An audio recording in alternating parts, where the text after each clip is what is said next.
Hello motherfuckers, welcome back to the motherfucking channel. Okay, I don't know how to start this video. Honestly, I don't. Let me just, okay, today we're reacting to Please Please Me by the Beatles. It's their first album, according to Apple Music. So, I think it was like 2 years ago, I did a video, which come together was better, the Beatles or Michael Jackson's. And I picked Michael Jackson's, and you guys were not having it at all. You guys ate my wig up in those comments. The comments are still like crazy, but it's okay. I think people can have their own opinions and stuff on anything. It does not matter. I just personally enjoyed Michael Jackson's version better, but that doesn't mean that the Beatles version isn't good or isn't great, because it is. It's legendary. I will say last year, it might have been 2019, I heard it's called Something by the Beatles, and I was blown away. I was honestly so shook. It didn't change my mind on Come Together. I still like Michael Jackson's version of Come Together. I'm sorry. Don't drag me, you guys. Don't drag me. But that song, Something, is that... I can't even put it into words on how good that song is. And I know, because I was looking at their Apple Music, that's one of their biggest songs of their discography. So it's a hit, and I see why. That's a great song. So honestly, I'm ready to dive into their catalog. So hopefully by the end of me going through their catalog, this is going to take a while. So if I like this album, which I'm pretty sure I'm going to like at least some of the songs, because this did come out in 1963. I was born in 1998, so big difference. So if I do like this album, I will continue to react to all of their music no matter what. So make sure you guys like and subscribe. I'm ready for this. I know there will be a couple songs that I like and a couple songs that I dislike. I'm just honest, and I think that's what people should do in music. And I'm putting my head in a space of 1963. I never was alive in 1963, and I'm ready for this. So I hope you guys can come along with me, and I hope you guys don't think I'm too critical or whatever. I'm not gonna be too critical. I'm gonna be honest of how I feel and if I'm liking it or not. Before I start, please like and subscribe. It really helps out my channel, and let's go. So the first song is called I Saw Her Standing There. I really have high hopes for this, like high expectations for this whole album. Okay.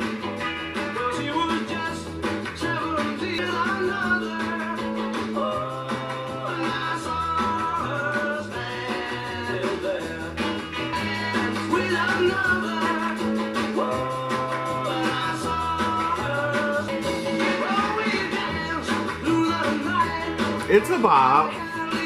It's a bop. This break.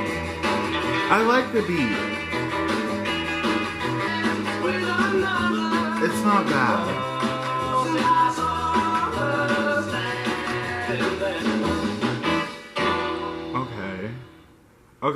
Okay. Here's my thing. Like, I don't know absolutely anything about the Beatles. Literally nothing. I don't know their names of none of the people that were in the band. I think I know one thing. I think there was a bandmate that left. Maybe, I don't know. I really don't know. So let me know everything that you guys have to say about the Beatles, because I really don't know. I'm gonna be honest. I did not like the song, but I see why people would like it, especially in the 60s. I really see why people would like that. It was a bop. I'm gonna give it to them. If you don't know what a bop is, it just means good song. You just bop to it, dance, whatever. That's what that was giving me. It was giving me bop. It was giving me dance. It was giving me feel good vibes. 1960s. So far it's starting off not bad. But let's keep going, because the next song is called Misery. The world is treating me bad. Oh, I kind of like this. Oh, I like. The world is treating me bad. Misery. This is good. Remember all the little things we've done. Without her, I will be in misery. Oh, misery. Okay, this says written by John Lennon and Paul McCartney. I've heard those names, and that's who I thought that was in the Beatles, but I don't like saying things that I'm not sure of. I could easily look it up, but I just want to go through this process as a person that has no idea who the Beatles are, never heard of the Beatles, like the people in 1962 who had no idea who the Beatles were. I don't know. I don't know. I just want to go through this as if I was a person in 1963 who had no idea what this sound was. But that Misery song was so amazing. Like, I like how it was short. I love shorter songs for some reason. My thing is, either the longest song on the album or the shortest song on the album will always be the best song on the album. I don't know if that was the best song in this album yet, but that song just sounded so... And I also love the lyrics of that song. It felt relatable, but it was sad at the same time, and because it's titled Misery, but it doesn't matter. It was a vibe, and I have to add that to my playlist because that was so far my favorite song. But that was good. It was a vibe. It was taking me back to the 60s, even though I've never been to the 60s. But let's keep going. The next song is called Anna, Go to Him. Okay. Oh. I like how wavy this is. Oh.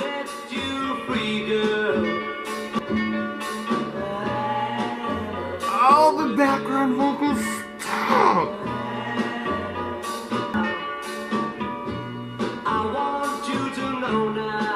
This is good.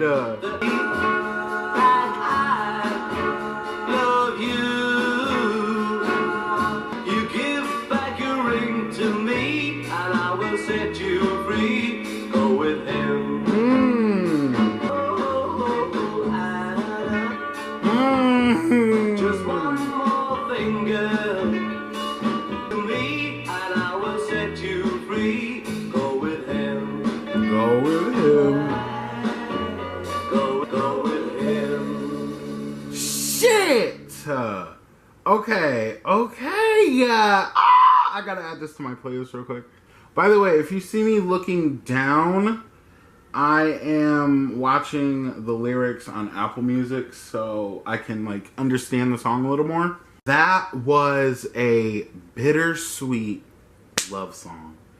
That was I'm honestly so shook. I was coming into this, like I said, with high expectations, but at the same time I had my little dose of I don't know how this is going to turn out, especially with that first song. I really can't stand that first song. And I'm going to keep going back to it, but oh my God. I'm shook. The melodies, the way that they use their vocals. I don't know who was singing. Please tell me who was singing. Whoever is... I wonder if it's different people on each song. I don't know. I really don't know. It was basically about he just loves too easy, falls in love too easy, and this girl is stuck on somebody else, or she just doesn't want to be with him, so she's saying, go back to him. He's saying, go back to him, be happy, do you, give me the ring back first, and go be happy, do you. And, oh, God, the storytelling here is just so good, because it's so short, but it's so, again, relatable. I love that so much. That was a 10 out of 10. The next song is called Chains. Let's go. Okay, I'm not liking that harmonica. Whoa, these chains of love, 'cause I'm not free. I don't know about this song, guys. These chains are too. I love the voice, though. But darling, I'm imprisoned by these chains. I'd like to kiss them, but I can't break away from all think what it is with the Beatles is I don't like their up-tempo kind of songs. Not that they're bad, because you see me, I was bopping, actually. I'm not gonna lie, I was bopping. But would I ever replay this song daily? No. It wasn't a bad song. The message behind it was really good. And the melodies were really good as well. But I can't get behind it. I don't know what it is. I want to know your guys' thoughts. Just simply because this is their first album. So I know there's much more to come. And there's probably new sounds, different, you know, just everything different. But let's keep going. The next song is called Boys. Okay. This is up-tempo. It's not bad.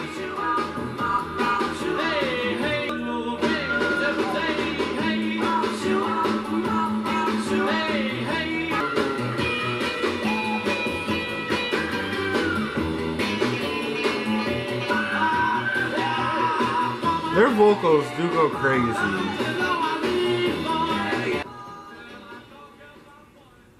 Okay.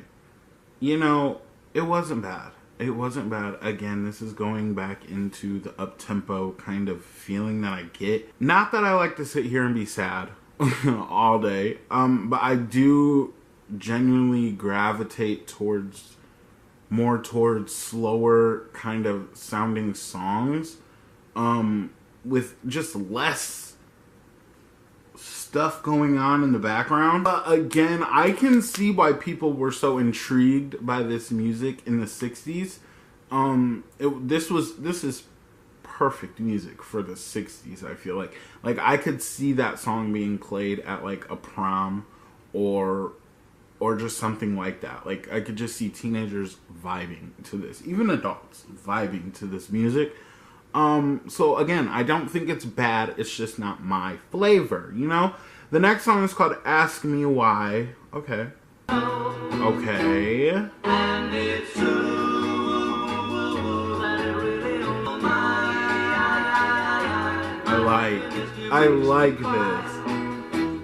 And in time, ask me why, I'll say I love you, and I'm always thinking of you, 'cause you tell me things I want to know, and it's true,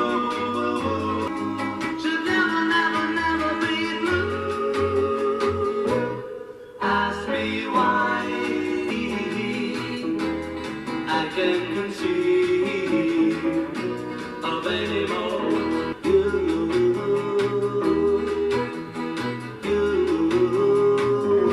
Oh, see? Oh my God. Okay, so this is what keeps happening. They keep driving me away with these quicker, up-tempo-er songs, but then they pull me back. They pull me back with these great love songs.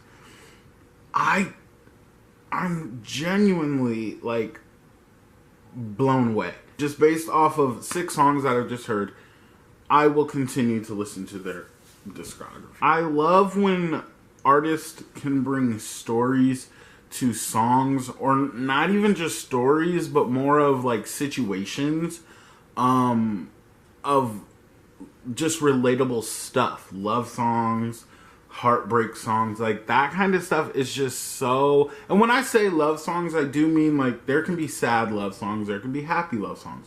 So when I just say love songs, that's what I mean. But they're really good at that, and I want them to keep it up. I really want them to keep that up. There's a song on here called P.S. I Love You. I'm kind of looking forward to that. I don't know, I just feel like it's going to be really good. I'm shook. That was another 10 out of 10. And that's why I do these reactions. To find these songs in albums that really nobody's, like, talking about unless it's inside that fan base. So that's what I'm trying to do. I'm just trying to find what I like from the Beatles. So let's keep going. The next song is called Please Please Me. It is the album track, or it's the title track to this album. Let's go. My girl, I know you never even tried, girl. Come on, This is up tempo, but it's not bad.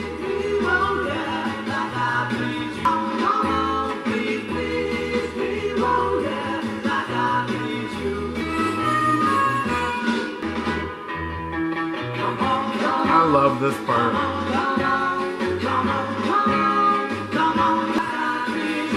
Oh!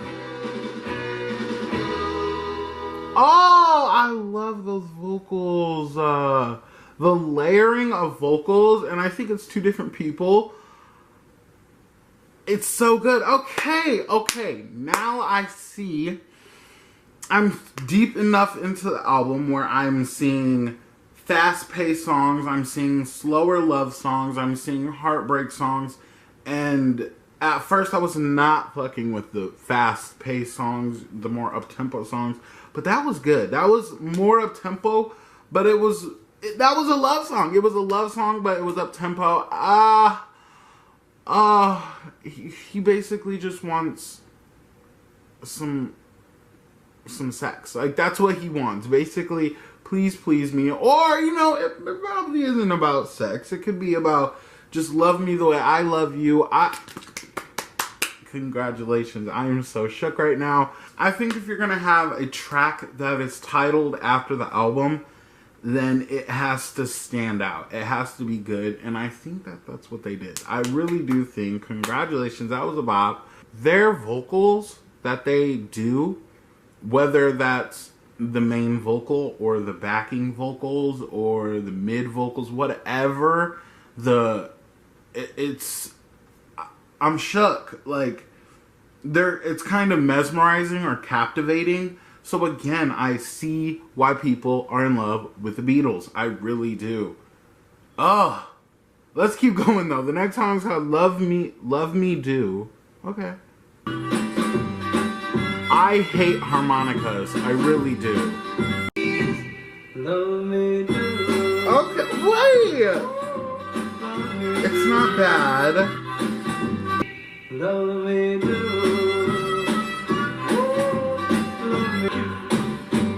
Love me do. Love me do. Love me do. You know I love you. I feel like we can have these up-tempo songs that aren't bad. Like, that's what I'm seeing here now. And that was good. Now, about the harmonica situation, I don't know why or what it is. It's just me personally.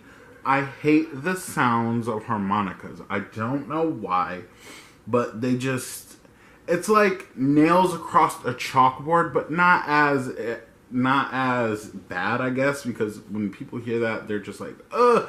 But like, I don't know, it just annoys me, but that was good. I like the way they used it, and I love the way they incorporated it with their vocals, with the melodies, the tones of everything. That was good. That was really good. So, at this point in time, the Beatles know how to make a bop. They know how to make a bop. They know how to make a love song. I'm shook. I'm shook to keep going because I'm at such a good place that I don't want it to be ruined or whatever. But there's still like 6, maybe 7 songs left. So let's keep going. The next song is called P.S. I Love You. Let's go. Remember that I'll always Oh. be in love with you. Oh, this is good. P.S. I love you. Oh, this is... Oh. Be in love with you. This is good. These few words till Jesus. I love you. Wow. Okay. I didn't I tell you guys like 3 songs ago that I knew P.S. I Love You was going to be one of my faves. I can see 17-year-old men singing this song in the 60s to their 17-year-old, 16-year-old, 18-year-old girlfriend and just like, oh, it's like a movie. Like, that's what that was. It was like a movie or a love story. I'll be coming home. Remember, I'll always love you. P.S. I love you. Just, oh, wow, that was really good. It was passionate. They just keep like blowing my mind bit by bit by bit. My expectations are being met with, again, the side of me not being so much into it. With those few songs that we heard at the beginning, I'm not going to keep giving those attention because the good definitely outweighs the bad in this situation. I'm just know that I'm shook. Let's keep going. The next song is called Baby It's You. Let's go. Oh.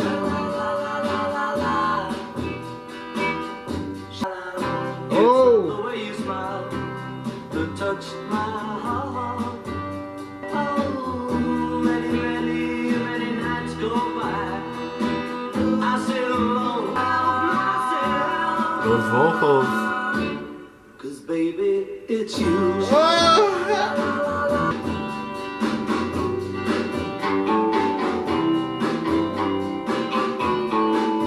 I know I'm gonna love you any old way. What can I do? That, oh my god. Oh my god. Those shalalala parts, so vibed out. It was so vibed out. Again with the storytelling, basically saying that he'll never love anybody ever again. Never. Because the love just will not be the same as it is with you. Oh my god, it's so good. Not that I've never, I'm acting like I've never heard like a good song storytelling at all, but I have, but it's so rare, and this is such a good example of storytelling simply because it was before songs really went deep inside and stuff and just had more meaning and more like replay, memorable value. I don't know if that makes sense, but I feel like it kind of does. That was such a beautiful song. And I said before this started, I don't know if anything's going to top the song Something for me, but that song is like neck and neck right now. That's the kind of music I'm talking about. Like just the sad, kind of heartbreaking, but like I'm still in love with you kind of music. It just does something to my soul. But let's keep going. The next song is called Do You Want to Know a Secret? I really love you. Oh. You'll never know how much I'm in love with you. Ooh. Oh. Listen to the town. Whoa, whoa, closer. Listen. Do you want to know a secret? Oh. I love those, the woos or the I'm gonna say that they're falsettos. That's what I'm gonna say. I love the falsettos simply because they're soulful. Like you can hear it, and ooh, the backing vocals are just so fitting, and they were. This album was really produced like really well because I like where everything is placed. It sounds so good. And you know what's crazy? It sounds timeless. Like, I'm listening to this album in 2021. This came out in 1963. Yeah, 1963. That was over 60 years ago. Jesus Christ. Well, it was like 58 years ago. Something like that. I could be so off. But, like, it just sounds so timeless. And that's what music is. If your music cannot be played 65 years from now, then it's probably not good. Okay, let's be honest. Because in order for you to get to the minds of 20-year-olds in this day and age, or 17-year-olds in this day and age, or even 30-year-olds in this day and age, it's kind of hard. Like, we are so stuck in our ways of having music that we love that it's kind of hard to enjoy or even just listen to music from the 60s, from the 70s, from the 80s. But I try to block that out. Like, I definitely have that thing where I'm stuck in my ways where I only like certain artists, blah, blah, blah. But that's why I do my reviews, so I can open my mind and just have that file in my head where it's just like, okay, it's not bad. Let's listen to it. And then I end up having 500 songs that I like from these group of people. Like, from this album alone, there's at least, I'm on song 11 right now. I'll say there's at least 7 songs that I'm like in love with. Truly. But let's keep going because there's still 3 songs left. The next song is called A Taste of Honey. Let's go. Oh, see how they draw you in?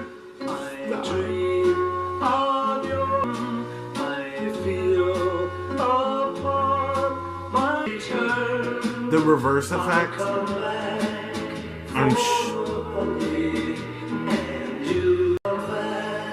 He'll come back for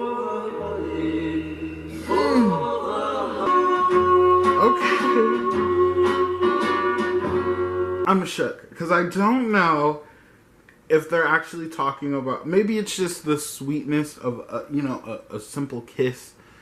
Maybe it's something else. I'm not gonna talk about it, but that was good. It was giving me like, I don't know why I keep visualizing of just back in the day, like just a man walking down some railroad tracks. While I was listening to the song, I was visualizing just a man walking down the road or railroad tracks, whatever, or country road, whatever, just thinking about their significant other or their ex and just fantasizing about loving them again. I don't know. I don't know if that's just me being a 20-year-old in 2021 or a 22-year-old in 2021 and just thinking that's all that was back in the day, was just people falling in love and like can't be with each other. I don't know. I don't know what it is, but that's what it was giving me. Kind of cinematography or visualization again. That's what it was giving me. It was kind of giving me movie vibes. But it was a bop. It wasn't my favorite, but it was a bop. The next song is called There's a Place. Let's go. They love that damn harmonica. It's a bop though. It's a bop.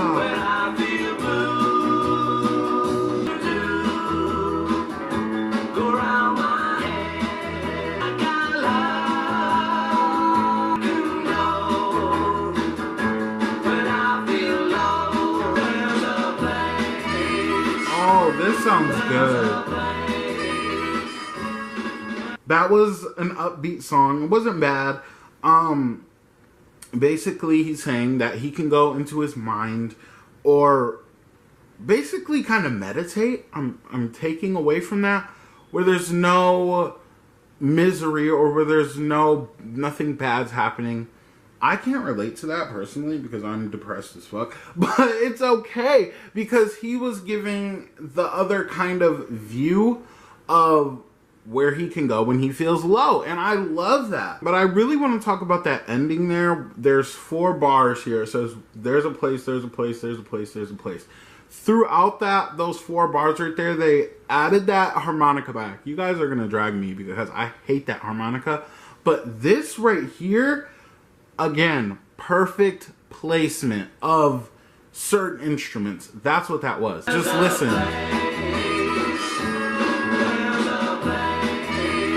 I can't play too much of a song in like a clip because I don't want to get copyrighted. But just know I hear everything. I'm listening to everything. I'm only making cuts and edits.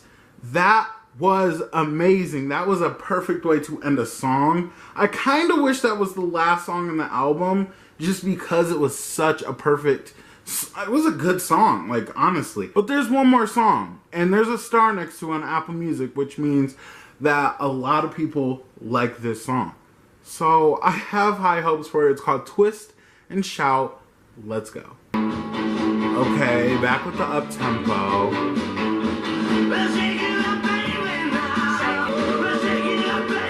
This is giving me 50s, so. Twist and shout, twist and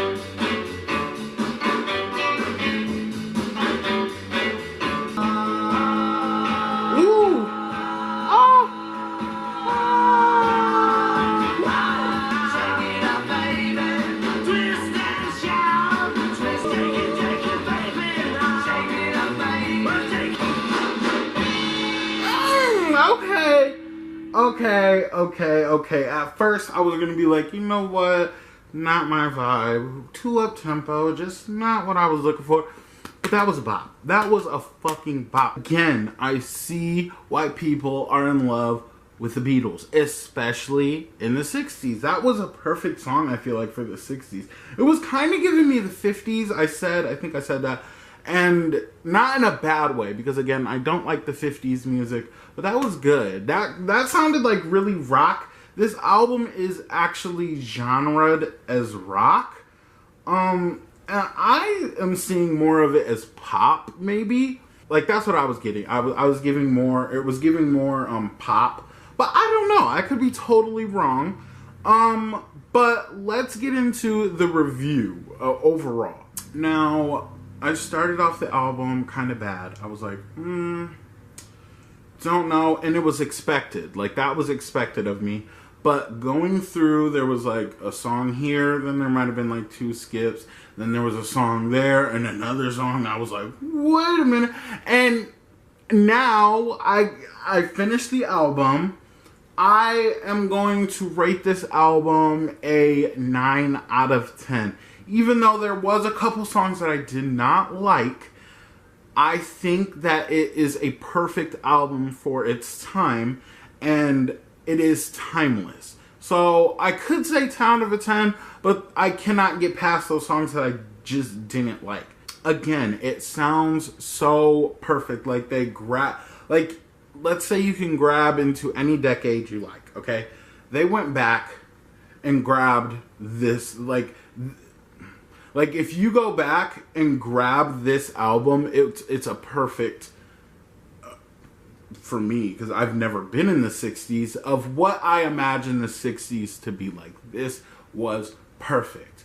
I think everything, even the songs that I didn't like, the production of the album was perfect. I think everything was placed perfectly. It's a great album, and I'm shook. You guys proved me wrong. I was a couple, like 2 years ago, you could have said, oh, the Beatles has some really good music. I would have looked at you and looked funky as fuck, because I just wouldn't have been into it. But I'm opening my mind and I'm finding new music, and this is what I'm here for. Let me give you my top 5, and I want to know your guys' top 5. So let me know. This is in no specific order. Misery, Anna Go Away, Ask Me Why, Please Please Me, and Baby It's You. I could say P.S. I Love You, but I love Baby It's You like so much. So let me know your guys' top 5. You know, there's clearly, obviously, generations of different people, obviously, born in different decades, born in different centuries, that like different things, and that's fine, you know? Like, you're gonna like what you grew up with. You're gonna like what you're used to, what's normal to you. I just wish more people would be accepting of different generations of music, whether that be from the 40s to 2018. I just wish more people would be open-minded and listen to new things, because not everything sounds the same, and it's been a while for me to understand that. But I love this album. I really, really genuinely love this album, and I didn't think I was going to, but I do, and I'm okay to admit that. Now let's talk about this album cover. I kind of don't like it. I think it's the blue and the red. It's kind of throwing me off a little bit. Again, I have to think this was in the 60s. Album covers were different. But I like how they're just all looking down. I don't know what this building is or whatever. But I think the blue and the red are just, it's just like, it's making my, I don't know. It's just not an aesthetic to me. But overall, it's cute. It's whatever. Let me know what you guys think about the album. Let me know what you guys think about the album covers. Let me know your guys' top 5. And let me know your thoughts on my thoughts, because I said a lot of things that maybe some people don't agree with. And until next time, we will see you. But I guess that's it. Make sure you guys like and subscribe. Bye, motherfuckers.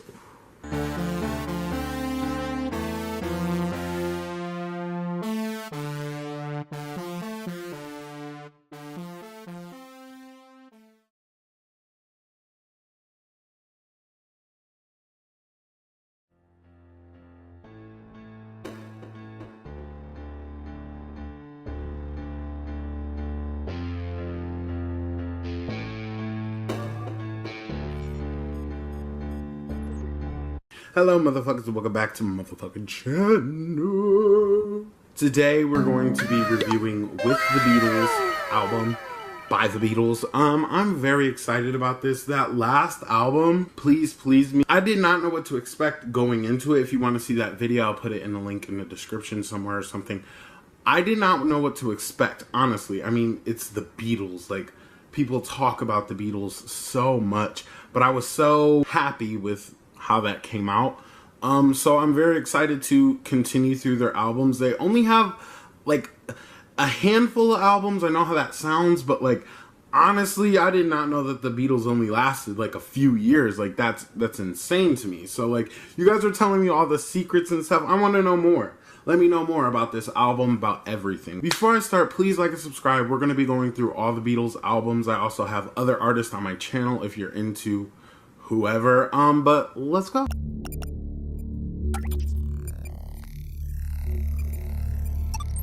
The first song is called It Won't Be Long.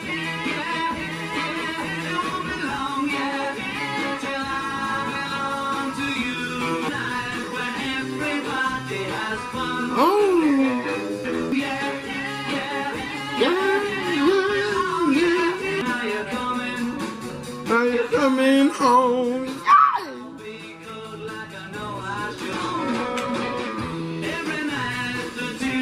Okay, this is like,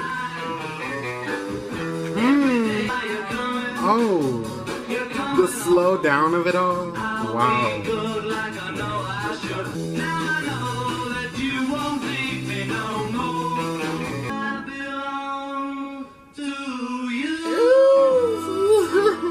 For the intro, interesting. I'll say it's interesting. Are we going with the Love album theme? Are we going here again? Well, I don't know. Honestly, Please Please Me was kind of like a love album. I love that. I love love songs. You guys noticed that in the comments. You guys are all telling me, you seem to like love songs. Yes, I love a good love song. But honestly, this felt like the love song before the love song. Okay, if that makes sense. This was like he was manifesting, or they were manifesting someone. And he knows in a matter of time that they will be together. That is beautiful. I love that. It's a great start to the album. Let's keep going though. The next song is called All I've Got to Do. Whenever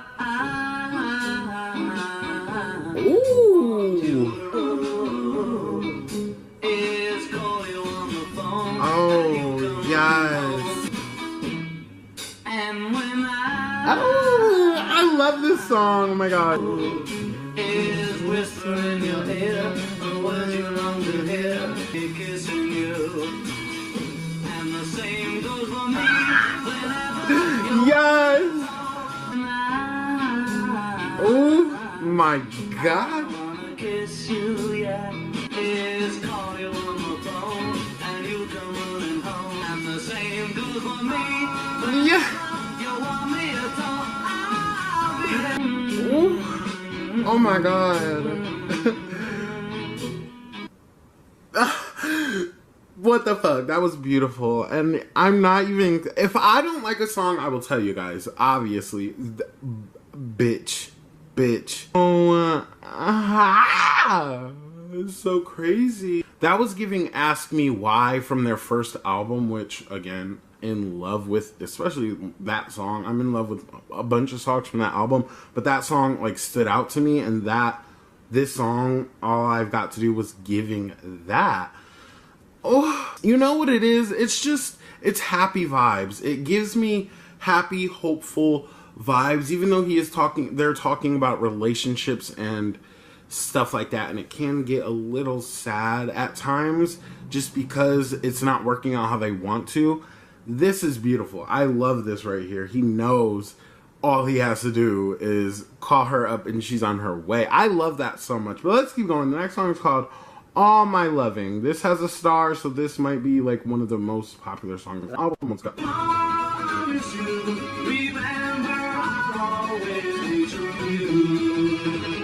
I pretend that I'm missing all my loving. I will sing to you. Oh, he sounds really good here. Yeah. Falsettos in the back. Okay, you know, like I just said, if I didn't like a song, I'll tell you. I wasn't feeling that song too much. I'm not going to say I didn't like it because it could be a grower. And honestly, this has a star next to it on Apple Music, so that means a lot of people do love this song. I see why, but it's not giving to me like those first two songs. That's just all I'm going to say. I did like the beat and how it sounds like, I'm going to say, okay, don't take this the wrong way, you guys, but is it giving Christmas music? I don't know. It could be just because, you know, it's older, it sounds older, and a lot of Christmas music does sound older. I don't know. You know what? If the Beatles have a Christmas album, I wouldn't be surprised because they would sound really good, like, over Christmas music, I feel like. But it wasn't bad, okay? I won't disrespect it. It wasn't bad, but so far it's not my favorite. Let's keep going. The next song is called Don't Bother Me. Okay. She's been gone, I want to talk to me. Don't bother me. I can't believe that she would leave me on my own. She left him. I've got no time for you right now. Don't bother me. Till she's here, please don't come leave. I'm watching the lyrics, by the way. Just had to say that because I know I'll never be the same. Don't come around, leave me alone, don't bother me. Yeah. Okay, so we're going from love and in love and just overwhelming love, you know, like early stages of love to this. She left. I'll never be the same unless I get her back again. She was the only girl for me. It's depressing. But let me say this. I like depressing music. That's just my thing. I like sad songs. So I added that to my playlist. The reason I like sad songs is because it's very much relatable and very real at the end of the day. Because everybody experiences these things in relationships and it sucks.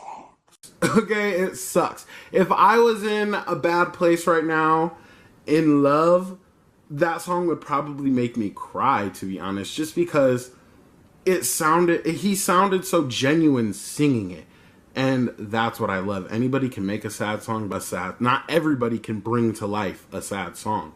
You know what I'm saying? So that was really good. Okay, let's keep going. The next song is called Little Child. Ooh. Okay, not the harmonicas again, bitch.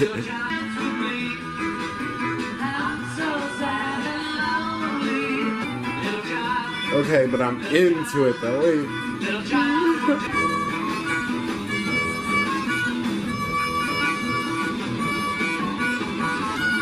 I'm not mad at the harmonica. I'm not mad at it. Baby, take a chance with me. Yeah! Okay, it sounds like he went from in love, happy, oh, yes, to depressed, sad, I'll never be the same again. To this, to he is optimistic to find love, baby, take a chance with me. Or he could be going off of the last song, you know. He's so sad that he's pleading for her to just take a chance with her. But I love that song. That was really good. Even though it had the harmonica, let me explain. Once again, harmonicas aren't bad. Harmonicas sometimes add something. They add something to songs. They use it a lot. I'm not gonna lie to you guys. They use it. My things with harmonicas is it just reminds me of like an old 40s movie where somebody's like sitting in a jail cell and like just singing a harmonica. That's just what harmonicas give me. But I like the way that they use it. I like the way that they make it not sound like that. There was actually a song on the Please Please Me album that they use the harmonica very prominently, but I ended up really liking that song. Let's keep going. And that song is called Till There Was You. Ooh, I love that title. Ooh. Take me to the beach, boys. There were bells, I never heard them ringing. No, I never heard. This voice sounds different. Somebody tell me. No, I never saw them at all. Till there was you all around. Oh, wow. But I never heard it singing. Wow.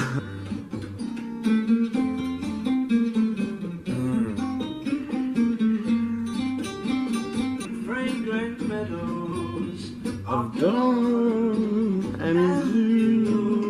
never heard it at all. Till there was you. Okay. Who the fuck was that?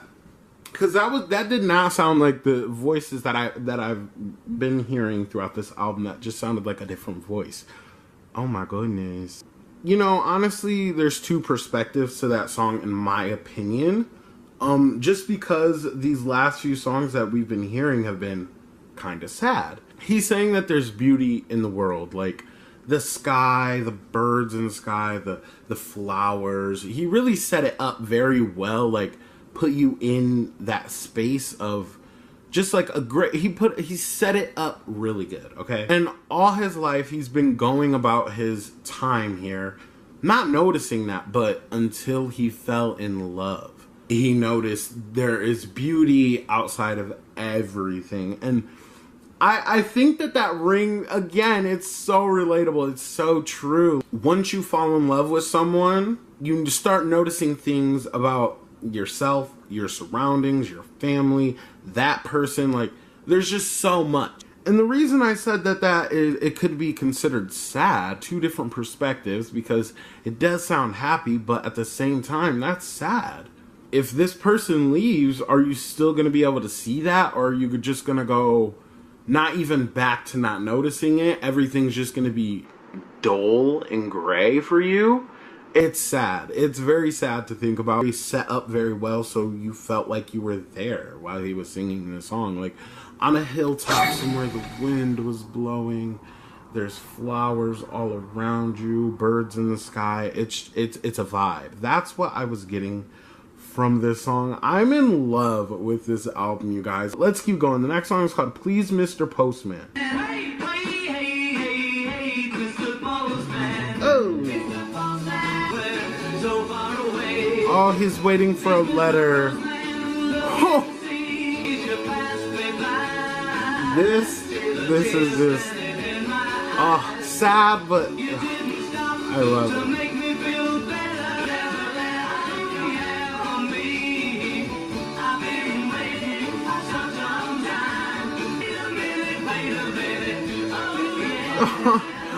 Oh.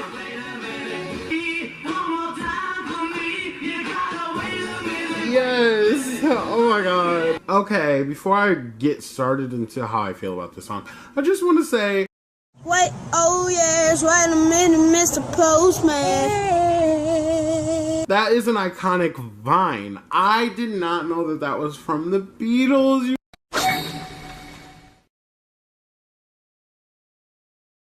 Learn something new every day, and I'm sure going forward into this journey that we are on right now, I'm going to find more samples that people nowadays use for music, and they've been using them for years. It's wow. I can only imagine. This was 1963. I don't know why I was thinking 67. This is 63. I can only imagine what it was like nowadays, people get anxiety when their significant other doesn't text them back within 5-10 minutes. So imagine waiting a whole 3 weeks for a letter to be sent and to be delivered. It just put yourself in the shoes of somebody in 1963 wanting to speak to their significant other so badly. Ugh. But again, I could listen to this music daily. I love sad music. Oh my goodness. I want to know your guys' top 5, but we're going to keep going. I just am very curious. Okay, let's keep going. The next song is called Roll Over Beethoven. Did they have beef with Beethoven? Wait a minute. Oh. You know my temperature's rising on the jukebox for the fuse. It's open, attach your cars, giving blues. What? Tachagophagy. Rocking you too. Well, if you feel it and like it.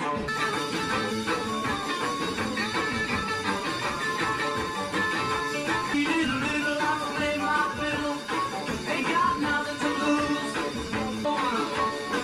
You're old Beethoven. Again, I'm gonna tell you guys, wasn't my favorite. It was giving very much 50s. I didn't like the sound of it. It was, again, 50s. But I don't understand the song, at all. I don't know if they were trying to beef with Beethoven. I know Beethoven was alive way along before them. But it's just funny to think about the Beatles and Beethoven having a beef because they're two of the most well-known music artists ever. But I don't think that the Beatles knew at this time that they would be some of the most well-known music artists. I just find it interesting. I just find it funny. But somebody explained to me what that song was about. It sounded like a funky, but get down at a party back in the 60s. I want to go to a party in the 60s, okay? But let's keep going. The next song is called Hold Me Tight. Tonight, tonight, tonight, tonight, it's you. Being here alone tonight with you. This is kind of going back to All I've Got to Do and Till There Was a You, or Till There Was You. He's desperately in love with this person. I was gonna say bitch, but that's just it's very obvious, and he loves, how do I put this? He likes cuddling with her. He likes hugging her. He likes being around this person. This person makes him feel alive. Again, going back to Till There Was a You, not being able to see beauty in other things, so you seen beauty in a person, something like that. Ugh, the feels. He just wants to be held. He wants to be held, and he wants to hold someone. It's beautiful. But let's keep going. The next song is called You Really Got a Hold on Me. Let's go. This sounds a lot more slowed down. Should we relax? I don't like you. You gotta hold on me, baby. All you can do is just hold me, hold me. Oh, wow. Oh, wow. Oh, I wanna slip now. I just can't quit now. Hold me, squeeze, hold me, hold me. That was another beautifully mastered song. They have these songs that are and then they have these songs that are okay, that's a bop, whatever. I probably won't listen to it again, whatever. But then they have these songs right here that just, they make you feel something, okay? Because in this song, he's saying he doesn't want to be here no more. He doesn't want to spend another day here. He doesn't like you, but he loves you.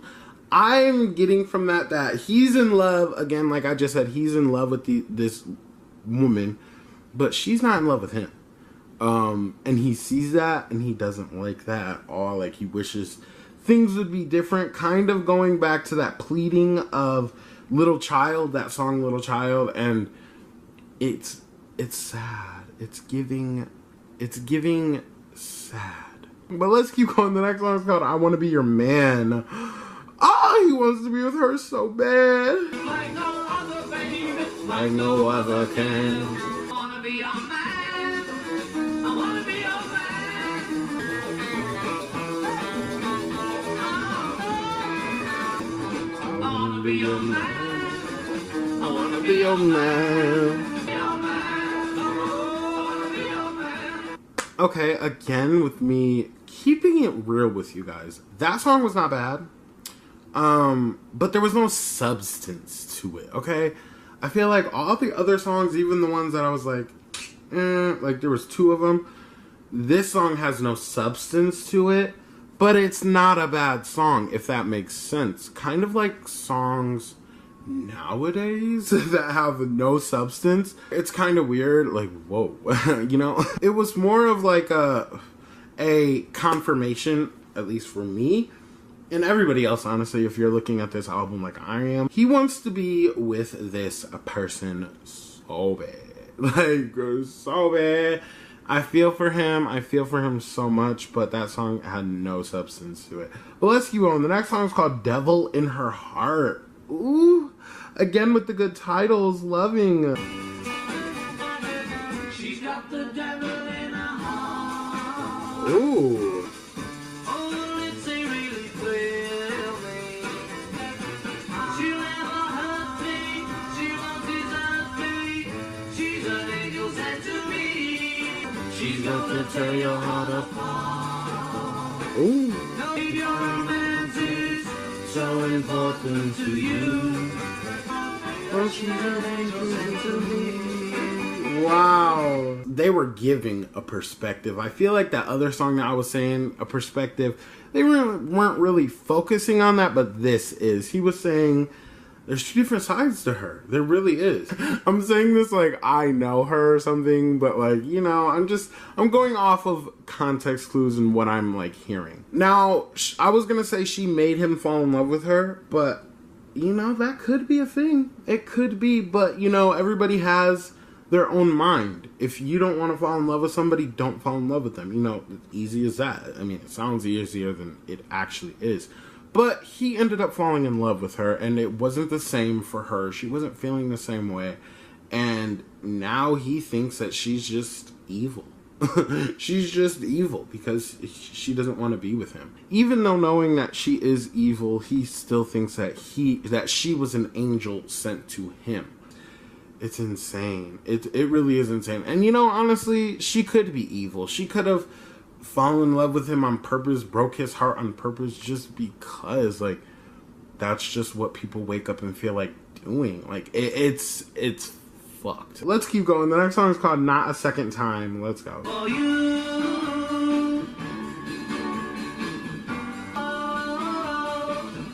you're giving me the same old line. You're back again. No.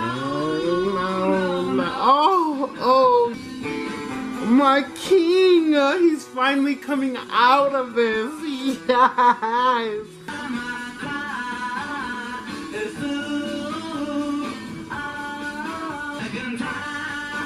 Oh, my hero. It all makes sense. It's all starting to make sense. When I first started this, I was like, okay, we're going back to a love album. This was like a love album. There was, like I said, there was a song before the actual love song, like a love song before the love song. This was the love song after the love. Does that make sense? I think it does.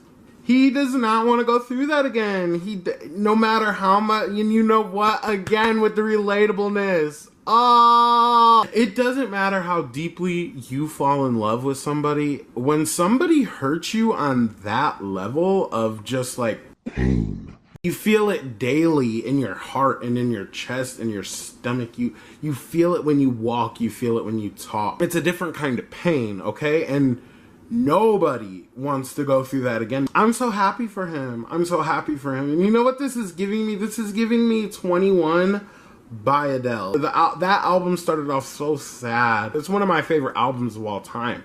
But the end of the album, she ends it with, she doesn't need you anymore. Like, she said, I don't need you anymore. And, I don't know. When I first heard that on the 21 album, I literally almost shit myself.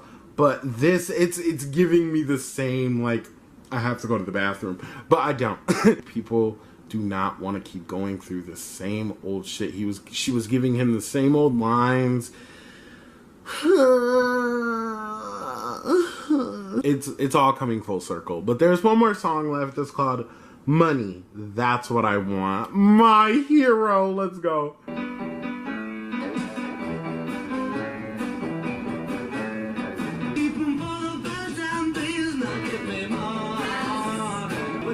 Loving don't pay my bills.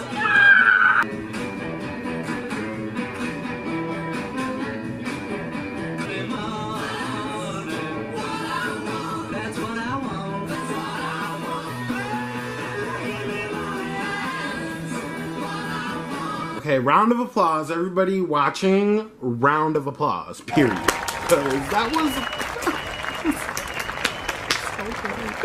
It all came full circle, as I just predicted. And it's a good circle. It's a happy circle. You know, I see it nowadays a lot, actually. I'm going to switch over to rap artists just for a quick second, because rappers nowadays will get their heart broken and just go ham and just start making hella songs, even if they're not good, and make money. Like, that's their goal. Like, if they can't love, they want money. If they can't have who they want, they'll get money. Period. Like, it's iconic, because people are at their most awoken when they're broken. Whoa. I did not read that anywhere. I just made that up. I'm so sorry. Like, I'm not sorry, but whoa. Like, that's iconic. They are tuning that negative energy into music, but it sounds beautiful, and it sounds sad, and it's raw, and it's real, and I love that. That's why I like sad songs.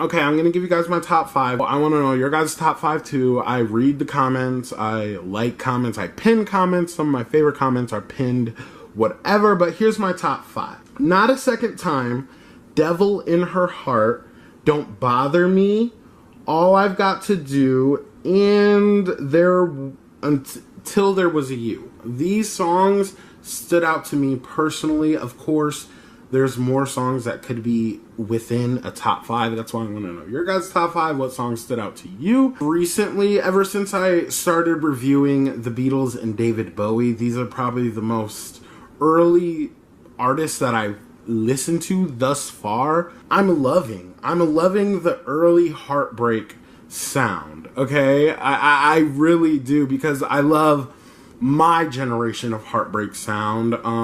Even the new generation of Heartbreak sound. I'm just a Heartbreak sound kind of guy, which is, it's not sad. I just enjoy the music. Okay, whatever. But this was a Heartbreak album with a little smidge of I'm Over It at the end, and it's very, very pleasing. I will say this is definitely my favorite album from the Beatles. The Beatles. We will be reviewing all of their albums, so there might be an album that will obviously I'll like more than this, and of course the quality will continue to get better. So make sure you like and subscribe to keep going with the review. So far, I think the Beatles, 10 out of 10. I will give them a 10 out of 10. That first album was good. There was songs on there that I wasn't really vibing with, but overall, it wasn't a bad experience. I'm glad I'm doing this. It's currently 6 o'clock in the morning. I'm not having a breakdown. I swear I'm not having a breakdown.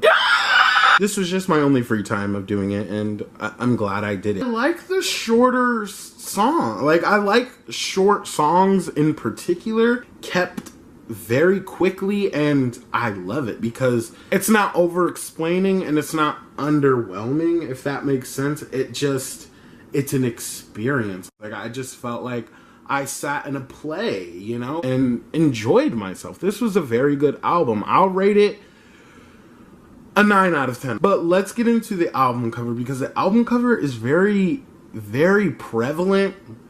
It's very relevant to the album sound itself, because it's sad, but there's a glimmer of hope, okay?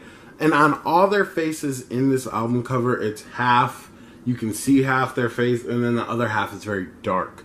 That's what this album was giving. It was giving dark sorrow, feeling sorry for yourself. The album was giving very dark, but it wasn't even the other half of the album. It was just like 2 songs at the end that just made the album come full circle. That's kind of what it's giving. I don't know if that's what they wanted it to give. I find it interesting, and I find it very artistic. It's way better than their first album cover. It's very aesthetically pleasing.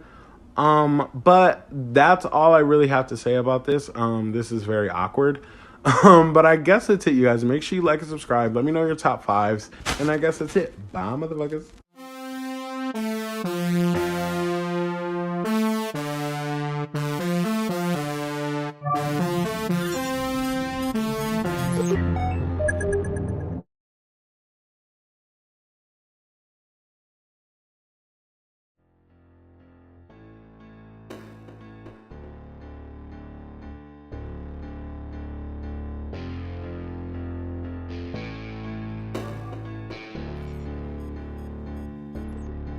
Hello, motherfuckers, and welcome back to my motherfucking channel. Today, we're going to be reviewing A Hard Day's Night by the Beatles. This has been such a beautiful, special ride with the Beatles that it's just, I don't know, it just felt so genuine, because I could have gotten into the Beatles a long time ago on my channel, but I just decided to. On my own, nobody pushed me, and I feel like, oof, I'm like loving them so far. So I have high hopes for this album. Let's get into it. If you guys want to watch my other Beatles reviews, there'll be a link in the description. Let's get into it.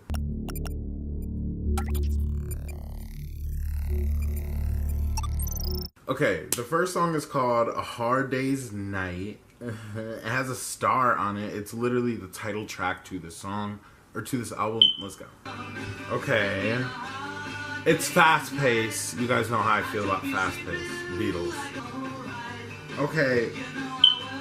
The melodies are there for me.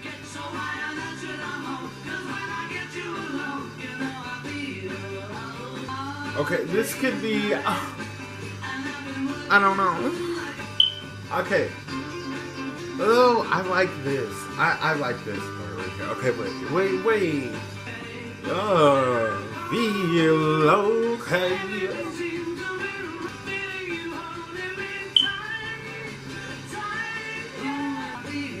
Alright, you know I feel alright. Oh, I love how that guitar just like brought me back down to earth. Come on now, the production is sick. The Beatles, but more the Beatles, if that makes sense. I feel like slowly but surely they're getting more, just simply more better. I'm sorry about the fire alarm. I'm trying to get it fixed right now, but like, I'm sorry, you guys. So at first I was kind of like iffy about that song. That's just my bias, I guess, of that 50s or 60s kind of sound, like fast-paced sound. I'm more of like a slow tempo kind of person when it comes to like older music like that. But then I like really sat back and listened. I was like, okay, let me get more into it. And I did, because I like the message that the song was giving. It was giving, some people thrive during the morning time, during the daytime. Some people thrive at night. Like, some people are really like night owls and get most of their work done during the nighttime, and I am one of those people. So I was like kind of like, wait. And then the melodies were like also drawing me in. You know, I feel alright. So I'm like basically becoming a Beatles star, you might as well say. But let's keep going. The next song is called I Should Have Known Better. Let's go.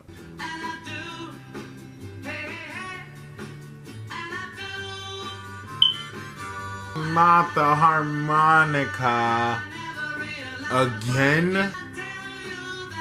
Okay, but it's like, ooh. Okay, wait. The vocals.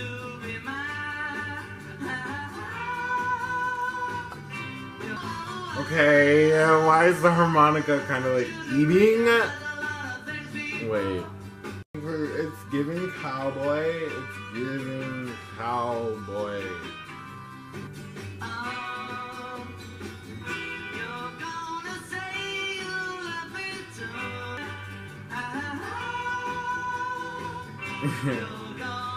Yes. Okay, I mean, I think it's obvious that I have to point out that the harmonicas were there once again. And you know what? Ever since the first harmonica incident, I was like, maybe just take a step back and actually listen.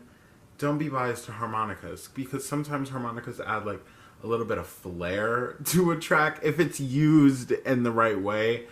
And with them, it's a hit or miss, honestly, sometimes, but like a lot of the times I end up actually being a stan of those songs, and that was probably one of them. So far, I'm gonna say this album is like, it's giving, but I know it's gonna give harder the more I listen to it. So, and I also have to keep putting myself back into the 1960s just to see if this music has aged or if it's still, or if it's timeless. So like some people know when a person is bad for them. I should have known better. Like, you knew but you didn't know. You probably just wanted the experience, and that's kind of what that's giving. And I think this album is going for a storytelling saga. So let's keep going. The next song is called If I Fell. Okay. See? This is slowed down. Oh. Oh. Wow. Wow. Okay. Yeah.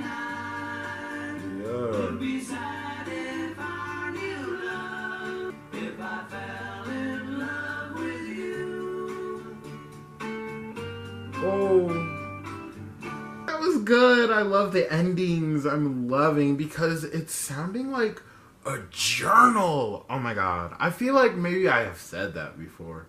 I'm pretty sure, because I mean, albums kind of do give journals in a way, but it's giving like I'm like experiencing what he is experiencing. That was by far my favorite song. Like, I felt drawn into it. I felt like I was inside of it. It was a good feeling. But this song was giving cheating, or yeah, something like that, because at the very end, I mean, he says, and that she will cry when she learns we are two, if I fell in love with you.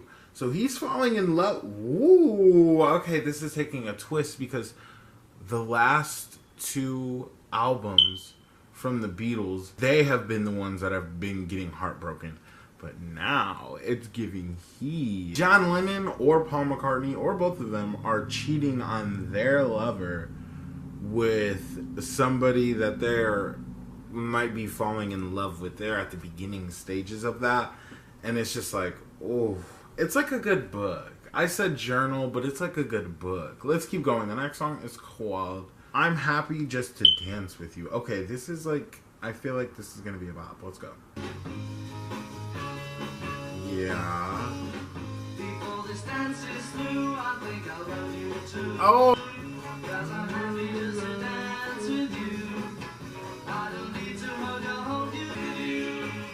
Oh.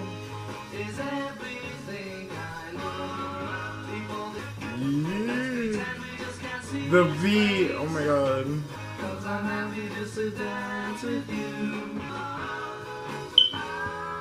See, I knew that was gonna be, I knew it was gonna be a bop. I knew it was gonna be like happy.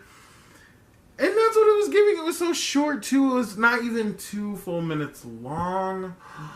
I love that. I love short, happy, fun. Even if it's sad, I just love short songs when they can keep it all fast and cute and good and bop. That was a fucking bop. That was one of my second faves. I added it to my playlist.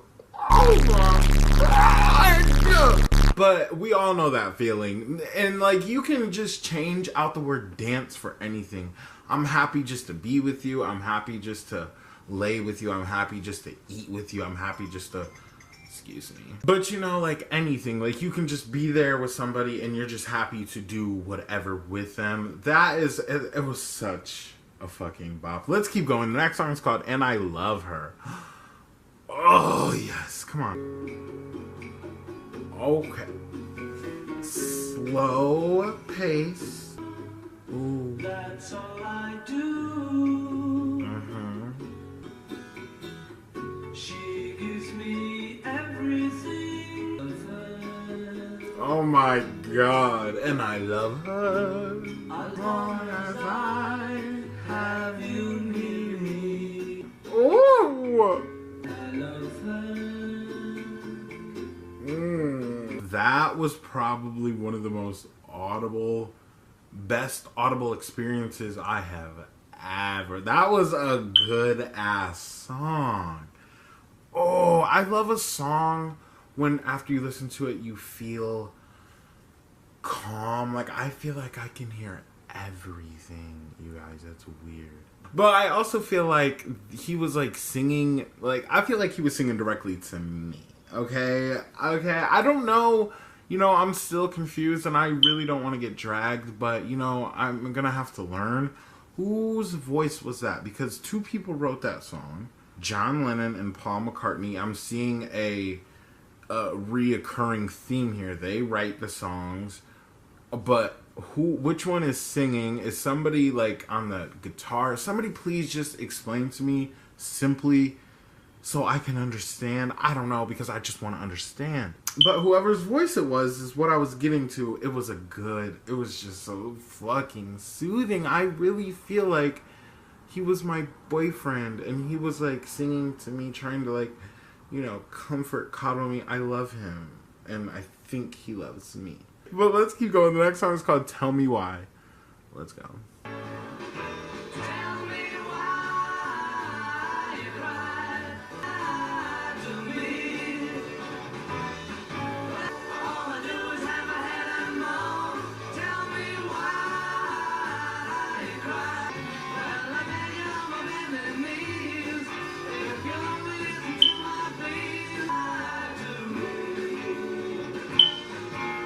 Okay, you know what?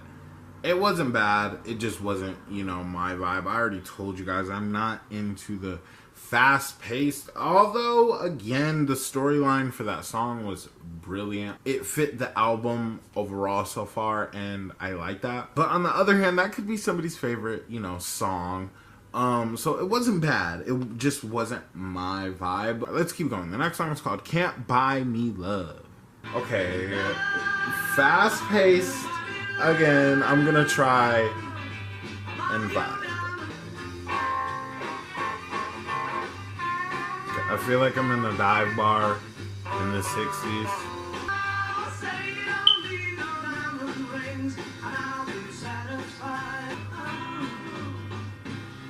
Okay, it wasn't as bad as I was like giving, but I love the context of it, you know? A lot of people get a big ass, like, a lot of people get a bag. Like, they'll get a big ass bag. Like, they'll get rich quick as fuck, like, a couple $1 million, and they instantly go out and find somebody that thinks they love them, and it's just because that person has money. He's saying he doesn't want to be with somebody that's just with him for his money, and I love that. It's, again, going with this theme. Maybe when they were talking about falling in love with somebody else while being in a relationship with somebody else, maybe the girl that he's in the relationship with is a gold digger, or like, you know, just is with him for his money, essentially a gold digger. Interesting. But let's keep going. The next song is called Anytime at All. This kind of feels like part 2. Like, it sounds very similar to the last song.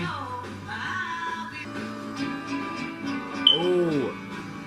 See, the breakdowns can sometimes be the best part of the song.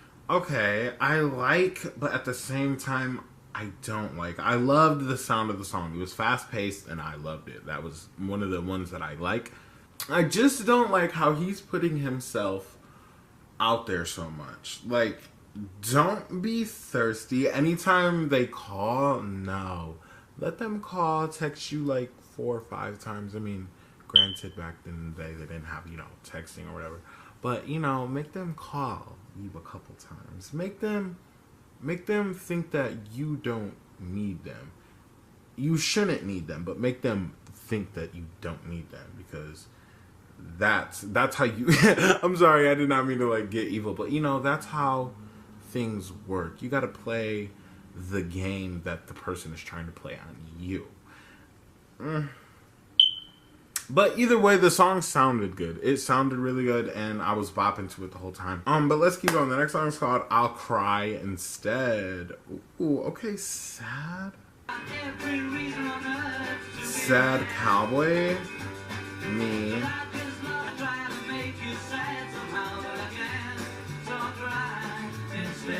Oh, this is dynamic. Wow. He's gonna break other people's hearts. Oh my god.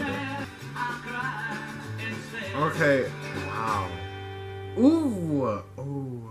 Okay, that sounded like a poem. I was saying earlier journal, book, but that sounded like a poem. It sounded very like, like it just rhymed really good and the melody was very good on it. But also there was a minute, I guess, where he said he lost the girl that he thought he had and he can't get her back, and if he could see her now, he would make her sad, but instead he'll cry instead. But it's so like, ooh, it's a dynamic relationship. It's toxic.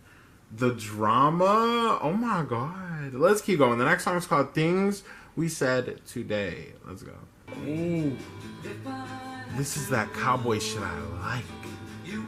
Someday when I'm lonely, wishing you weren't so far away. Ooh, he's regretting. He's reminiscing, you guys. Oh. Things we said today. Oh, yes. Oh. And we will remember things we said today. Oh, I stand that so hard. That sounded like it came from a soundtrack. Like, the production on it was sickening. It was sickening. I just felt like I was in a cinema movie watching a movie. Again, with the storylines, the storytelling of each song, it's so intricate. People say things out of anger when they're mad at their significant others or even just family members in general. Anybody, honestly, down the line, even if it's like 2 weeks later, you're laying there with that other person sometimes and you're like, damn, I shouldn't have said that. That was out of pocket. It's so, this is a good album. It's good love angles to like see other people's perspective and to see if you relate to that perspective. I like it. Let's keep going. The next song is called When I Get Home. Let's go.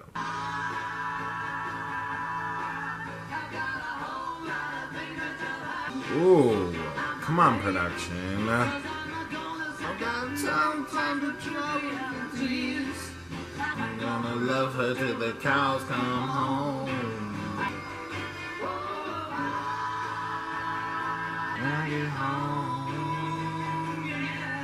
Okay, so now he's regretting. He's regretting that he fell in love with his side chick and that he lost his girl.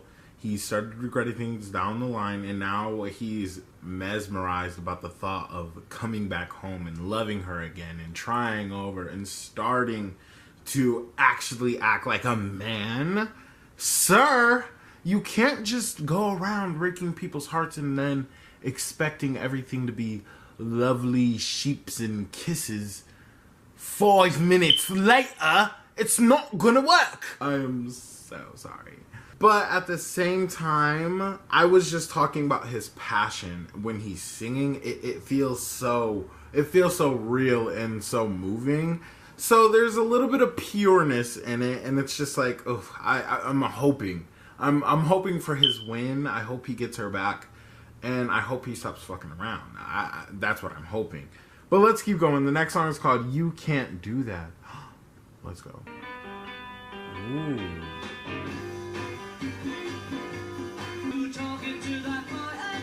Oh no.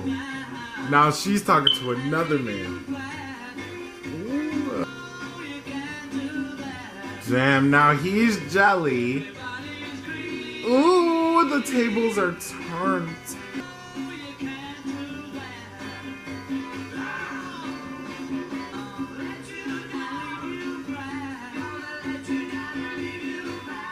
Okay. The quality, the production, it was there. That was a spill.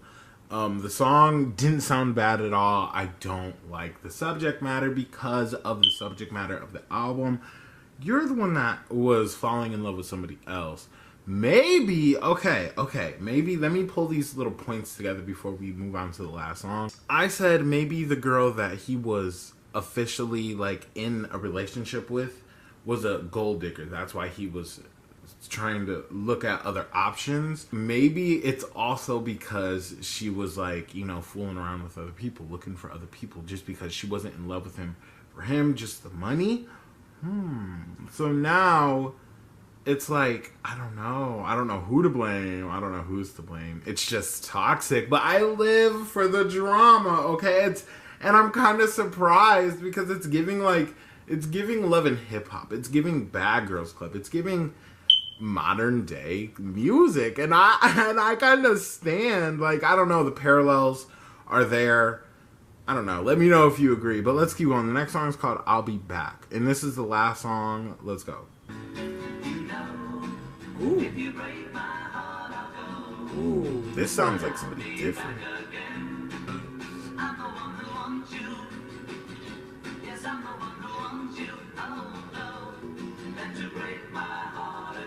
Oh wow. Oh wow. Yes. Yes. Okay, that ended on kind of like a bittersweet, not even. It was kind of sad. Oh my gosh, that was good. It was a good way to wrap up this album. It kind of gave a closing, ended book on a story, and I like the way it finished, but there's also an element of to be continued. Yeah.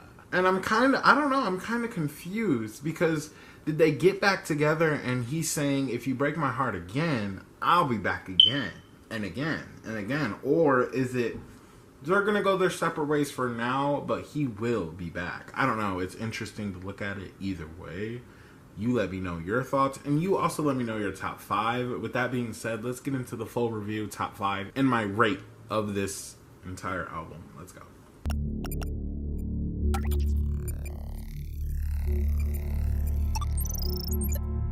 Okay, my top 5 from A Hard Day's Night is If I Fell, I'm Happy Just to Dance With You, And I Love Her, Things We Said Today, and I'll Be Back. Because that just, it really closed up the album so greatly. Now, my overall review of this album is I love the way it was written. I love the way it was, I want to say directed. I like the word produced, but this felt like a cinematic viewing. It felt like there could be a part 2 to this elaborate movie. I don't know. That's what it was giving for me. It felt like a love story in under 30 minutes. It just felt so live, and I love that. And everything came together perfectly. With that being said, let's get into my rate of this album. I'm gonna rate this album based off of 5 things that I find important for an album to be an album or sound like an album. Production, writing, album cover, vocals, and cohesiveness. Production, Easily, I'll give it an 8 out of a 10, simply because this was still early in their career, and I know it's going to get even better and better over time. I don't want to just throw 10s out there, but that was very well edited. Everything about the production of the fucking album was fucking sickening, from the littlest, tiniest, even the fucking harmonica. It was eating for me. I'm gonna give the writing a 9. It kept me very intrigued, very wanting more, and like I said, to be continued quality to it. So I was very interested in this album and finding out where the story was going. And if an album can cause you to do that, I feel like it's good writing. So I'm gonna give the writing a 9. The vocals on this album were different because I feel like there were different people singing a couple different songs, which is not bad. It's a band, so I expect that. And the vocals for each song, even the songs I didn't like, were good. They were giving passion. They were giving, I want to do this, like it's giving, like it was giving hard. But I'm going to give it an 8 because I feel like they can also do better. Like, I feel like going more forward, and this is not me being a hater, this is me saying I know that they're going to get better and better and better over time. So, with that being said, an 8. And now, coherency. How did the album sound overall? Like, did it flow very well? Yes. I'm going to give that a 10 because it sounded like a solid project. So, a 10. And now the last thing I have to rate is the album cover. This, by far, is my favorite Beatles album cover. It's just so different from their first 2 albums. I love the last album cover. It was dark. I like that. But this feels more art pop. It feels more out there. It feels more like they're really getting the hang of what it's like or what it is to sell an album or even be iconic, because this is sickening. I love the blue. I love how they're in black and white, but I also love the red font. It pops on this album.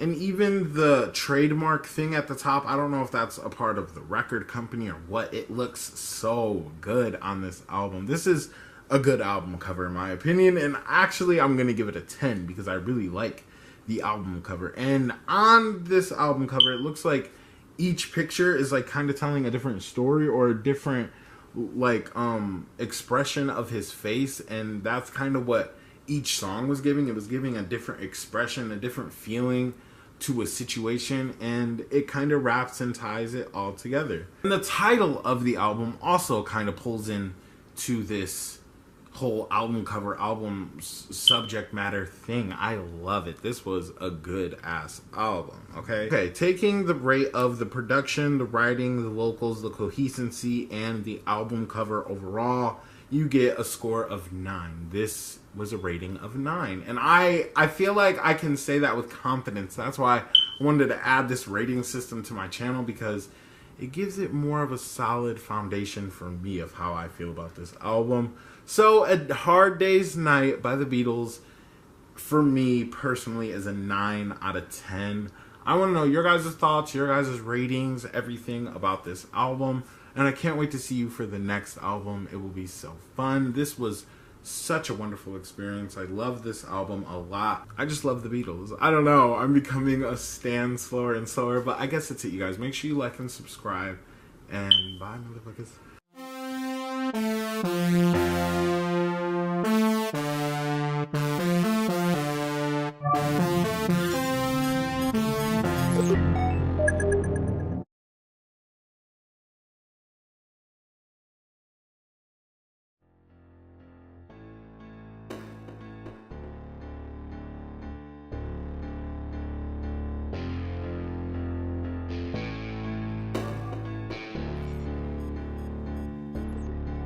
Hello motherfuckers, welcome back to my motherfucking channel.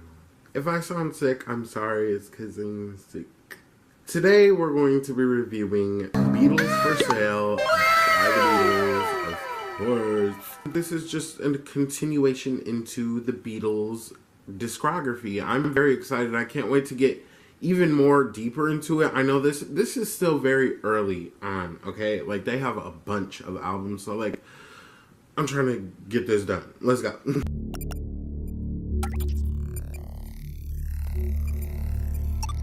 The first song is called No Reply. What? They said it wasn't you. I saw you. I saw the light. The vocals. I know that you saw me. You said you were not home. That's a lie.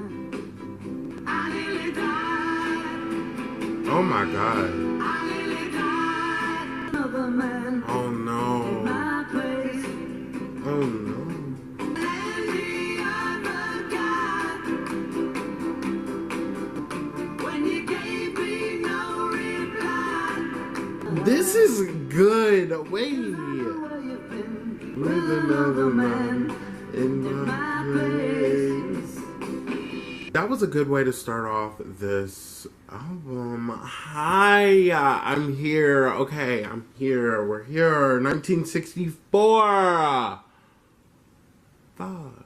It just gives that people have been going through the same relationship problems for probably centuries now. Nowadays, if you text somebody and they don't reply, it's giving like, ooh, what's going, like, shade, you know? And like, this man, they didn't have texting back then. They didn't have cell phones back then. So he had to go knock on that bitch's door and she didn't answer. Talking about she wasn't home. Bitch, that's a lie. I'm sorry. That was good. It's giving saturation. It's giving a baseline for this album. Well, let's keep going. The next song is called I'm a Loser. Let's go. I'm a loser. What? There is one love I should never have crossed. Oh, And I lost someone who's near to me. I'm a loser. My tears are falling like rain from the sky. And I lost someone who's near Wow. to me. I'm a loser. Wow. You know how I feel about that goddamn harmonica. I realize I have left it too late. Oh, that was cute. Okay, the first song was giving that somebody was doing him dirty. But now this song is giving that he was doing somebody else dirt. And he lost them because of the way he was acting. Baby. The drama within the Beatles albums, I don't know why I never like thought about, I don't know. But it just blows me every single time that they have a storyline about like some scandalous something going on. I don't know why I thought the Beatles were going to be, like I said this a long time ago. I felt like the Beatles were just going to be banjos and harmonicas, and they're harmonicas and banjos, but like they also have a storyline and substance and like backtelling and just, it's just all good. To be honest though, I don't really like this song. I'm not even gonna lie.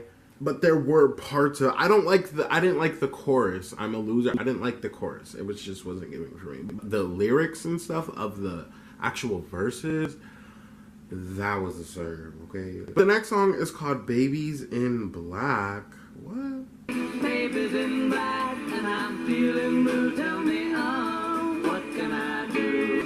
And so she dresses I like in this. black. She thinks of him. This is, How long will it take to do? Baby's in black and I'm feeling blue. Tell me, oh, dear, what This is like one of my favorite Beatles songs. Bye. Okay, bitch. That's gonna be top 5. I already know. That was a good. It was. I love their music is short songs. It just feels like a perfect little like boom to your moment, to your day, and it all like feels so good on the inside.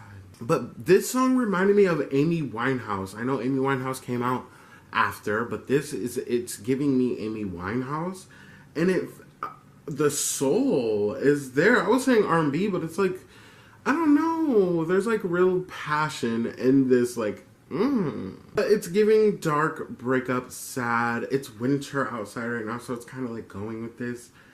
This is kind of cute. Let's keep going. The next song is called Rock and Roll Music. Okay.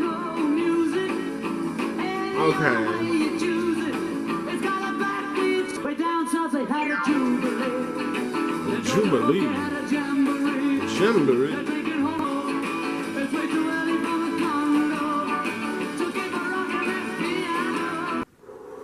Okay, I'm gonna be honest. Not my favorite. That was just not me. I've talked about this in the past. I don't like fast-paced The Beatles music just because it's just from a different era and I'm not really that big of a fan of fast-paced music in general. Now I come to the realization that it's just rock and roll, their version of rock and roll that they, you know, it was the first and one of the first inventions, if I'm not mistaken, the first and one, I don't know. I don't really know too much about the historical background of rock and roll music. I'm just very picky and I don't like that sound. But it's not taken away from the album, let me be real, because that song Babies in Black, that was good. But let's keep going. The next song is called I'll Follow the Sun. One day you look to see I've gone. Wow. For tomorrow may rain, so I'll follow the sun. Oh my god. Though I lose a friend, in the end you will know. This is the vibe I like for them. This is again gonna be tough. And so my love I must go. One day you'll find that I have gone. My god, that is what I love. That is what I came here for. It was so relaxed, it was so chilled. It was just, that is what I pictured from the Beatles when I thought of them having good music, because like I said, coming into this, I didn't know. I thought it was going to be banjos and harmonicas, but see, these are the deep cuts that I like. I've never heard anybody talk about this song. I like this. Fuck. It's just short spurts. All the songs are just short spurts of just happiness, and well, sometimes they'll be happy, but like it gives me good vibes, so it's making me happy. I don't know, but like the melodies on songs like these for them, it never ceases to just amaze me. But let's keep going. The next song is called Mr. Moonlight. Ooh. Wait. From your beam you made my dream. Feathers love. Wow. Mr. Moonlight. Oh. Bitch. Mr. Moonlight, we love you. Mr. Moonlight. That's gonna be top 5 once again. They're talking about the sun and the moon in this album. I know it's not much, but I love space. They're giving me just celestial being vibes. It reminds me of a song of, I don't like comparing artists at all, and I'm not comparing them at all, but it reminds me of a song from Queen. It's called 39. If you haven't heard that song, please go listen to it. If you like this song, Mr. Moonlight, and I'll Follow the Sun, I feel like you might like that. Maybe. I don't know. But that whole song, I just felt in a trance. Like I was on a beach somewhere during summertime of 1963, and my lover has just arrived, and we're about to take a night swim, get a little tipsy, maybe smoke a little marijuana, you know. That's what that was giving. That was one of the most like beautiful poetic songs on this album so far, and I'll Follow the Sun. I love these songs. Let's keep going. The next song is called Kansas City, Hey, Hey, Hey, Hey. Oh my gosh. Not this one. See, I don't even like the vocals on this.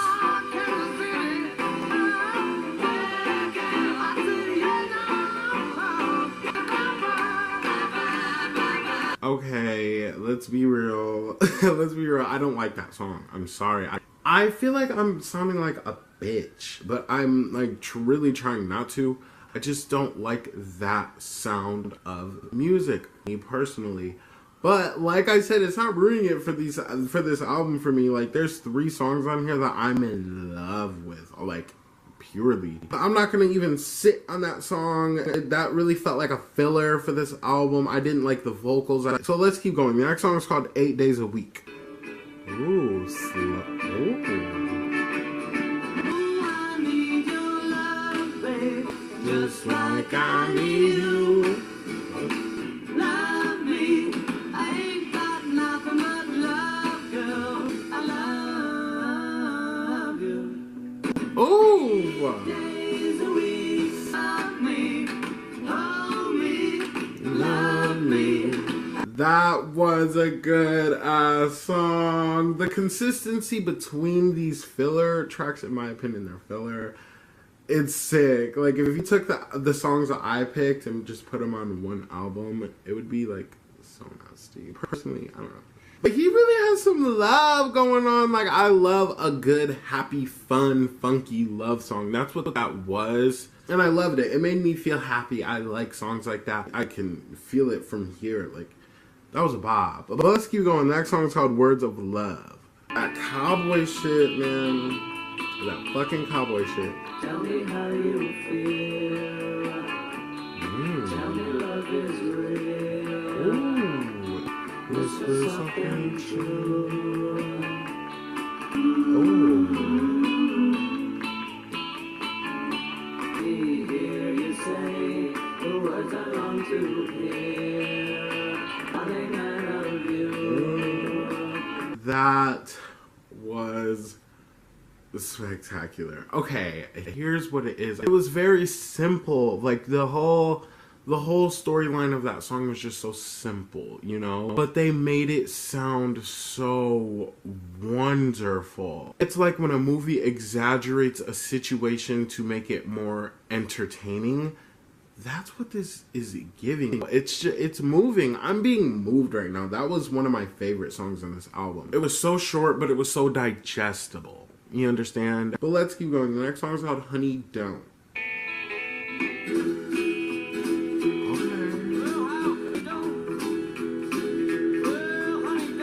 This is that too much cowboy shit that I've been talking about. Rock on, George. One time for me.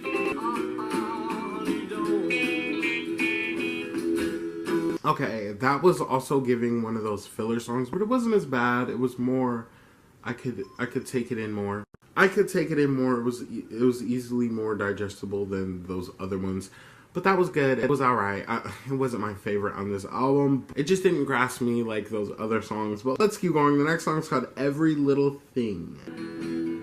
People tell me I'm lucky. That shit out of that.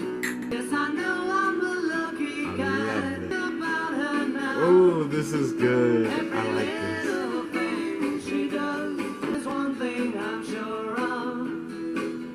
I will love her forever. Oh, Every little thing she does.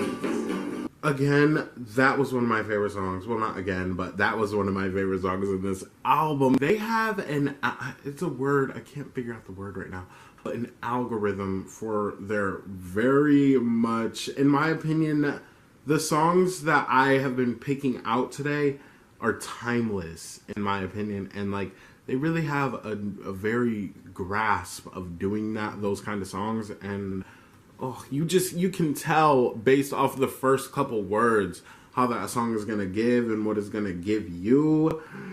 Baby, that was one of them. He's really obsessed. This album didn't really have a story, so I'm not gonna really get into it, but like, there's meaning behind a lot of all these songs, and that was just Every Little Thing. He's just obsessed, you know? He was lonely without her. He found her, and now everything's just magical. I love that. I love that. Let's keep going. The next song is called I Don't Want to Spoil the Party.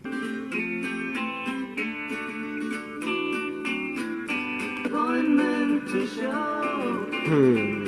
There's nothing for me here. Time's up while I'm gone. Please let me know. Oh man, he's drunk. There's no fun in Bye. what I do. And I still love her. I'm conflicted.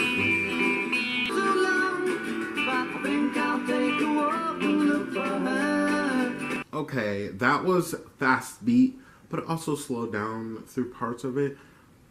That's why I'm conflicted about this, because I like the song. I like the meaning of the song, you know, the lyrics and stuff. I like that. But that was just, it was, I don't know. The sound of rock and roll in the 60s to me, it was too in your face. It just felt like too much. I don't know. But granted, somebody from the 60s could say the same thing about modern day rap music or modern day pop music, you know? So I understand the logistics of everything. That it was a better song than the fillers, is what I'll say. But let's keep going. The next song is called What You're Doing. Oh, I like how that came in.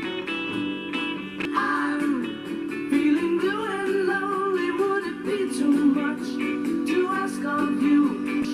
To ask of you what you doing to me? You're gonna do. Should you need a love that's true? Stop your lying. Oh, stop your Got lying. me crying, got me.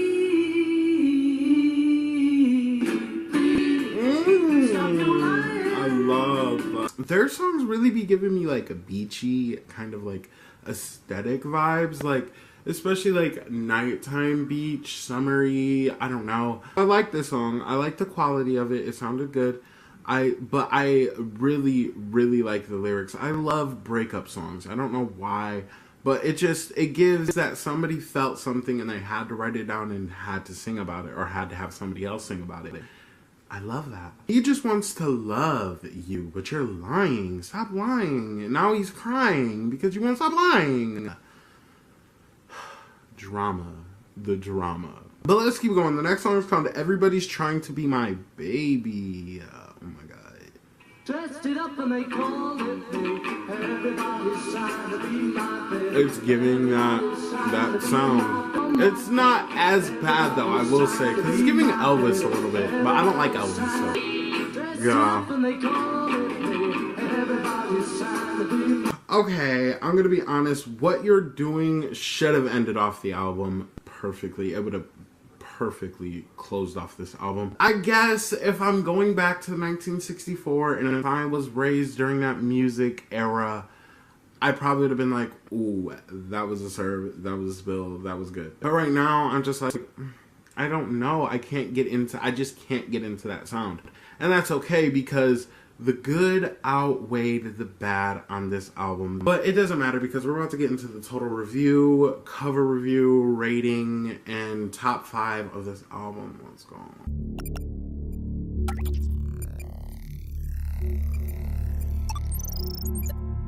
Okay, well, my overall thoughts on this album was, it was kind of all over the place. It was a messy album, but the songs that brought it together, which I'm going to talk about in my top 5, it really just pulled the album together, and I seen it for what it was. I'm not going to blame it for different sounds that I didn't like or whatever. That's on itself. But for me personally, I think this album, it could be underrated. It's underrated for sure. The songs that did sound good sounded really fucking good. But, you know, those are just throwaway songs in my opinion, I'm sorry. But they're just throwaway songs. You don't have to listen to them. What makes an album good is the songs that you like. But what I will say is the quality in the music, this is their most recent album up until this point. And the quality, it sounds good. I love the quality of the album. It sounded very much more fresh. And it's just going to keep going like that. Once again, it's going to keep going like that until the end of our journey with the Beatles. So I'm going to get my rating from these 5 categories on this album. The production, the writing, the vocals, the coherency, and the album cover itself. The production of this album, I'm iffy, I'm conflicted about, because the songs that I did like sounded amazing, they were produced wonderfully.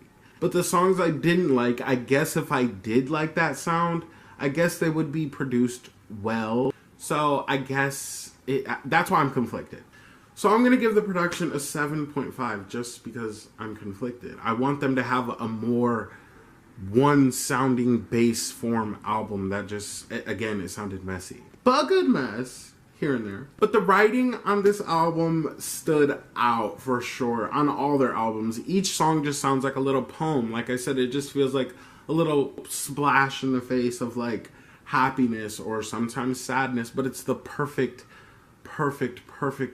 amount of digestible content, and sometimes it sounds really good. But I'm gonna give that a 9 because I really liked the writing on this album. The vocals here, once again conflicted, because the songs that I liked, the vocals sounded amazing, but the songs I didn't like, I was just like, ugh, iffy about. But I guess it's the rock and roll sound. They were eating. Like, the vocals, they sounded raw. They sounded emotional. I liked it. So I'm going to give it an 8, honestly, because it wasn't bad. I just didn't like the sound of the songs that I didn't like, you know. The coherency on this album is really what drove me to giving these 7s and 7.5s, because it would sound so good. There would be a good run of songs, and then you get big harmonicas and banjos in your face, and I'm like, bitch, I want to hear love spells, you feel me? So it just didn't flow together as well as I would like it to, so I'm going to give it a 7. Okay, and now the album cover, which I've been excited to talk about since I started this video. This is my favorite besides A Hard Day's Night. I love that album cover. The album cover just gives wintry, but also kind of fall vibes, but also kind of New Year's vibes, which it is the New Year's. Happy New Year's, by the way. But they all look so similar, and it's the facial expressions for me. The songs that I was talking about that stood out for me, their faces just give it so hard. I don't know if that makes sense. I hope it does. But the green and the orange and the beige color in the background, it just looks like a very fairy tale-esque album cover, and I love that. In adding up the score of each category from this album, you get a score of 8.3 out of 10, which isn't a bad thing. This album is very good and it's worth a listen. There's just songs that just didn't fit me personally. Now my top 5 from Beatles for Sale is No Reply, Babies in Black, I'll Follow the Sun, Mr. Moonlight, and Words to Love. These songs stood out to me. They grabbed me by the cooch and just shook me up. I was shook. I want to know your guys' top 5. Let me know if you can add anything to the lore of this album. The drama behind songs. Like, were songs actually about situations where they actually a spill, or was it just like cute writing material?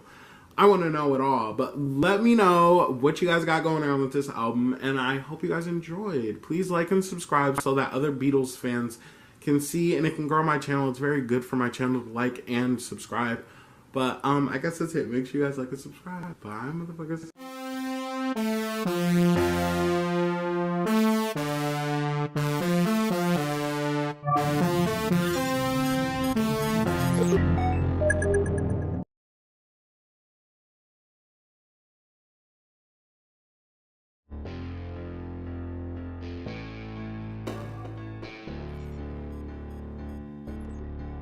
Hello motherfuckers, welcome back to my motherfucking channel.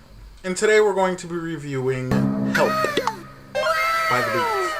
At this point, I've already reviewed 4 of their albums, and every week after this week, I'm going to be uploading The Beatles review until I'm finished with their album. So before I start, make sure you guys please like and subscribe. If you like the video, it spreads out more. I get a wider range of audiences and stuff, and I just want to spread this message that young people can also listen to older music, you know. This came out in 1965, okay?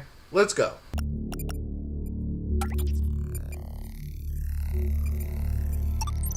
The first song is called Help, of course, the title track to this album. Let's go.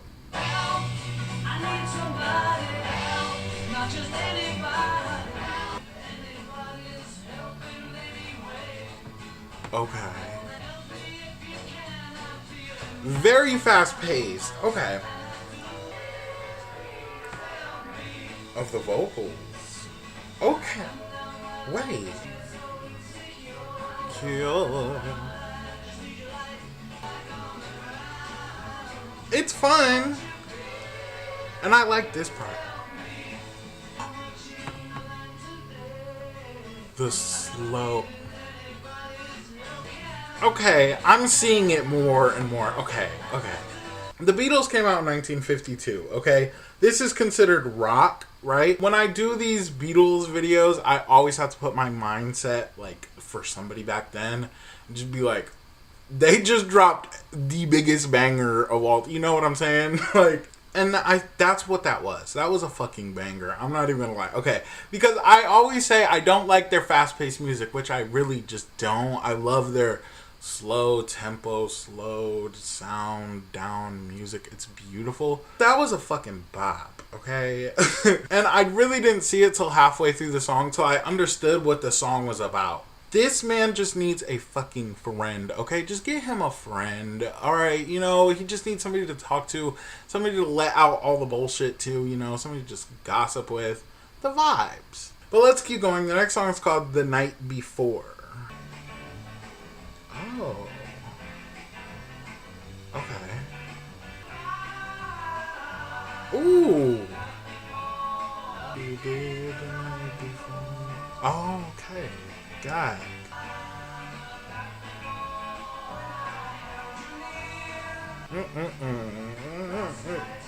I like this. Treat me like you did the night before.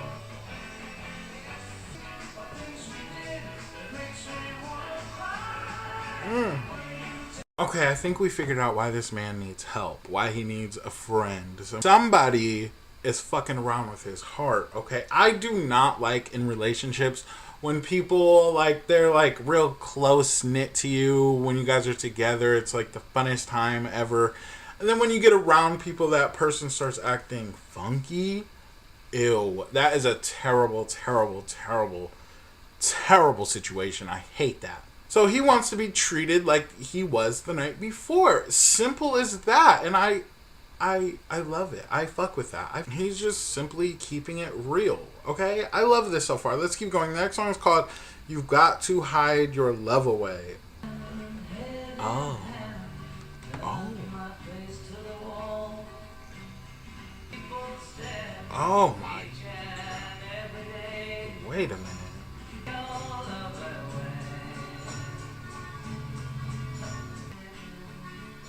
Oh my god. This is the best song so far.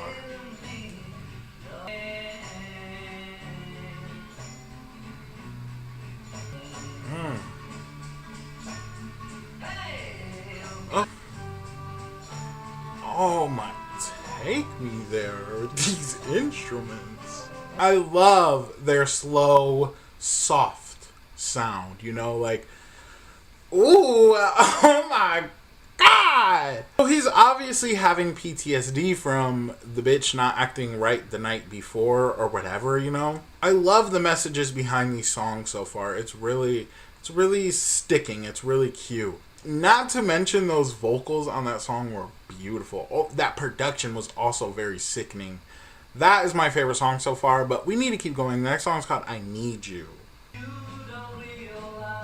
Oh. Oh.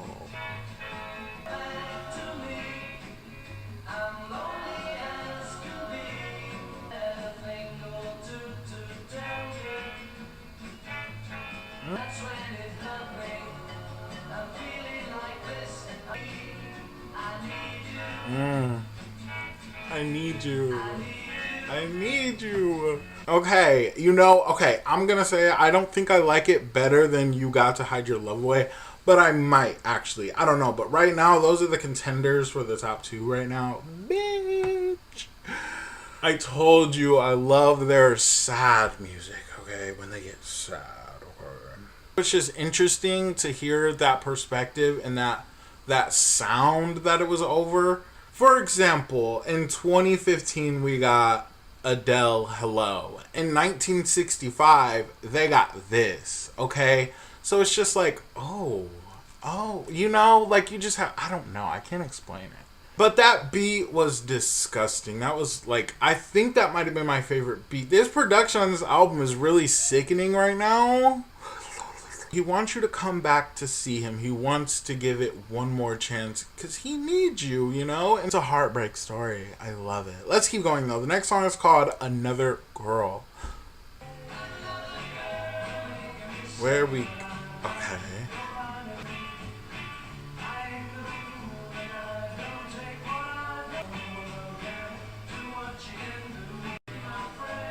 Beautiful.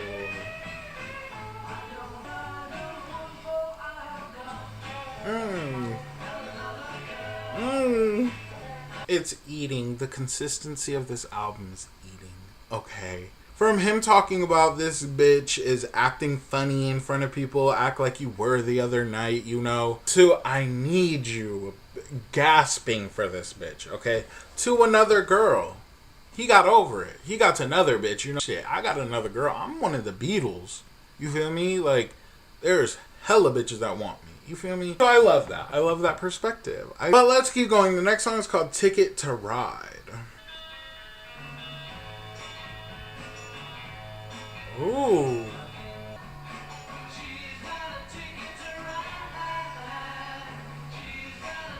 This is good. I like this. Ticket to ride.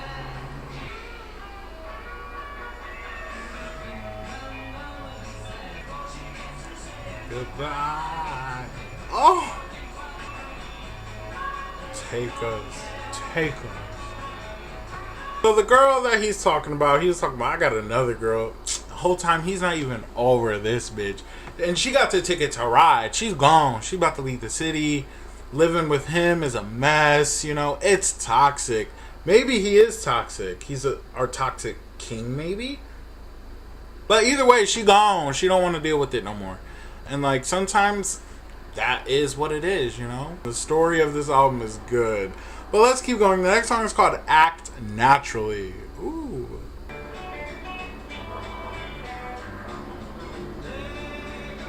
This that hunky dunky shit. Okay. But they're standing on business, talking their shit. Yeah, I'd be getting into it though. I'm not even gonna lie. I win an Oscar, you can have a towel.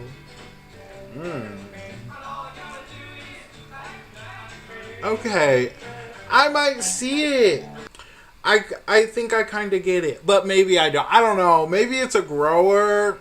I don't know. I just love what they were talking about in the song. Obviously, at this point, the Beatles are huge. 1965, the Beatles are huge. The Beatles are huge, and they're blowing up. They're making noise across the globe, you know? And all they have to do is act natural, you know? Just be themselves, you know? Don't let the fame take them in.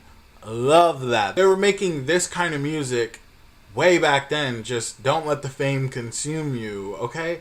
That's cute. It was cute. That was a cute song, okay? But let's keep going. It's Only Love. Okay, so my camera died during that section of the video. Like, it went on for so long. It went on through 2 songs of me not knowing that it died. Gag. So I missed most of the recording for It's Only Love in my little talk session after that song and then the next song. But with It's Only Love, it's still containing to that beautiful sentiment, that beautiful writing of this album that I love, and I'll talk more about it at the end of the video. But now he's starting to ask questions about this relationship. The story is just, it's a gag and it's going to keep going. So I like that. And this was also one of my favorite songs. I do want to say that. And the production on it was beautiful. But I'm sorry about that. I'm going to try harder next time or whatever. But yeah, continue watching. Bye. But what I will say is that is my favorite song so far. I know I keep jumping back and forth from what's my favorite song, but I think that one is going to be my favorite song. He's cocky, but she's cocky too. Like, this relationship is very rocky and very toxic, but you can tell situations like that, you're like, I know this person's right for me, but like, we're so toxic together, but I don't want to leave them. I've tried before and all this other. It's beautiful. It's a beautiful segment. So let's keep going. The next song is called You Tell Me, or Tell Me What You See. Okay.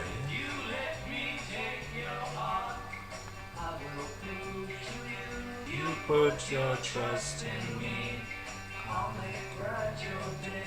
Okay. Cute. Cute.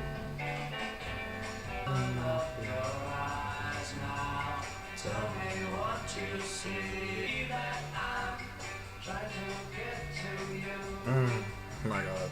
So the first part of the album storyline kinda is continuing right now, I'm seeing. Look into my eyes. You can tell that I fucking need you.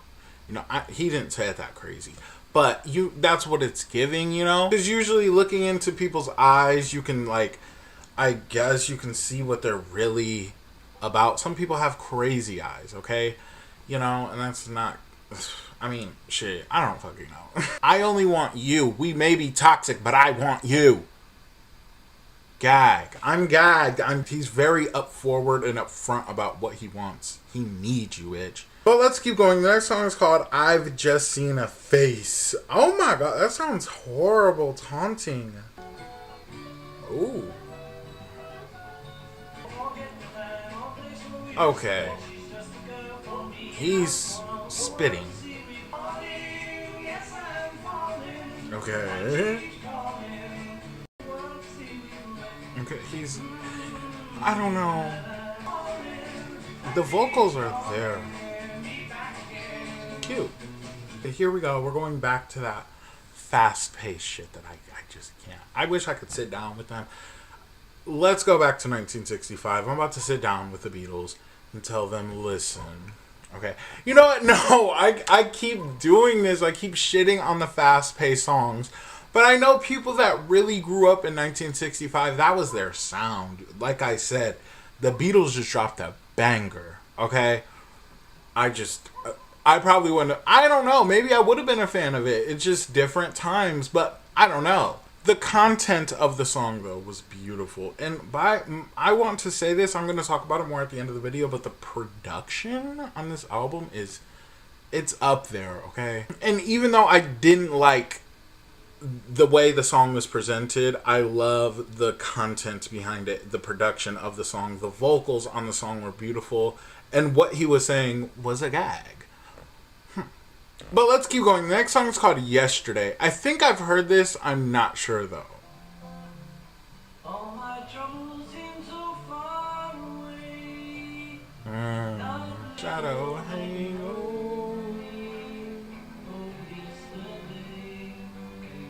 This is sad. Oh my god. Now I long for yesterday. Bye. This is... Oh my god. Ooh.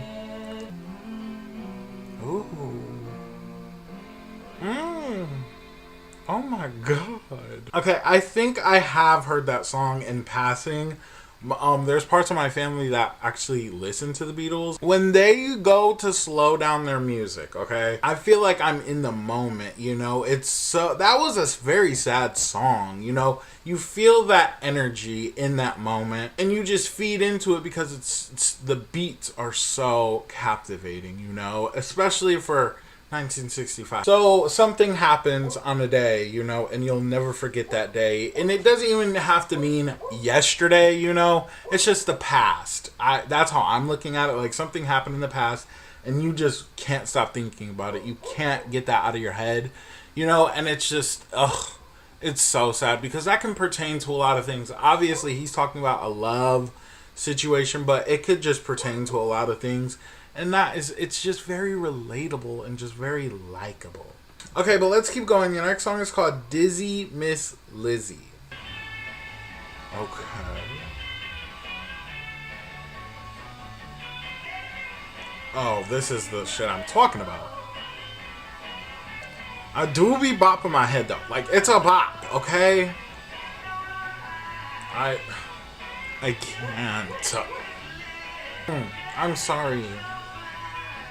It's kind of a bop though. bitch, that's what I'm talking about. I'm sorry, that was a terrible album ender. But, okay, you know, in my opinion, it's a bad album ender. I am so happy if that's one of your favorite songs, you know? But I can't get in. I just can't. Now, it wasn't bad, but it was just very up-tempo and very, like...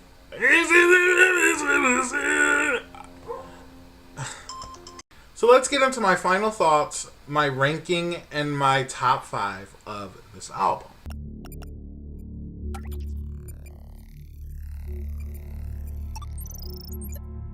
My overall thoughts review of this album is they're getting better. Okay, I said it again and I'll keep saying it. The last 2 albums for me, it wasn't it. Like, for real. There were like a couple standout songs.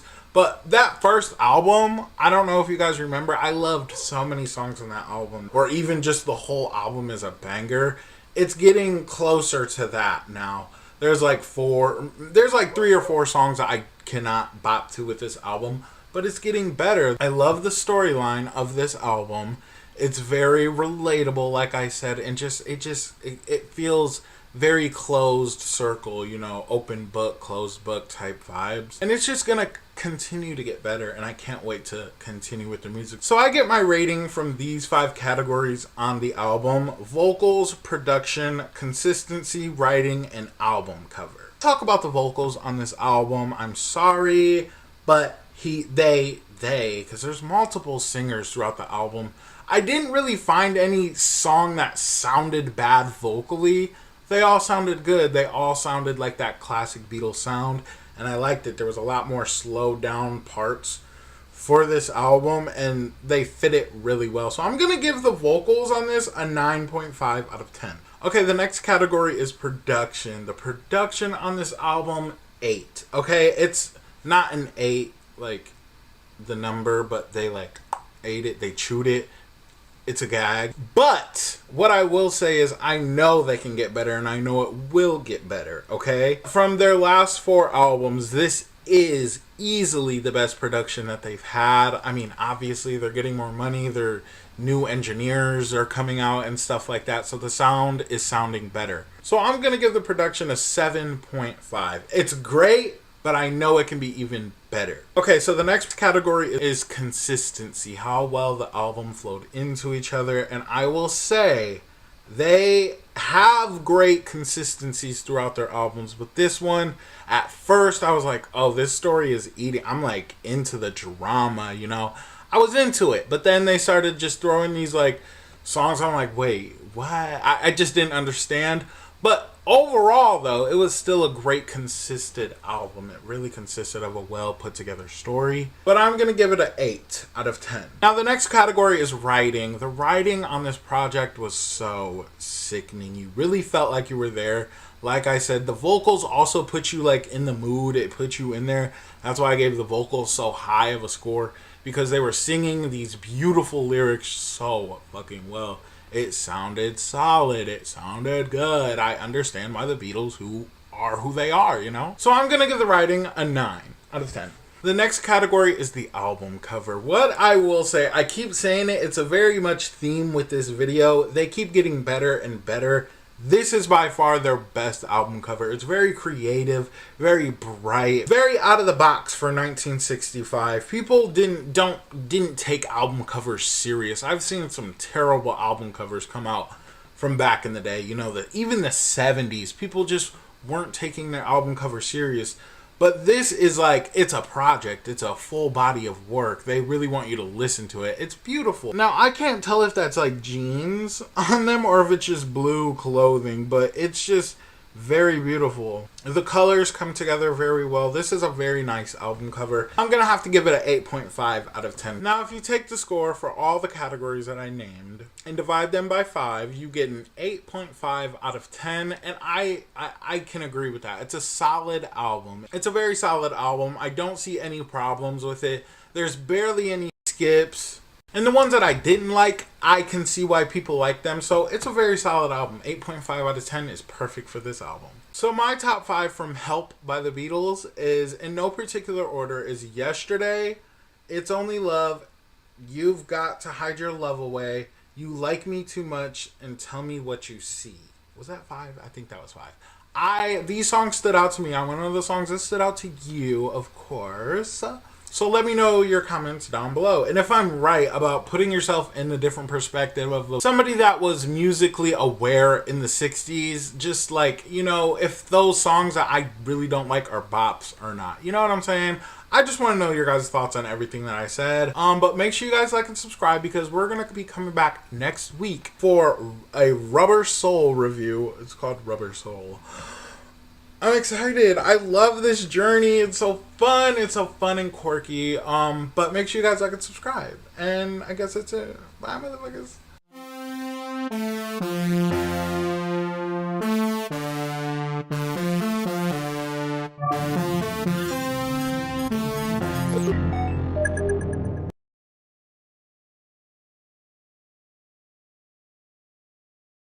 I just want to say before this video starts, the lighting situation of this video was a one-off thing. I'm embarrassed, to be honest, but I didn't think that it was that dark in that room, but it was. And it's not bad. I kind of like fixed it. It was either going to be this or this, and I feel like this is like, you know, kind of an even odd to this situation. But it's still a good video and it's still a good album, so just give it a chance. And we will be back next week with better quality.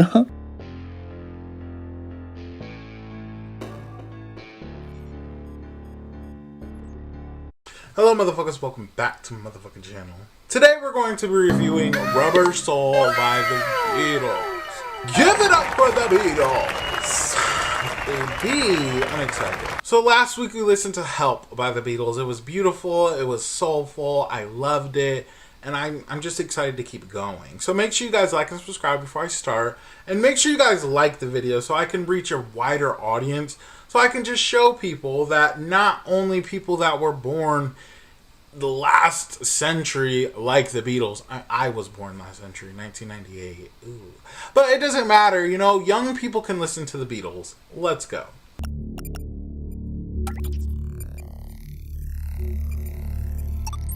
Okay, the first song is called Drive My Car. Let's go.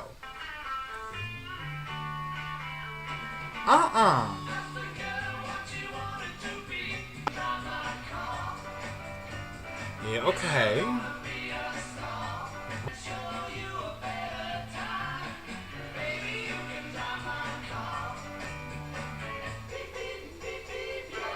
Oh, I don't like that. Okay, it's funky. It's funky.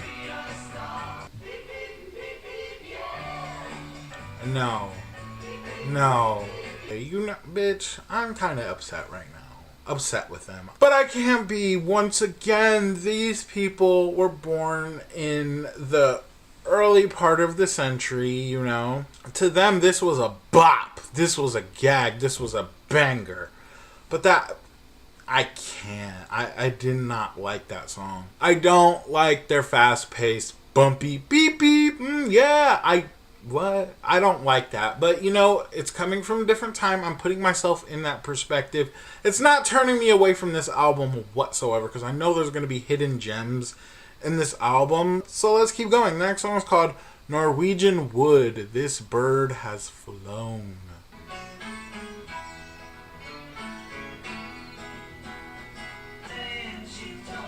Oh.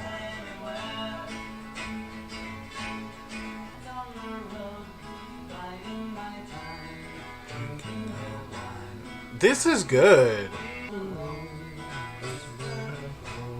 Oh. I don't even... Wait. I really don't even know what Norwegian Wood. What is it? Okay. It all just hit me. Norwegian Wood is probably, you know, just a certain type of wood. And it was really setting the scene of the song, very visualizing. I like that. So you can imagine like what was actually going on while his thought process while writing this song. That was good. I love a cute, happy love song. That's what that was giving, okay? Love a cute, happy love song, but I also love a sad love song, you know? Let's keep going. The next song is called You Won't See Me. When I call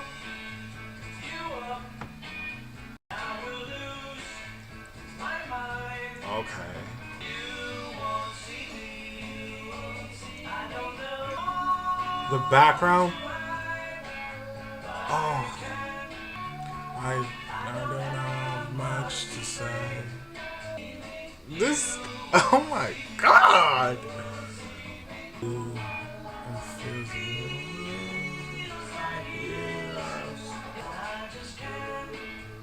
Go on. Shit, yikes. This is so good. I didn't know that the Beatles were going to be like relationships, you know? I don't know what I came into this expecting, to be honest, but it wasn't that. And when they really fucking want to, they can make a banger of a love song, okay? And that's what that was to me. For some reason, it was giving me Amy Winehouse. Her vibe, her style of music. That was very, very beautiful. This lady doesn't want to see whoever this is, you know. I always like to look at albums like they have a story. So that's what I'm saying when I like make up these scenarios about these albums. But it's just giving. It's not really making it up. It's just putting words to paper. You know what I'm saying? So they don't want to, somebody doesn't want to see one of these men. And I don't like that because they don't deserve this. You know, I mean, there are a couple instances where they even call themselves toxic. But beautiful. That's going to be a top 5 contender for sure. The next song is called Nowhere Man. Oh, Nowhere Land. I like this. Oh, I really like this.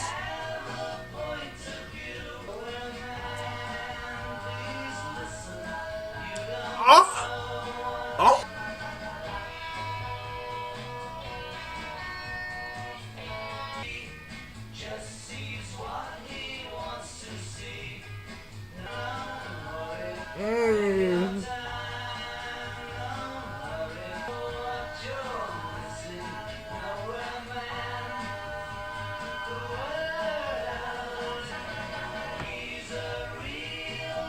This is my favorite song.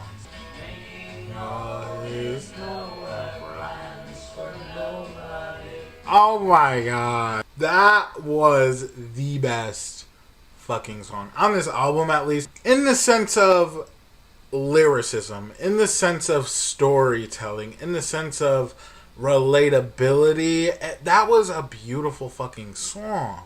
But somebody that is just content with where they are, but they shouldn't be, you know what I'm saying? They're going nowhere and they're content with it. It's just that it's a beautiful song. Oh my god, that was good. That was good. The next song is called Think For Yourself. Let's go. Okay.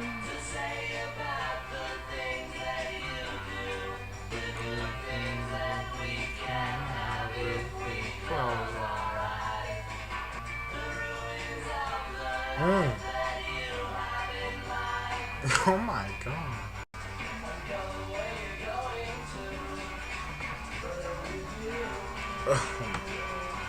They say, I left you far behind, the ruins of the life that you have in mind. And though you still can't see, I know your mind is made up. You're going to cause more misery. Do what you want to do. He's over it, okay? He left that shit behind. He doesn't give a fuck, okay? Beautiful, beautiful story on a song. They know how to make a song sound like a whole fucking album. I could sit here and talk about the song themselves like all fucking day because it's beautifully written and it's beautifully delivered. Do what you want to do. Think for yourself. Don't even keep me in your mind.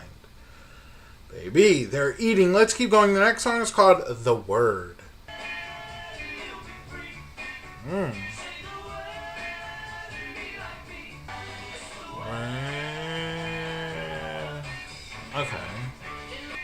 Okay.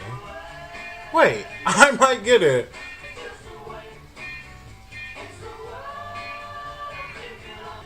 Okay, maybe.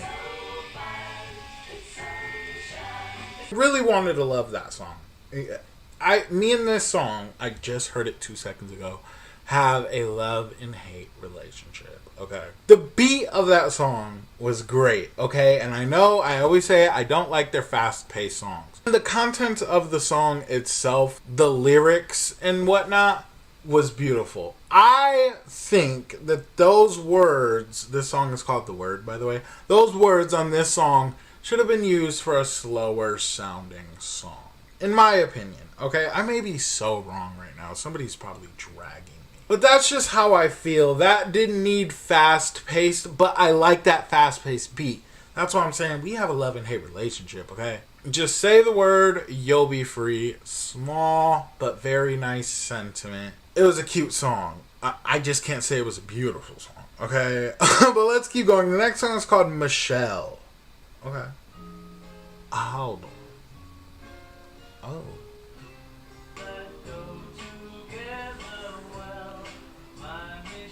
Okay. Oh. He's singing in French. I like this. Oh my god. Oh. Take me. Take me there.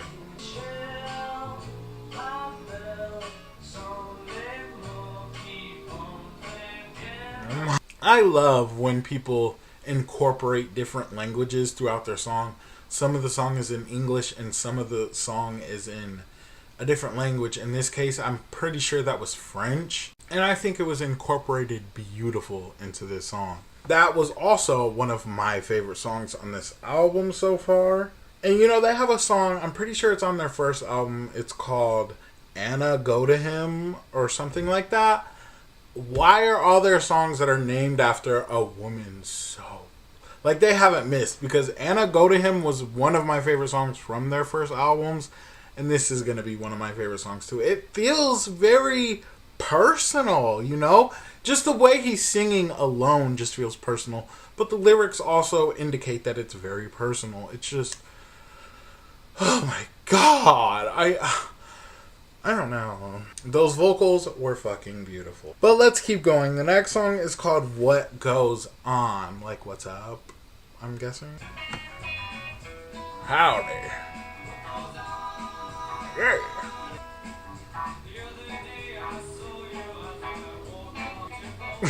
I can't. The storytelling is there, though. Okay? That was one of those songs I just didn't, I couldn't get behind. I just couldn't get past the sound. But the lyrics themselves were very good. I love it. It's flowing very well in together lyrically wise, production wise. It's really not. But I'm gagged, okay? The next song is called Girl. Ooh.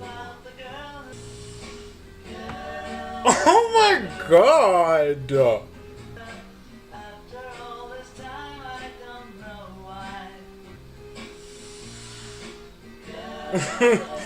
I'm gagged.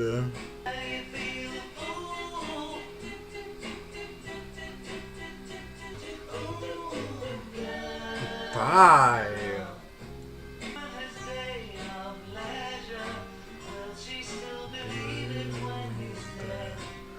That was one of the best songs on this album. I really can't.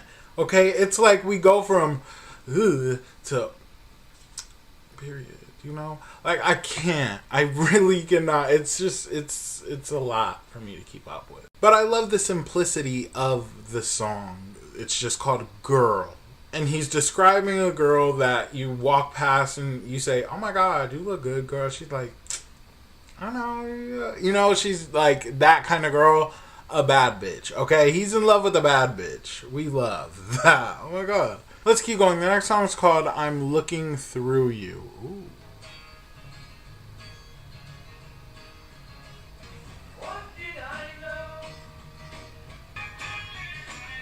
Vocals are eating. Production's good. I like that.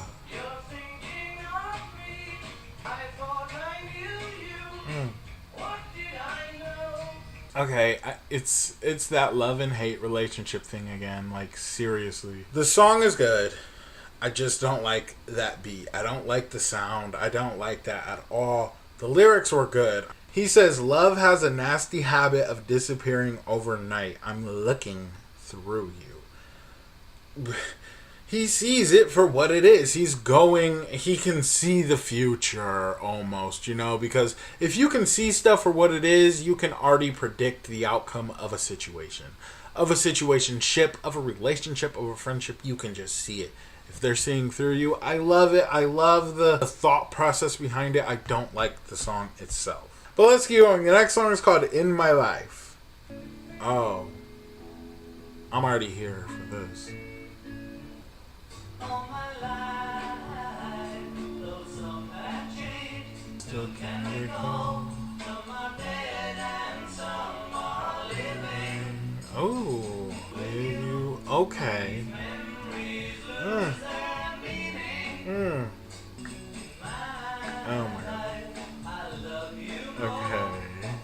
If I say this again, I'm gonna be pissed. It's like they take you there, they give you something, give you hope, and then they take it away. But this was good, okay? I'm not even gonna say anything bad about this song. In My Life, it's like a reflection of what has happened throughout your lifetime. You can reflect whether you're 10 years old, 20, 90 years old. You can always reflect on what you've been through in your life up until that point. The love that she gives him and they have for each other doesn't compare to anybody. I love that so much. It's very personal. It's very like giddy, okay? I love that. Let's keep going. The next song is called Wait. Oh. Coming back home. Wait till I come back to your side. Wait, turn me away if your heart's Okay. been a long time now. Been away now, but I've been good as I could be. We forget the tears we cried. It's been a long time. It's not going back and forth like it has been these last few songs. It continued to that good vibe that I like. But just wait, be patient. That person, this person that loves you is coming. Wait for him. He'll wait for you. Type vibes. Poetic. It's fucking-etic. He wants to come back to you. He wants to come back home. He wants to be with you. Okay? Are you listening? Well, let's keep going. The next song is called If I Needed Someone. Let's go. I needed someone to love. You're the one that Oh. I'd be thinking like this. But you see how I'm too much to love. Ooh. Now it's starting to give. It was giving heartbreak. It was giving love. It was, you know, stuff like that. But it's getting even serious. It's giving soulmate. Okay? It's really giving soulmate. It's giving lover's quarrel. He's very much in love with this person. And you know, musicians can just be writing to fucking write, which is okay. But this is like giving personal. Once again, I love the personal feel to those fucking songs, dude. I'm sorry. I'm like obsessed. And I'm gagged. But let's keep going. The next song is called Run for Your Life.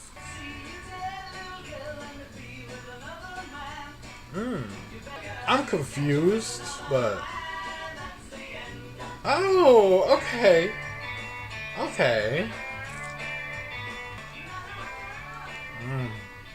Okay, you better run, bitch. He's done playing. I tried to tell you stop playing with this man's heart, his soul, his mind. Please stop. It's so toxic. But you better run. Because the next time he see you, he gonna get you. And I'm not even gonna say what he said, but he's gonna get you, okay? Love it. For example, last year, SZA, she's a newer artist from my generation, and she dropped a song called Kill Bill.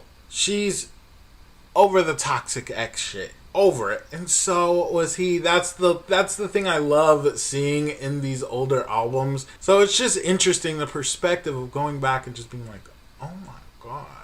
So it's interesting. Now it's time to get into my final thoughts, my rating of this album, and my top 5 from this album. Let's go.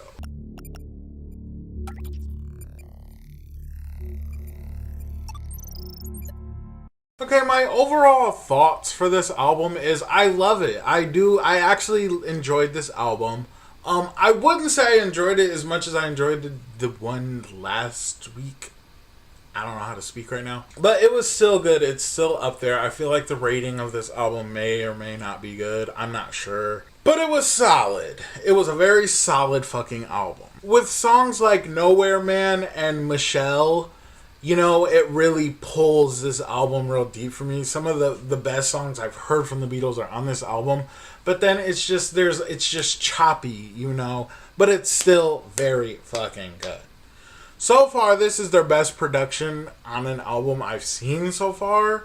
I'm gagged, okay? I'm like gagged.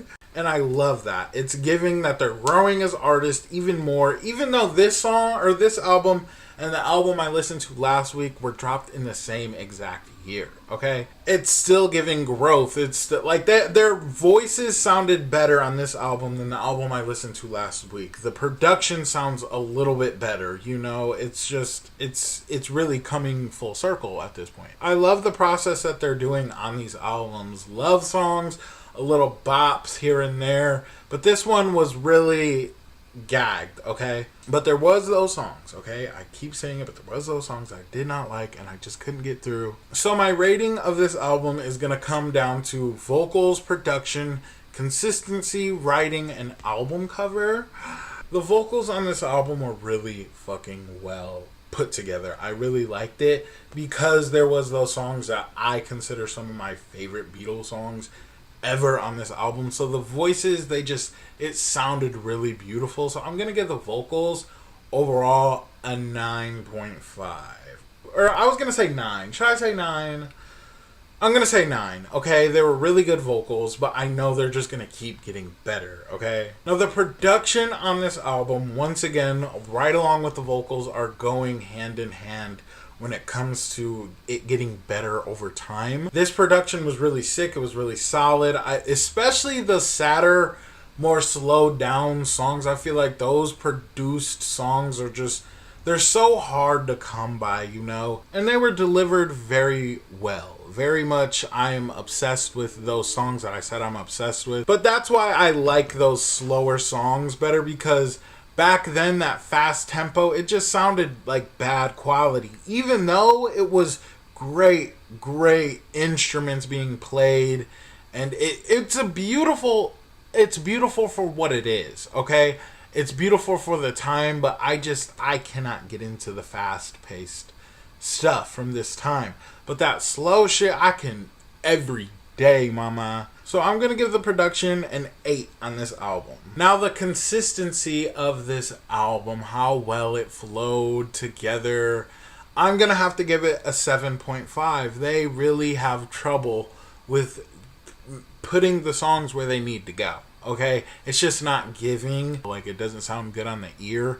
But it's not making me dislike or take away from the album itself or the songs that I like, so it's not that bad. The next category is writing. The writing was fucking good as shit. There were so many standout lyrics throughout many songs, and many lyrics within just one songs that just were like, ugh, it's so visualizing, it's so beautifully spoken, it's perfect, you know? It's just giving poetry. So I'm gonna have to give that a 9.5 out of 10. The next category is the album cover.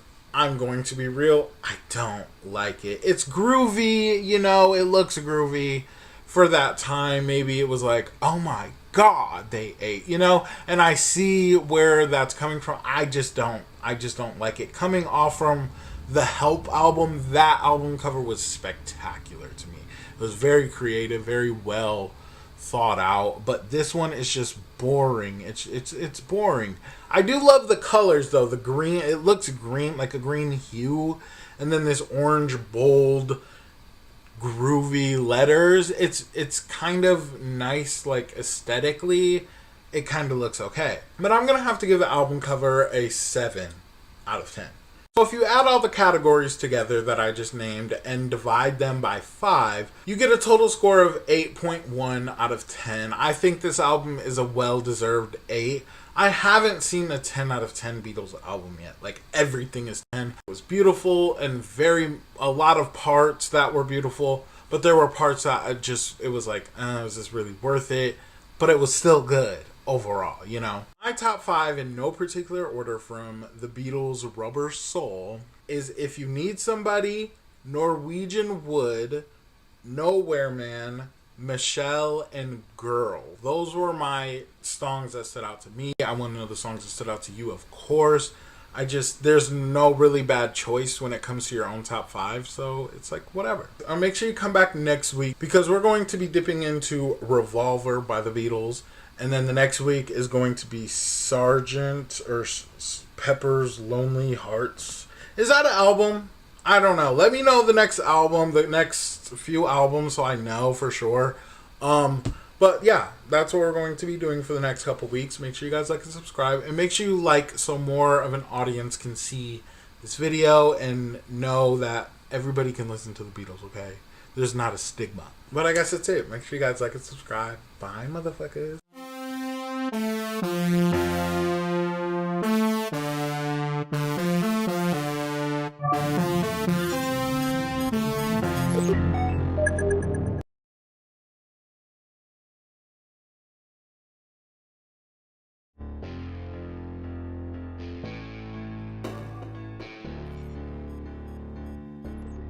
Hello, motherfuckers. Welcome back to my motherfucking channel.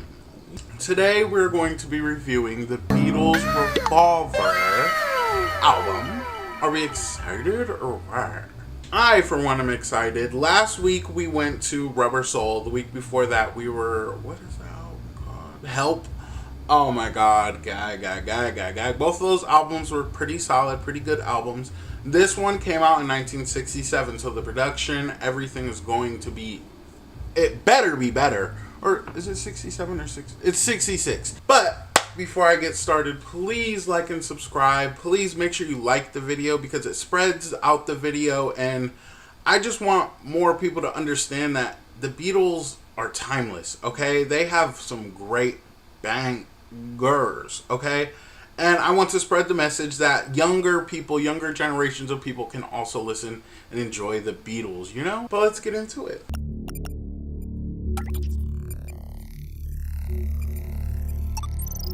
Okay, the first song is called Taxman. Oh, it's like... Oh! Okay. Taxman.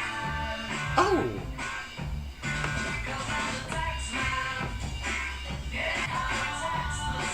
Okay, wait, what the fuck? I'm here. Oh, yeah. Oh. Okay, bitch. Wait.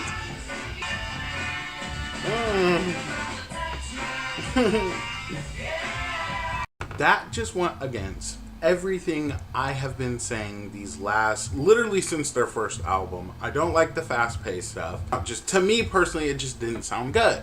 But that sounded so high quality. It's not even funny. And I'm not looking for quality, by the way. I'm just looking for good music. And that was a good ass song. That might be the first fast song that I actually can actually might be in my top 5, maybe. I don't know. Let's keep going. The next song is called Eleanor Rigby.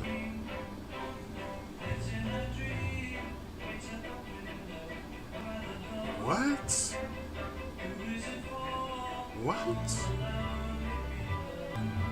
Oh. Father Mackenzie. I love the flow and melody. Oh my god.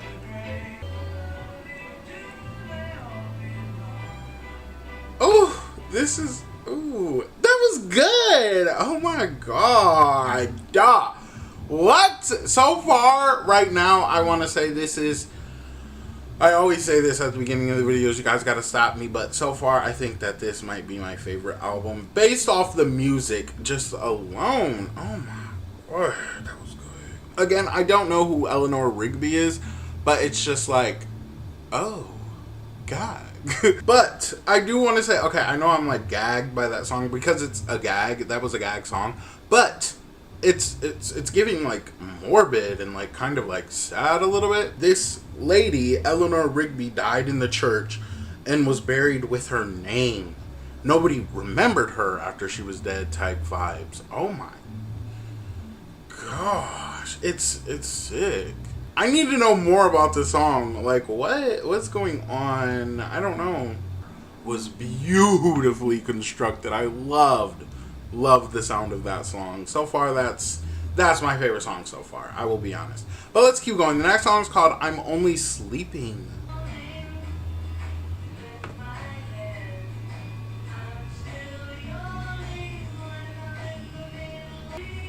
Ooh. Oh.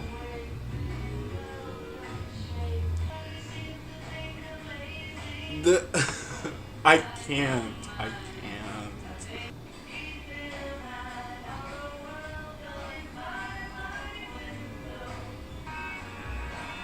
This production.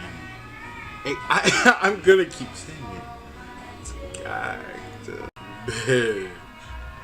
Oh my god. I'm like blown the fuck away. That was great. Okay, what? And it was such a basic song. You know, he's talking about sleeping, but like there's such a very beautiful thing about sleep. And I love that they just said, fuck it, let's just make a song about sleeping, you know? Oh my god. I'm obsessed. I think I'm obsessed. I think I might be obsessed. But it also kind of gives that he's depressed, you know? And that's like sad or whatever. But that's my thing. Sad people make beautiful music, okay? Beautiful. Beautifully written, beautifully sang. I loved that. I'm gonna keep changing my number one throughout this whole album, okay? But this is my favorite song so far. I love the simplicity of it. I love that production. That sounded beautiful. I may sound hype because I'm hype, okay? I'm sorry. I love when he says, "When I'm in the middle of a dream, stay in bed, float upstream. Please don't wake me. No, don't shake me." It's just, it's just, I don't know what it is, honestly. It's giving to me. I love that. But let's keep going. The next song is called "Love You Too." Oh. It's different. It's different. Okay.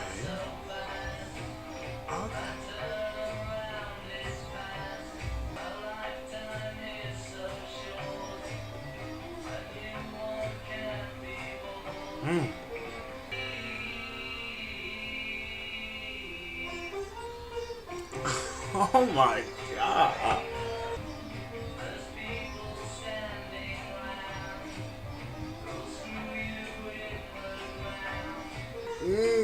My god. I give up. I'm over it. I'm gonna be real. I did not expect this. Like I kept saying throughout these videos, it's gonna get better. It's gonna get better. And we're here.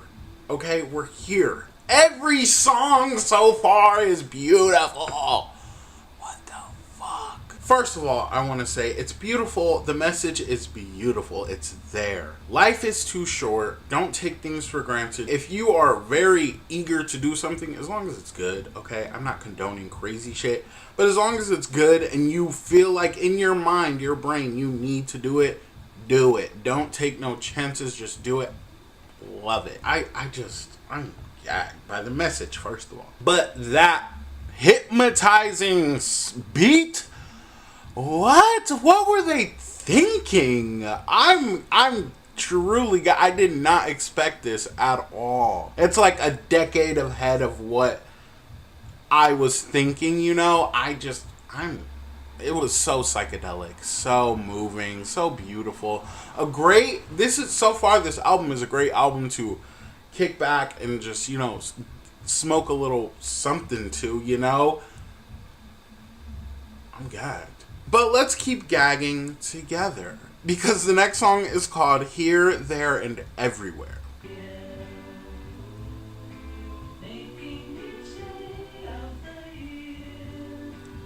Whoa.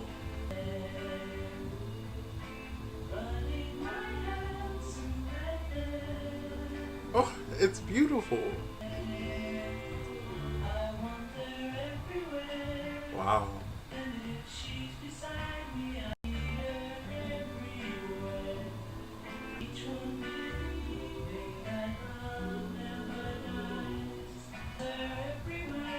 Oh my god.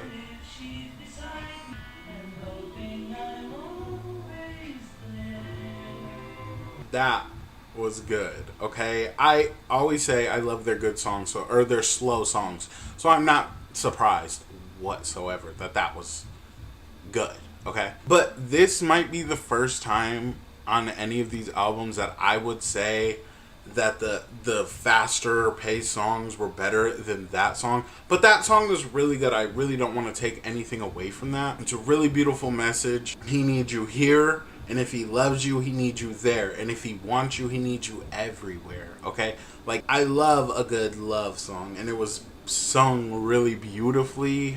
I'm just, like, really gagged right now. Like, ooh, my God. But let's keep going. The next song is called Yellow Submarine. I've heard of this song before. Haven't heard it, though.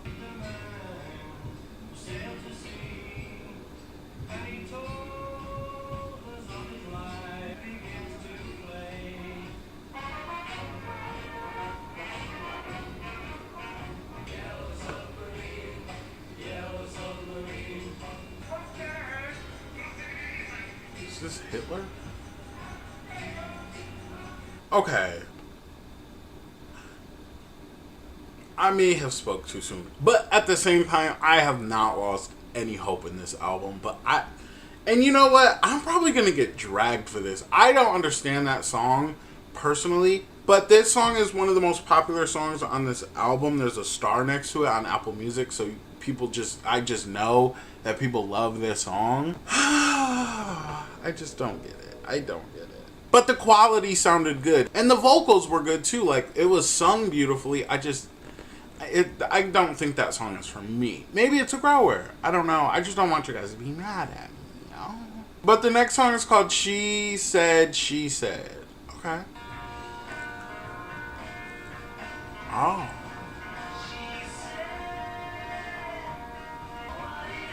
Whoa. Whoa.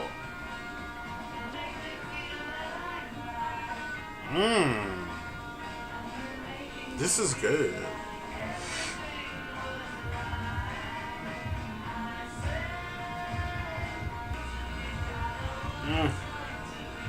Oh my god. Okay, see, we're back on track. That Yellow Submarine song really threw me off, but this brought me right back in. I love the toxicness, okay? I don't love it for me, but I love when it's put in art and it sounds good. It sounds beautiful, you know? But basically, she's putting all these things in his head that he doesn't like. He's just like, ew, this is weird. And she's like, but Nar, I don't think you understood. But it's just like, people grow up in different households. Everybody believes in something different, you know? Even if it's religion or just the way you speak, you know? Everybody is different, okay? But she's like giving morbid. I know what it's like to be dead. I know what it's like to be sad. It's giving morbid. I love songs like that where the lyrics are morbid as shit, okay? But the song itself just makes you feel like you're just like floating on clouds, vibing out. That's what it is giving to me, and I love that. It's very surprise, you know? But let's keep going. The next song is called Good Day Sunshine. Let's go. Ooh. Oh.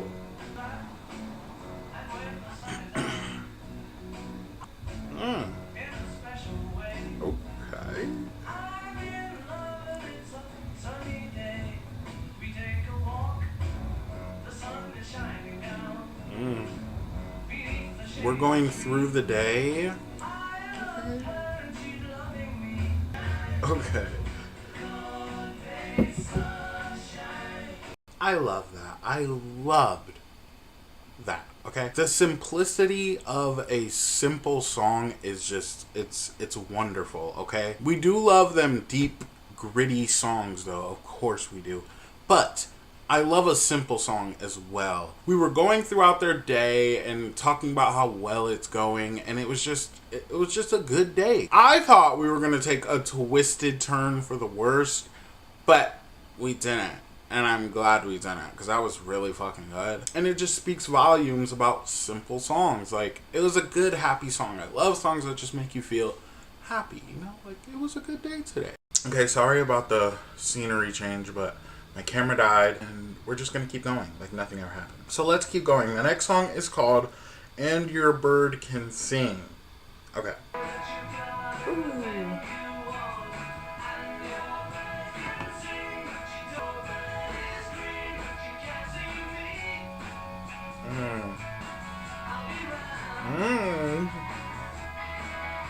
Okay.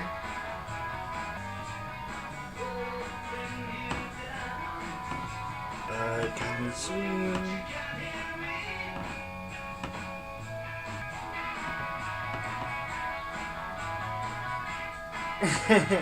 Coming back to this album, I feel like nothing changed for me. My thoughts, like the theme with this album is, it's better. It's better than all the other albums. I'm just gonna say that. To me personally, this is like, it's like a breath of fresh air.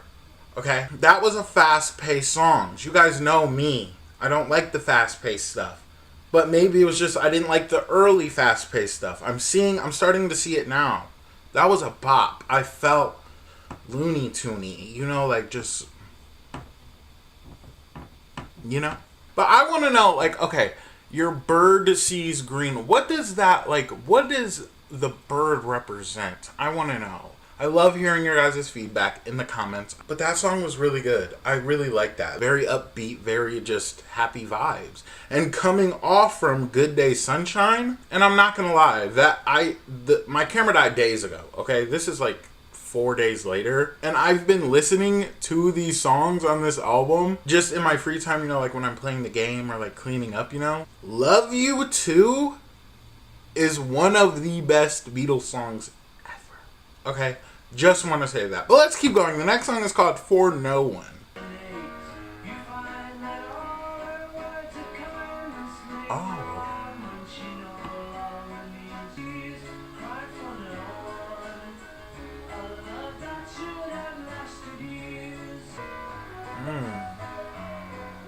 I'm here.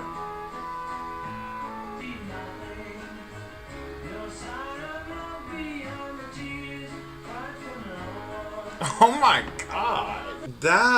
Oh my god. What happened? What happened in this year from the last album to this? What happened?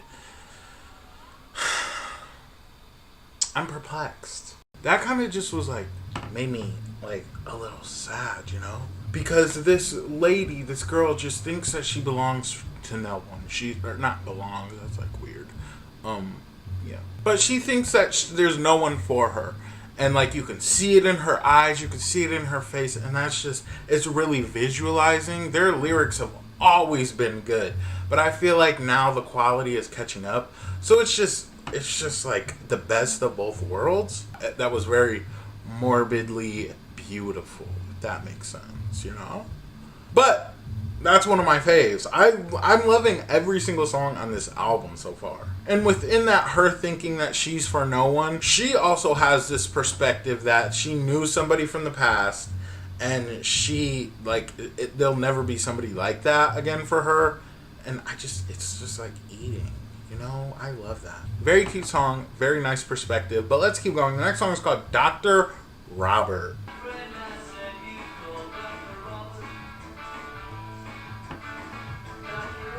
Dr. Robert.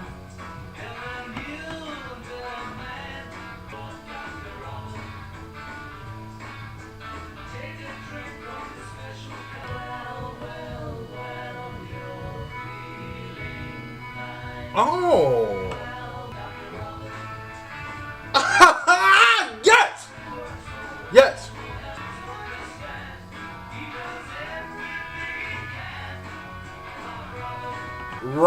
Bob Robert.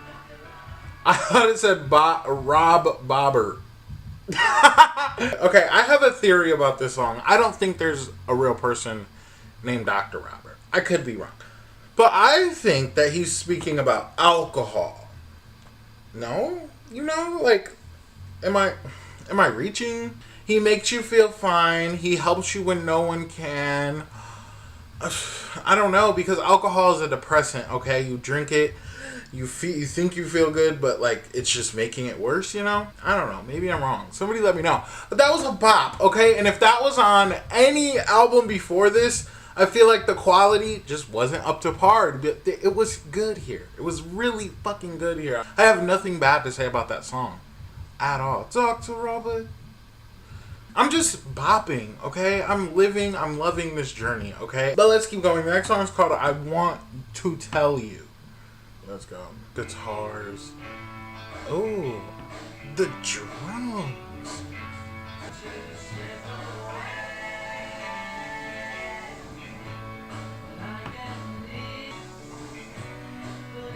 Oh.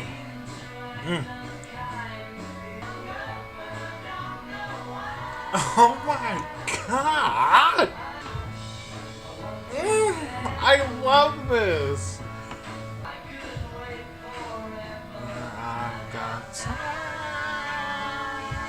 I am gagging.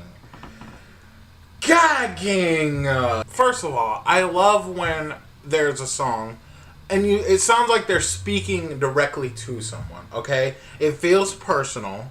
I've got to tell you, there's things in my mind that tell me things, but it's just making it confusing for us because I can't tell you, but I want to tell you. It's, you know, I don't know why I just thought relationships started existing in like 2004. I don't know why. But it's just obvious that people have been going through this for so fucking long.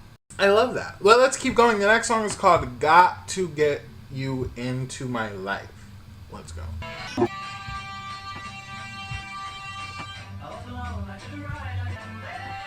Oh!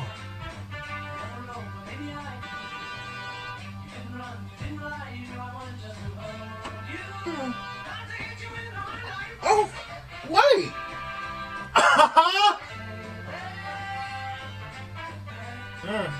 Beautiful.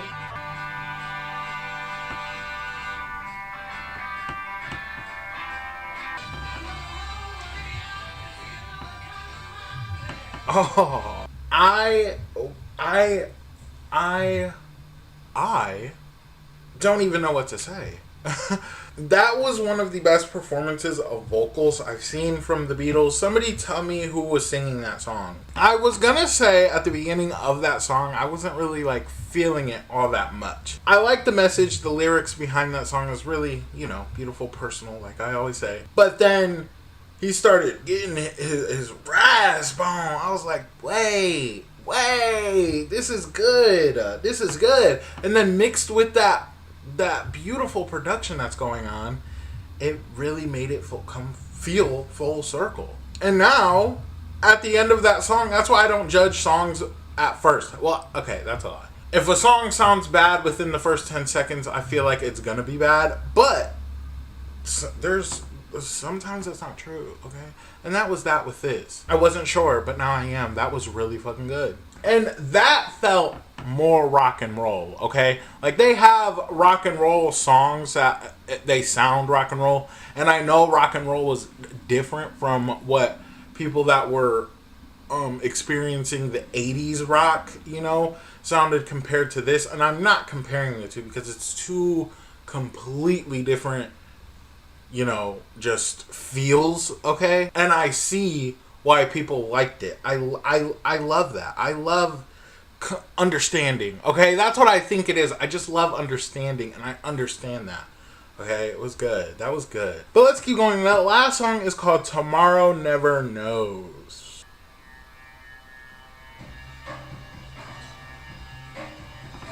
I'm Seated. First 10 seconds is one of my favorite songs. I already know.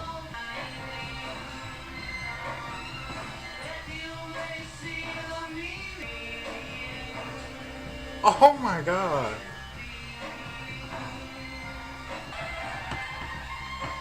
What? What? The distortion in the voice? Oh!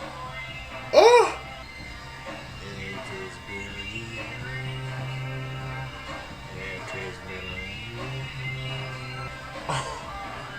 I am... What? I can't. What the fuck? I can't even keep saying that I'm gagged, that I'm shook. I have to find a new word. I'm flabbergasted. I'm just over the moon. There's so many thoughts.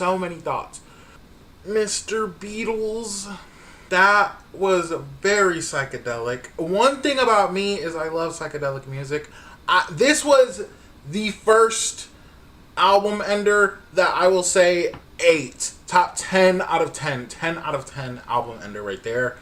What in the world? I love songs where it feels like they're asking genuine good questions about life, about whatever, okay? And it felt real as fuck. But my favorite part of this song, he says, but listen to the color of your dreams. It's not living, it's not living. Or play the game, existence to the end of the beginning. What does that even fucking mean? This is a song that you have to listen to a few times to really get down to the nitty gritty. But off first listen, okay. My favorite Beatles songs come from this album, okay? Like right now, as of right now, my 2 favorite come from this album, okay? Those lyrics were just very beautiful, very out there, I feel it in my spirit, body, and soul.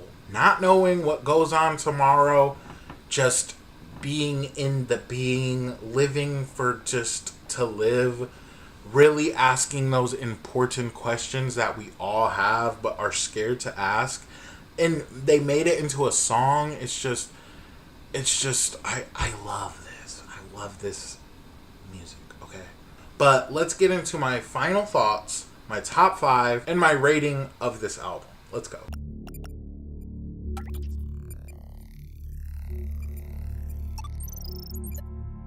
So my final thoughts about Revolver by the Beatles is very experimental, okay? I'm not really aware of the music that was coming out during the 60s, you know, and I know that they be having covers and stuff that I didn't even know were covers, but I feel like a lot of this material was original, and if it wasn't, tell me, please tell me. But it felt original, it felt authentic to the Beatles, okay? So somebody last week in the comments said that, tried to eat me up basically, and said that, because I said one of the songs sounded like Amy Winehouse. I don't see anything wrong with that, okay? But they were mad, they did not like that. They said this channel just compared Amy Winehouse to the Beatles. Of course, you know, I feel like that's a good thing. The Beatles inspiring people that, like, weren't even born yet, you know, when they were peak, okay? Like, why is that a bad thing, you know? So, with that being said, this album in particular, I hear so many things that I've heard from my journey in music as a human being. It just goes to show how good being experimental can be and being very inspirational can be. Because I hear it. I hear it in everything. For an example, Tame Impala. Tame Impala has so many songs that just, it feels just like this. I love it. I love the psychedelic sound to this album in particular. Great album to just smoke to, lay there, chill out, chill, relax to show your friends. This album is, I don't know, it might be a 10 out of 10. So far, their best album, okay? I'm just going to say that. I will just say that. My favorite album so far, I'm just going to keep it real. I am. So I get my rating from these 5 categories: vocals, production, consistency, writing, and album cover. The vocals on this album, I'm easily going to give it a 10 out of 10. Everybody that was singing on this album sounded really beautiful. They really fit the beats to certain voices and it sounded really good. Maybe it made it sound better than what it is, but I think personally that it sounds really good. I was refraining from using this word, but it sounds retro in a good way. But the thing is that this retro sound is inspiring millions, okay? And people that make music nowadays. So it's like, is it retro or was it futuristic, you know? So I don't know, but I'm giving the vocals a 10. The next category is production. The production on this album, I keep saying it. I was saying it throughout the whole video. It's miles better than the last shit, okay? And not to disrespect those past albums that I've already heard, because they were good in their own right, okay? It's just like, this is a huge step forward than those albums. You could hear everything, the punctuation, everything was perfect, okay? So I'm gonna give the production a 10. I feel like it really deserves a solid 10. The next category is consistency, how well this album flowed together.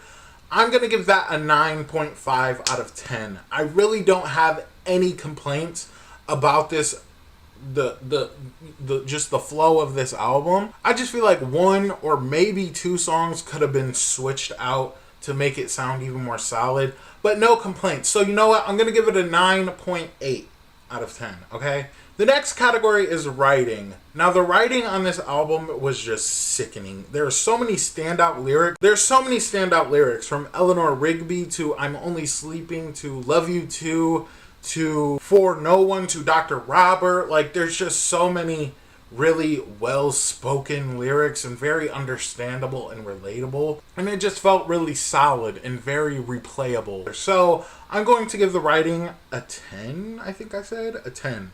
Yes, a 10. I'm going to give the writing a 10. Okay, and the last category is the album cover. To me, I still think Help might be their best album cover so far. I don't know what I like about that album cover, but it's really good. But this one is a very close second, okay? It fits the theme of the album. Very experimental, very psychedelic feel. It just gives very trippy, but like very artful. At the same time, I love the drawing. It just feels more authentic. I'm using that word again because it just feels authentic. Not to mention, black and white can be so simple but so dynamic. And I feel like this right here was very dynamic. So I'm going to have to give the album cover a 9.5 out of 10. It's a beautiful, solid album cover. If you add up all the categories and divide them by 5, you get a total score of 9.8 out of 10. And that's a really solid album. It makes sense. It feels very solid. It could easily be a 10 out of 10. But there is, there's always, it's hard to get a perfect album. But this one is very fucking close, okay? My top 5 from the Beatles Revolver album, in no particular order, is She Said, She Said, I Want to Tell You, I'm Only Sleeping, I Love You Too, and Tomorrow Never Knows. Those are the songs that stood out to me. I want to know those songs that stood out to you. There's no bad top 5, especially on this album. Like, I can see if your favorite song was any of these songs, because they're all good. But of course, I want to know your guys' top 5, so let me know down in the comments below. Let me know if you have anything else to add to this beautiful review that I did. And make sure you come back next week so we can get into Sgt. Pepper's. Friday, 12 p.m. Be there or be square. But I guess that's it. Make sure you guys like and subscribe. Bye, motherfucker.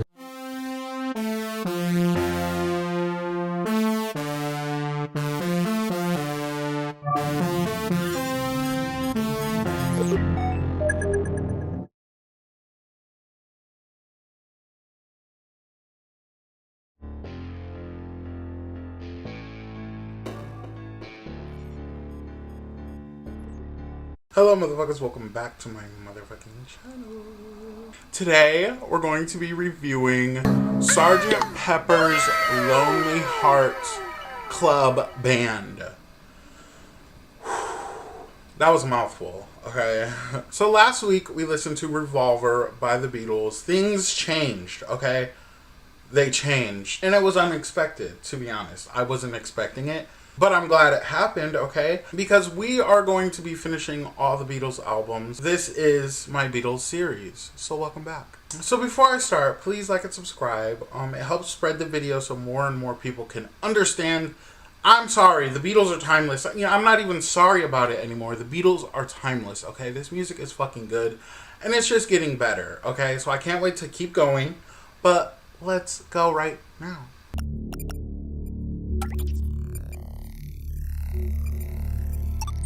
The first song is called Sgt. Pepper's Lonely Hearts Club Band. Wait. Okay. Okay. Okay. Okay. Oh. I'm gagging.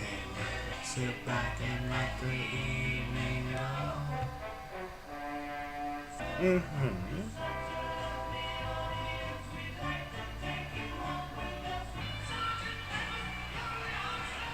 Okay. Oh. Ah! What the fuck? Perfect intro. Okay. I don't want nobody to take this like personal or anything, but I felt like I was in the circus, okay? Like when you go to a circus and they start off the circus like announcing and it's just real live and like magical kind of. That's what that was giving me. I want to know who Sgt. Pepper's is. Is this just a made up, character for this era for them? I loved it. I love that. That was a perfect intro to this album.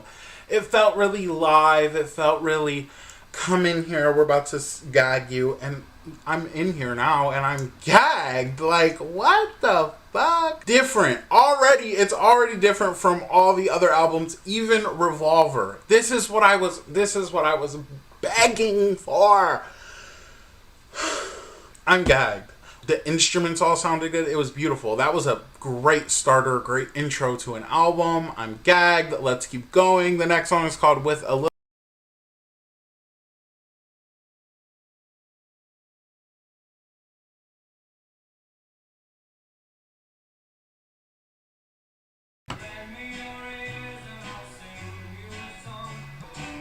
Okay. Okay.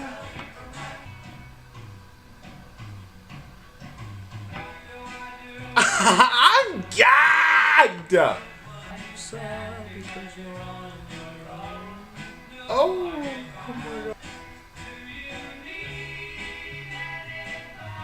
god. Take me.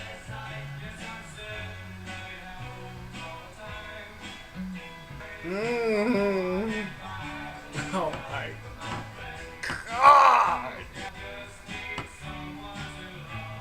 Oh. Oh my god.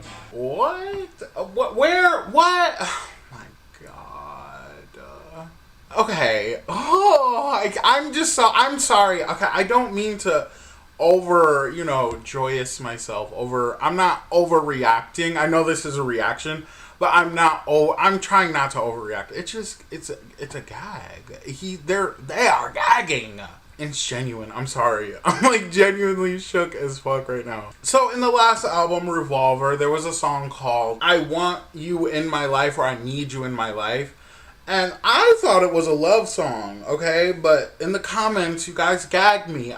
Keep it up. I like it. I need that feedback. I need that insight because I don't really know, So I Need You in My Life from Revolver, they were talking about weed or LSD or somebody called it dope. And it clicked. I'm like, oh, I didn't even think of it like that, So with a little help from my friends, could it be, just to get by? I need to smoke something. I feel them. I feel them right here. Like I feel them. They're young. They're experimenting. I fucking love it. We're getting great music out of it. Mind you, I just know, I'm like, always take myself back to the 60s, and I'm like, y'all were gagging. Well, I don't know if you guys were actually there in the 60s. Maybe you were. You guys were gagging, okay? And I would have been the same way gagged. This is music I was looking for. This is what I like. I'm gagged. But let's keep going. The next song is called Lucy in the Sky with Diamonds. That's a beautiful name for a song. Let's go. Oh. Oh.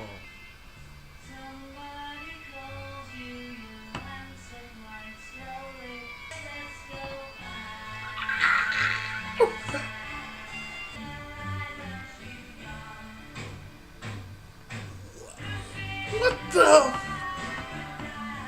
I'm...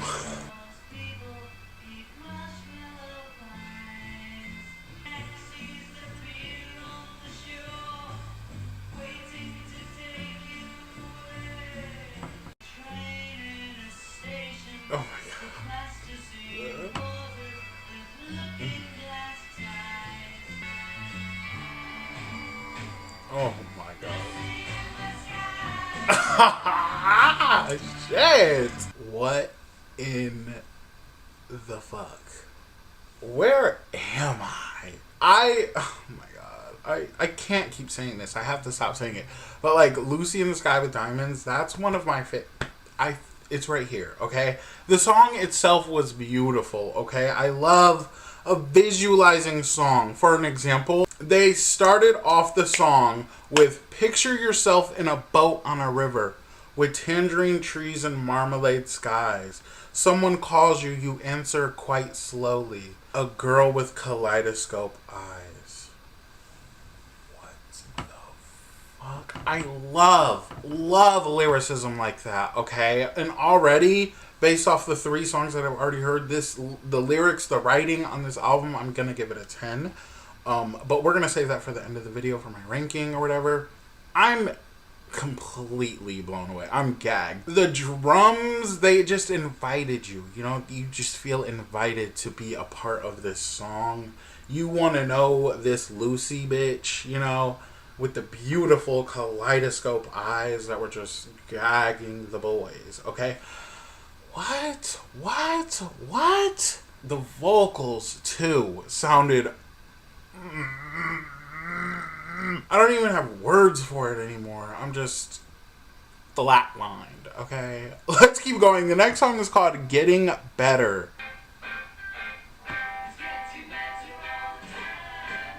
Oh. Okay, a little better all the time. Oh my god, I love this right now. Whoa.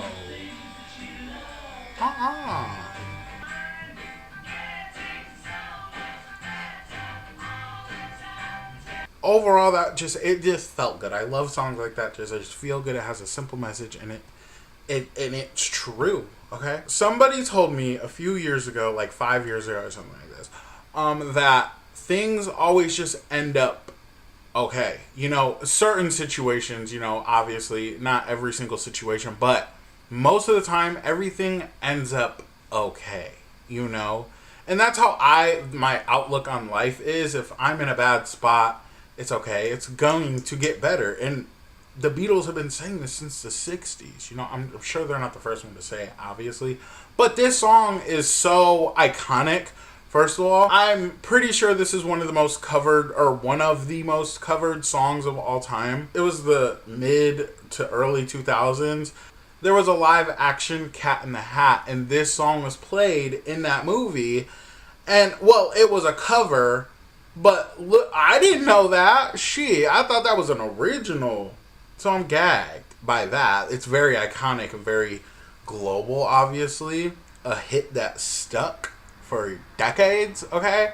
But yeah, it was just a bop, okay? We love that. I love this fucking album. I love the feeling that I'm getting from this album. But let's keep going. The next song is called Fixing a Hole.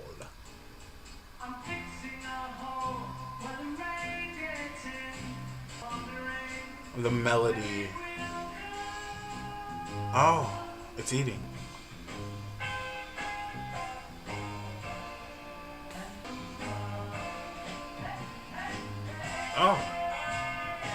I'm gagging.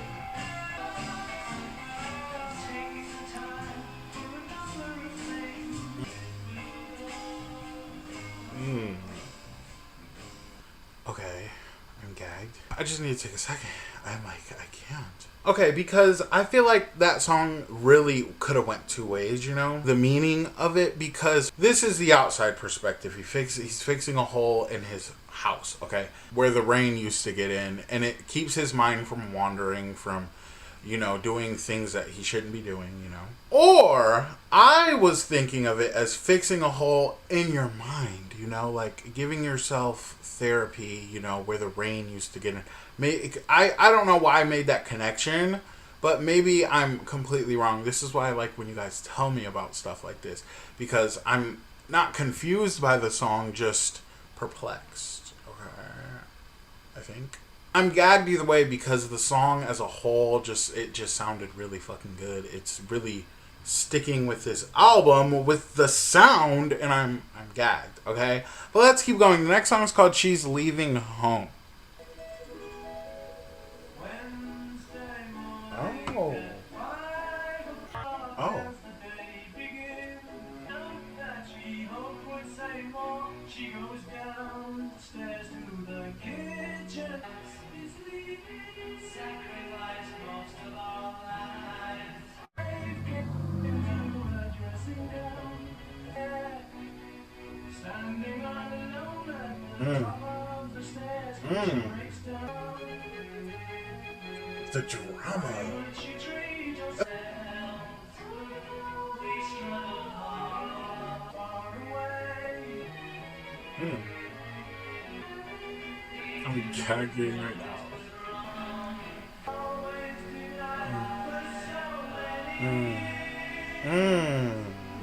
Drama. What?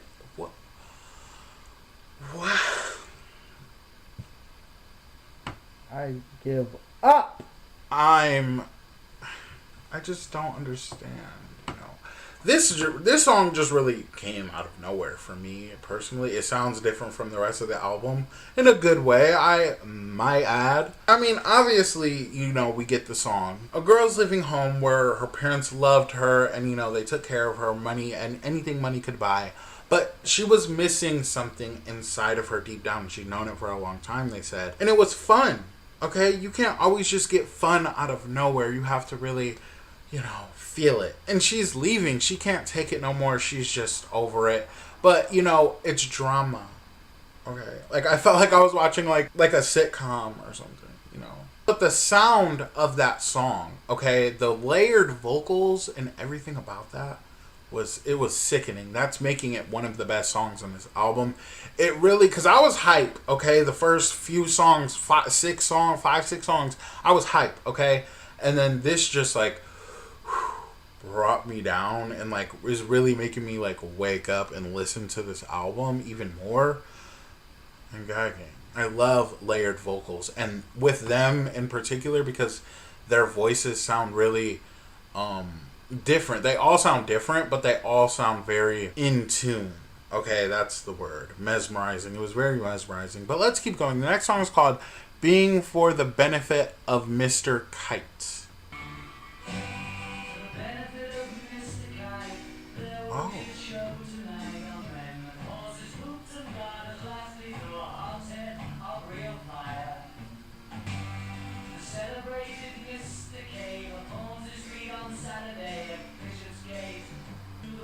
This melody is also really good.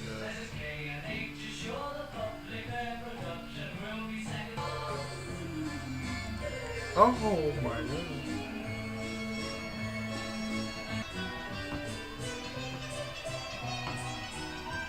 Oh!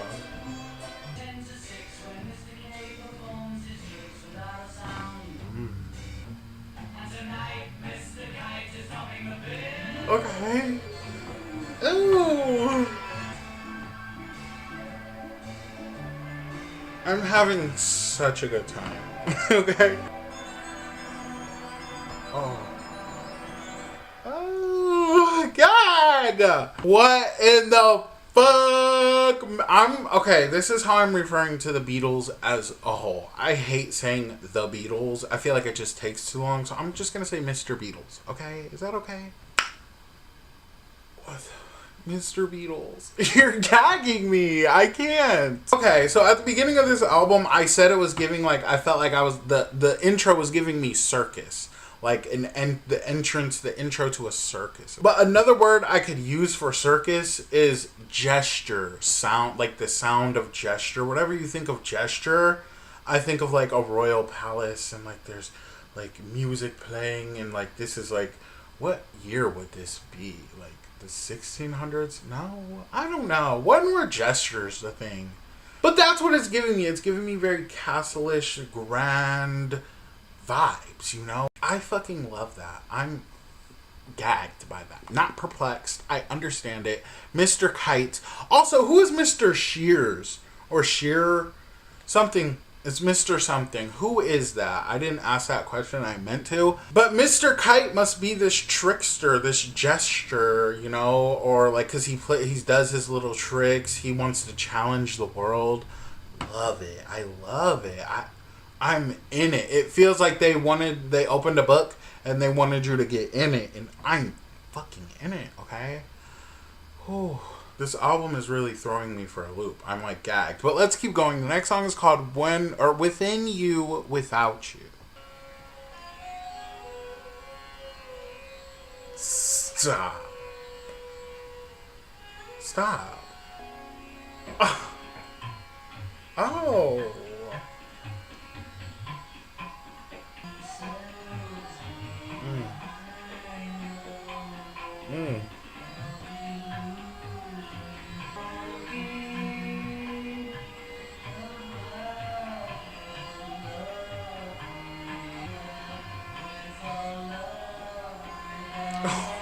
The vocals. Oh.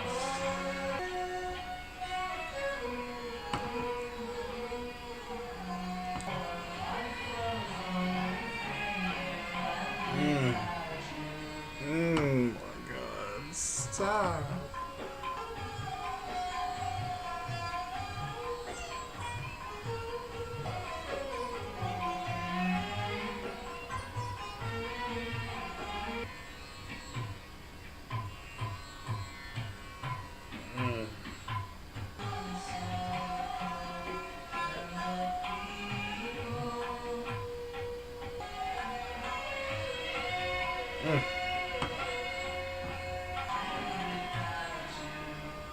Gag.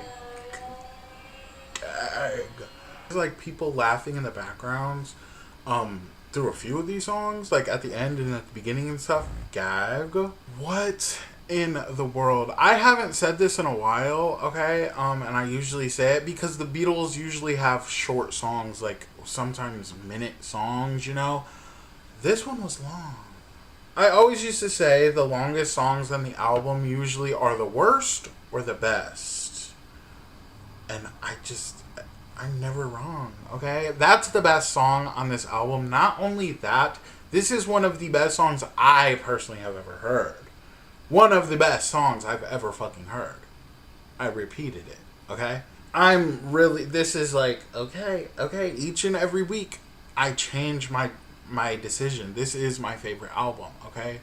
So far, I don't have no complaints, okay? I know you guys are used to me complaining, but because I remember in the early days we would talk about the harmonica, not the fucking harmonicas, please. Don't even remind me. And then they started using them kind of good, but everything's different. Everything changed. Everything. What? I really think that's one of the best songs I've ever heard. Not only because the questions, the meaning of that song, the questions they were asking each other. I already said it before, and I'll say it again. I love songs that have you ask deep questions. They make you think. Okay, and that was one of those songs. But it was also like a story song. I loved it. I love that song so fucking much, and I'm not even gassing it, but I'm like gagged right now. Okay, but the sound of that song. That's one of the best produced songs I've ever taken part of, okay? just not, I'm not even here anymore, okay? Those beautiful instruments, it was really visualizing. A song can be visualizing in two different ways. Like the lyrics, they like, okay, we're here doing this, laying down, having a good time. That's a visualizing way. But when the beat makes you visualize the song, that's when you know the song is good. To me personally, it was very hypnotizing. That's what it was giving. You can visualize just where this song is taking place. And where I see it taking place is a dark desert, but there's like a river, and you're like floating down the river, like walking down the river or whatever. There's no rivers and deserts, but that's just the vibe it was giving me. Like, I don't know. But the sounds, I'm pretty sure, were like Asian sounds. So there's also that aspect of it. It was giving me Avatar: The Last Airbender. It's just the music it was beautiful. That was beautiful. I'm sorry. I don't mean to overwhelm you or myself, but I'm overwhelmed. I'm gagged, okay? I haven't felt that way that way about a song in a long time. That's one of my favorite songs of all time now, okay?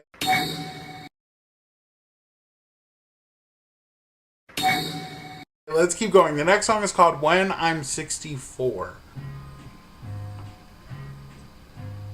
When I get old and losing my head, you'll be sending me Valentine's. Birthday greetings, bottle of wine. Okay. If I'm 64, Gagging. when your lights are gone. Those vocals. Gagging. When I'm 64. Who?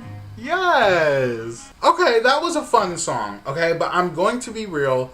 That was my least favorite from this album, and I want to make this clear. It's not taking anything away from this album. Like, what in the world? I'm still gagged at the rest of these songs. I'm gagged. But this just sounded like it was giving me 20s, the 1920s vibes. You know, it was giving black and white, just, you know. But I just didn't personally vibe with the song. It's nothing against it. It sounded really bumpy, jumpy, you know, happy, go lucky. But I just wasn't from you. But let's keep going. The next song is called Lovely Rita.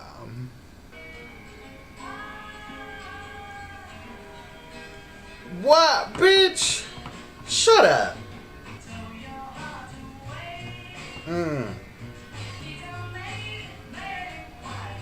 Okay. Oh. She's about her money. She paid the bill.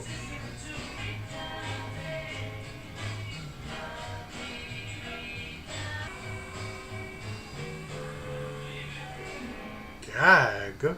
That intro, the vocals on that intro, I can't do that, you know? Maybe I could. Did I just eat, you guys? No. Like, those vocals were really fucking good, okay? Like, I'm not even gonna lie, I'm not even gonna hate. The vocals were there, okay? We love situation songs like this, storytelling songs like this. I love that. I love it so much. Let's keep going. The next song is called Good Morning, Good Morning.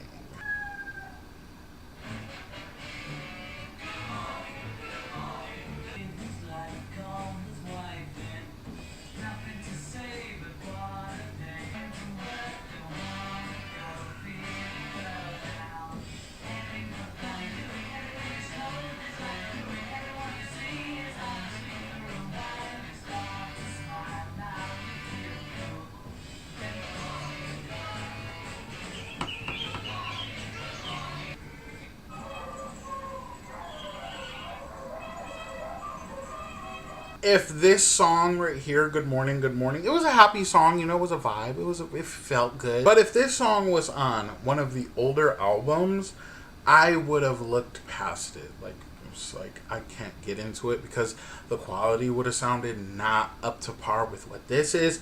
So it was good, you know. So far, what I'll say is I can listen to this album in full and not be disappointed. Let's keep going. The next song is called Sgt. Pepper's Lonely Hearts Club Band. Let's go. Oh. And just like that, we're back. I did. Oh. Yes. I'm gagged.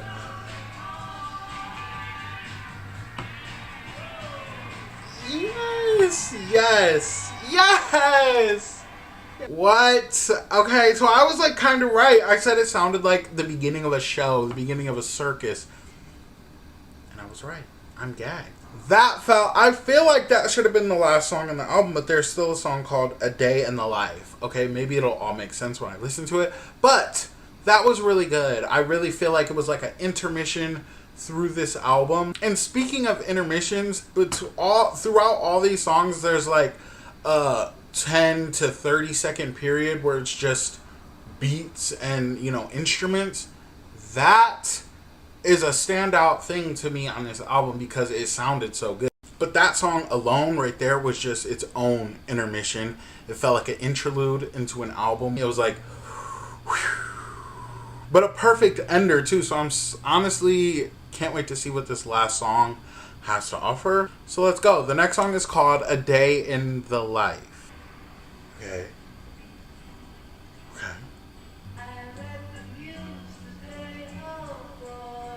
Ooh. Ooh. Mm.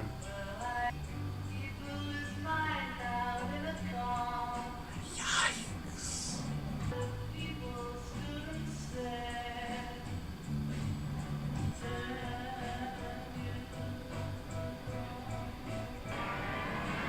Where the fuck are we going?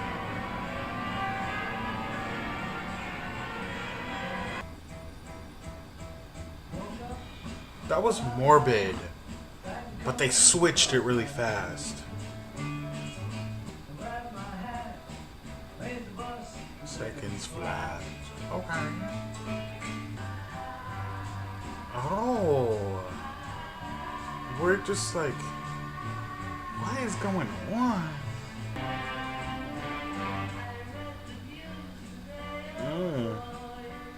Oh, his vocals are nasty. Who is this?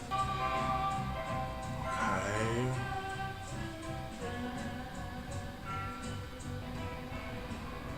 Bitch.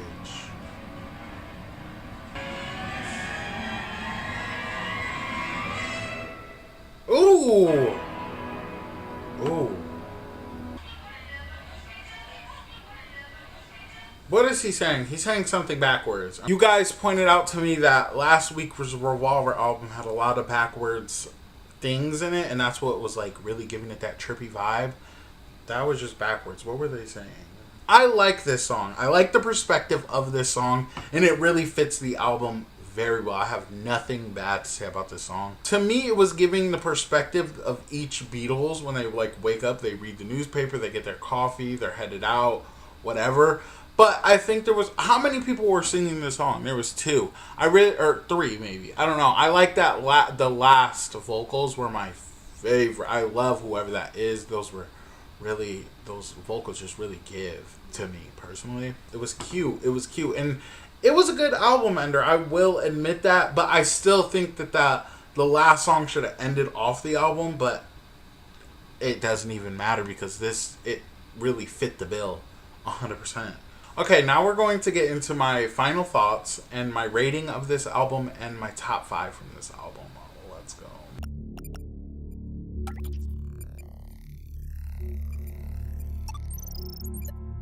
So I get my rating on these albums from these 5 categories: vocals, production, consistency, writing, and the album cover itself. First category is vocals. The vocals throughout this album, I'm easily going to give this a 10. They sounded so good, sounded different from all the other albums, sounded very solid, very beautiful, very mesmerizing, very psychedelic vocals. Like they really changed up the vocals. This was a good ass 10 out of 10 vocally forward album. I loved it. I loved it. The next category is production. The production on this album is, to me personally, 10 out of 10. Everything sounded so perfectly put together. This sounded and felt like an album, okay? There's a few things that go into it sounding like a full solid album, but the production was really stand out here and really felt, like I said, gesture. That's the word for this album, is like gesture, psychedelic vibes, and I was eating it up. I loved it so much. So the production on this album is easily a 10 out of 10. From the Chinese, Asian sounds to the bells to the drums, gag. Okay, the next category is consistency. How well this album was placed and put together, and how well it sounds. Like, can you listen to this album as a whole? I'm gonna give it a 9.5. The first half, or more than half of the album, it was a real slow kind of vibe. I mean, there were fast songs, but it sounded psychedelic. Great album overall, and you can listen to it all the way through and it'll still sound good. But that's just me. The next category is the writing. The writing on this album just blows me away. Like the writing and the vocals go hand in hand. If there can be a good line, you know, somebody wrote out a good line, but they can't sing, and they sing it so it doesn't hit the same. The vocals and the writing went hand in fucking hand here. I loved that last verse on the album. Those vocals in particular really stand out to me on all the albums. I love them so much, and they were real predominant here. And they always give him the best parts to sing, like the writing parts to sing, you know? There were standout lyrics throughout this whole fucking album. From songs like Lucy in the Sky with Diamonds, isn't that what it's called? Yes. To songs like Gagged, With You, or Within You, Without You. Like, the lyrics on these songs in particular really fucking stood out to me, and it just goes. I love this album so much. So I'm gonna give the lyrics, the writing, a 10 out of 10. The last category is the album cover. Of course, I'm gagged. Okay, the colors alone were very beautiful, and not to mention that backlighting, or the background of this photo.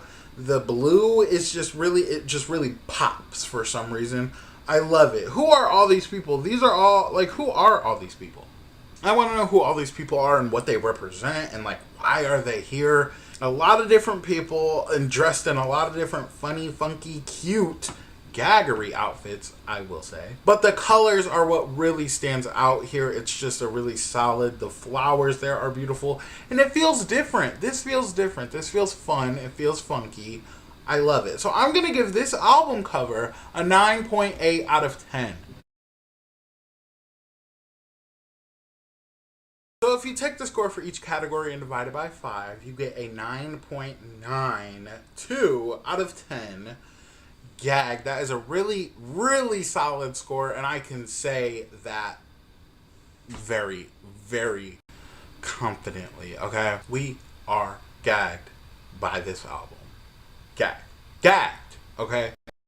So it's come down to the editing part of this video, and I've realized that I did not say my final thoughts on this album, so I'm going to make this really quick. First of all, I want to say some of the Beatles' best songs so far up until this point are on this album. This album is miles better than the last, and not even comparing the ones before the last one, you know?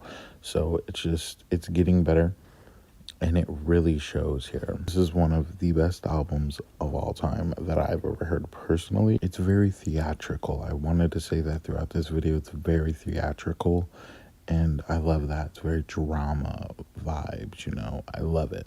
So my top 5 from Sgt. Pepper's by the Beatles is, with a little help from my friends, Lucy in the Sky with Diamonds, Sgt. Pepper's Lonely Hearts Club Band, Being for the Benefit of Mr. Kite, and Within You, Without You. That's my number 1 for sure.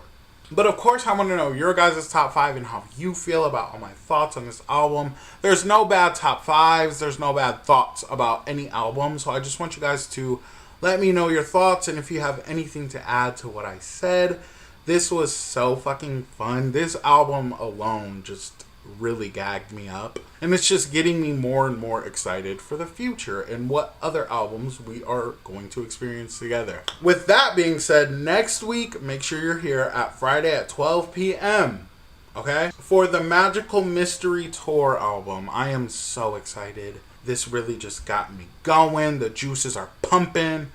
I'm ready. But I guess that's it. Make sure you guys like and subscribe, and be back next week. Bye, motherfuckers.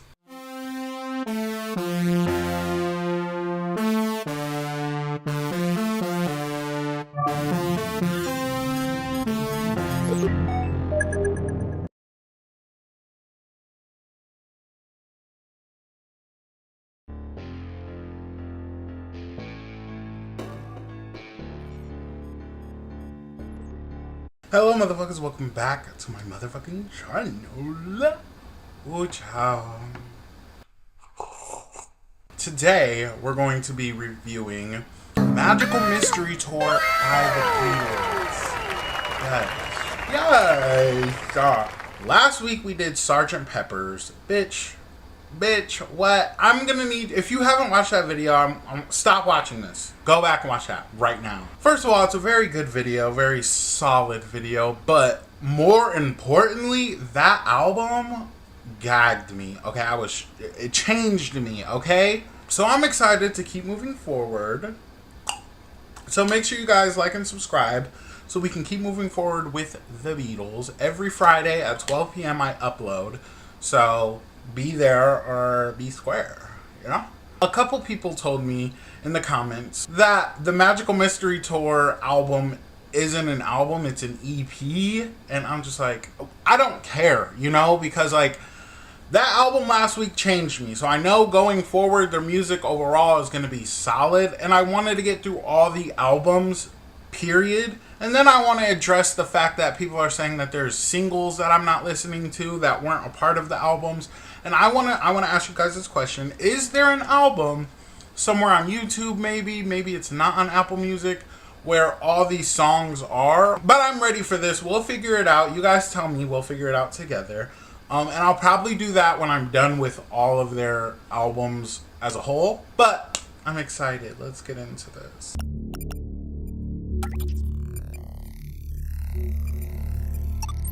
Okay, the first song on this album is called Magical Mystery Tour. Let's go. Okay.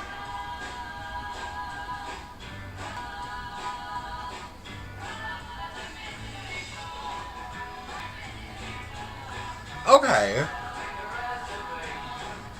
Okay. Oh.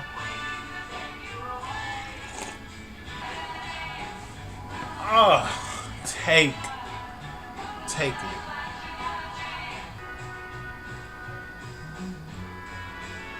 Okay. The horns. Okay. Oh my god.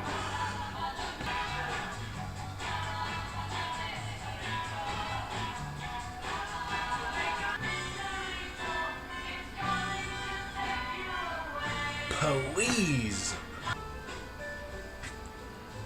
Okay. The chimes. Oh.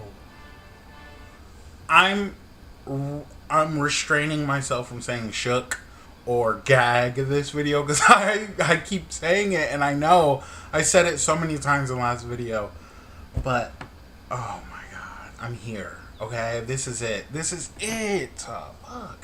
I meant to say in the last video that it was giving theatrical. It was giving a movie or just a theater play, you know? Bitch, we're right back at that, okay? I love a theatrical album. It just feels like you're watching them perform this movie in front of you. That's like the best way I can describe the feeling I've been having with the Beatles. But just like last week, this album has a very broad, bold intro that just invites you. They literally said it's an invitation. Mr. Beatles. Mr. Beatle. I'm so mad that I was born so long ago. I always feel like this when I react to older albums and older music. Like I can just feel that energy that the people in the 60s had for this. I'm gagged. They were gagging, okay? We're all just gagging. So, with that being said, I'm feeling it. I'm coming into this album. It's great so far. The Magical Mystery Tour, bitch. Bitch, I'm here. Okay, I'm here. I'm gonna calm down and hear the album. The next song is called The Fool on the Hill. Okay. Okay.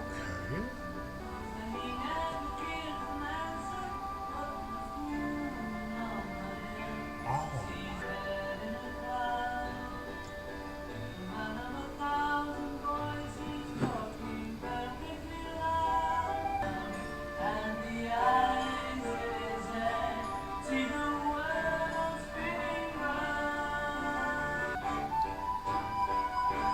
Okay.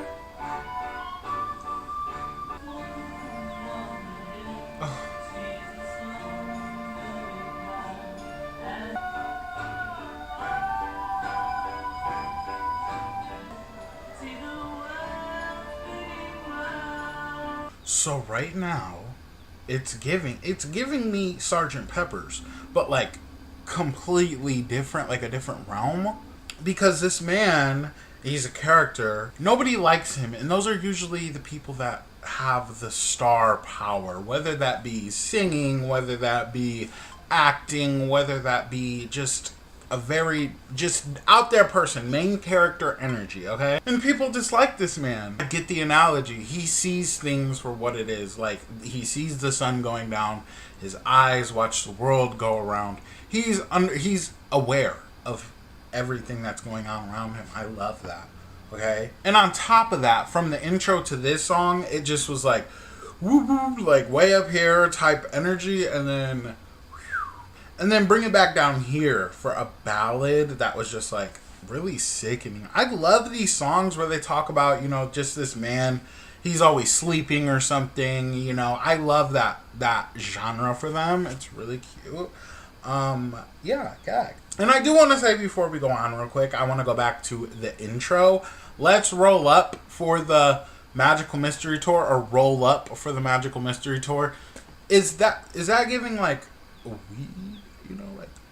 You know, is that what that's giving? Or are they just saying roll up, come up? Or maybe it could be both, you know, double entendre. We love that. Either way, I hope you guys, when you watch my videos, if you are, you know, a smoker or whatever, you can like smoke. I don't tell anybody.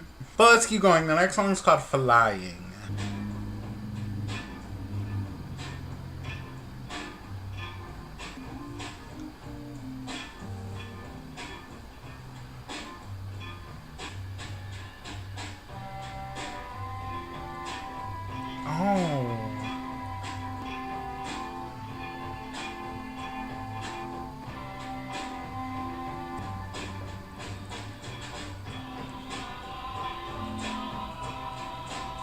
Oh!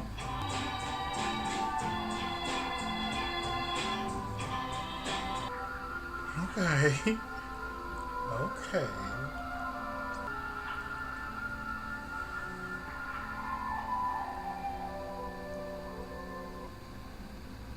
Oh. Okay. Now that was giving interlude. That was a very... What? What? What? Where are we going? Okay, like, you know, where are we going with this? I'm over the hill. See, I'm using different words than gag. But I'm over the hill about that in particular. That was really fucking good. You know, I said it last week that the Sgt. Pepper's album, it felt like an album. It felt like a very well detailed album. This is very much giving me that. There's different sections, there's different sounds. Everything about this right now is gagging. Literally, like, the only word that they said on that song was la, and the vocals, bitch, they were eating.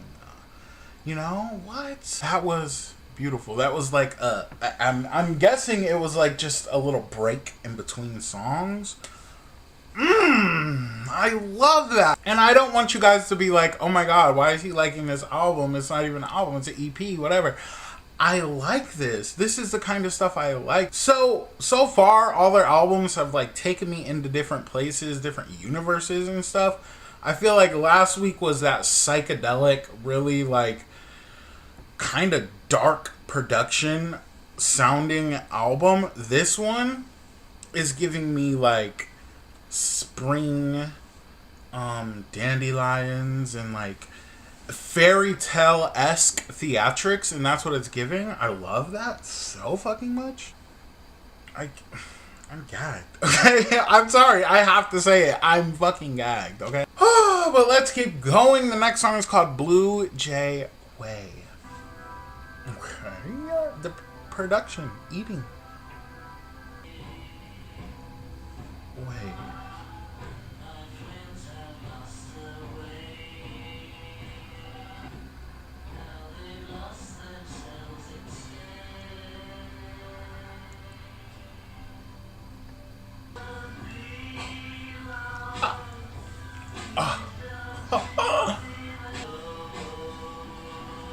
Oh my god. Huh?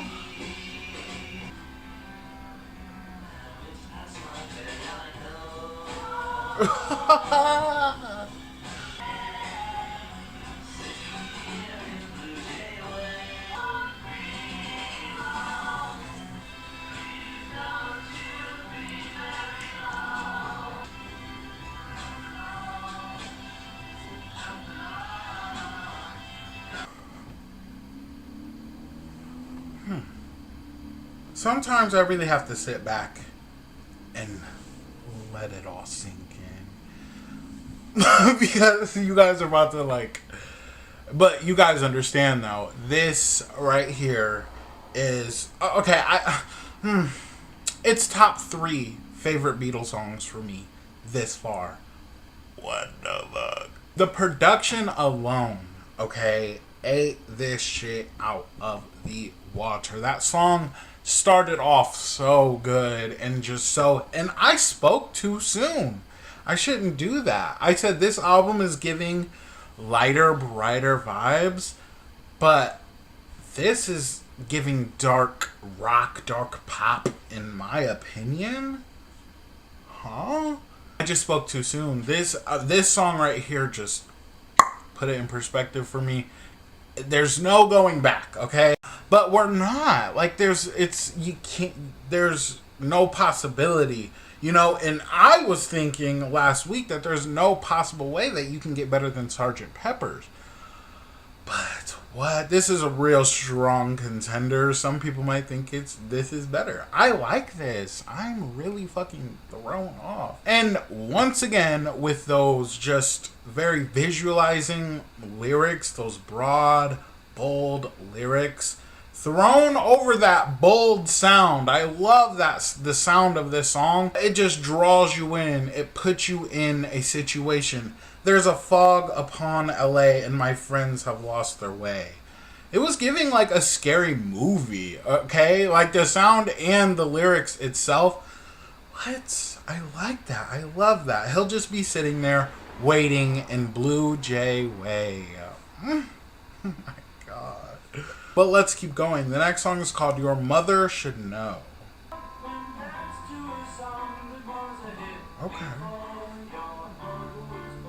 Oh.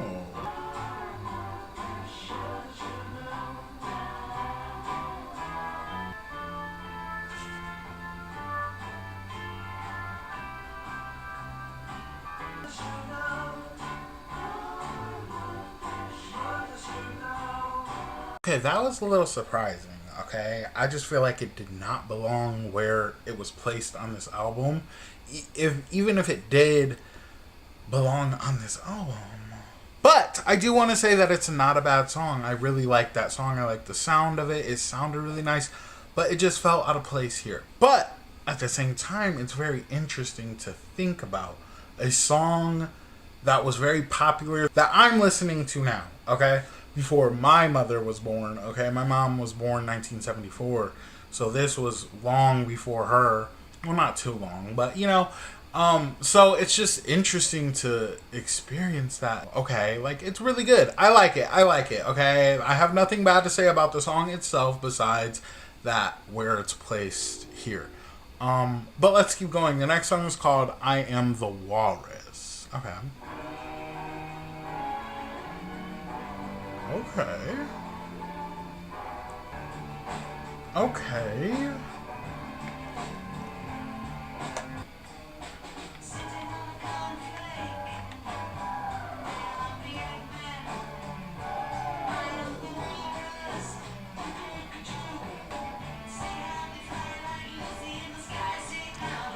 Lucy in the sky. God.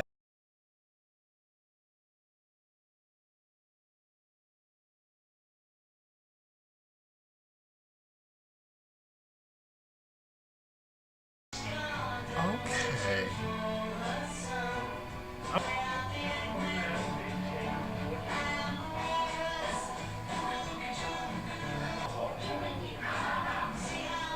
Oh my god. I'm crying.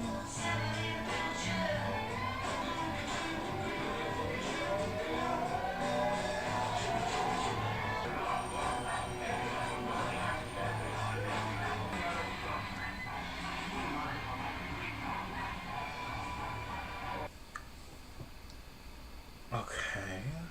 Before I even get into how I feel about the song, I want to ask a question. What is the walrus? He says, I am the walrus. What is the walrus? I need to know that. But this is one of those songs, okay? One of the songs that is like really well fucking produced, okay? And just grabs you and takes you for a ride, because that's what this felt like.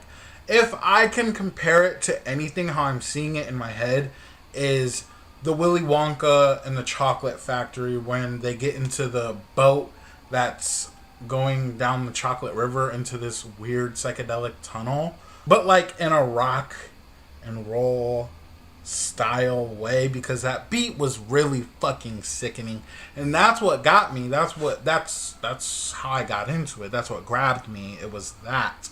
I love that so much. Although I am perplexed by this song, I love the song, okay? Now that I'm going back and editing this video, it's all kind of like adding up. The album itself is called Magical Mystery Tour, and that, I didn't say it throughout this whole album, but it's giving a magical mystery. How weird that sounds. It's true. Gag. Once you guys explain to me, it'll wake me up to what I really need to know about this song. The police, please. If you guys ever hear sirens and stuff, it's because I live right next to a hospital. So that was one of the best songs in this album, production wise, vocal wise. It was a very intricate, telling song. I really love that. But let's keep going. The next song is called Hello Goodbye.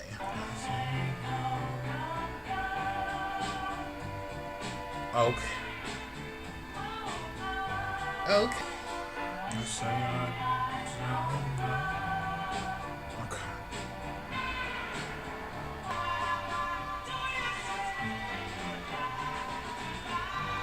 These vocals right here.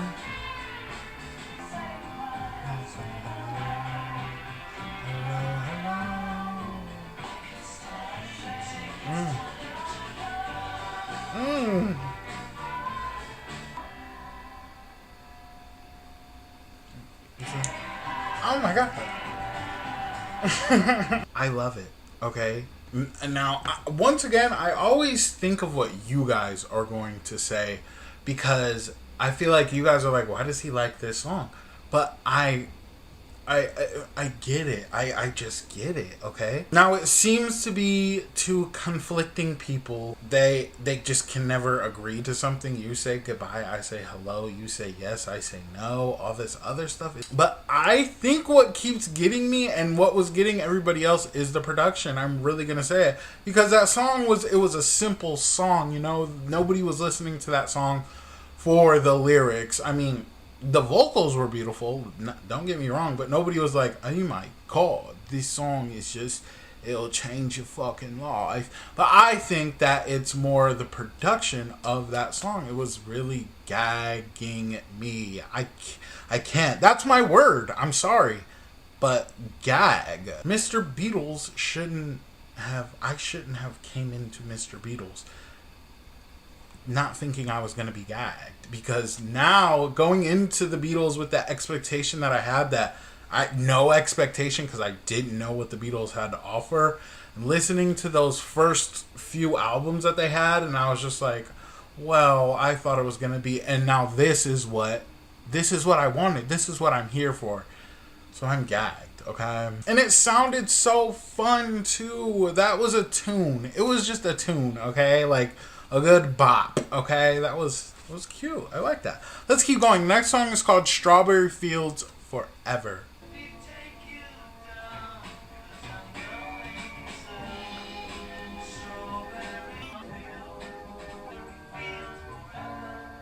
Oh!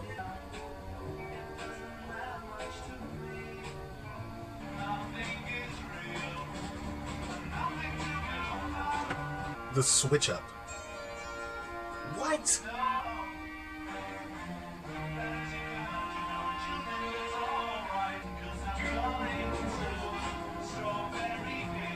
Oh my god. Oh!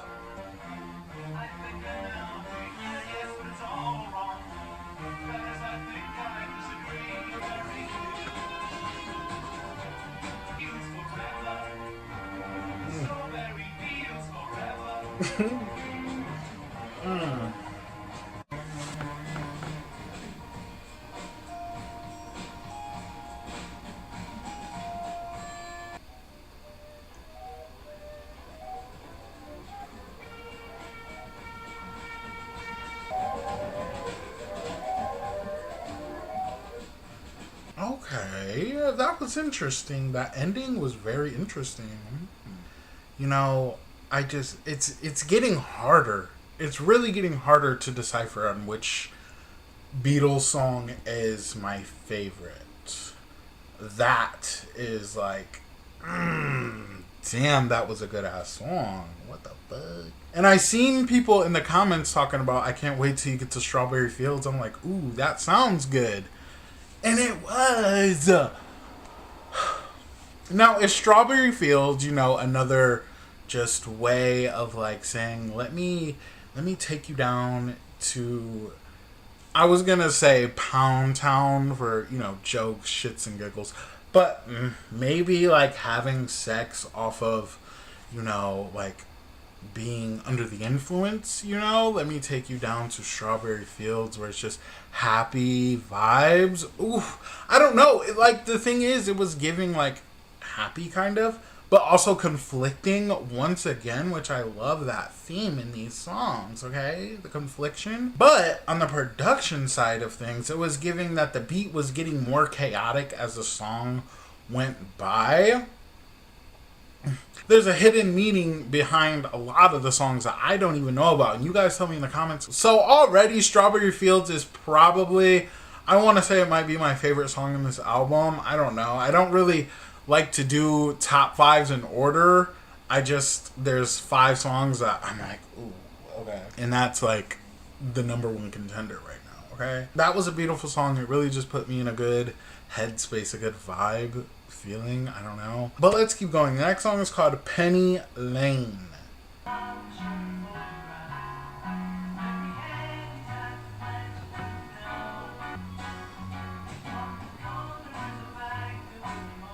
Okay.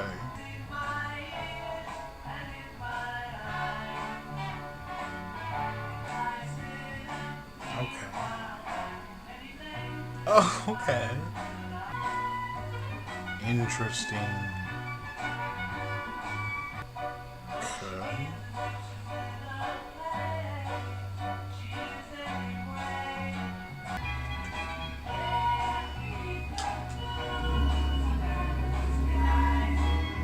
I'm seeing more and more, especially in the last album and this album, that they are using these different like styles and sounds and stuff, where they'll have like a 10-second to 20-second just intermission of just psychedelic sounds and stuff, and like they'll switch it up and make it sound like drama, you know. The best way I can explain this, you guys have seen Kill Bill, right? Where when something's about to go down it turns into wow, wow, and like it does the black and white, you know, or black and red, I'm pretty sure. That's what this was giving me. There's been moments like that before, but that's what that was giving me. First of all, Penny Lane, it must be like some street. I have a lot to say about the song and I don't know why. It just must be about this street where it's like the main street, the busy street of the, you know, town, neighborhood, whatever. They painted it very beautifully, just sitting under the suburban blue sky.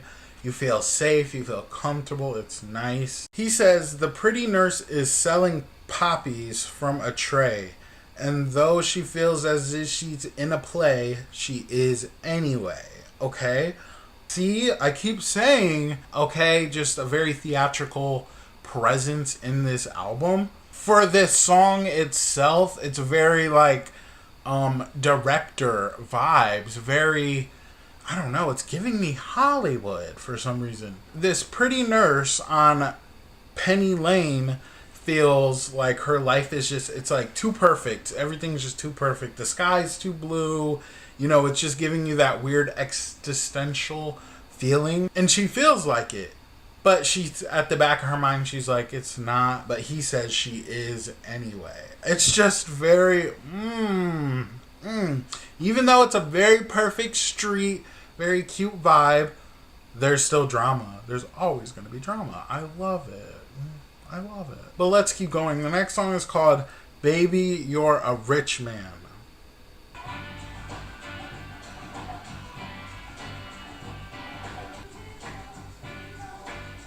Oh.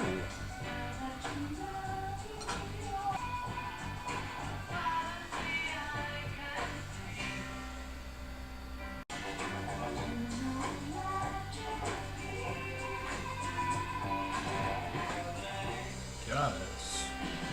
Baby, you're a rich man.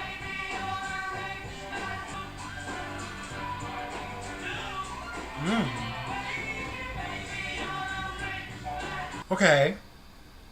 Gag. That sounds like, to me, it was giving like, okay, I don't want you guys to be mad at me because I know how it's going to sound when I say it because of my past videos, but it was giving me cowboy, hunky-dunky vibes in the best way possible. Don't take that as a diss, okay? Just the sound of the song. But this is another one of those songs that's asking you questions. How does it feel to be one of the beautiful people? And I think by that, it's giving, if you're rich, you're beautiful. And the eyes of the just everyday consumer, you know, them thinking this in the 60s and it's still ringing true in 2024 is, it's just nuts. The industry just hasn't changed. So basically, if you have money, you're beautiful, you know? And I love a conversation piece in songs because he says, how often have you been there? Often enough to know. What did you see when you were there? Nothing that doesn't show.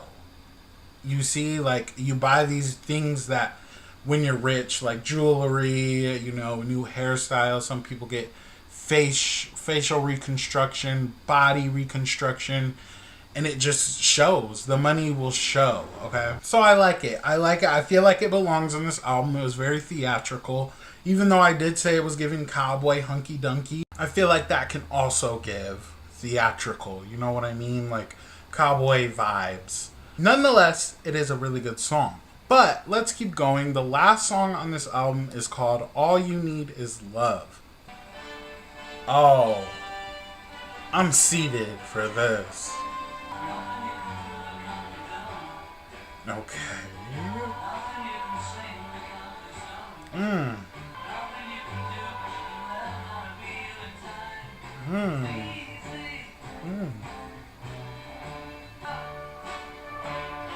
Ah.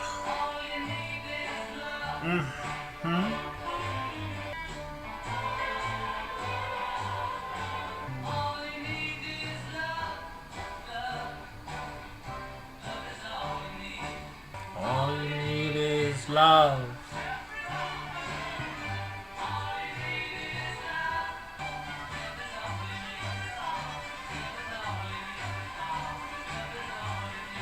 Why was that so fucking good?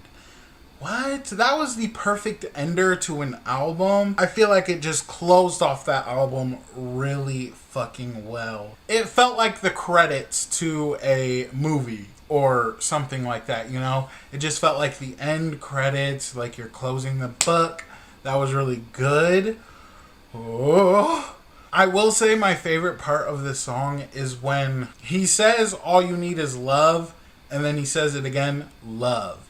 It's just, it like, for some reason he said that very like calmly and just like reassurance vibes, you know? But I do love that. And you know, it doesn't have to be about a relationship, okay? A girl, boy, whatever, boy, girl, you know? It doesn't have to be about a relationship in particular. It can just be about if you're trying to do something and you have that love and support behind you from your family, from your friends, whatever, that's all you need. That's all you need for that little push that you need. I love that. I loved it so much. A very good sentiment for the last song on this album. But this song in particular sounded like a song that they could sing on tour. It was a great sing-along song. I love that. But let's get into my final thoughts, my album rating, and my top 5 from this album.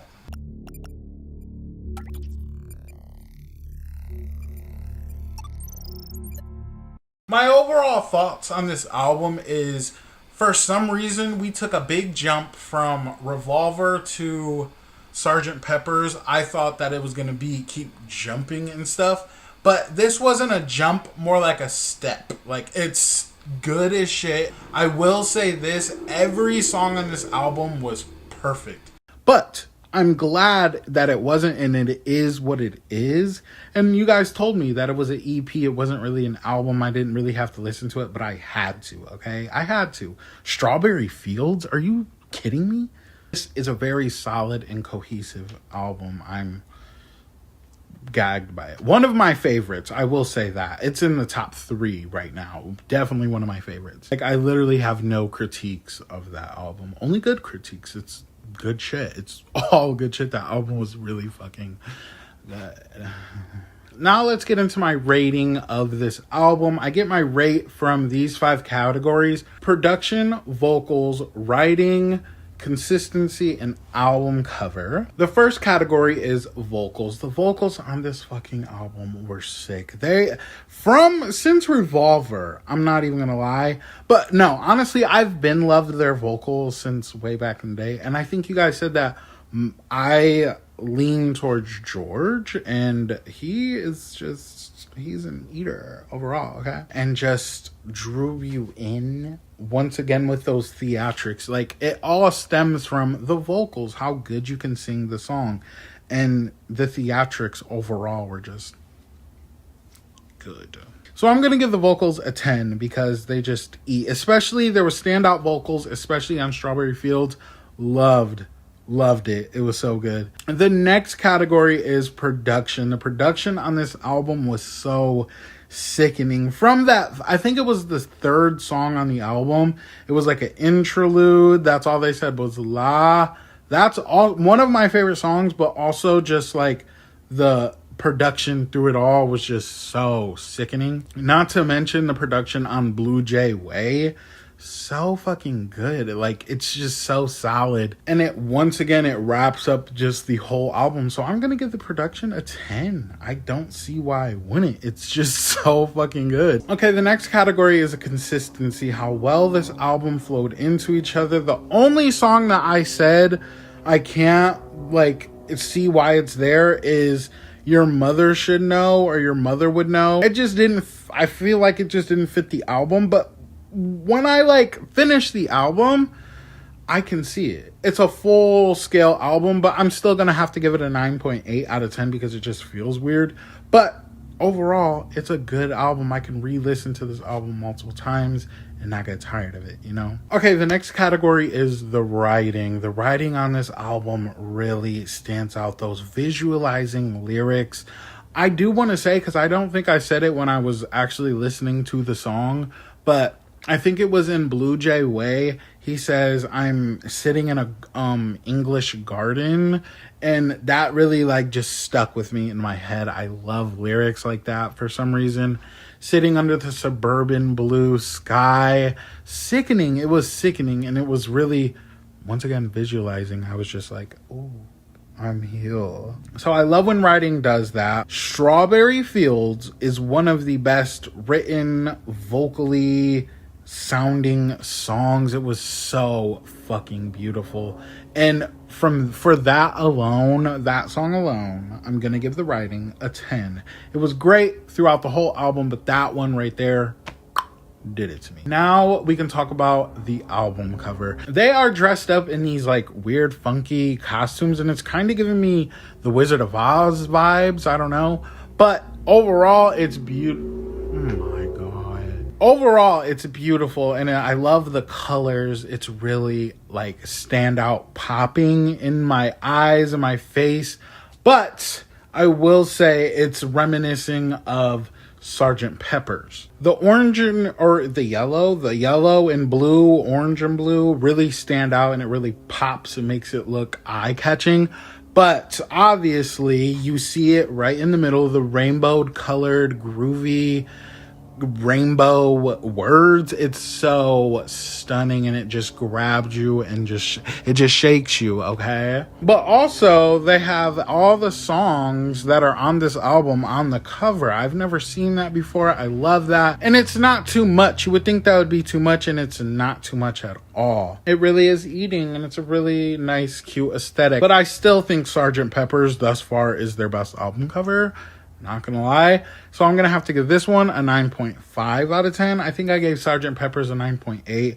But this is really fucking solid. It's a really good album cover, and it fits the album and everything in it really well. So if you take the score for each category and divide them by 5, you get a total score of 9.8 out of 10, which is really solid. And, you know, I think it's really close on par with Sgt. Pepper's, but I think this album is just, or EP, you know, it's an EP, and I just think it's so fucking solid. So yeah, 9.8 out of 10. Okay, so my top 5 from the Beatles' Magical Mystery Tour is Blue Jay Way, Strawberry Fields Forever, All You Need Is Love, I Am the Walrus, and Flying. These songs just like gave me everything I needed and more to keep, first of all, keep going. Because obviously, even if there's a whole album that I don't like, and I'll be honest if I don't like it, I'm still going to keep going and listening to their albums. But these songs that I just keep receiving from these albums are just so fucking good. And there's no way I can stop, you know? Bitch. So I want to know your guys' top 5 from this album, obviously. So let me know down in the comments below, or just ranking the whole song list if you want to. I love that. I take part in that as well. Okay. But I guess that's it. Make sure you guys come back next week, because we are listening to half of the White album, and then we're going to split the other half for the week after that. So it's going to be a 2-parter kind of thing. Love that. So yeah, make sure you guys come back for that next week, Friday, 12 p.m.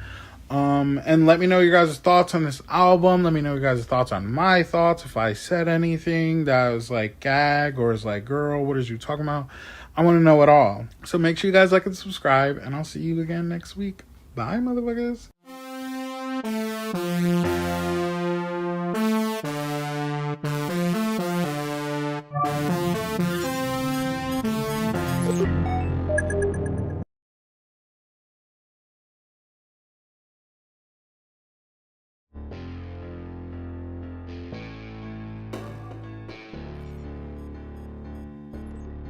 Hello motherfuckers, welcome back to my motherfucking channel. I know we're in a different setting today, and we should be back in our normal setting soon, but today we are going to be reviewing the Beatles' White Album. This is part 1 to a 2-parter video, because I have a ranking system on my channel and a top 5 system. There's a lot of songs in these albums, so I might have to change that to a top 10 situation, or just maybe do both for both videos. I haven't figured it out yet, but I'm really excited about this. Last week we did the Magical Mystery Tour album, or EP, or soundtrack, whatever you want to call it. It was delicious. It was good as fuck, and it's really just giving me more ammunition to keep going with this journey. So make sure you guys like and subscribe, because next week we're going to be doing part 2 to the White Album. Liking the video spreads the video so more and more people can see that the Beatles are just timeless, okay? I'm a 25-year-old listening to the Beatles 60, 70, 60, 50 years later, something like that. So, like, you know, it's just a gag. So let's get into this.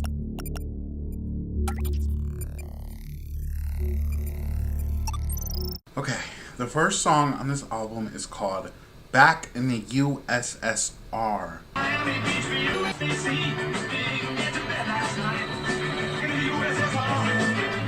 Okay.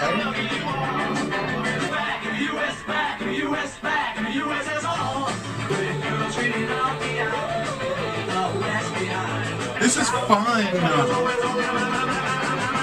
Oh. USSR.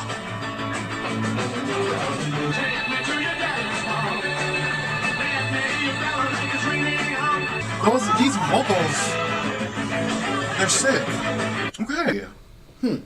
Interesting. First of all, I want to say those vocals were very broad, you know. I'm pretty sure Elvis debuted, well, yeah, he definitely debuted after the Beatles, I'm pretty sure. But To Be Freaky, that was giving me Elvis Presley. So, here, once again, okay, don't get mad that I just said that, okay? Once again, the Beatles are caught red-handed, inspiring other artists for many generations to come. Because that was giving me Elvis Presley, but it was also giving me, like, the Beach Boys vibes. And I think the Beach Boys and the Beatles were, like, here at the same time. That was interesting. It was very interesting. Right now, I have no expectations for what's to come next, okay? It's living up to the last 3 albums, though. Last 4 albums, though. The intros of each last 4 albums were just so, like, woo, like, moving, you know? It was like Gag City, but, USSR, we're traveling around the world, we're meeting all the girls. You know what's crazy? Okay, you know what? This song is actually reminding me of somebody else, too. Lil Wayne, a rapper from the late 90s to the mid-2000s. He's still dropping music to this day. He has a song in the mid-2000s called Every Girl in the World, and it's just like he wants to, you know, make love to every girl in the world. That's what this was kind of giving me. That's more raunch vibes, but this is like more like I'm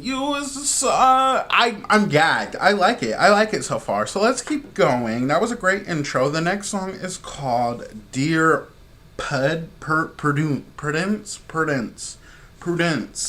Let's go. Ooh. Oh! Oh! Bitch, I'm gagged.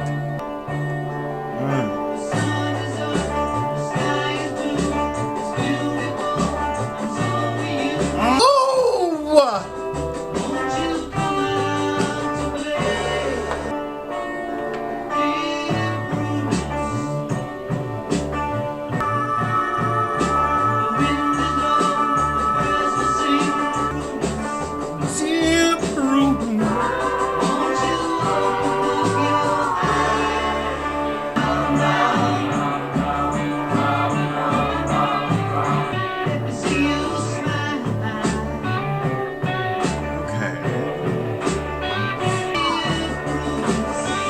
This is so sick to me. What the fuck? Oh my god. Oh my god.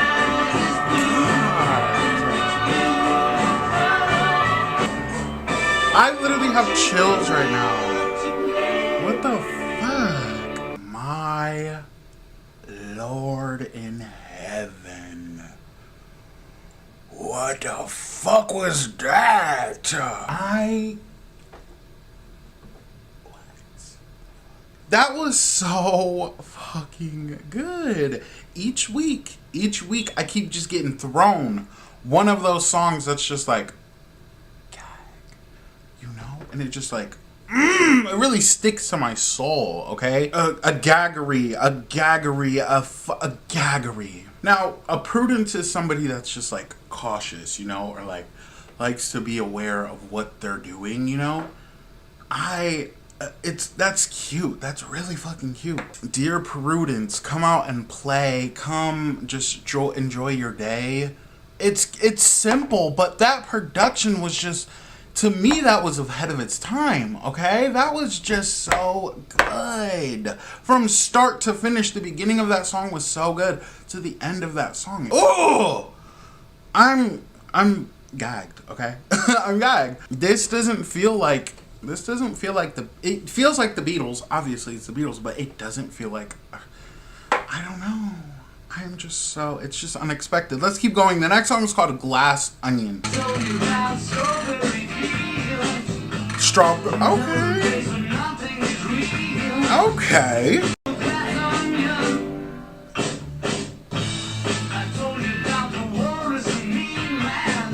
Okay. Okay. The walrus was. Oh! My. Oh yeah. I told you about the fool on the hill. I tell you, man, he living there still. Yes. Looking through a glass onion.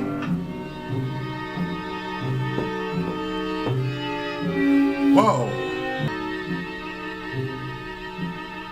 Very mysterious. I love it. For a while, I didn't see like why it was called rock, but then I thought to myself, okay, it's just a different era for rock music and what it sounded like back then. But to me, this feels like the more modern rock, you know, like that was a big thing in the 70s and 80s. That's what this is giving me. But it's also giving me like 90s for some reason. I don't know why. I love the sound of this album, but this song in particular, they're calling back to to me, they called out some iconic tunes right there. Strawberry Fields, The Walrus, the Man on the Hill. What? And then he said fixing a hole in the ocean, where it's like, at first they were just fixing a hole where the rain got in, but now you have to fix a hole in the ocean, which is almost impossible. And he says the dude that was on the hill is still living there, so it's just like, I love that continuationness of going back and talking about older songs that they had. This was really good and interesting. That was very interesting too. But like I said, it's giving me that modern day rock vibe, but it's also giving me like soul mixed with rock. I love it. It feels very down to earth, and okay. Because I feel like the last two albums, we were like in the sky with Lucy, okay? Like, I just felt like we were just like bouncing around in space, which is a vibe. I love that vibe.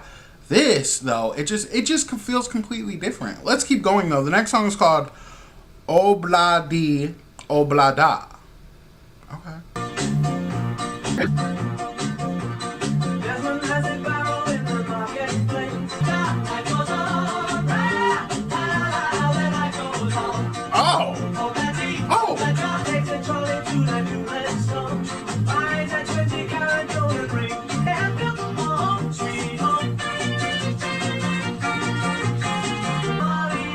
Okay, so they got married. Yes.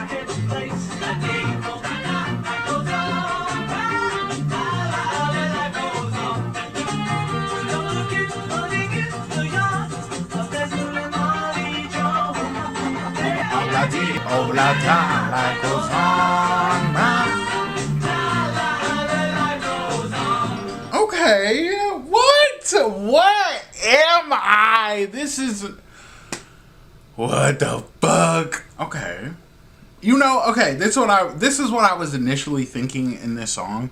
That if this song was like pre-Revolver, I don't think I would like it. Because it's very up-tempo, but it's very like, once again, soulful, authentic. authentic, and it just doesn't feel like too much, because at this point they've mastered their craft when it comes to writing, singing, vocals, all this shit. Okay, it's very much mastered at this point, and you can tell. That was once again just a simple song, but it was so happy and just, it made you feel something. Desmond and Molly, my babies, happy for them. The Obladi Oblada vibe, that was a very good melody, tempo, range right there. It was just really perfectly constructed right there. Okay, I love that. It was very catchy too. And I want to say this one thing. They say brah, like bruh, but like, is that what they're like referring to, like bro or brah, you know?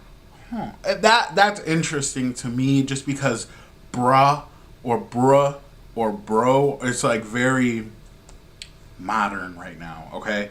And them doing that back then, I don't know if that's what that means, but if it is, gaggery. That was a really good song, okay? I have nothing bad to say. Let's keep going. The next song is called Wild Honey Pie.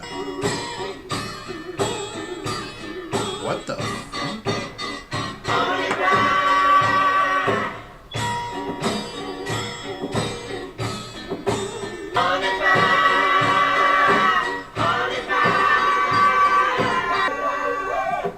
Okay. Here we go again with the interludes. The songs that are just, you know, it's just there. I love that. It feels like a break in the album, and I love that so fucking much. It's giving a real solid piece of album. But let's keep going. The next song is called The Continuing Story of Bungalow Bill. Okay, Spanish vibe. Oh my god.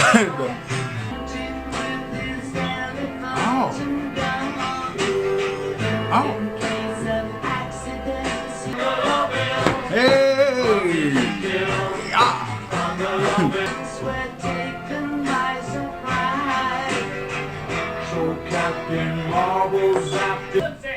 Oh. Bungalow Bill.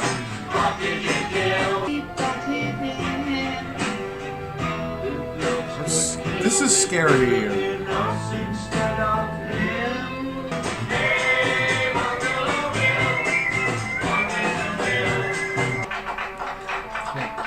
Applause. Okay. The applause at the end really just like brought it home for me. It was feeling like a movie, okay? Because there's a movie called The Silence of the Lamb where the main antagonist is a murderer named Buffalo Bill. Okay? That's what that was kind of giving me. And I know Buffalo Bill is based off of a real life murderer, I'm pretty sure. So it's just like, is that what this is giving? Like, because it was like giving like, Bungalow Bill's a weirdo, okay? And they said if looks could kill, it would be us instead of him. He looks raunchy, he's a murderer, he's a weirdo. Bungalow Bill. Gag. I mean, it's weird. It was a weird song, but like, in a good way. It really, for some reason, fits this album. It's a very solid continuation of not only Bungalow Bill, but this album. Very theatrical, very out there, very bold. Let's keep going. The next song is called While My Guitar Gently Weeps.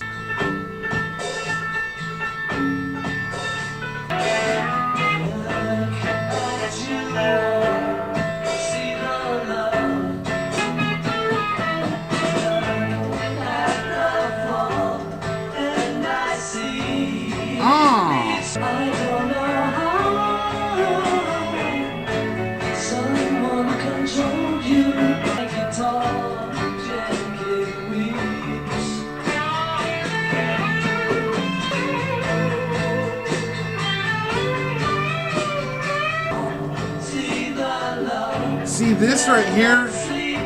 This is giving me like 2000s, 90s punk.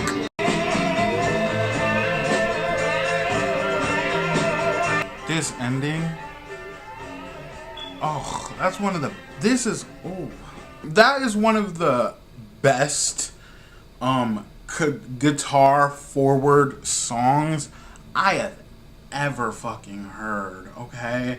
You know, if you have the title, or if you have the word guitar in the title of your song, it better be good. It better gag. It better be guitar gagging, okay? Because that's what the fuck that just gave me. I said it was giving me, like, it was, you know? Music is inspired by music, okay? I just want to make that clear. The 2000s punk pop rock scene was very, very, how do I say it? I was gagged by it. You know, that's when I grew up. That's the music I listened to. And I'm seeing in this album in particular, I'm seeing so many hints of it. It's not even like funny to me, because that's when I grew up. That was the best sounding music for me. I also like the 2010s, but that's why I do these videos, because I'm gagged by the 60s music, 70s, 80s, all that. I've listened to it all, and this is still one of the best songs I've ever fucking heard. I've never heard a guitar sound like that. It was just beautiful. It captivated me. I really felt it, okay? But let me stop talking about that guitar, because girl, it got me like, ooh. But the premise of the song, you know, things go on in life, the world turns, you love people, you lose people, but your guitar still gently weeps. Okay, I'm gagged by that sentiment. That was a beautiful weeping guitar. It's just beautiful. That was beautiful. I really love that. I feel like I could talk about these songs for so long, but I can't. Let's keep going. The next song is called Happiness is a Warm Gun.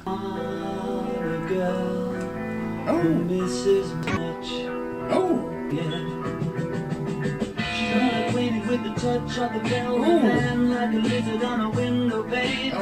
A soap impression of his wife when she ate and donated to the National Trust. On down, Mother Superior jumped the gun. Mother Superior jumped the gun. Happiness is a warm gun. My finger on your trigger. I know nobody can do me no harm. It is. Ooh. Is a warm gun. Okay, this is one of those songs that I'm perplexed by. Very good song overall. I can see myself listening to that. Very good song, but I'm just a little confused. But I do have a theory. Is Happiness is a Warm Gun?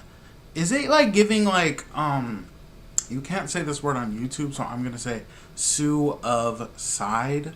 Is that what it's giving? Like, you're only happy when the gun is warm after you. You know, that's what it's giving to me. Trigger warning, honestly. But whoa, okay. That's what that means. That is a very sad song, but I love that genre of just, you know, being real and being open. That's what that was giving. But it was a really good song nonetheless, even if I'm very confused and very off. If my explanation that I just gave is very off, I still like the song nonetheless, okay? Who hit those vocals? Those vocals were really fucking good. It's like a theme with this album. For some reason, I'm getting different signals from different eras of music. The vocals on that song to me were like hints of Freddie Mercury. Now, I feel like the Beatles stands and Queen stands, I feel like you guys have like a little, you know, not beef, but you guys are just like not okay with each other. I don't know. Do you guys like one another? Do you guys like Queen? I don't know. But y'all know me. I'm going to keep it real. And I'm going to keep it open. Once again, like this song. I like Queen and I love the Beatles. I love both bands, okay?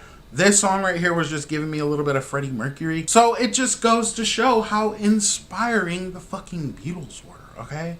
When it comes to everything. Vocals, productions, the sounds of songs, the way albums are put together. It's a gag. But I'm very inquiring or wanting to know more about that song. So you guys let me know what you know about that song in the comments below, because I'm gagged by it. But let's keep going. The next song is called Martha, My Dear. Okay. Very funky. Spend my days in conversation. Okay.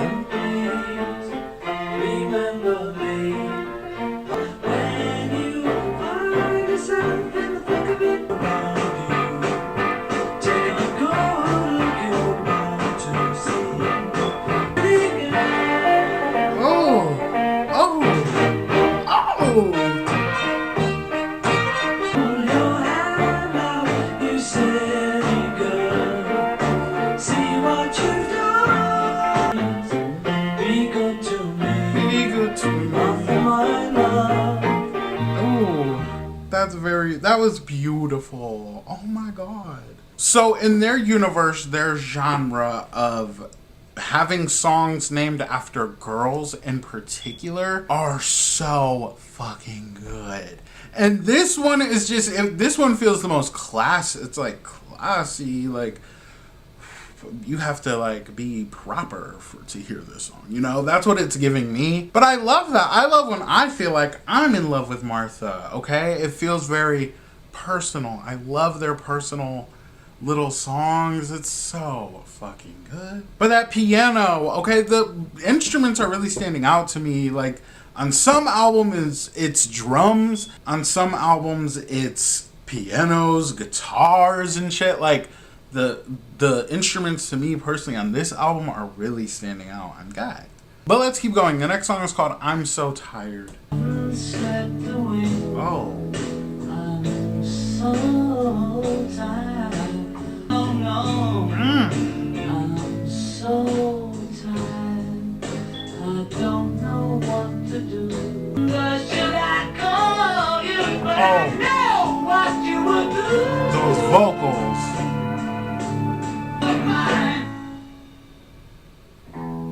I'm so tired. I'm feeling want to rally. He was such a stupid cat. No joke. Soon would be harm, you know I can't sleep. I can't stop waiting, you know, 3 weeks. I gave you everything I've got. Oh my God. Okay.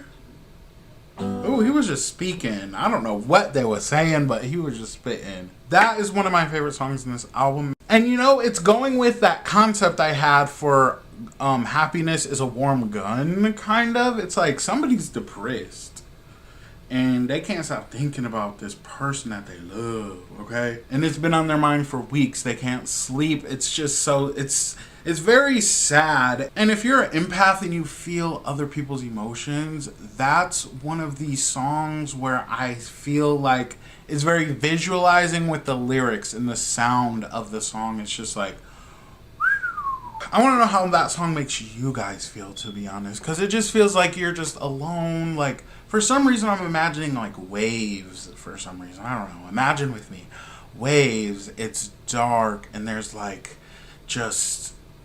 and you're crying. I don't know. Maybe I'm wrong. I'm just like setting it up for something, but like that was a really fucking good song. It really reminds me of their song I'm Only Sleeping. It's just giving that depressed vibe, but a good sounding vibe, you know? Like it doesn't feel like too overwhelmingly sad. It's just giving a good like relatable vibe.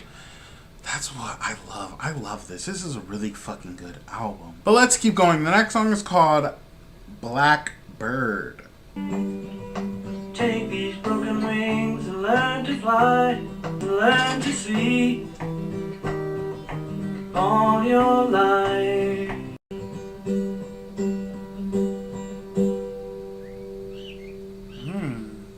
Serene.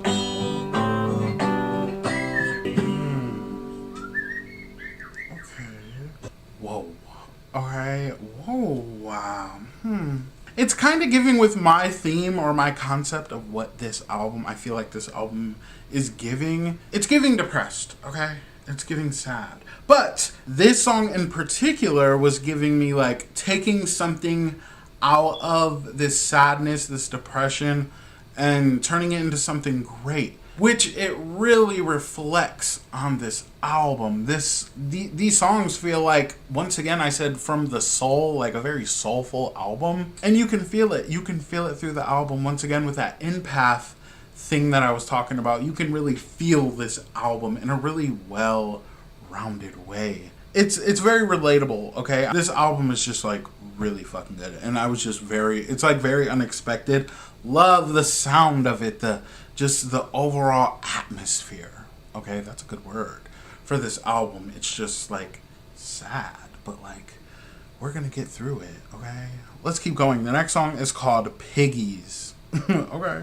Have you seen the little piggies hiding in the dirt?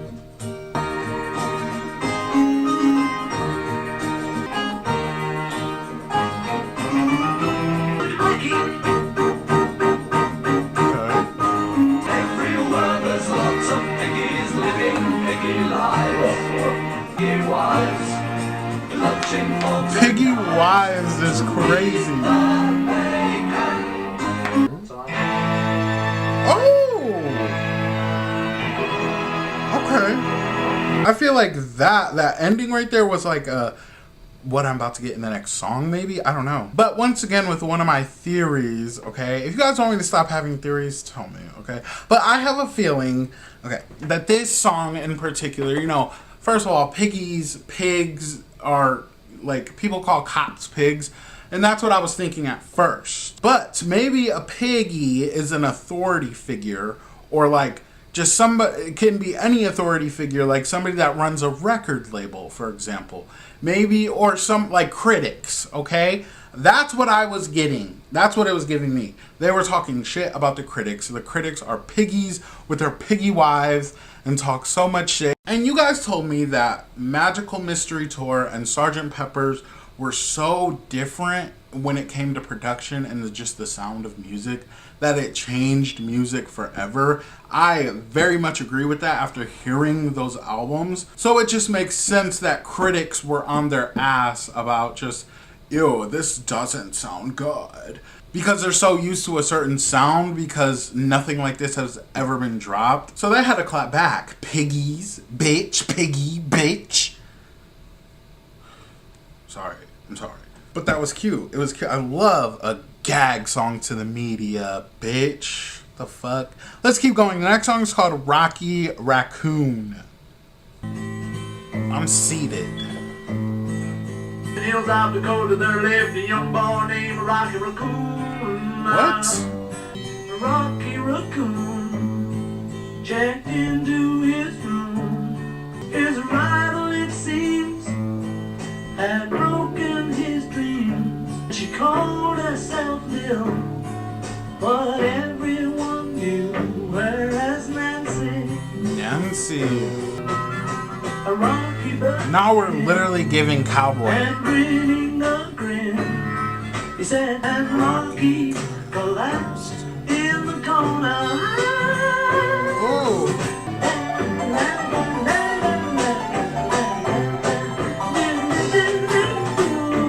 Stinking of gin, proceeded to lie on the table. He fell back in his room, only to find Gideon's Bible.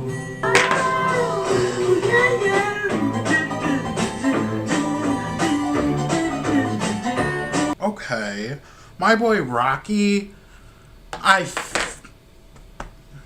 that's my cowboy, okay? That was literally giving cowboy. I've been saying it for albums and albums that this is giving cowboy vibe. That was literally a cowboy vibe. A hoedown, the saloon, everything about that was giving cowboy. But that was good. That was a good cowboy. A good vibe cowboy, okay? So there's this anime, even if you're not into anime, if you are into anime, you know what I'm talking about. There's this anime called Cowboy Bebop. I know how crazy it sounds. That's how I reacted. How you just reacted is how I reacted when I first heard about it. But it pulls in different sounds from different musics. It's a very musically forward anime. But it's about a space cowboy. That's all I'm going to give you. If you want to watch it, it's a really good watch. But that song right there could have been in that anime for sure. Like, that's what it was giving me. It was a really good, solid sound. This is one of the best albums I've heard by them. Easily. I love when they give characters, okay? Rocky Raccoon, he's a character. Mr. Shears was a character. Sgt. Pepper's was a character. I love these characters throughout these albums. It's just very theatrical. I love theatrical. Let's keep going on. The next song is called Don't Pass Me By. Okay. Okay. I listen for your footsteps coming up the drive. Does it mean you don't love me anymore? So I hate to see you go. Don't pass me by. 'Cause you know, darling, I love only you. Don't make me cry. Okay, on Apple Music it says that this song was written by Richard Starkley. It feels like it, okay? This doesn't feel like the rest of the songs on the album. But I'm not going to say that it doesn't fit, because it does. The continuation so far is a 10. Okay? But it's just one of those, you know, songs about loving someone. They don't love you back. You're waiting for them, and they never get to you. You know, they never try to reach out or anything. That sucks. That feeling sucks, and it goes back to that relatable vibe of this whole album. He's just begging her, don't pass me by, give me a chance. But I love that setup. He says, how I hate to see you go, don't pass me by, don't make me cry. It's very poetic. I love that so much, and it's really sticking with the theme of this album. Let's keep going. The next song is called Why Don't We Do It in the Road. Why don't we do it in the road? Oh. Why don't we do it in the road? Why don't we do it in the road? Why don't we do it in the road? We're watching her. Why don't we do it in the road? The vocals are eating. Why don't we do it in the road? Okay. You know what I'm getting from this? There's different sections of this album. The middle was really depressing, okay? Really sad vibes. But this end part is giving like cowboy, but there's like short song intervals where there's like, it's like, okay, now we're about to step into the next section of this album, the beginning of this album, the end of this album. That's what it's fucking giving me. Like different sections for the album, but it all fits together in a beautiful, it's really coming together really well. To me personally, I don't know if this is what this song was about, but it's giving me, imagine this, you're fighting with your significant other, it's raining outside, okay? For some odd reason, your man's like, let's go do it in the road, why don't we do it? And it's very soulful, but like you guys are having an argument, so it's like, it's just like, it's kind of romantic, a little bit like passively aggressive romantic vibes. I don't know, maybe I'm so wrong, but that's what it's giving to me. That was a bop, it was fun, it was short, I love it. Let's keep going though. The next song is called I Will.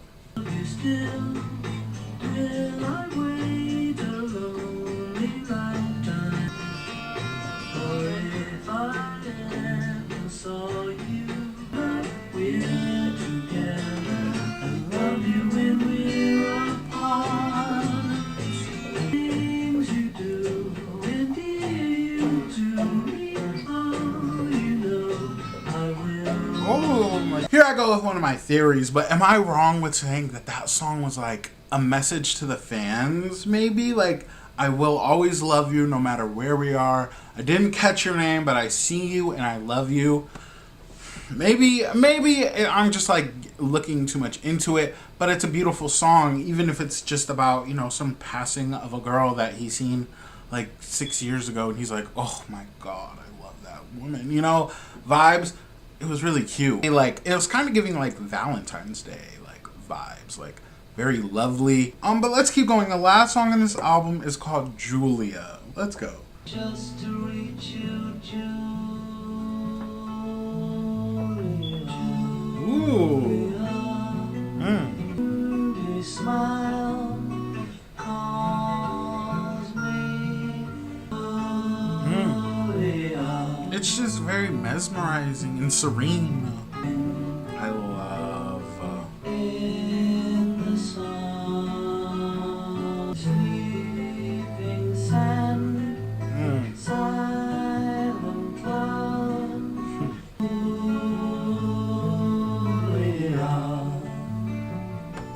love for Julia, Julia. I know this album was separated on different vinyls back in the day because it's such a long album. I just really think, for the sake of my videos, that was a great album ender. Okay, that really just set the tone for this whole album. Once again, down to earth. A perfect outro for this album. I feel really serene, really calm, from the vocals on that song to the production on that song. It just made you feel a breath. You just took a breath. This is the second song on this album that is named after a woman. And so far, they have not missed. They just can't miss when they name a song after a girl. It's just like, ooh. That was a perfect album ender. So let's get into my final thoughts, my top 5, and my rating of this part of the album, okay? We're going to come back next week for the part 2 of this video. So make sure you like and subscribe.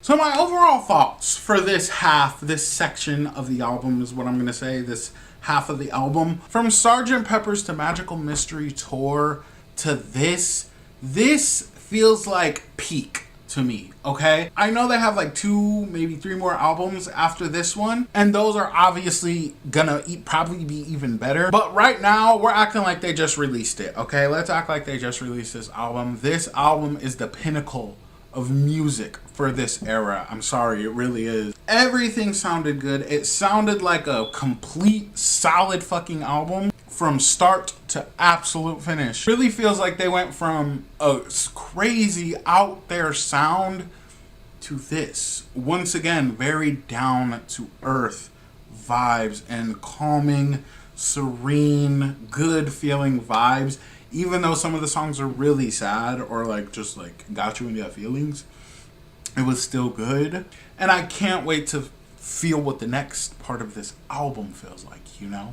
Okay, now let's get into my rating of this part of the album. I will do a overall rating when I'm finished with this album, but as of right now, I just want to give this section of the album a rating. So I get my ratings from these 5 categories: vocals, production, consistency, writing, and album cover. The vocals on this section of the album are beautiful. Like I kept saying like love vibes, like Valentine's Day vibes. That's what it was really giving. It was giving that soulful, also soulful vibe, okay? But I feel like soulful and love are really like one and the same. I for some reason I feel like I kept seeing Cupid.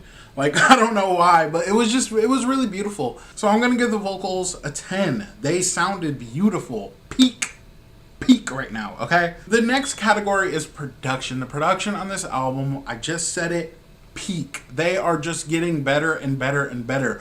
Although this was a year later, a lot can happen in a year from album to album, and it just felt like they were using top-notch quality shit. There was some songs in this album that I know if they were on like Please Please Me or something, I probably wouldn't have liked them, to be honest, because they were so like fast-paced, hunky-dunky vibes, but good. Like, it just sounded very consumable. Very consumable. From the guitar weeping song to the beautiful pianos and shit, it was all good. So I'm gonna give the production on this album a 10. The next category is consistency. I think this is the first time I'm gonna give a Beatles album consistently wise, like every song feels like it belongs here, a 10. I'm gonna give it a 10. It felt whole. It felt wholesome too, by the way. But no, it felt whole. It just felt like you can listen to this album on repeat and not get tired of it. That's what it was giving me. Now the next category is the writing. From Dear Prudence to Oh La Bi La Ba Da Da song to While My Guitar Gently Weeps to Happiness Is a Warm Gun.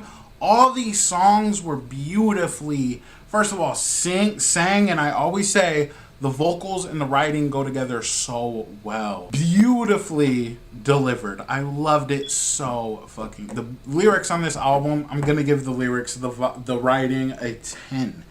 Easily. Not to even mention Julia and I'm So Tired. Very beautifully written songs. I can't. 10 out of 10. Easy. Okay, now the last category is the album cover. The album cover is so... I really want to talk about this in the last part of this video, so come back next week and I'll talk about that. But I will give it a 10 for the sake of this video. I'm gonna give it a 10. I'll talk more about it when I'm finished with the album, but I'll just say I love it. I'm obsessed with it, actually. So if you take the score from each category that I just mentioned, you get a total score of 10. This is the first 10 I've had ever, I think, with this rating system that I do. And the first 10 for the Beatles for me, personally. Very solid first part of this album. I can't wait to rate the rest of the album, but I think it deserves a solid 10. My top 5 songs from the first part of the Beatles' The White Album is Dear Prudence, Ola Di, Ola Da, While My Guitar Gently Weeps, I'm So Tired, and Julia. These are the 5 songs that stood out to me. I would love to know the 5 songs that stood out to you. Once again, when I'm finished with the album, I'm going to do a top 10, which is also a first. This album is so long, but I love it so much. But I want to know your guys' thoughts on everything from this section of the album, of course. If you want to give me some details that might be insightful for my sitting down of the next album, I would love to know. So leave me all your comments that you have. I can't wait to be there. I can't wait to get there. And we're taking it one step at a time. I love it. I love it. It feels really solid. This is a beautiful journey, and it just keeps getting better and fucking better. So make sure you guys like and subscribe. Come back next week for the part 2 of this video. But I guess that's it. Make sure you guys like and subscribe. Bye, motherfuckers.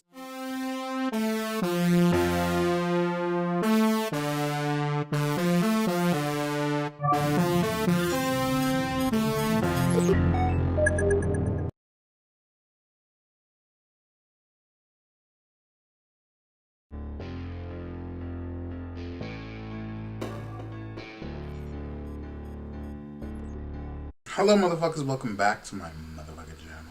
Today is part 2 of The White Album by the Beatles. I'm so excited. If you haven't seen my part 1 yet, I feel like you should stop watching this right now and head over there and watch part 2, or part 1. This is part 2. And I am so excited about this. Too excited, honestly. The first part of this album really took me for a whirl, took me for a loop.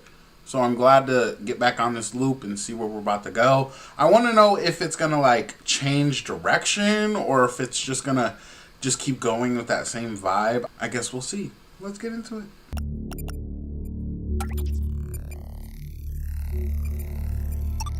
The first song on this half of the album is called Birthday. Let's go. Oh. Okay. Okay.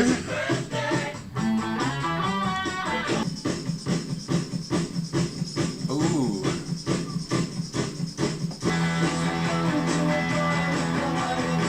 I like this.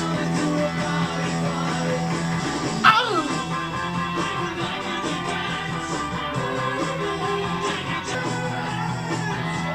Oh. This is good.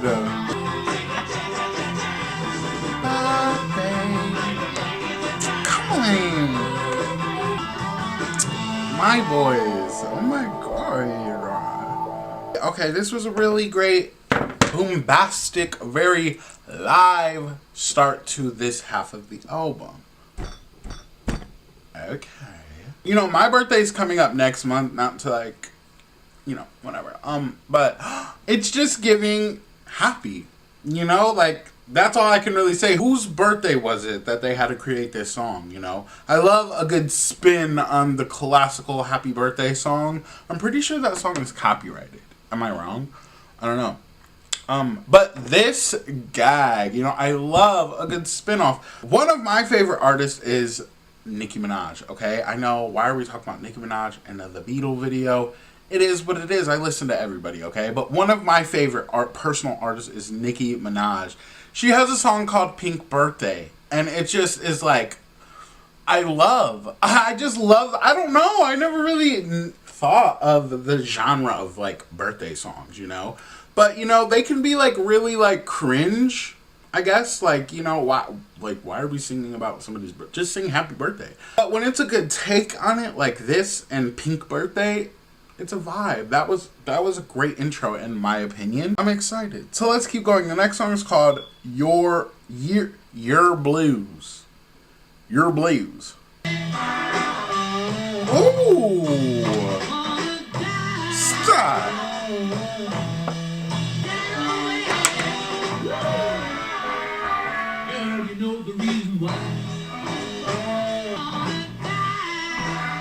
My God.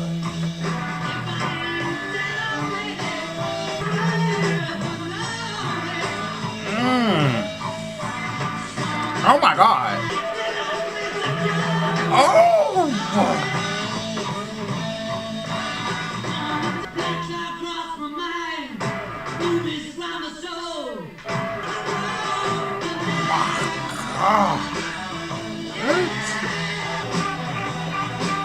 Oh. Oh.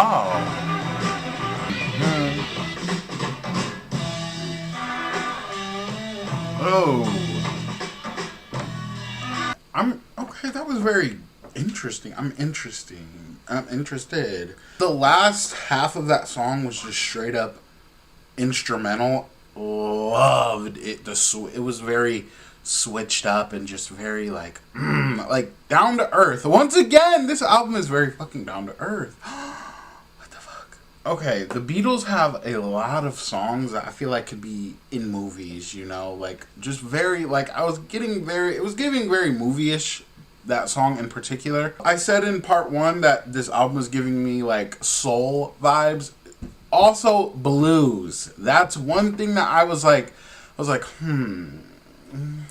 But this really right here, this song alone really proves it. My theory, like blues, sadness, suicidal vibes, trigger warning. But he wants to die. In the morning, in the evening, he just wants to die. I find this particular set of lyrics very beautiful. My mother was of the sky. My father was of the earth. But I am of the universe, and you know what that's worth. Bitch. Very spiritual. Okay? Very fucking spiritual. And really is that visualizing aid that I'm always saying about the Beatles and just how they make you feel their songs on a different level. And that's exactly what that was just giving me. That was a very beautiful, very personal song. They just keep getting more and more personal, and I love that. The second half of the album so far, oh. But let's keep going. The next song is called Mother Nature's Son. Ooh.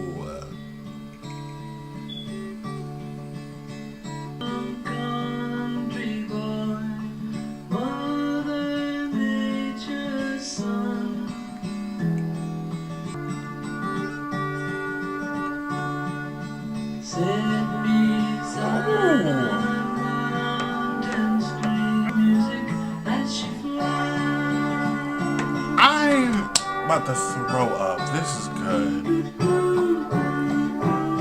Oh.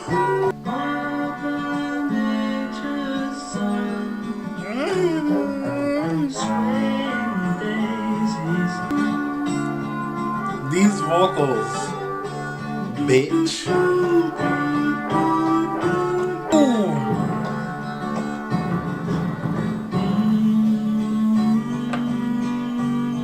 Oh my God.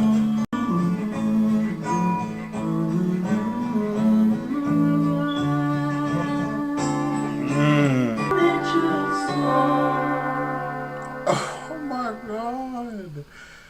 Okay. What? Oh. Stop. That was one of the best songs I've ever heard. I love nature, first of all. I just love to even like sit in your house and just stare out the window.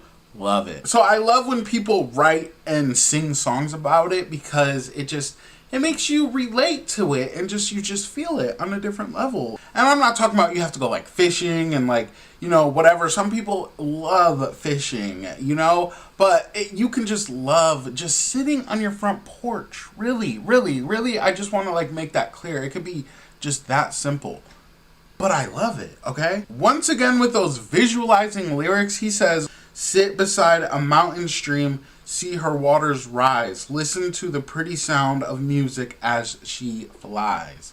Okay? First of all, I just want to say there's this thing, some people can actually hear the earth spin. Okay? I don't want to like start no conspiracy vibes or anything, but like if you really sit down and like feel the tempo of the earth does sing to you, okay? And it was just very beautifully put here. That was a great fucking song. 10 out of 10.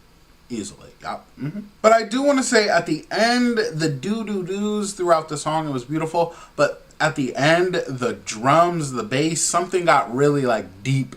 And, like, it was just giving me, like, that was them portraying Mother Earth's heartbeat. Mother Earth just being the beautiful specimen that it is. I don't know. I'm very, very connected with the earth. I just feel it in my bones. So I don't want to like take it there, but that was just really good. I love that song a lot. Let's keep going though. The next song is called Everybody's Got Something to Hide Except Me. Yeah, okay.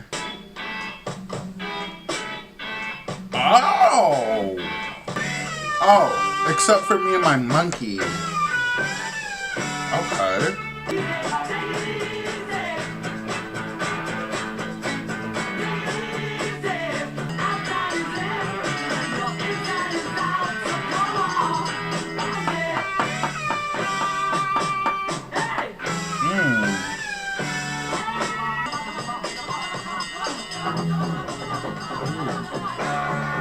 Oh, that was so fun right there. What in the world?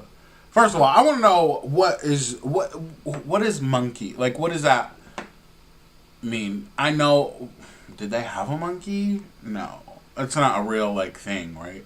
I just want to know what the monkey stands for, you know? Like, what the walrus stood for. I want to know. That was very fun. Very fun. So this is also just one of those I can't put my finger on it. And I don't want to say anything wrong because I don't think you guys like my theories when it comes to the song. But no, that's not true. A lot of you guys are like, you guys just think it's funny.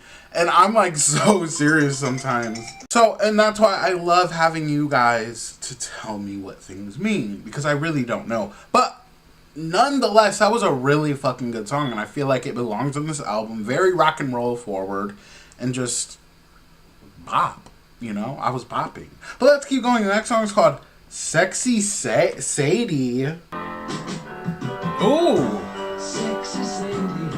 Okay, I'm seated.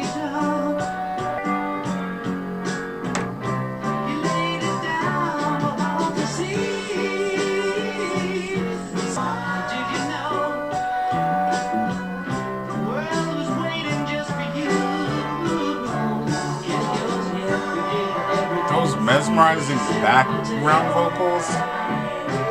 See?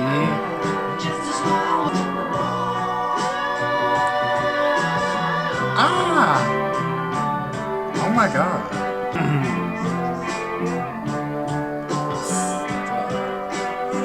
Oh my god.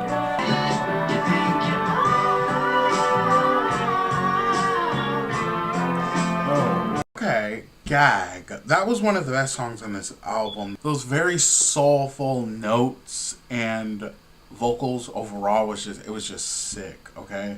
Love that. Love that vibe, but also, whoever Sadie is, shout out to you, girl. The Beatles wrote a song about you and called you sexy at that, okay? Now, I want to know, is Sadie just, you know, about an actual person named Sadie, or is it just like a rando debutante, you know, that just is in and out of the boy's life, one of the boys' life, you know, maybe, I don't know. Or could it be like a groupie, you know? I don't know, because it was kind of giving me conflicting vibes here and there, but like overall that was a really fucking good song, like gaggery.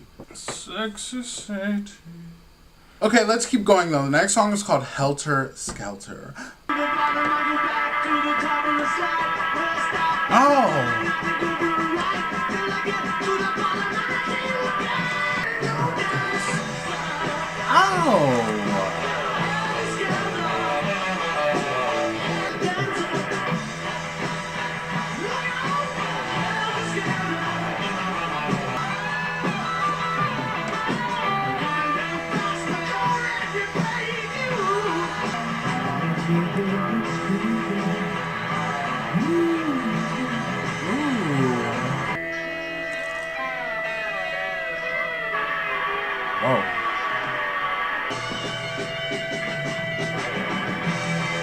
Oh. Okay. There's still 45 seconds left. Okay.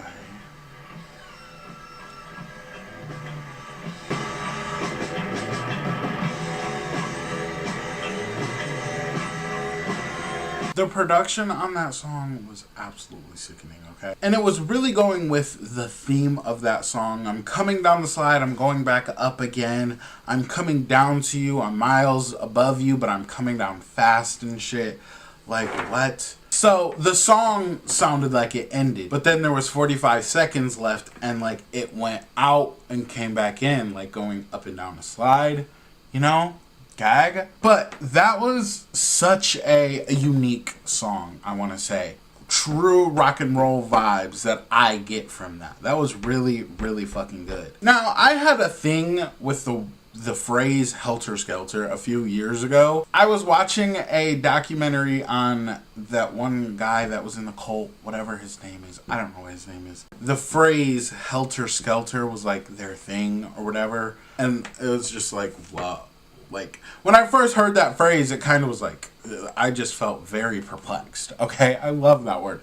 And I just was like, what is going on here? I looked up the phrase, and it means confusion or in a state of confusion, whatever. Something like that. It means something like that. I just don't know. It's like, it just is a very off-putting phrase for some reason. Maybe because it was like related to a cult or something. But I don't know. Here, it just felt more like a good solid rock and roll song to me personally. That's what it was giving. But along with those rock and roll vibes, I do get those beautiful soul vocals that they're giving me.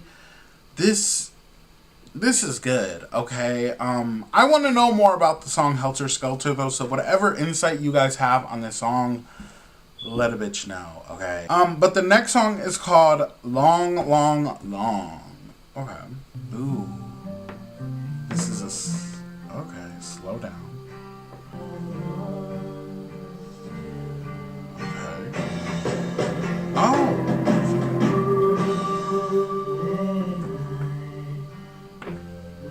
Oh. Stop.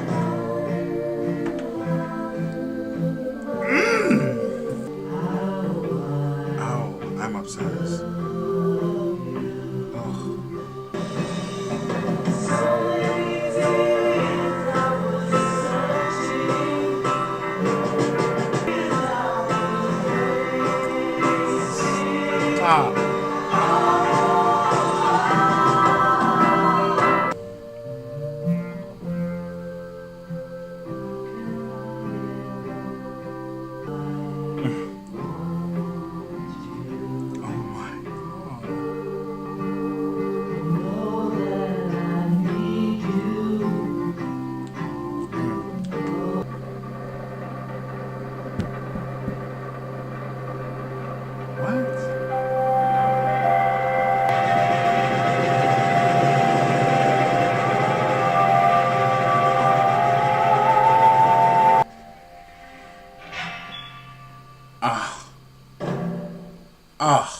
I'm disgusted.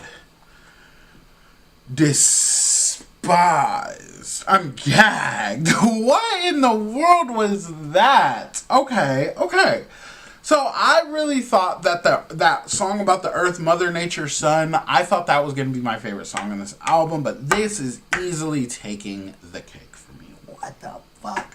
It's so toned down, and that's what the theme with this album is. Very down to earth, very stripped down to its elements, and that was just so fucking good. You have these haunting vocals going over this very loosely just wavy beat, and then you get those very intense drum, boom, boom, boom, boom, and I'm like, oh, what the fuck? Gagging. That was so good. I really felt like there was moments where he was about to come out of my sister's speaker over here and just like eat me up. You know? Like, that's the vibe I was getting. That was so good. I love that song. It was giving real live, okay? Like, I would love to see that performance live somewhere. I need to see that live. Those vocals were so pretty, so beautiful. But let's keep going. The next song is called Revolution 1. Take 2.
Starting my Beatles journey, I had no idea how political the Beatles were, okay? Like, I didn't know their views on anything, but it just keeps popping up here and there. They had literally a song on the first part of this album, I'm pretty sure, called Blackbird, and I had no idea that it was about the racial era of the world, you know, because this was the late 60s, okay?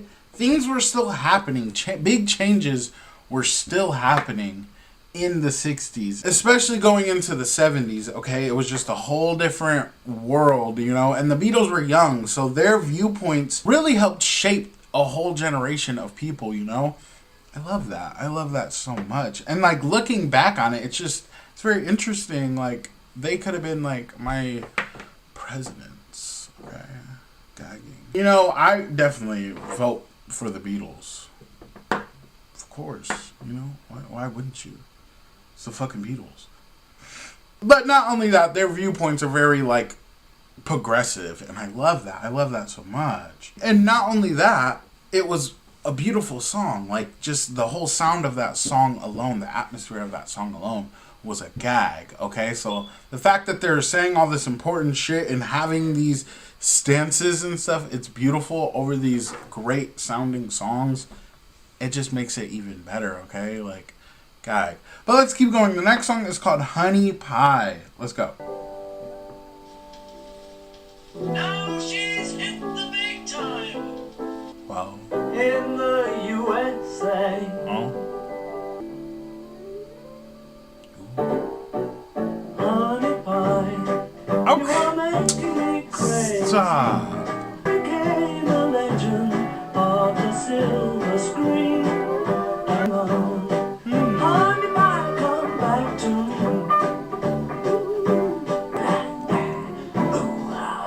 Same. This kind of music. Same. Honey pie. Gag. You're making me crazy.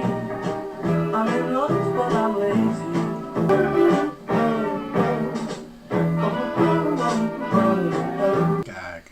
Gagging. So basically, he was in love with this girl, and she wanted to chase her dreams and go into America, to Hollywood, and become a star. And she did, successfully. We love that for her. Go off, girl. Happy Women's International Month.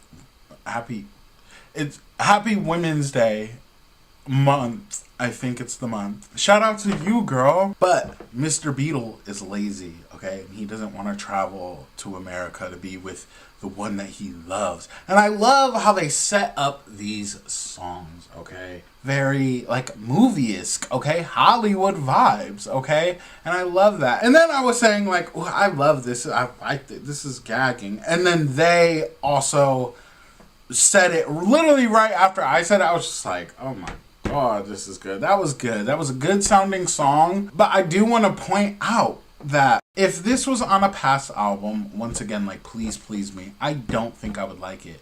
But it sounds so good here. Like, it just sounds so fucking good. I just like pointing this out because it just shows how far they came from the beginning of their journey and how far I have experienced their music so far in my journey. So we're gagging. And a lot of that has to do with that beautiful sounding production, okay? This is fucking good. I'm gagging. But let's keep going. The next song is called Savoy Truffle. Savoy Truffle. Ow! Oh!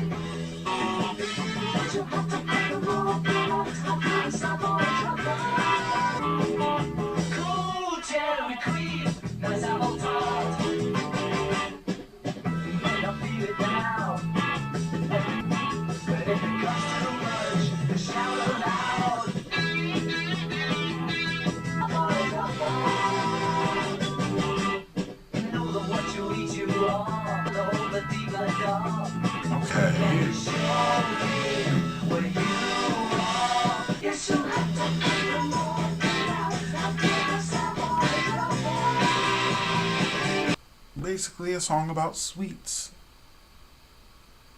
Gag. But either way, the song was a fucking bop. I have literally nothing bad to say about that song. It was fun. It was simple. It was sweet. Literally. But let's keep going. The next song is called Cry Baby Cry. Ooh.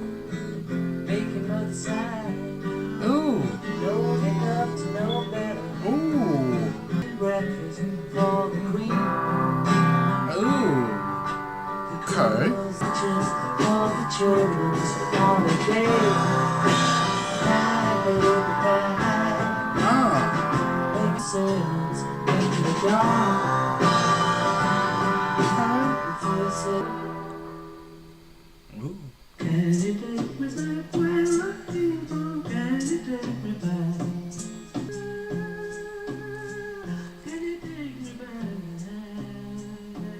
Okay. What the freak? I am once again asking you to tell me what this song means. I'm a little perplexed by it. They were talking about queens and duchess and kings and dukes and shit, and I'm just like, whoa. It was very magical, you know, like, once again, very visualizing the scenery and whatnot. It was very on par with the rest of this album. I just am confused. Like, what are they talking about here? This is why I need you guys on my side, okay? I don't want you to be mad that I'm misunderstood a song. That's where you guys come in, where you inform me, like, okay, this song is about blank and how blank felt about blank. You know, I love that. I love the insight that you guys give me, so I'm gonna need some. I'm asking for help here. But other than that, it was really fucking good, okay? Like I said, very visualizing. I felt like I was on the countryside of England somewhere, having tea and hearing the Queen playing the piano. It was a very beautiful experience. That's what that song was. It was a fucking experience. I'm really gagged, okay? But let's keep going. The next song is called Revolution 9. Oh. I feel like I'm entering Oz. This is disturbing.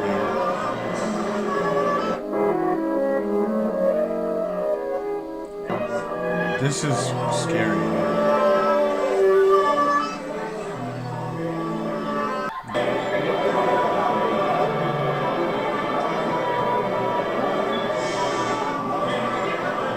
What is going on here?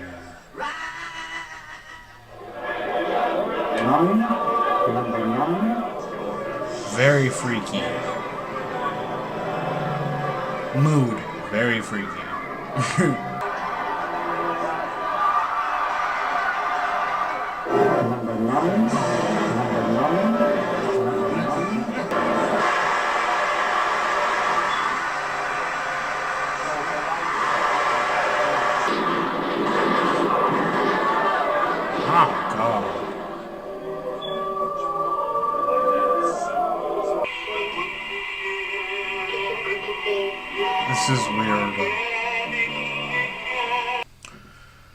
what?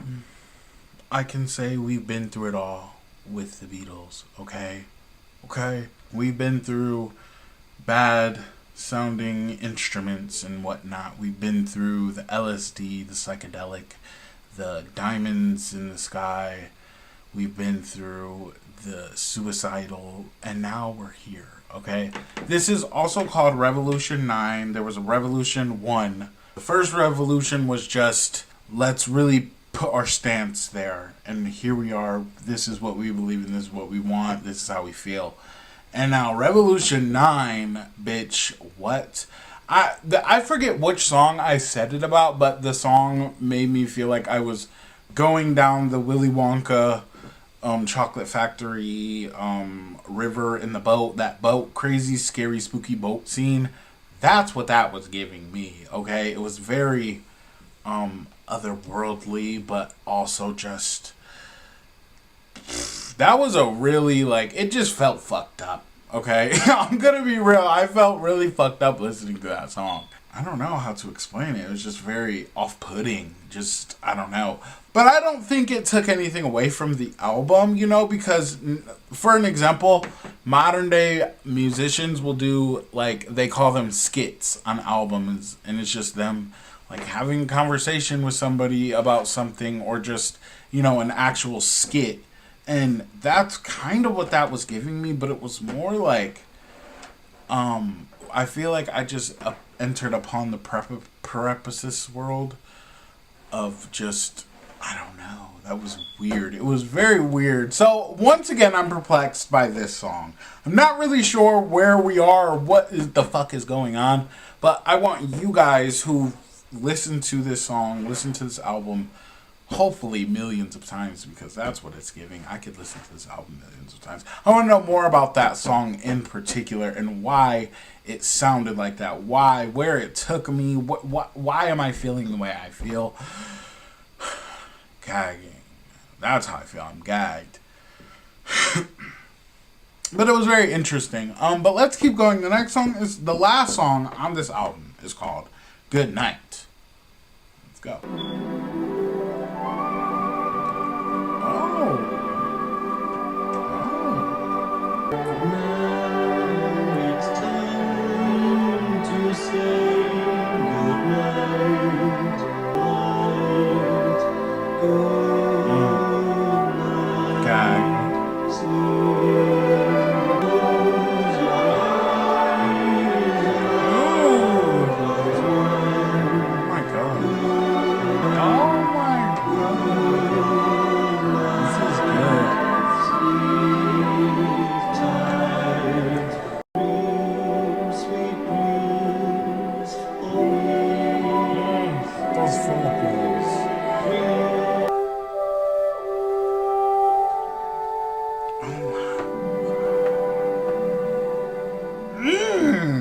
That was good. Hold on. Okay, can I say that was the best album ender on all their albums? I'm sorry. That was really fucking... I feel centered. I feel good. I feel solid about this whole album. Overall, from the first part to the second part. Oh my god. It really felt like a closed book, you know? Me personally, I loved, especially back in the day, I can't do it no more, but because I'll just start singing the whole album, but I would love to put on music right before I went to bed and fall asleep to that music just so it can put me in like a good, happy space. This is the embodiment of a perfect album to do that. Because it's so long, and now you can find it in a whole album instead of 2 records. You don't have to get up and switch records. This is the perfect album to do that. To smoke, sit down, chill out while the album's playing, and get sleepy through the album and just fall asleep to this album. That's what this album represents for me. It feels so fucking good. But those vocals on that song, very mesmerizing, very dreamy.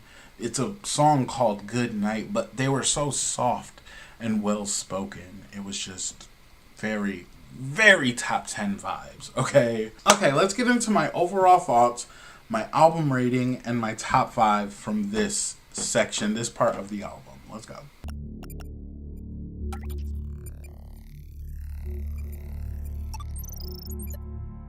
Now, my overall thoughts on this album was, but it really put a bow on what I've been saying about just how mesmerizing and down to earth, and just especially that Mother Earth song, literally down to earth vibes for that song. The album just feels personal, you know?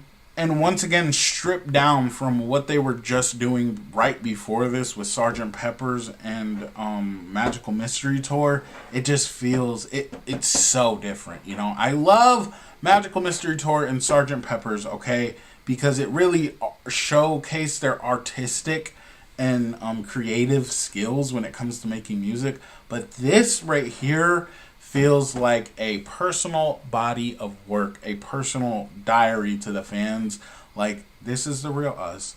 We're gonna sit down and really do it, okay? And that's what it felt like. I can only imagine them sitting in the studio talking about this album and how it's gonna come about. I heard there was drama making this album.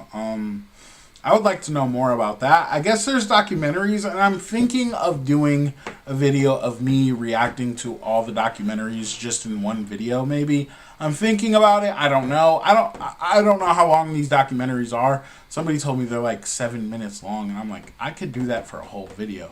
So let me know, okay? Should I do that? I don't know. But the album overall just really shows you just how different time was back then, but at the same time, just how relatable it can be no matter how long ago this fucking album came out, you know? So I can give two statements for this album and how I feel about it. The first statement is helter skelter, because what the fuck, okay? Changed music. This album right here changed music. I said Sgt. Pepper's and Magical Mystery Tour, they definitely changed music for a greater purpose and a different reason, but this also changed music for a whole nother reason. The other statement would be stripped down, pulled back, personal.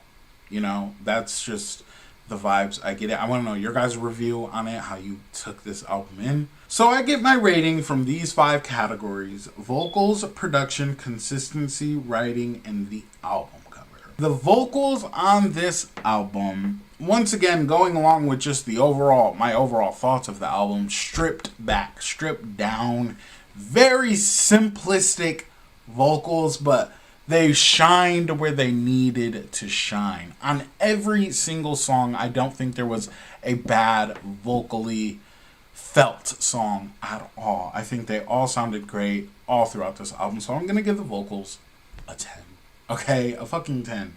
The next category is production. The production on this album, even from that Revolution 9 song, so fucking good. The drums on Long, Long, Long, the piano on Cry, Cry, Baby, Cry, and just so many more just simple things that you see throughout this album and hear throughout this album. It all pitched together very, very well and wrapped in a solid, just very nice project, and it all came together. So I'm gonna have to give the production on this album a 10. I don't see why I wouldn't, you know. Everything sounded good. Everything sounded good. The next category is consistency. The consistency on this album, once again, I'm gonna give it a 10. As simple as that. It's as simple as that. Everything sounded good together. And if this is an album that I say you could put on before you go to sleep, it's a very well-rounded album, like from part 1 to part 2, literally. But this is just about part 2 in particular. I'm going to do an overall video for my overall thoughts on everything from the first part to the second part, my rating, and everything just in one little simple, smaller, shorter video. But this is a perfect, consistent album. It's really good. Now, the next category is writing, bitch. The Mother Nature song alone, I'm easily going to give the writing on this album a 10. I fucking love it. Helter Skelter, Good Night, and Long, Long, Long, also very, those lyrics really stood out to me, okay? Like, I'm very gagged by those lyrics. So a 10. Now, the album cover, here we go. Going along with the stripped back vocals and the production and everything about this album. The album cover sits right there with it. Very stripped back. Literally just a white picture with just the words The Beatles on the album. It's so iconic, okay? You know, simple but effective, okay? So fucking iconic. Nobody was doing it like them, okay? Can I be real? Nobody was fucking doing it like them. This album cover, and I just know, some people are just like, whoa, why is he giving this a 10 but gave something like Sgt. Pepper or something? And those that get it, you know, simplicity, sometimes simplicity is the best, okay? And it just works really well for this album cover. It's very iconic, okay? It screams The Beatles. So if you take the score of each category I just named and divide it by 5, you get a score of 10. I think it's real fitting for this album. I'm going to give an overall rating from literally just mashing together part 1 and part 2. I'm going to give an overall rating in the top 20 in another video probably next week. So be here for that. But yeah, 10 out of 10 album easily. My top 5 from part 2 of The Beatles' The White Album is Mother Nature's Son, Sexy Sadie, Long Long Long, Revolution 1, and Good Night. These are the 5 songs that stood out to me. Of course, I want to know the 5 songs that stood out to you. Now, this album, I literally gave it a 10, so I don't think that there is one bad song here, honestly. But if you put Revolution 9 in your top 5, I have a couple questions for you, okay? But yeah, I guess that's it. Next week we're going to be going to Yellow Submarine soundtrack album EP, whatever you want to call it. That's where we'll be heading. So be here or don't be. You know, some people don't like the EPs or whatever you want to call them. But that's what we're going to be doing next week. Plus my overall review of the White Album overall, because I split it up into 2 videos. So that will be part 3, the final part, okay, of this video. But I guess that's it. Make sure you guys like and subscribe. Be back here next week. And I hope you're having fun. Bye, motherfuckers.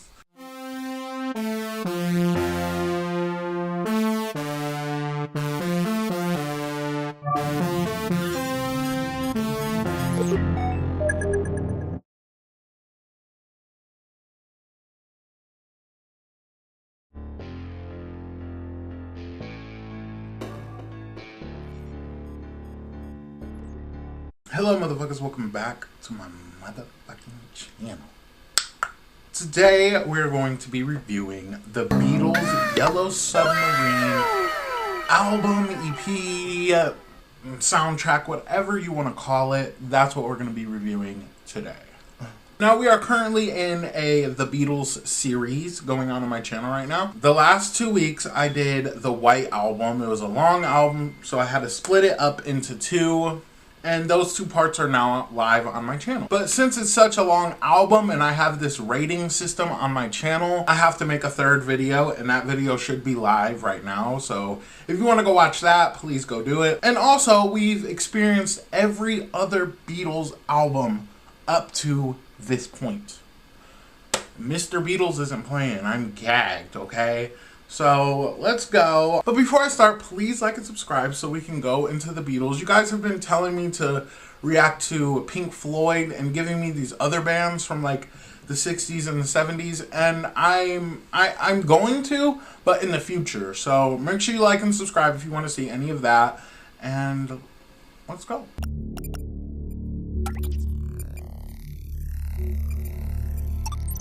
Okay, the first song on this album EP soundtrack, I'm just going to call it an album just for, you know, fuck's sakes.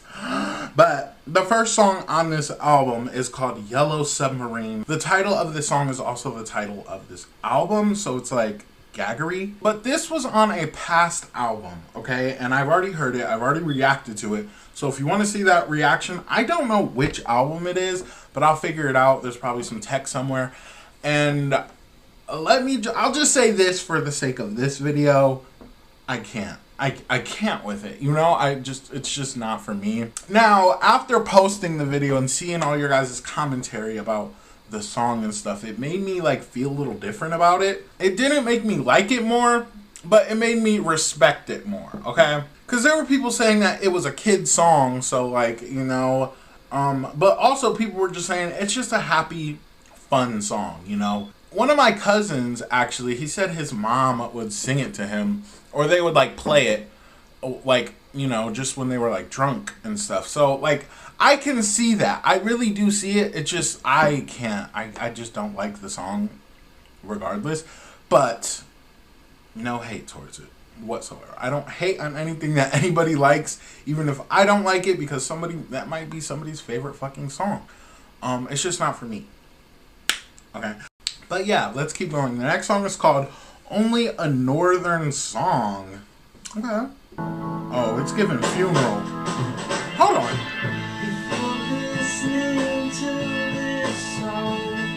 Okay.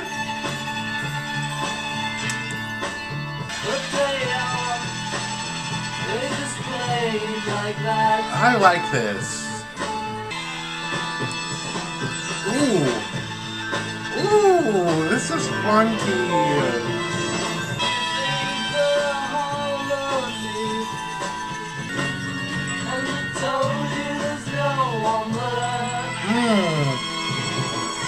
Gag.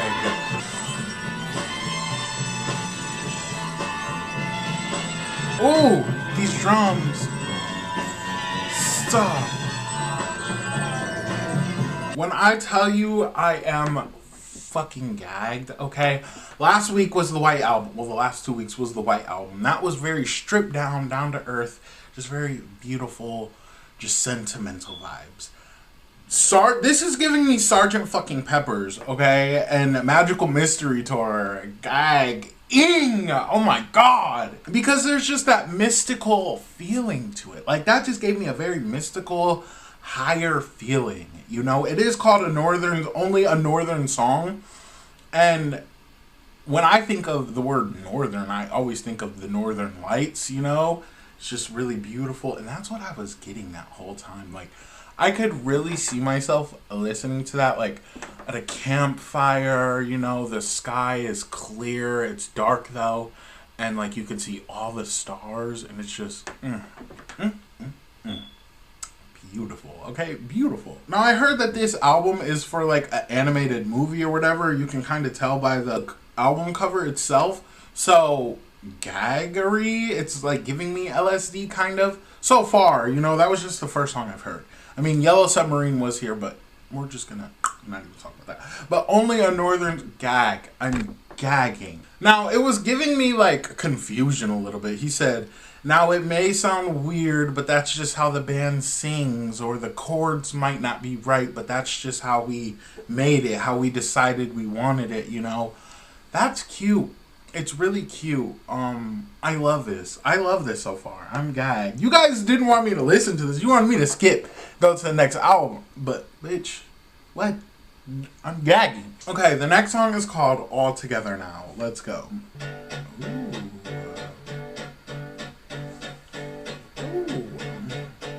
5, 6, 7, 8, 9, 10. I love you. Gagging. Hail the ship.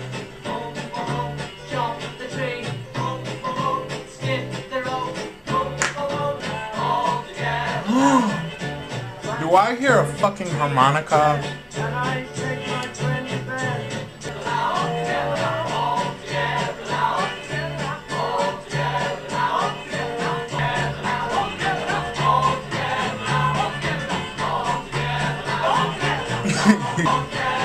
That is a harmonica, by the way. But gag. Okay, you know, that song was actually like, okay, how do I explain this? It was giving me the Yellow Submarine song, but in a different way, because Yellow Submarine is a song that you can sing with other people, you know? Like, it's supposed to be like a sit around, sing around song vibes. That's what I got from it. That's what this was giving, but to me it was better. But there was that forbidden harmonica, you know? If you've been watching since the first album reaction, you know what I'm talking about. I have beef with this harmonica. They use it, especially back in the day, okay? They use it, and it just was like, my God, what is this? But then, like, they started to use it, and it started to, like, fit in. It started to sound good to me. And that's what it was giving here. I'm not even a hater. I'm not going to hate on it. It was really good here. This song overall to me was good. You know, there's not really much to say about the song because it didn't really have much substance to it. It's just a fun sing-along song. I love that so much. So let's keep going. The next song is called Hey Bulldog. Ooh.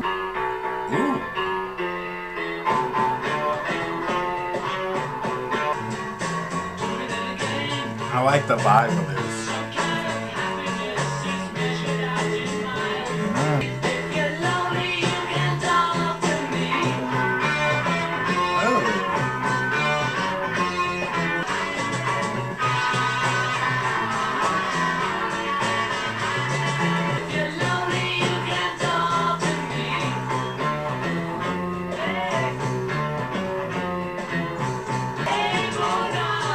This guitar.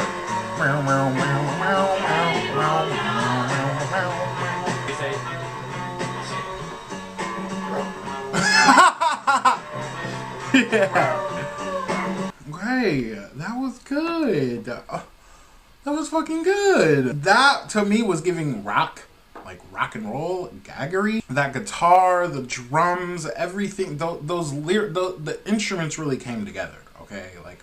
That's what was really pushing me. And to me, it was just giving a very reassurance vibes, the song overall. But at the end of that song, when one of them barked like a dog, woofed like a dog, and they all were just gagging. Okay, and here's another thing I want to point out real quick. You guys said to me, somebody said to me in the comments, back in the 60s, you didn't call it gagging, you called it freaking out. Okay, so maybe I should start saying I'm freaking out. I love that. I love it so fucking much. And I love that there's people that were aware, you know, musically aware in the 60s that were listening to the Beatles that watch my videos. That's trippy, dude. It's freaky, okay? It's freaking me out. But I love it. I'm like, oh my God. I didn't think that this journey was going to change my life, but it kind of is, okay? Like, musically, I'm gagged. You guys are just such lovely people. I love you guys so much, okay? But yeah, that song was like a bop, a gag. Freaking out, okay? That was a fucking bop. Let's keep going. The next song is called It's All Too Much. Let's go. Ooh.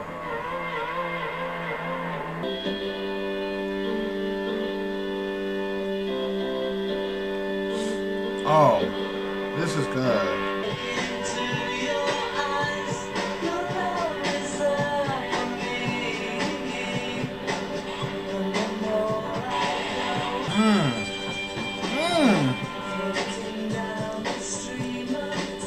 Oh my God.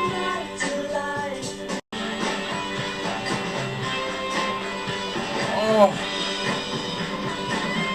These guitars.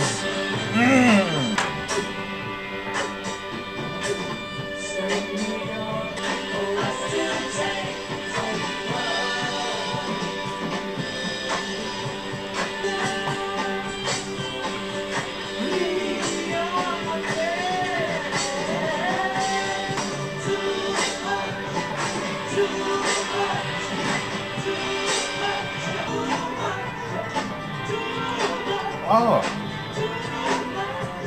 Okay, so at first I was gonna say that this song was giving me like about a relationship, okay? Like, it's all too much. You love the way this person talks, you love the way that you just love them overall. You love everything about them. And it's just overwhelming. It's just all too much.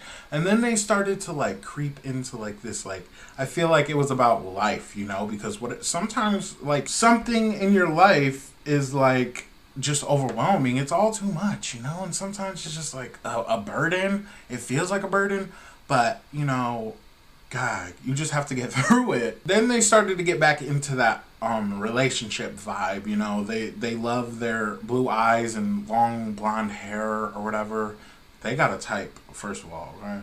But I really think this song can pertain to anything. But let's keep going. The next song is called All You Need Is Love. Now, once again, this song can pertain to anything. I've heard this song.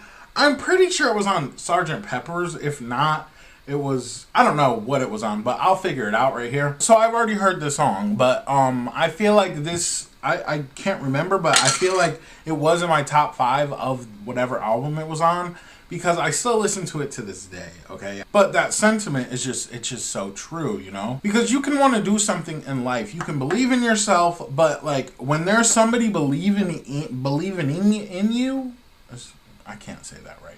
But if somebody is doing that, or like, you know, if it's your family or, you know, friends, girlfriend, boyfriend, whatever, is giving you that support, that love that you need to just push you to do it even more, how can you not gag, you know? It's like, how can you not win but gag? But the next song is called Pepperland. Go, let's go. Ooh.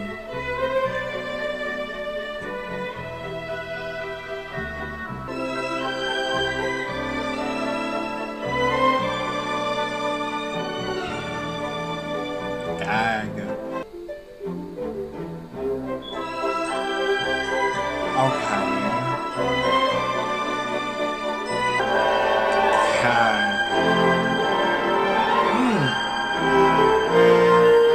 Okay, you know, I feel like I've heard that in a movie before. It sounds like a real good movie, like they're going on an adventure, they're getting ready to do something, you know? They're about to make a big move, okay? So I definitely feel like I've heard that in a movie somewhere. Tell me if I'm wrong. But I do want to say, going along with the Beatles lore, it does feel like it, even though it's called Pepperland, and, you know, I don't want to, like, make you that reference. Oh, it's called Pepperland, so it must be from Sgt. Pepper's. It's giving me Sgt. Pepper's. It was giving me that magical mystery vibe, and I love that so much. But it was also just giving me that very royal, just gesture vibe that I love hearing from them. So we're gagged. And I can see why that's used in movies. This is a very, made you pay attention vibe. That's what I was getting from it. But let's keep going. The next song is called Sea of Time.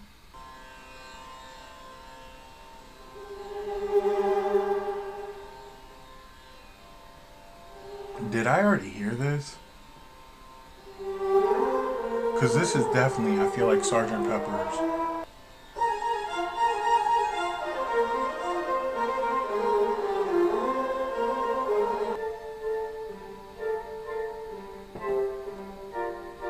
Okay.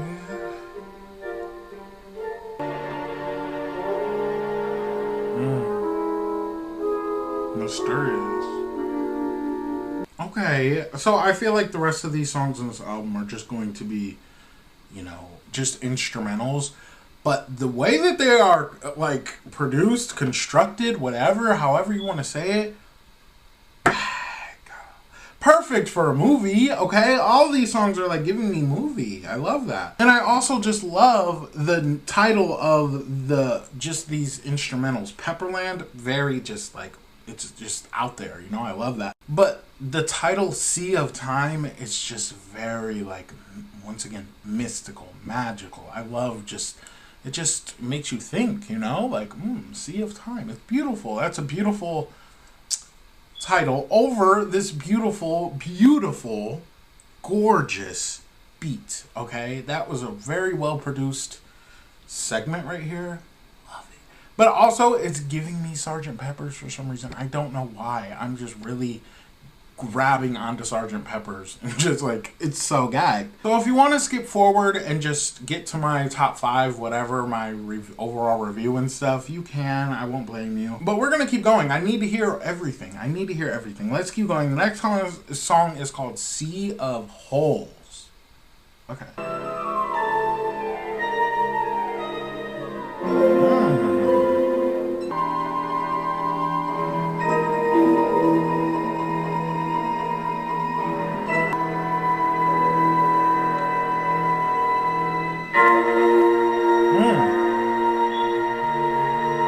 Okay, once again, the movie vibe. It's just giving me... I feel like I've heard a lot of these in movies, if not somewhere else. But that one was kind of giving me, like, scary. Once again, I already said this with the Beatles, that they can, like, really make you feel their songs and visualize what's going on while you're listening to the songs. They're really good at that. But this is just the beat itself, okay? And I love that so much. The title of the song, Sea of Holes. Sea of Time, Sea of Holes. It's just, it really puts you in a place. But this one felt very like spooky kind of, or just like I keep saying this word, mysterious, or you know, whatever. It just, that's what it was giving me. I love that so much. But let's keep going. The next song is called Sea of Monsters.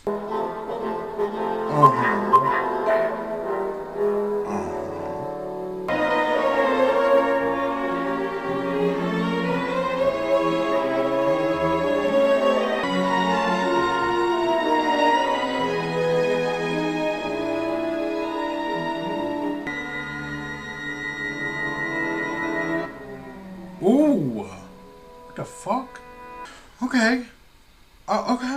Okay. A lot of these songs that we've been listening to, these past couple songs, okay, I don't know if you guys have ever seen the movie Coraline, but like, I feel like a lot of these can fit in that movie's soundtrack. It would be like perfect almost. But also, it's kind of giving me the scenes with the flying monkeys and the witch and the Wizard of Oz. Like, I said this before, that they have songs where it makes me just feel like I'm entering Oz. And that's what these are giving me, you know, very good soundtrack songs. So I see why movies use them, because, like, God, who did all these? Under each song on Apple Music, it says George Martin. So I wonder if he was, like, just the main one creating this, if that's the Mr. Beatle that did. But shout out to that Mr. Beatle, because I'm here, I'm gagging, you know. There's no, like, substance, like, I can't give you, you know, just a whole review of a song if it's just this. So, but, like, I didn't know how this was gonna work, but I'm loving it. I'm having a ball. I'm having a fun time. But spooky, okay? Sea of Monsters. Just imagine it. Just put it in your head. Sea of Monsters. Sea of Holes, Sea of Time, Sea of Monsters. There's a lot of seas going on, okay? The next song is called March of Meanies. These songs, they're like spooky or like just concerning. I can't put the word on it. Oh yeah, I can. It's giving like marching band vibes. Those drums, I can't.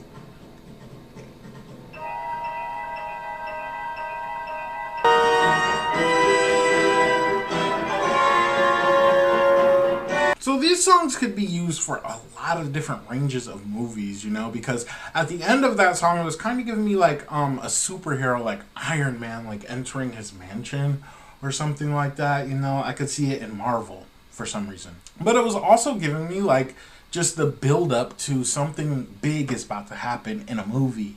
It's just, I'm happy I'm doing this, okay? Like, I'm having a lot of fun.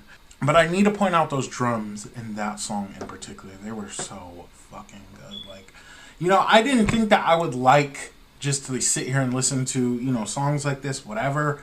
But it's really good. It's doing me really good. It sounds good. I'm having just a ball, okay? It's putting me, like, I feel like I'm just having a trip, okay? And that's what it is. I love this so much. But let's keep going. The next song is called Pepperland Laid Waste.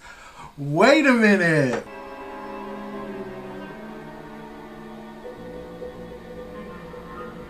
Ooh.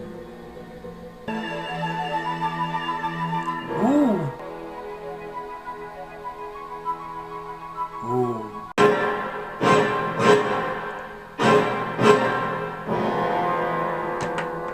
God.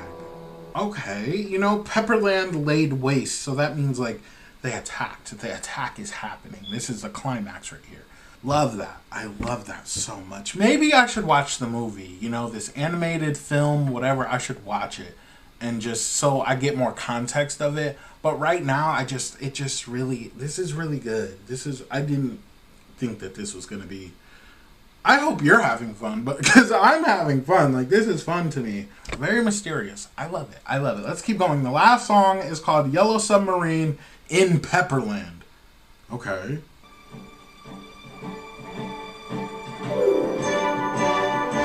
Yes. Submarine. Yes.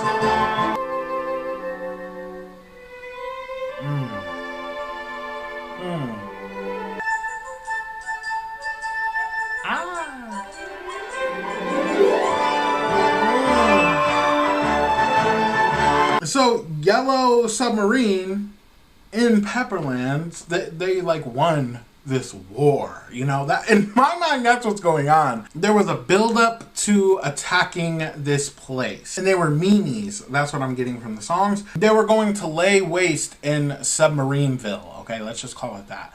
And they were Pepperland. The Pepperland are the bad guys, maybe? I don't know. And they got defeated. Bitch, don't come for our territories, dumbass bitch. Good gag. Gaggery. I need to watch the movie. I'll watch the movie on my own time, or maybe after I'm done with their music, I'll like watch all the movies and stuff. Maybe. I don't know. Should I? Would you guys enjoy that? I don't know. You tell me. But that was so good. A very nice ending piece. It felt like the movie's end. It felt like a celebration. They were celebrating their win, their victory. That's what it was giving to me. Okay, now we're going to get into my overall review, my top 5, and my rating of Yellow Submarine.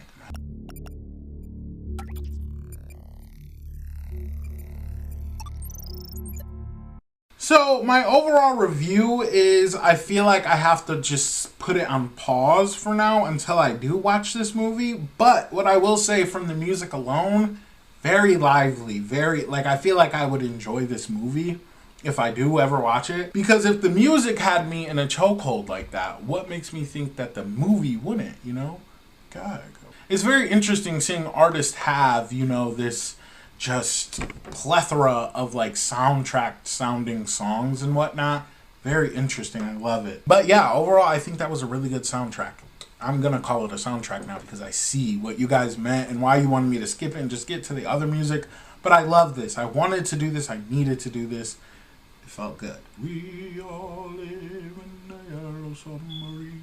So I get my rating from these 5 categories: vocals, production, consistency, writing, and album cover. The first category is vocals. The vocals on this album, even though there were songs that were from different eras and shit like put into this, love it. I love that. They used older songs that they knew had potential to put into this, and love that because the songs that they did were gagged, besides Yellow Submarine, but you know, we're not going to talk about that. So the vocals overall were good. There wasn't, like, half the album didn't even have vocals. I still loved it, okay? So I'm going to have to give the vocals an 8, okay? Because they weren't all the way through the album, but it was still a good piece of work. Vocals, everything. The next category is production. Once again, half this album wasn't even, like, vocals. So, like, they really had to step forward with the production on this album, make it just the star of the album. And those songs that I did hear at the end of the album really were really great sounding songs. And the Only Northern Lights song, or whatever it's called, that production right there was gagged, okay? Pepperland was really good. And All You Need Is Love. But I already said that on whatever album that was that song was originally from. So I'm going to give the production here a 10. It's beautiful. This was a beautiful fucking project, okay? The next category is consistency, how well this album flowed together. It felt like a movie. It felt like it had a start, it had a middle, it had a climax, and it had a beautiful, solid ending, okay?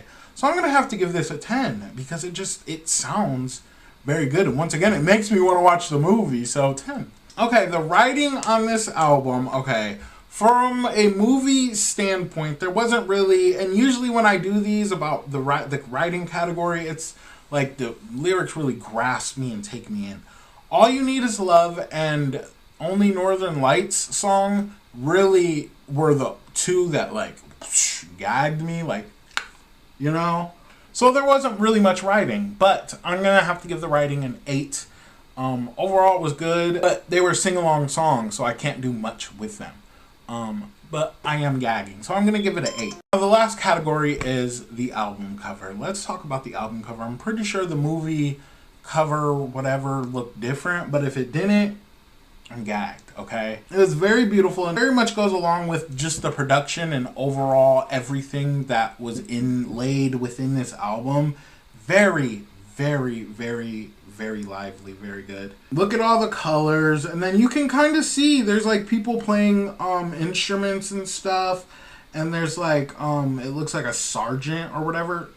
Mr. Sergeant Pepper's? No, it can't be. So I'm gonna give it an 8. I really liked it. It was really cute, and it was really fun. So if you add up every category in my rating and divide it by 5, you get a total score of 8.8 out of 10. I think this was a really solid body of work. Whether it's you're listening to it for the soundtrack or just the music overall, really solid body of work. If it was under 8.5, I couldn't agree with it, but an 8.8 feels very solid for this piece of work. I love it. So my top 5 from Yellow Submarine by the Beatles is Only a Northern Song, Hey Bulldog, All Together Now, Pepperland, and Sea of Time. I know those last 2 songs that I mentioned are just, you know, instrumentals, but like really good, and I can really see myself listening to those, whatever. But let me know your guys' top 5 if you have one from this album. Make sure you guys come back next week because we're going to be doing Let It Be. I know Let It Be was the last album dropped by the Beatles, but Let It Be was created first before Abbey Road. So you guys wanted me to do that, and I'm going to do it because you guys are the fans. You know everything about everything. So that's what I'm going to be doing next week. So make sure you guys like, subscribe.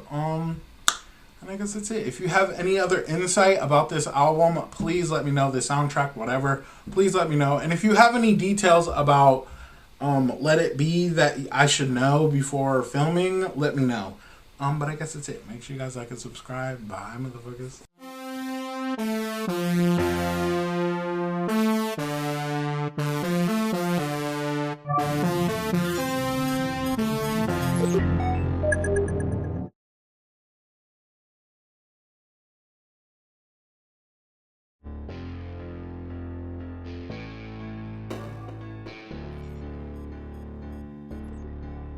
Hello, motherfuckers. Welcome back to my motherfucking channel. Today, we're going to be reacting to Let It Be by the Beatles. Let's go! You guys, I'm so excited for this. I'm really excited. I feel like we were stuck in a limbo right there because I started off with the White Album, but I had to do the White Album in 2-part videos. And then after the White Album was a soundtrack that you guys weren't really like, you know, it's whatever, I get it.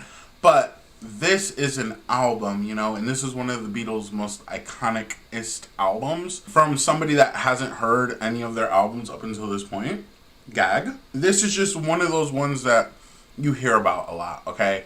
And I'm gagged. So, before I do start, make sure you guys like and subscribe. I have a link in the description of all the videos. It's a playlist of all my the Beatles videos, the albums and shit and whatnot. At this point, I've reacted to every Beatles album up until this point. And the reason I'm doing Let It Be before Abbey Road is because Abbey Road was made after Let It Be, but Let It Be was dropped before or after. It's very confusing, but I know Let It Be is the last album that they dropped, but it was recorded before Abbey Road, okay? So that's why we're doing here today. So make sure you guys like and subscribe so you can see the Abbey Road review, which will be next week. Gagging! But I guess let's get into it.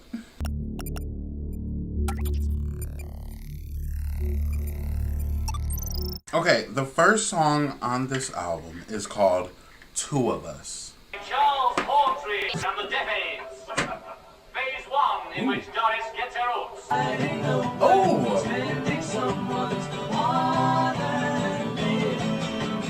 Oh my god! This is good.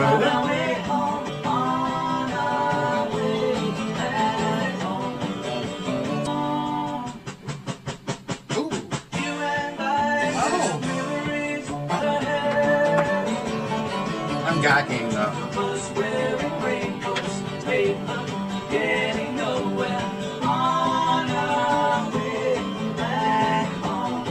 Stop. Stop. Oh! God. Oh my god, I could really cry, you know? Oh my god. You know, just thinking about... First of all, that was a really good intro for this album. I'm really excited to keep listening to it. But it's just like, I'm putting myself in a fan's shoes that was there, 1969, listening to this the day it dropped, you know? And just like, oh my God. It just feels so sad. Because did they know that this was, like, did you guys know, did the fans know in 1969 that this was going to be the last album that they dropped?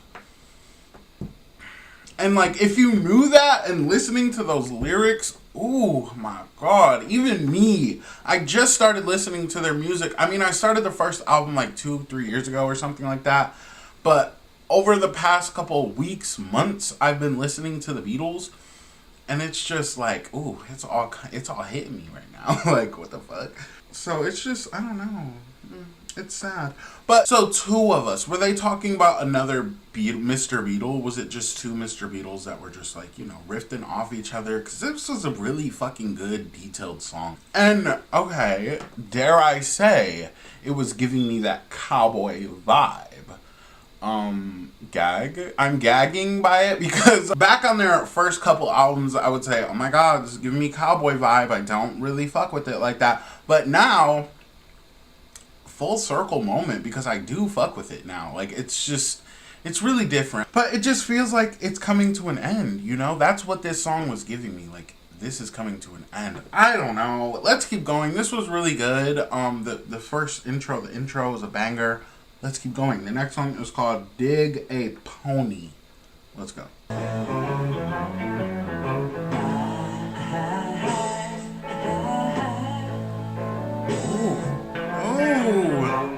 Don't gag me like this.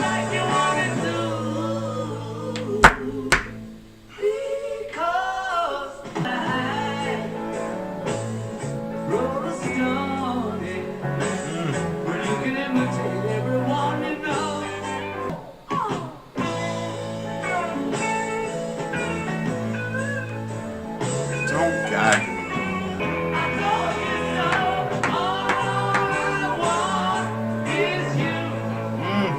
Take me there.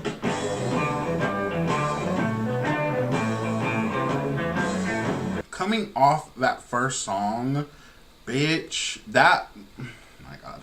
Like I said at the beginning, it was giving me like we're going to a sad place, like this is the end, it's all coming to an end.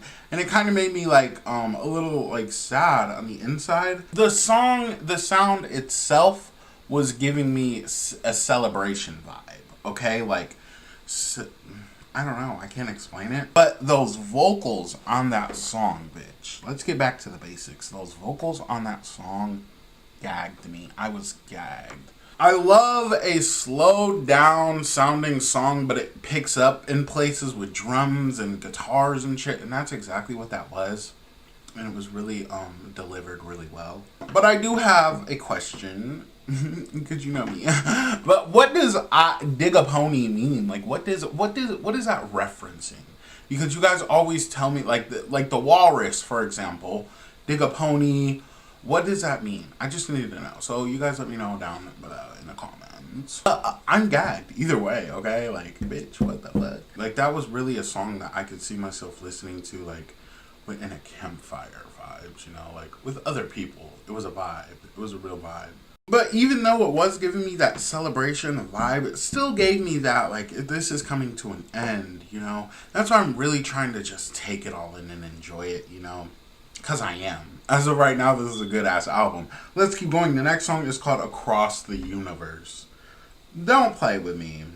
Like endless rain into a pit. Look up These vocals. face with a wild date as they slip away.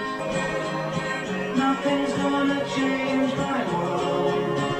Looking light which dance before me like a million eyes. They call me on The descriptiveness.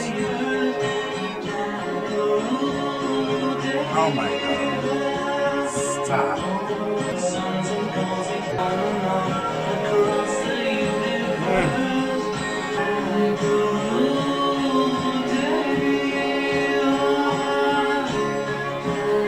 That has the potential to be one of my favorite Beatles songs of all time. Honestly, truly. Because going along with this theme in my head, because this is the last The Beatles album that they dropped, okay? Let me make that clear. This is giving timeless to me. This right here just gave me timeless, just synchronized with the universe vibes. Now, if you've been watching my videos even before I started the Beatles, I am obsessed with just the universe in general, you know, but not even just that. It's just like even getting a glimpse of the moon will just turn my mood around 360, really 360. I just love the thoughts of just space, okay? And the fact that they are saying their voices are just expelling to the endless parts of the universe, because that's what I was getting from that. It just really goes to show, you know? Some people in life think that having a family and just living with your family, being with your family and friends and God and whatnot, it really is going to, that's their thought process of a great life. Me, personally, when it comes to religion, I feel like, I don't know, I shouldn't really speak about it because I'm not really the religious type. I feel like in order for me to have a good existence, I need to make my face known somewhere. So, me listening to these iconic artists, okay, legendary artists that changed this world for the greater good, you know? Me having that, I would love to go back one day and just watch my own videos, just because it's just, it feels, I don't know, you know? There's not really a way I can explain it, but I feel like after I perish, okay, these videos are still gonna be here, you know? After the Beatles sadly perish, it's gonna be sad, you know, but at least you'll have that music, this music that they curated for a decade straight, okay? And just, because I know they also have solo projects and stuff. I'll talk about that more at the end of the video. But like this right here is what they're made, this is what made them them. Okay, so it's just iconic, and like, I love it so much. That was a really good fucking song. Your voice is making waves throughout the universe. Your face is making waves throughout the universe. It's a beautiful sentiment. Okay, I really could talk about that song like all day. I just love the thought process of that song. If I'm wrong about that song, and that's just what I'm getting, let me know. What do you guys take it as? What does it actually mean, you know? So let's keep going. The next song is called I, Me, Mine. Let's go. Oh. All through the day, no time. All through the day, I'm in mine. Leave me in mine. I leave me in mine. All I can hear, I'm in mine, I'm in mine, I'm in mine. This is my favorite part. It's slow. Even those tears, I'm in mine, I'm in mine, I'm in mine. I'm in mine.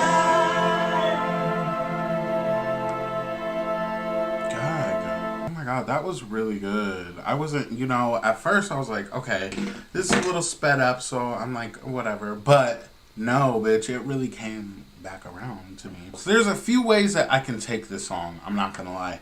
People in life go around and they only think about themselves, you know, like, I'm the only thing that matters. I am the center of the universe. That's a narcissist. It's giving me that this narcissistic person woke up and realized there was no point in being a narcissist my whole life, because where's the love? You know, I don't feel any love in this era of my life, because that could happen whenever. Not when you're 60, not when you're 90. It can happen when you're 20. So it was giving me that, but also I feel like it could have went in another way. And it's a Mr. Beatle speaking about himself. He's the only thing that matters. I, me, mine. That's it, you know? You guys are not going to let this, I'm not going to let this tomfoolery about my name happen. And I respect that. I understand it from both ways, okay, honestly. Because there is a point in your life where you have to only think for yourself. To better yourself, A, be to get to that next point in your life, the next evolution in your life, okay? So I get it from both ways. But if I'm wrong, please let me know. I would love to know if I'm wrong and if that song is just about something completely different. But that's the vibes it was giving me. Very beautiful song. Gagging. But let's keep going. The next song is called Dig It. Let's go. Like a rolling stone.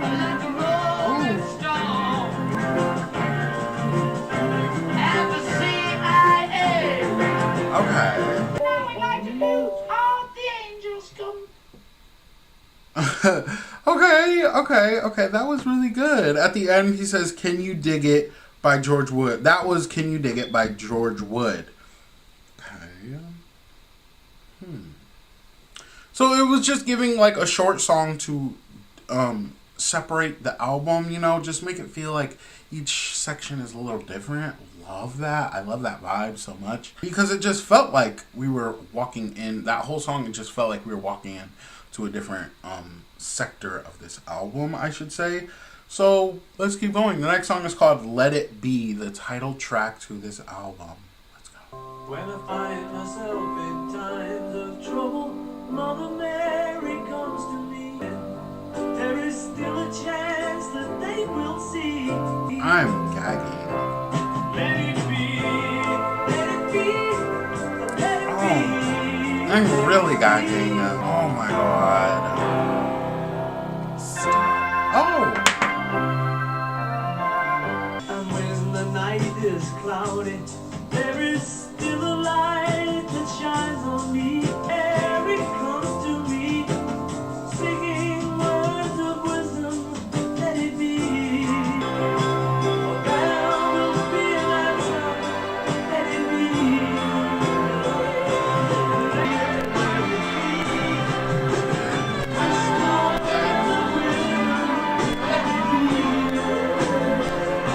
Oh my god, you guys.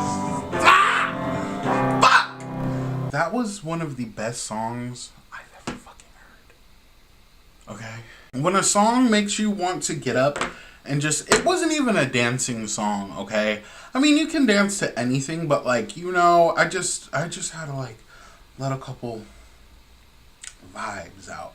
Because, bitch, what the fuck was that? Oh my god. Okay, I've heard of this album before. I've heard of this song in particular before. I'm pretty sure I've heard it in, like, movies or, like, you know, just, like, little parts of it. Not the whole song.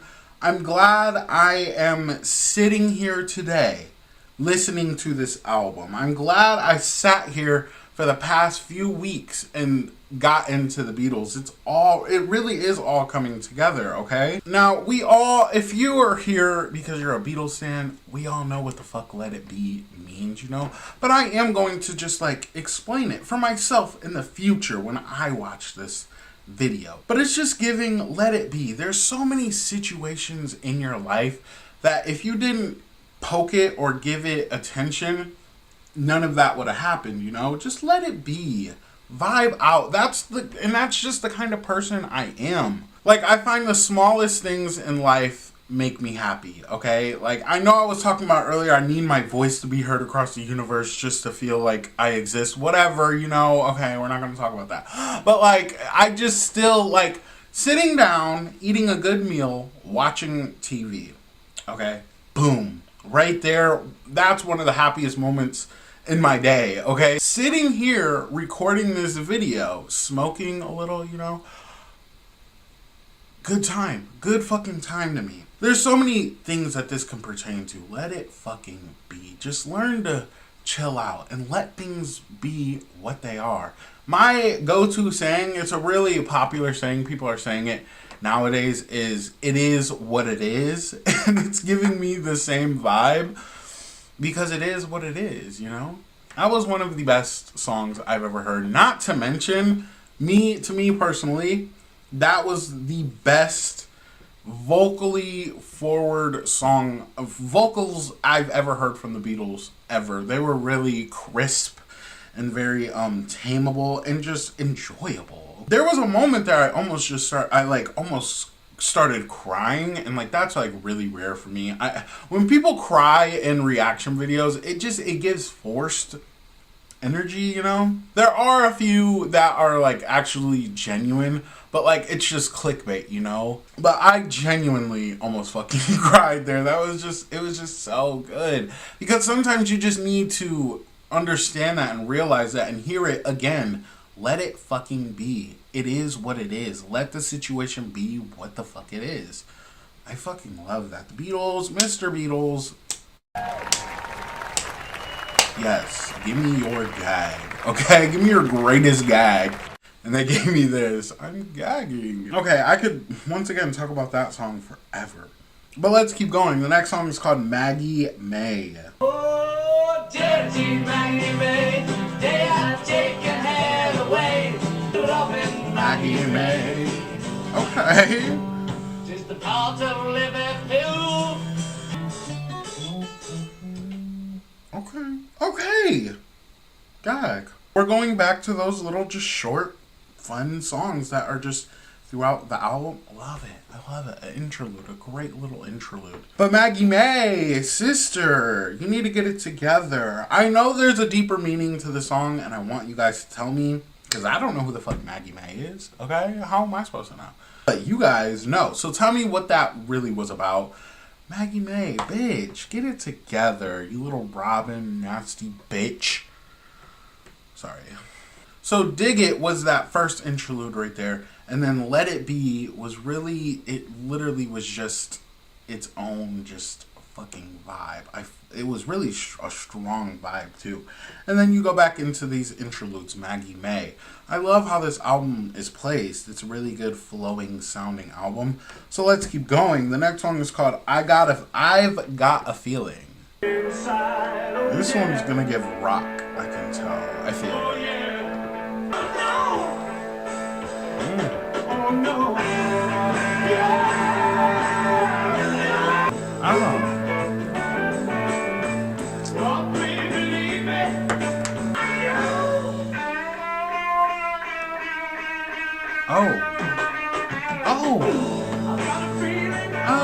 Everybody had a holiday.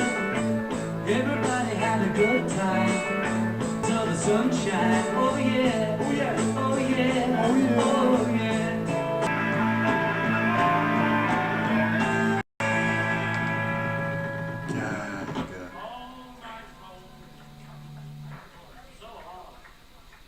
Oh my god.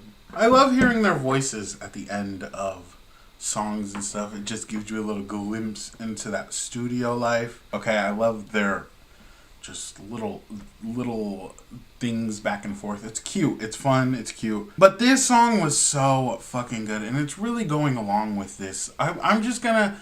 The whole vibe of this album is giving me celebration. Let's celebrate. Let's not be sad. Let's celebrate, okay? But it still has that just inkling of sadness to it because this is what was the last album, you know? It's just giving... everybody had a good fucking time, okay? Everybody had a good fucking time throughout this whole experience of the Beatles, okay? It was fun. That felt like a song... Like, if I can imagine a video for this song, okay, this is it. They're performing at this huge festival, okay? There's thousands of people there. And the festival went so well and successful that this was the outcome. Everybody had a good time. Everybody had a wet dream. Everybody let their hair down. Everybody had a good year, okay? To me, that's what it was giving. If I can imagine a video for it, that's what it would be. And that was a good song. It really put me in a good, fun, funky mood, okay? I'm not crying from Let It Be no more. But let's keep going. The next song is called After 909.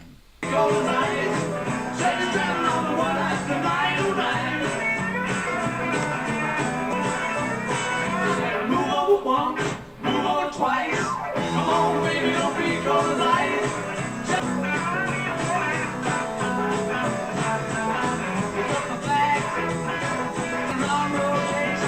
Dang.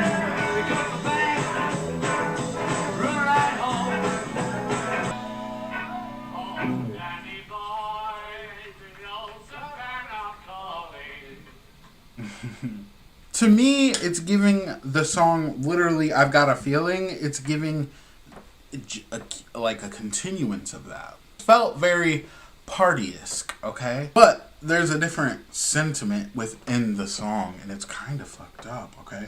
But it was giving that rock and roll song or sound, so it didn't really sound like fucked up. This lady left him, okay? He begged her, don't fucking leave.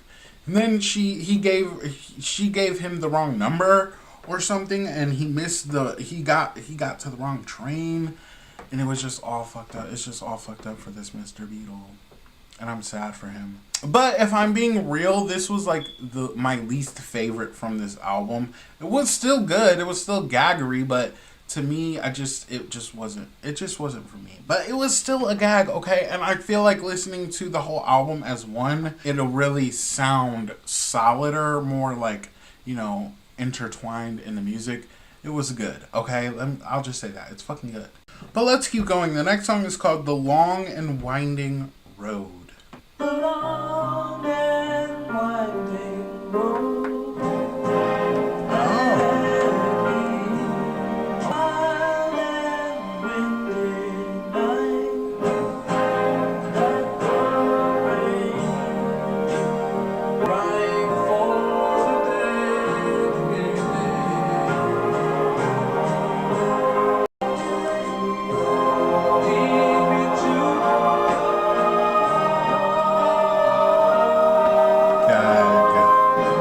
Okay, so I feel like, oh my gosh, here I go with one of my fucking theories. On the outside, this song could be about a relationship. A girl leading you to this road, you know, whatever, to your door, whatever. But to me, personally, it's going along with this vision I have in my head for this album and how it just feels like it's celebration instead of like sad vibes. But I did say that it was giving me celebration with that inkling of sad. I feel like this song right here just encapsulated of what I mean and what I'm talking about when I say that. Because the Beatles really started off this decade not really knowing what to do. Not really knowing, you know, they did have hits very early on. But like, you know, the music wasn't crafted perfectly, okay? Here, I feel like it's crafted perfectly. And like, just going through that whole winding road of their Beatles journey, I just feel like it really all came together really fucking well. And that's why it hit me where it hit me and why it hit me, because I do know that it's coming to an end, you know? And that's sad to me. Because it can be, you know, about pretty much of anything. You know what I'm saying? Like, for example, me sitting here going through the Beatles, the journey, that long and winding road, you know, there were some gags, some fucking gaggery, okay? And then there was some just like, you know, not for me, but I still had fun throughout the whole way. So it's just a very intricate road and just, I don't know, I like to pertain things to a lot of different things. Okay, you know, like, I don't like it just being about one thing. So if I'm wrong, please let me know. I probably am, but like, that's just what it was giving me, and it's just really feeding into that feeling I'm getting from this album. Oh my god! Not only that beautiful sentiment, but once again, that is one of the best vocal forward songs I've heard from the Beatles. Once again, they're really coming through a lot on this album, okay? That was just one of their best songs overall, okay? Production-wise, everything about it was a gag. But let's keep going. The next song is called For You Blue. Let's go. Because you're sweet and lovely, girl. It's true. I want you at the moment I feel blue. Yeah, go. Go, Johnny, go. Go, Johnny! Yes. Elbow James got nothing on this, baby. Gagging. Because you're sweet and lovely, girl.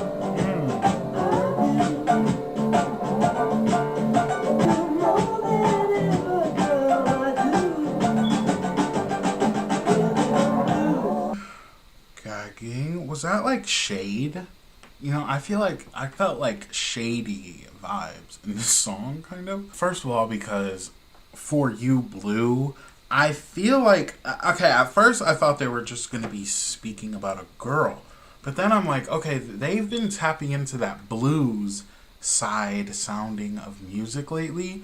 And that's literally what it was giving. Then he said this character Elmore, whoever that is, I feel like it's like, you know, another rock star at that time of the timing of the Beatles.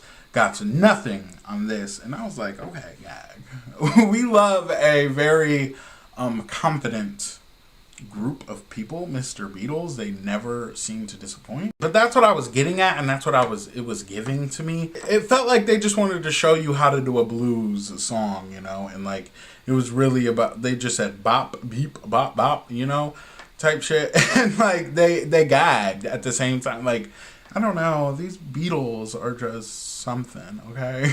Because I thought that Blue was going to be just the name of this girl, this debutante, that they always, you know, they always love singing songs about these girls that they've met before, you know, and shit. So that's what I thought it was going to give, but that's honestly, it could honestly go either way. But let me know. Am I wrong? Am I, like, reaching? Once again, let a bitch know. But let's keep going. The last song on this album is called Get Back. Oh my god.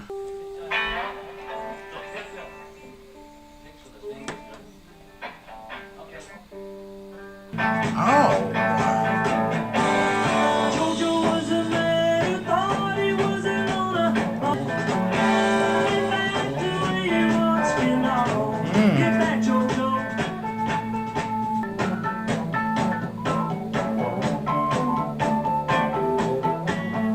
I didn't thought she was a woman, but she was another man.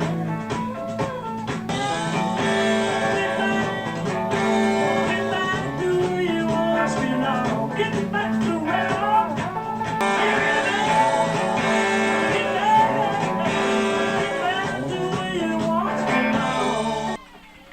Applause. Yes. Okay, give me the applause. Give me the fucking applause, you guys. Because, yes.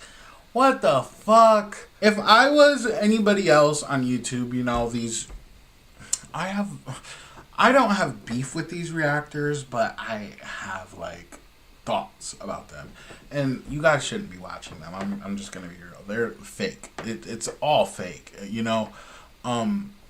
If I was one of those people and I did Let It Be after Abbey Road being the last album that they dropped, those people don't really know this shit, okay? I would be like over ecstatic, you know, because that was a really good album and there was a really good, if we're putting it like that, like this was the end, this was it.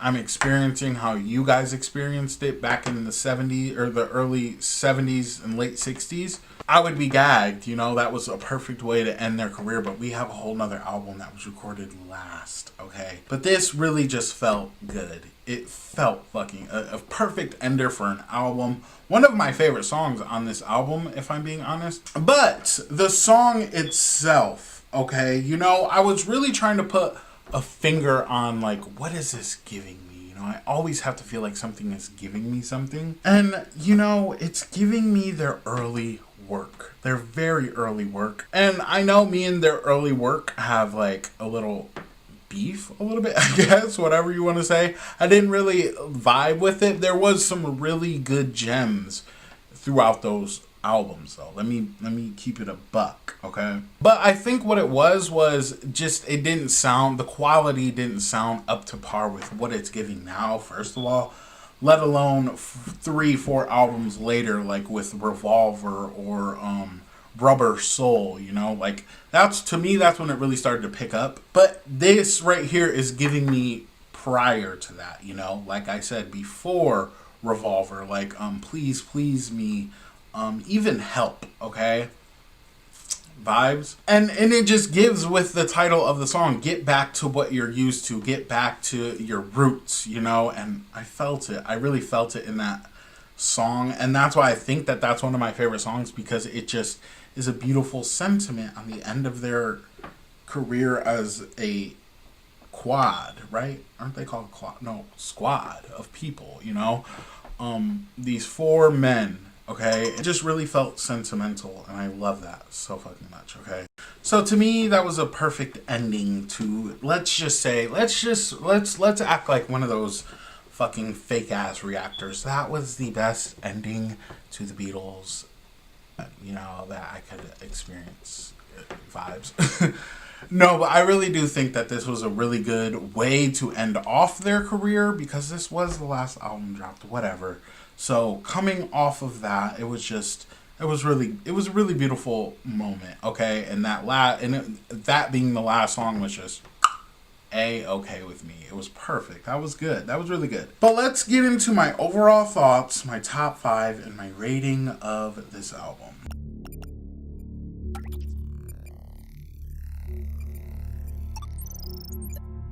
So I'm going to put my head in a place with the 1970s, okay? The 1970 itself, okay? It's a new decade. They dropped this album, and it felt like their old work, their first bodies of work, okay? So it was really different for them. Because at that point, they were stepping it up, stepping it up, stepping it up, stepping it up. They just wanted to bring it back down to earth. Once again, the White Album really brought it back down to earth, but I feel like this being the last album that they dropped really showcased it in a different kind of light, you know? It felt like the end of something, you know? It felt good at the same time. It felt like a hug. Just one last tightly strung hug. You guys have all our other music, but this is it, okay? And I love it. And the title of the album, Let It Be, you know, it is coming to an end. Let it be, you know, you have that music. Go listen to our old shit, you know. We're going to go off and do our own solo shit and stuff. But let this be. Let it be what it is. And I love that so much for this album. Immensely. Because Dig a Pony, I Me Mine, Dig It, and Get Back, really, those were the songs that really gave me that early work of the Beatles. But on a different level, because it sounded good. That's the reason I didn't really like their early music, because it just didn't sound like quality, but it was still good. And like, that's some people's favorite pieces of music from the Beatles, or just overall, you know. But this really, I don't know, it just is making me go back and think about all their past music, and I love it so fucking much. So this was a good album overall. But let's get into my rating of this album. I get my rating from these 5 categories: vocals, production, consistency, writing, and album cover itself. The vocals on this album, I'm gonna be real. Some of these vocals were the best vocals I've heard from the Beatles, you know? It was the later 60s when they recorded this album, and it felt like it, okay? So I'm gonna have to give the vocals, especially on songs like Across the Universe, Let It Be, I've Got a Feeling, The Long and Winding Road. Those songs right there just really took me out the game, okay, and gagged me. So I'm gonna give the vocals a 10. Simply simple. Now the production on this album, 10 out of 10. I think I'm gonna have to give it a 10, just because it sounded good. It just sounded so good and repeatable. When the production on an album sounds good, you can listen to that album from start to finish over and over and over again, and that's what I look for when I am doing these albums. And to me, that was one of those albums. I really could listen to that song back, forth, back, whatever. The next category is the consistency. How well this album went from each song to the next and just sounded overall. I'm going to give it a 10. This is one of these albums that I just said you can listen to from front to back. On the White Album, I said that was an album that you could listen to, put on right before you were about to like get ready to go to sleep, and listen to it as you fall asleep. This is also one of those albums just because it sounds so good and there's no skips. Okay, the next category is the writing. The writing on this album right here.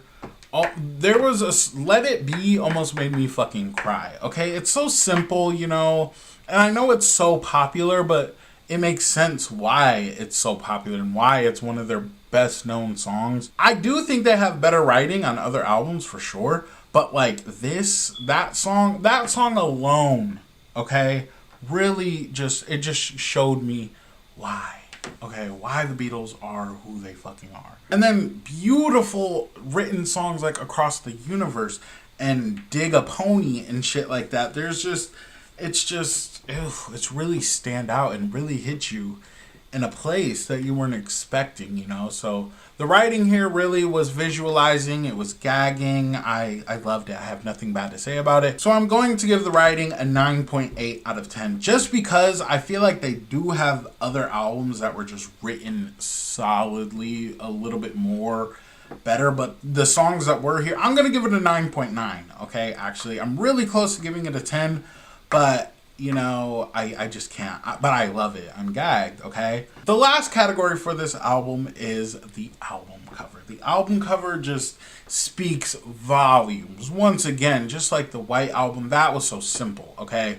But this is a different kind of simplicity that I love. There's 4 Beatles, okay? And there's 4 pictures on this album cover, and it showcases each of the Beatles, but they all seem to be having a different sort of emotion, you know? Just looking at it, it's a really gag-worthy feeling, but it's also sweet and sentimental, and you get to look at the Beatles from a different point of view, you know? I love that so much. I love when superstars or just, you know, whatever have that, they also are human, okay? And people fail to realize that, but sometimes the artists themselves fail to realize that they're just human. And this to me feels really humanizing. I love it so much. Really points out each and every Beatles, you know, vibe I feel like it gives. I love it so much. This was a really good album cover. I'm gonna give the album cover a 10. Simple. It's simple. This being their last album, it makes sense why they wanted to do a 4 profile pictures of them just on the album cover. It's beautiful. It's a really good sentiment. Okay, so if you take the score of each category I named, you get a total score of 9.9 out of 8 for the Let It Be album. And to me, that's a perfect album. I'm sorry. Anything under 9.3 for an album, 9.5 for an album, it doesn't make it a perfect album. But to me, this is a perfect album. I know it doesn't have a perfect score, but it's very close to having it. And I want to know your guys' rating, how you would rate this album. To me, that feels like a very solid rating for this album. This being their last album, the last album that they dropped feels really, it just felt sentimental. I love it so much. So my top 5 from Let It Be by the Beatles is Dig a Pony, Across the Universe, Let It Be, The Long and Winding Road, and Get Back. These songs stood out to me very well. I want to know the songs that stood out to you. If you have a top 5 from this album, just let me know. Yeah, we're gagging over here. I can't. This was really beautiful, and I can't wait till next week till we can actually do their last album. That's going to be fun. That's going to be cute, okay? And I hope you guys are there for it and are with me throughout this whole journey. So a little side quest here that I'm going to talk about is after I'm done with their albums, I want to do the singles that you guys were talking about that were taken off the albums, that weren't really a part of the albums, but they were so good I can't miss them, is what in your guys' words. So I'm going to do that. I'm going to look for those compilations somewhere. And then after that, I'm going to try to do their documentaries, maybe reaction vibes. I don't know, maybe. And then after that, I'm going to rank the Beatles albums from my least favorite to my favorite, whatever. I have a system for that as well. And then after that, I'm going to do my top 20 favorite The Beatles songs, or the best 20 The Beatles songs, in my opinion, you know. And then I'm going to take every album reaction that I have for the Beatles, compile it into one video for you guys, so, you know, it's just easier to find, to watch, whatever. I'm going to do that. In the future, I will do their solo work, for sure. But during all this side quest stuff after the albums, I will already be on to my next artist. and I already know who it is. And I just want to say now, I don't want you guys to be disappointed, because I did say when I came back that I was going to finish every artist that I had already started. So there's a couple artists I have to get through before I can get to their solo stuff, and then before I can get to other artists that you guys wanted me to react to, Pink Floyd being one of them. And I'm really excited about that. The Beach Boys, maybe. I might do the Beach Boys. I don't know. But yeah, if you guys have any other recommendations that you have, let a bitch know, okay? Because next week, we will be doing the reaction to Abbey Road. Very excited about that. But make sure you guys like and subscribe, and be back here next week. I guess that's it. Let me know your guys' thoughts on this album, and bye, motherfuckers.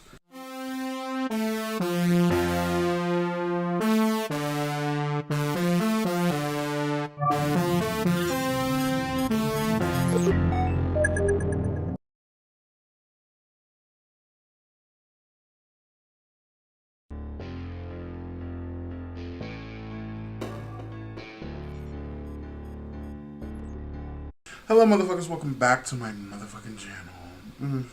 So today is a bittersweet day, okay? Because today we're finally reviewing Abbey Road by the Beatles. Oh my gosh, I'm so... I'm mixed feelings. It's bittersweet. This is the last The Beatles album that will be posted on my channel. I already said I'm going to go through their compilations or whatever afterwards, after I'm done doing the album, so that's coming soon. But this is the last real project that they recorded, okay? And it's just like, oh my gosh, I could really cry right now. So if you've been living under a rock, you wouldn't know that I've been reviewing the Beatles for the last, what has this been, since January, I think? So we're finally at the last album. I'll put a link in the description for all the other albums and stuff. There's little things at the top or whatever, you know. Gag. So make sure you like and subscribe, because I do have more Mr. Beatle content coming soon. So I want you guys to see that, and I want you guys to be a part of it. So yeah, make sure you like and subscribe, and... let's go.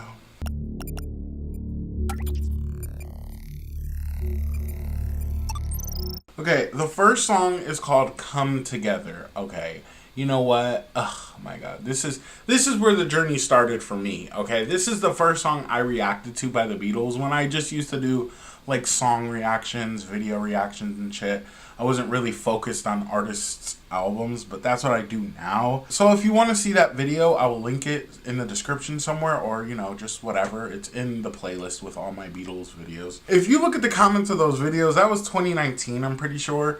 I was very unaware of everything, okay? I've heard of the Beatles, of course. Everybody has heard of the Beatles, but I didn't have respect for them. So, like, I kind of trashed that song a little bit just because I just didn't understand.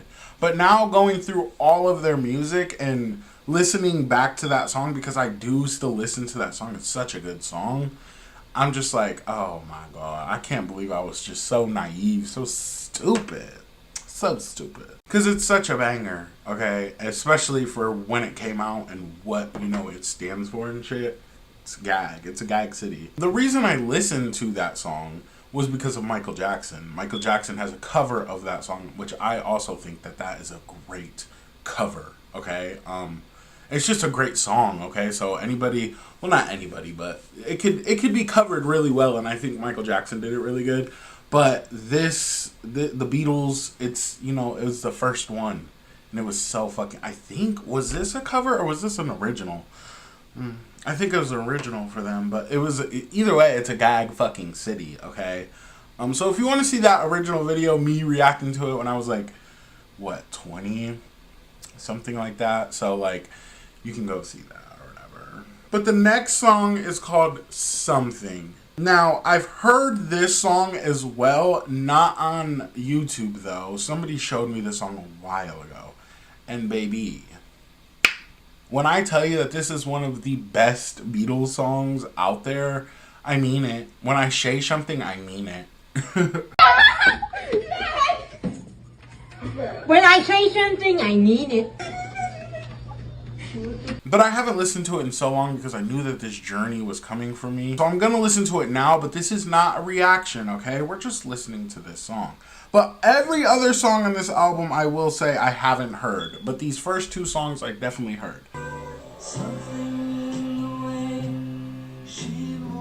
Gag City, Gag City. I don't want to leave her now. You know I believe in how.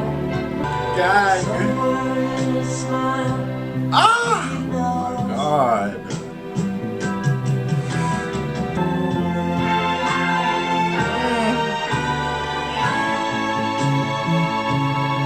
Oh my God. Yes. Gag. Gag.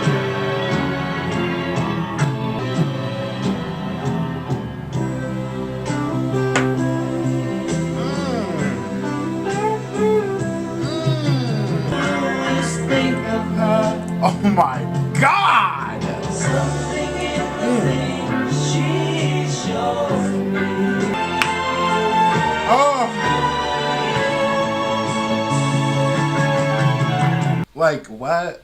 Like what? That is a masterpiece, okay? Oh my God. You know, I forgot that this song existed because I knew that this journey was coming, so I didn't listen to it. I was like, I can't, I don't want to. I want it to be refreshing when I hear it. And bitch, that's exactly what the fuck that just was. Oh my God. You know, it's always the thing with the Beatles, okay? Their music to me personally, like a lot of their songs, they just sound like how do I explain it? I don't want to be disrespectful when I say this, but imagine like a fairy tale forest, okay? We're in a fairy tale forest, and we're low-key chasing a princess or something, you know? Like, we need to get her back, you know? That's how I don't know why I put myself in these, like, situations when I'm listening to the Beatles, but that's what it gives me. That song was so lively, so beautifully constructed, those drums. Just from the entrance to the outro of that song was perfection, okay? Gag City. And on top of that, there's just something about this chick, okay? Like, oh my God. Something in the way she moves, something in the way she smiles. It's just, he loves everything about her. We've been here with the Beatles, but there's something about this song that just, oh God, I don't know. I'm gagged, okay? I could really talk about that song all day. One of the most beautiful love songs I've ever heard in my life. I actually have a video where I I made a top 10 video of my favorite love songs of all time, and this was in that video. I think I'm gonna have to like redo that video. It was so like bad quality, whatever. But gag. I'm really genuinely gagged. Okay, let's keep going though. The next song is called Maxwell's Silver Hammer. Let's go. Ooh. Maxwell Edison, majoring in medicine, calls her on the phone. Bang, bang, Maxwell silver hammer came down on her head. Oh my God. An unpleasant scene. Why is this so raunch but fun? Like, it's fun as fuck. I'm sorry.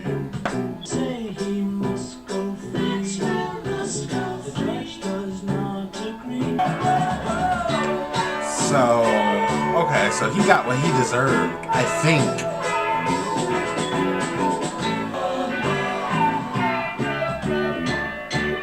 Gag. Okay. You know, I said this before, they have songs that just sound so, I'm going to explain it like this, okay? They have songs that sound so pink, so happy, so fun, but the lyrics and the descriptiveness of it is so black, dark, and not okay, raunchy, okay? Now, now I know that they do have songs that are like, on the outside it's literally about a murder, okay? But then you guys tell me, no, this is about George's sister, And I'm like, wait, what? So like, I always get gagged. This person hit on the ham with that, you know, the Maxwell family is from the UK, okay? I know that for sure. And they're a very popular family within the UK, so that's what I thought it was gonna give, like something like that, but I don't know. I'm gagged though, for sure. It was a fun song. It reminds me of Bungalow Bill, kind of, or, you know, something like that. It was cute. I liked it. Let's keep going. The next song is called Oh Darling. Oh, darling, Oh! please believe me. Oh, darling, Stop. if you leave me alone. Oh my god. Wait. Those vocals? Oh. Oh, darling, Oh my god. if you leave me.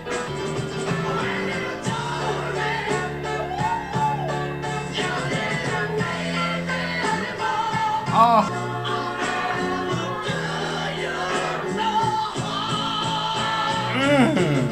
Oh my god. God.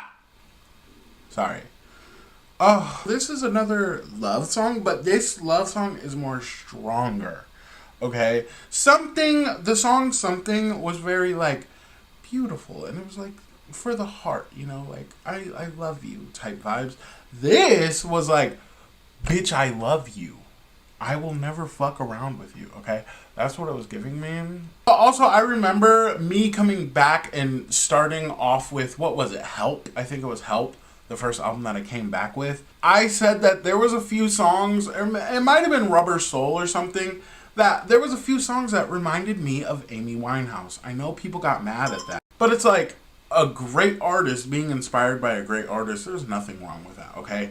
But this song right here was giving me Adele. Both women are from the UK, okay? So great artists being inspired by great artists, it's there, okay? But the reason it was giving me Adele is because a lot of Adele's songs are very heart forward, okay? And very sung very strongly.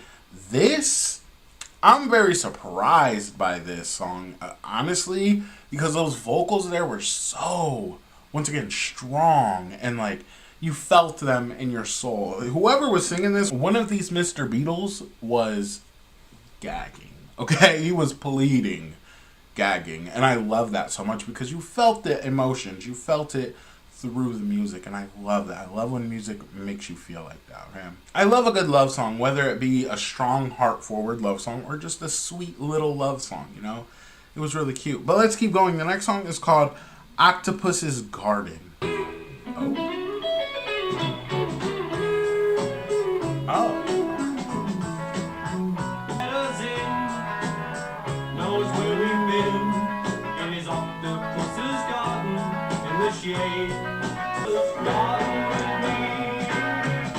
I like to be under the sea. I like this. In an resting our head on the seabed in an octopus's garden to be. Under the sea. This is so fun, though. In the shade. The bubbles. Stop. The vocals. Stop. Swim about the coral that lies beneath the waves. Oh my god. With you.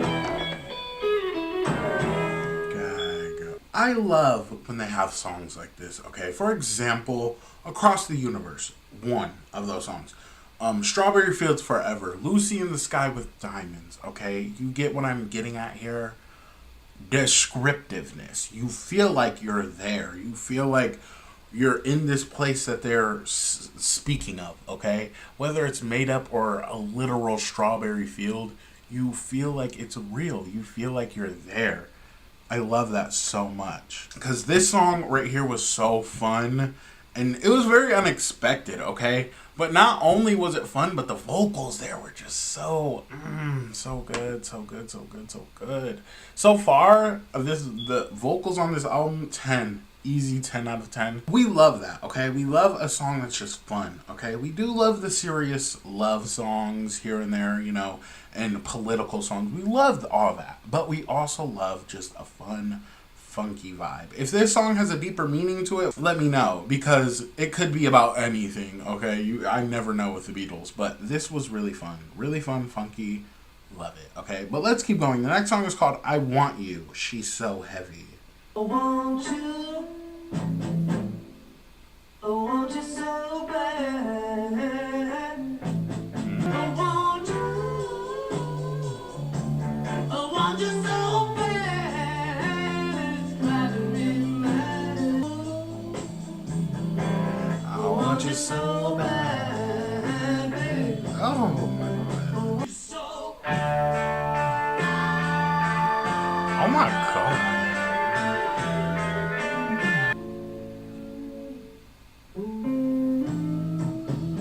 Oh, stop playing with me.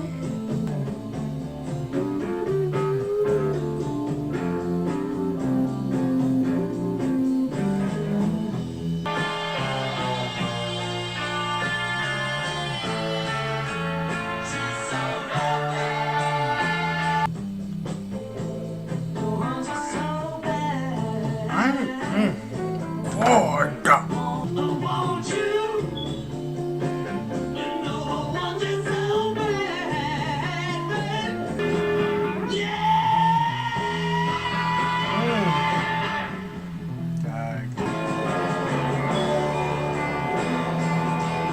I feel like we're going somewhere.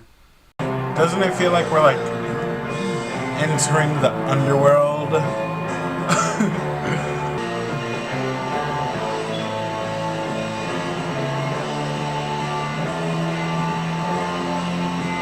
Okay, first of all, it's taking me back to Oh Darling, because it's giving that very heart forward sounding song, you know, where it just you feel it, like you feel like you're in love with this person or you want this person so bad. The soul that escapes from this song, hearing it, is it's sickening, okay? And it's very innovative, and it's very I don't know, I can just feel it. I really feel it. And it was a beautiful song. Literally the only thing they said in that song was, I want you so bad. I want you so bad.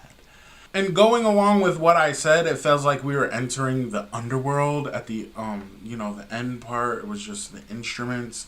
Love that. But it goes along with him saying that it's driving him mad, because that's what that beat felt like. It felt like we were going somewhere and we were mad, okay? God. But the soul on this album on Apple Music the genre is rock, okay? I see the rock there, of course. I see the rock through a lot of these songs. But I'm really getting blues, okay? Like very, like you need this to feel better about yourself. And I feel it. I'm gagging. But let's keep going. The next song is called Here Comes the Sun.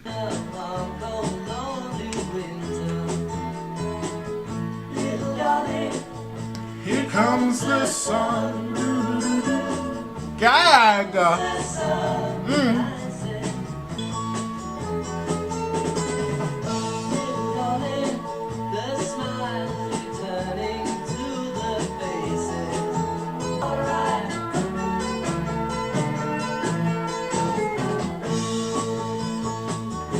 This is so fun.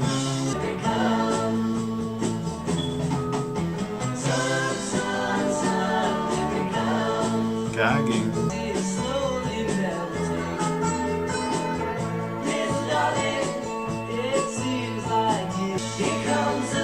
Oh my god.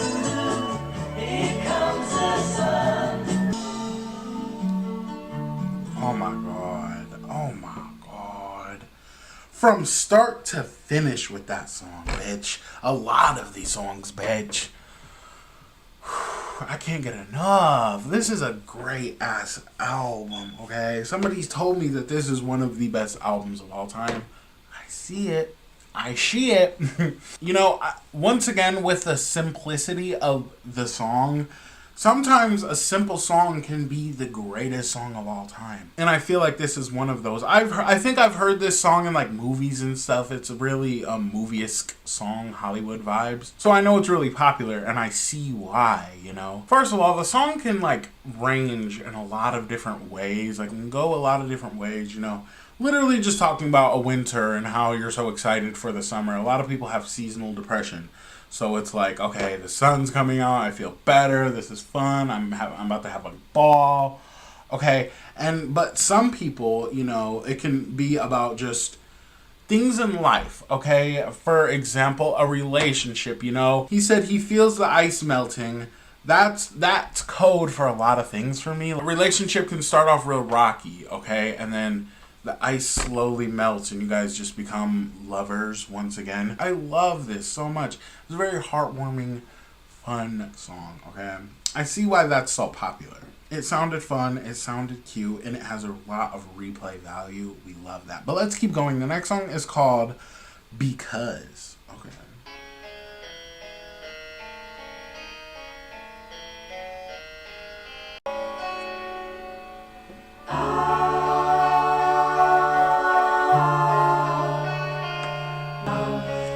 This feels spooky. Alright.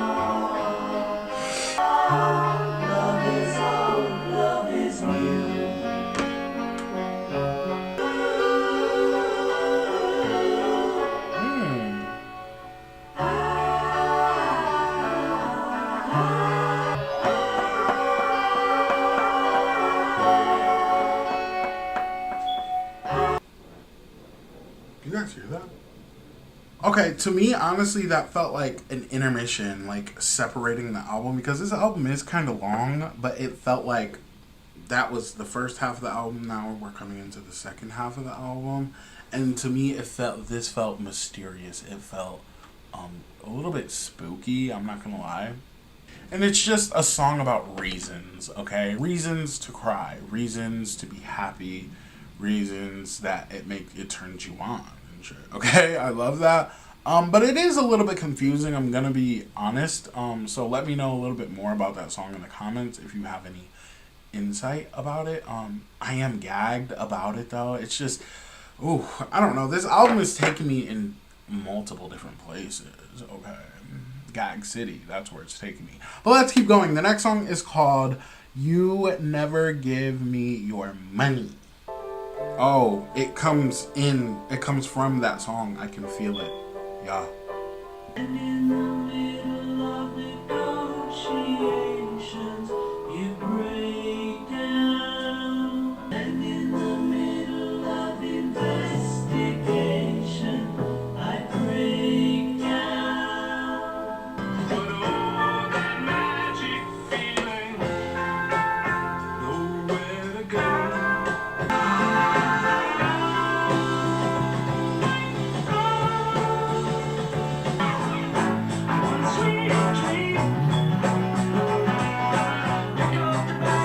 This is a different Mr. Beatle.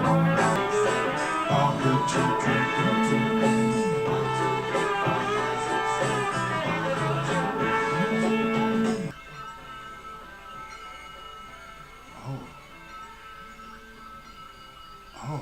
Okay, I want to say before I really get into that song that the ending of that song, it just felt like fireflies. It felt like a nighttime fireflies campfire vibes. Love that vibe, first of all. The song before that really came into that song really well. It really flowed together really well. So it just felt like one song overall. Gag. 1, 2, 3, 4, 5, 6, 7. All good children go to heaven. What is this about? Okay, I want to know more about what this song is about. Is it about just, you know, being a good person? Maybe. I don't fucking know. I really don't know. But it's still a good song, okay? The vocals are there. The production is there. You know, the quality is there. I'm gagged. I'm just a little confused. Okay. So somebody explained to me a little bit more about that song, but nonetheless, I am gagged. Just because I started off talking about You Never Give Me Your Money, I'm like, oh, okay. And then All Children Go to Heaven? I was just, what? It was just a little weird, okay? But a good weird. Like I said, I enjoyed it. But let's keep going. The next song is called Sun King. Let's go. Ooh. The crickets. It's giving me that nighttime lightning bug feel.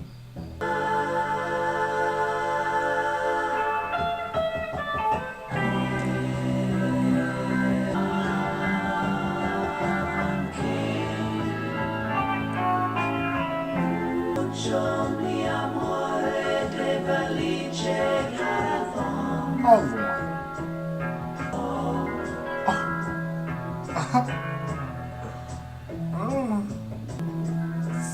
Stop. What the fuck? They have a few songs from their past albums where they incorporate other languages and stuff. And I think that is so beautiful. It really makes the song more lively and enjoyable and just very versatile. I love that because they did it so smoothly right here. Okay, I'm pretty sure that was French and it sounded beautiful. Okay, I wish Mr. Beatle would sing that to me. Okay. But this character, Mr. Sun or Sun King, whatever, he just lights up people's lives, okay? When he walks in a room, he's just a lively person. I love that. If that's what it's giving, you know, I love it. It was very slowed down and very down to earth and just very connected. I feel connected to this part of the album. It's very smooth. Now, I know somebody told me to not pause between songs because it's supposed to be like a melody and whatnot. And I'm sorry if this is ruining it for you, but this is what my reviews are about. I love to nitpick songs and just pick the whole album apart, you know, and just feel the album for what it fucking is. And I'm loving it so far. And it's not ruining it for me, okay? I feel the connections between songs. Everything is coming out so well and perfect.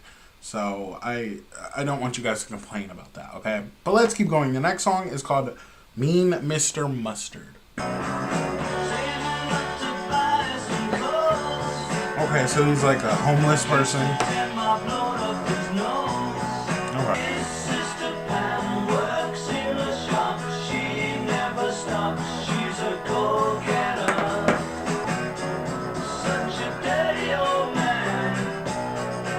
Oh my God.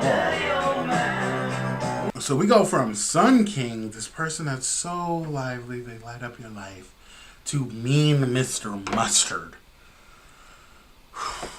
I wonder if that song was like really about like an old man that they encountered in a park somewhere, you know? I'm like disturbed, but like I'm gagging. And once again with that, the foolingness of the sound of the song, it sounded fun, but it was about a mean old man. So it's interesting, those takes, and just seeing that be delivered. I love it so much. So it's fun. I'm just going to keep going. I'm not going to stop for too long, okay? I just, I like to speak on things, okay? That was cute. Let's keep going, though. The next song is called Polythene Pam. Is this his sister? Gag. Ah.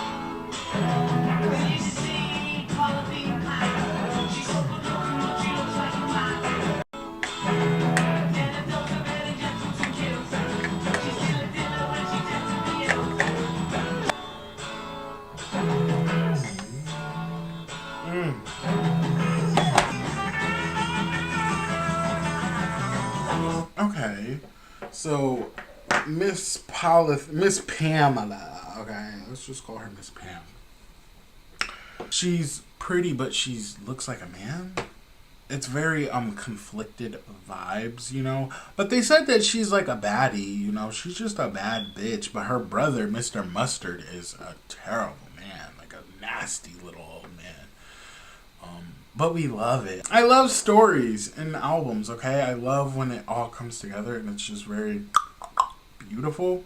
So I'm interested in this little family, okay? So let me know more about Miss Pam, Mr. Mustard. But let's keep going. The next song is called She Came In Through the Bathroom Window.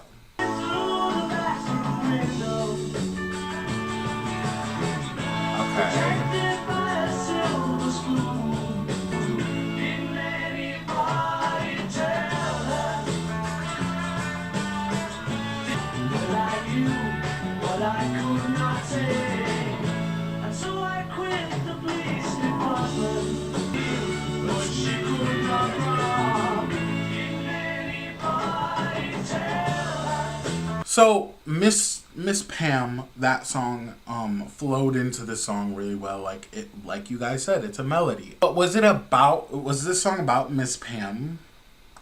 Was it about her? I don't know. This is really fun though. I love this section of the album. It's really fun. And I don't want to harp on everything for too long, so we're gonna keep going. The next song is called Golden Slumbers. Monsters away. Oh, these vocals. Get back homeward. Okay. Ooh. Oh.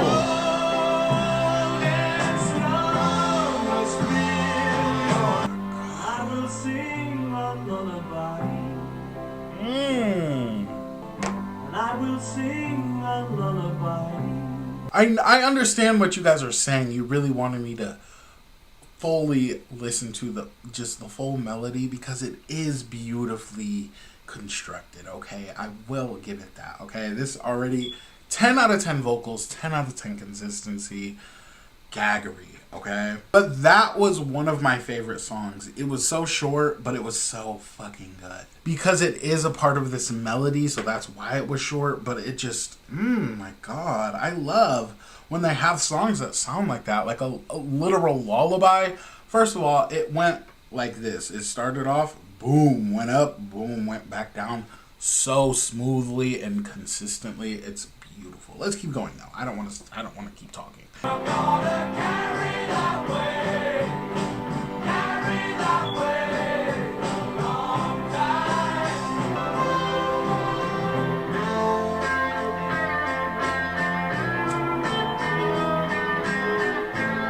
My invitations, and in the middle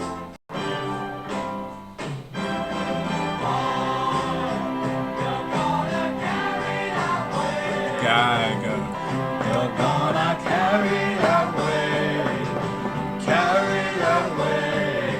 long time. Oh my God, what is going on? Okay, I'm gonna be real. The end of this album feels like a whole nother album itself. I feel like we entered something different. Okay, I feel like at the end of You Never Give Me Your Money, I said, where are we going? Okay. And this is where we went, okay? And it's just this beautiful melody of these songs. Chef's kiss. Really good. Really fucking good. But the next song is called The End.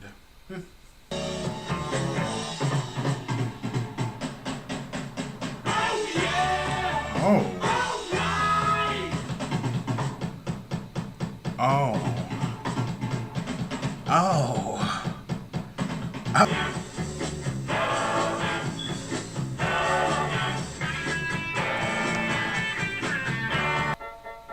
And in the end, the love you take, Whoa. you make. Oh my God.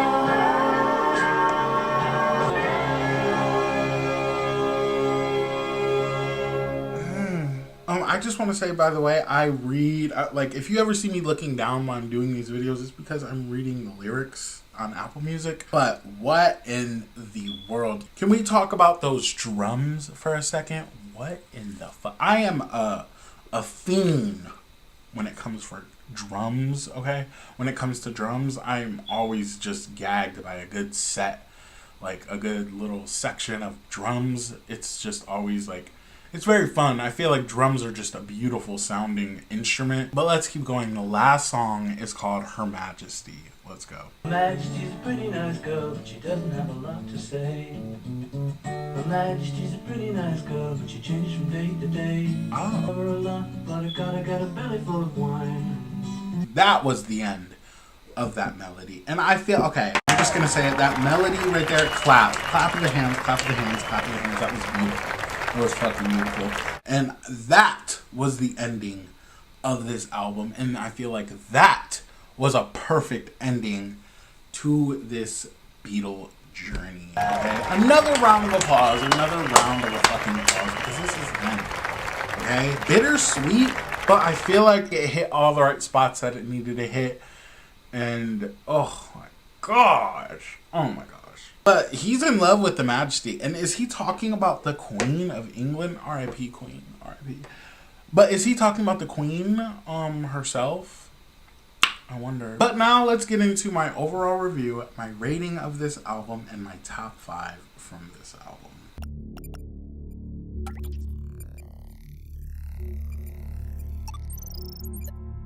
Now, my final thoughts on this particular album is it took me in a lot of different places, okay? I will say this for sure.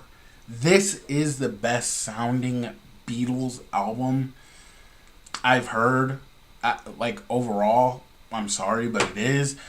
You know, people have their favorites, even if it's the early work or midway through. I know I have a favorite Beatle album. I'm not ready to say it yet because I am going to be ranking their albums or whatever in the future in a couple weeks or so. But this definitely comes up there, okay? It's like up there with the best of the best, okay? This is one of the greatest albums of all time, and I can say that wholeheartedly and actually fucking mean it. When I say something, I mean it, and I keep saying that because I mean it. Because to me, this album felt like they all got together one last time and tried to make the best body of work that they could conceive, okay? And I feel like they had something to prove with it, and they did. They truly fucking did. They are magical, musical geniuses, and it really shows. And it just felt like a pretty bow on top of a great catalog of music, okay? And to me, it felt like this album had no pressure behind it, you know? It felt natural, if that makes sense. So I get my rating from these 5 categories: vocals, production, consistency, writing, and album cover. The vocals on this project were solid. Solid, okay? From the little tiny short songs to the longer songs. Here Comes the Sun, Something, Because... There's just they just stand out really well in this album, and I have given an album in the past a 10 when it came to the vocals, and this is going to also be a 10. Okay, it's just a beautiful sounding album. Now the next category is the production. The production on this fucking album was top tier, okay? I have given them another 10 before on another album, but this is also, to me, it's gonna give a 10. It sounds beautiful. It has that very well replayable value to it.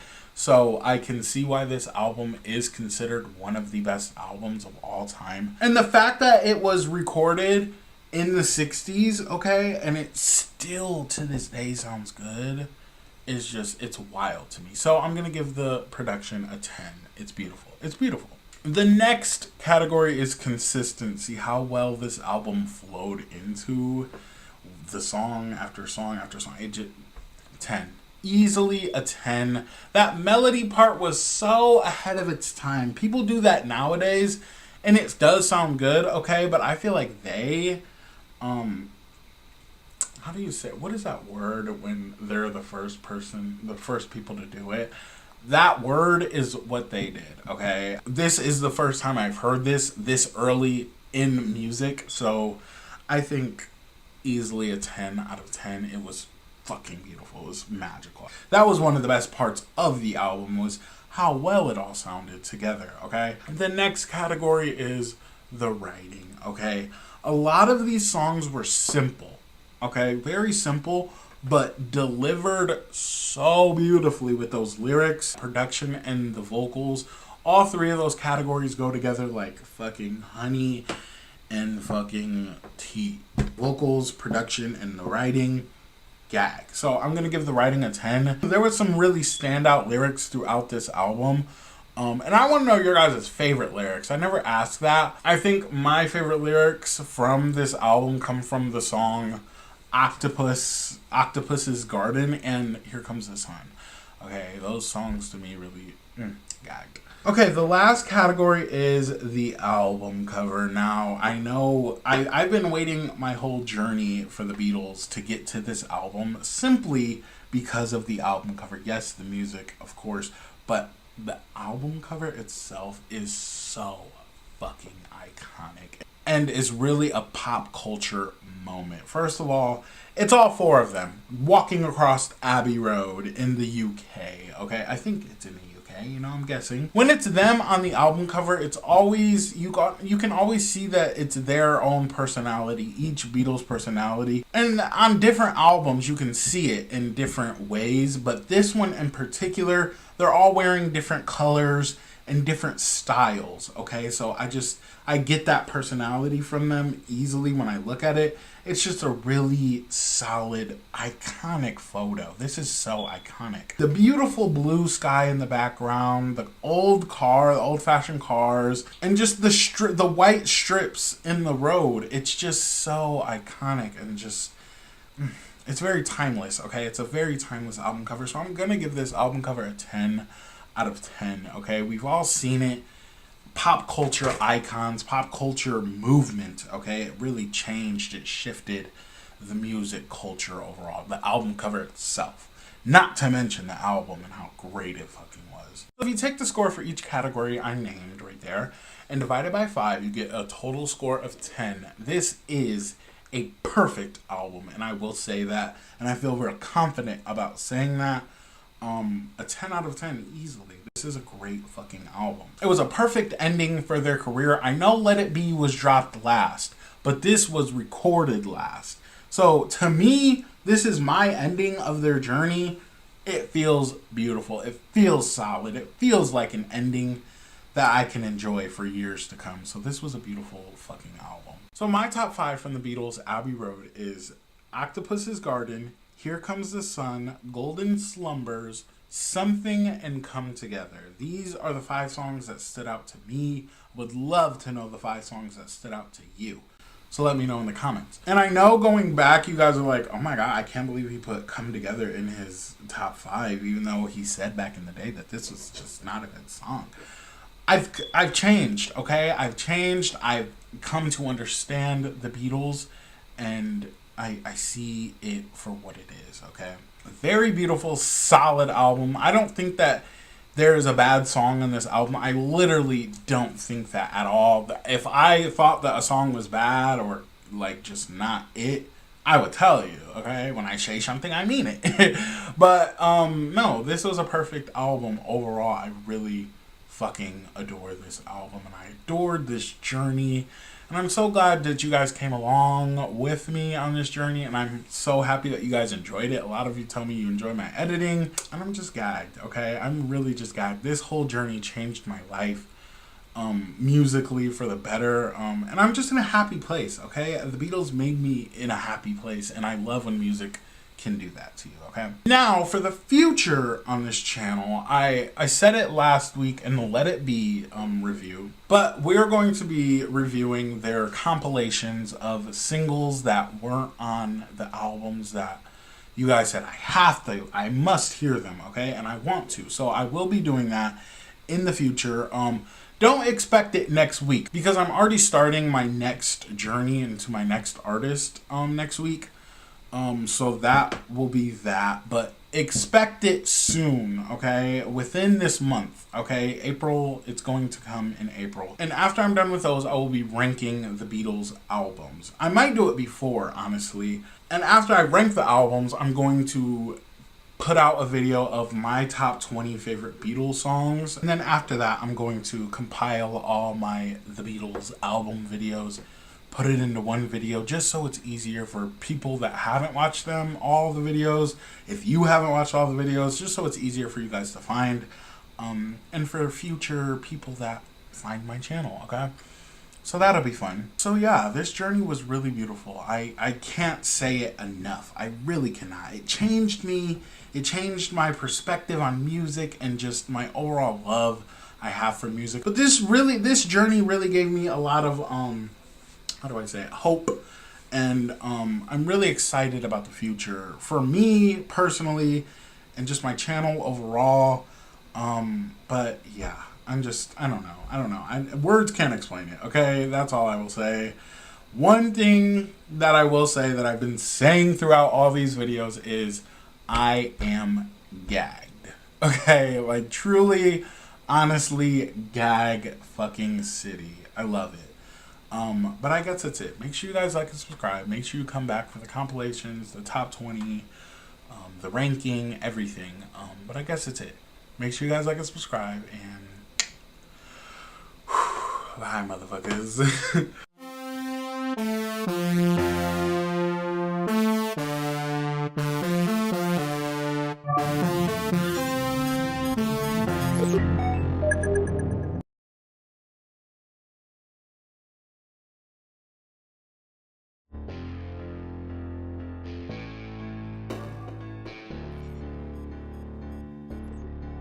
Hello, motherfuckers. Welcome back to the motherfucker channel.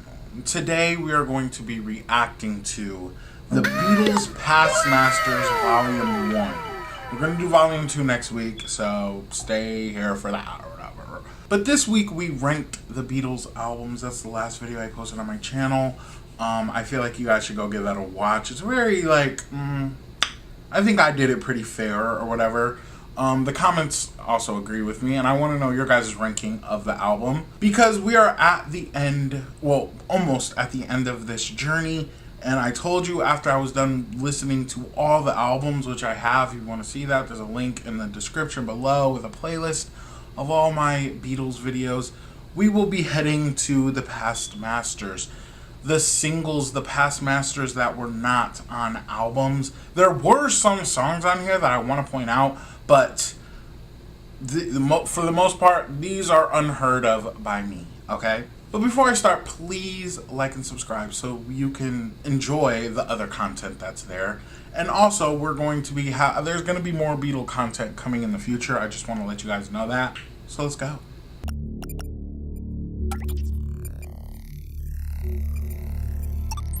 Okay, the first song on this Volume 1 is titled Love Me Do. First of all, I already know about this song. The song was on the debut album, Please Please Me. Love Me Do. I loved it. I loved it back in the day, and I still like it to this day. I don't know if I still love it, but I still like it at least, and I have listened to it most recently, actually. And it's a pretty good song. If you want to see the actual reaction to that, I'll put a link somewhere, you know? But yeah, Gagger. And so far, I think that's the only one that I have heard. So most of these are going to be authentic, real, because I'm not going to fake react to something, okay? We don't do that. But let's keep going. The next song is called From Me to You. Okay. It's giving the old one. Okay.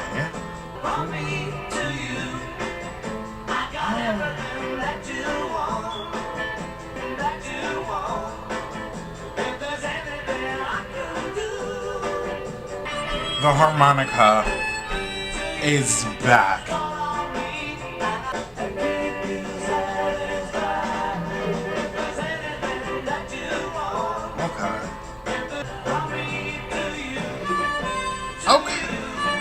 Okay, hold on. Man, I don't know, that was a bop. Because, like, I feel like if I went back now, after hearing all their albums, I haven't done this yet, and listen to a very early album, like all the way through, I might appreciate it more, because I didn't like the first couple albums. Not that I didn't like them, they just didn't stick with me like the others, like Sgt. Pepper's or Revolvers, okay?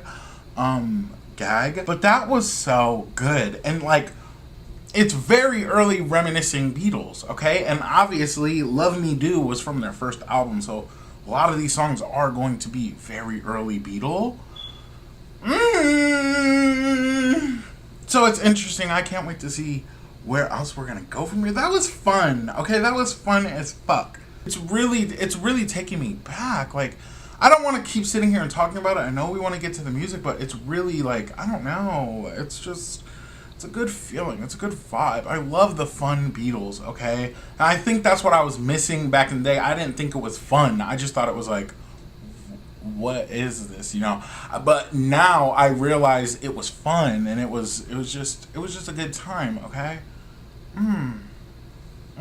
Okay, and you know, we just love a song, I Love You, From Me to You, just like giving you a sincere feeling and a secure feeling. I love that so much. But let's keep going. The next song is called Thank You, Girl. You make me glad when I was blue. Ooh. A thing or two about our love. Yes, thank you, girl. Thank you, girl. Thank you, girl. Thank you, girl. Okay. Okay, I'm gonna keep it real with you guys right here, like 100%. I always keep it real. That is one of the best songs I've heard from Mr. Beatles, and the fact that it is from a long time ago just goes to show me that, because I have songs from the past albums, the beginning albums that I'm obsessed with. So it's just going to show me that, I don't know, I'm just kind of gagging. And you know, it sounds so good. And back to that word that I said earlier, fun. Okay? It's very fucking fun. This is a good time. It's giving me a good time.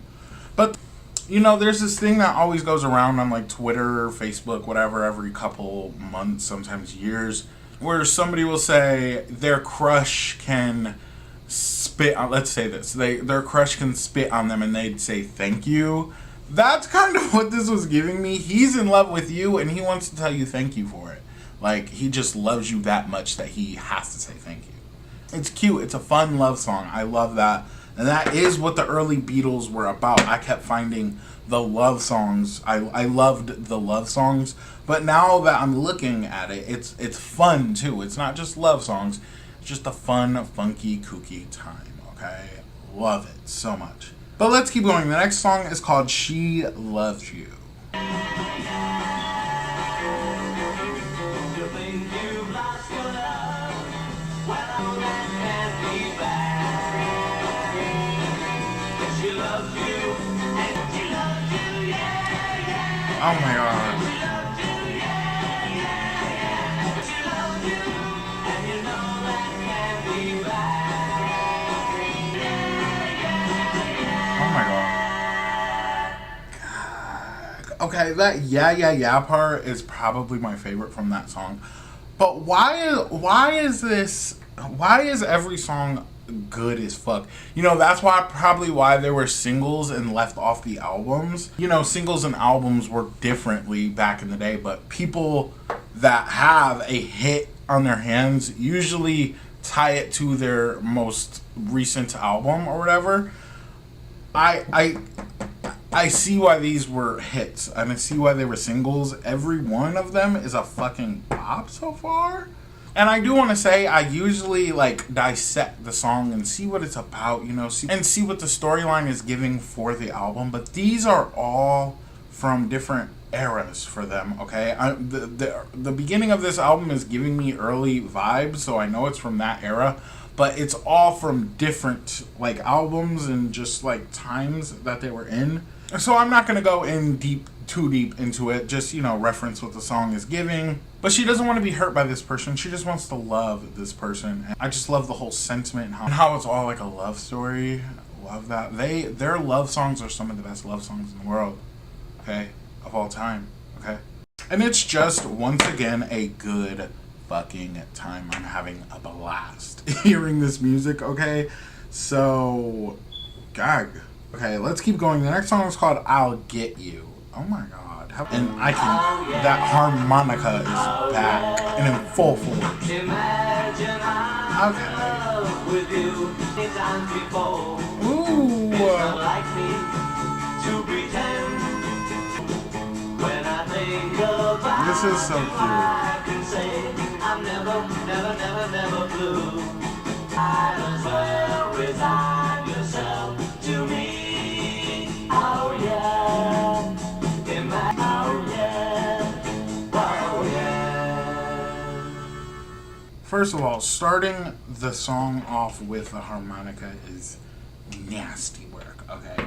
But once again, and I even said this in like a Hard Day's Night album, maybe it was somewhere in that era of their albums, I said, the harmonica's growing on me a little bit, you know? They were getting better and better with the instruments that they were using, and the harmonica was one of them. Because I had a lot of early songs that had harmonicas on it, and I just felt like I was in a jailhouse saloon, and I just was, you know, arrested because I'm drunk and shit, and there's a man playing fucking harmonica and shit. That's the vibes I was getting at the beginning of their journey. But it's grown on me so much. They incorporate it in such good ways.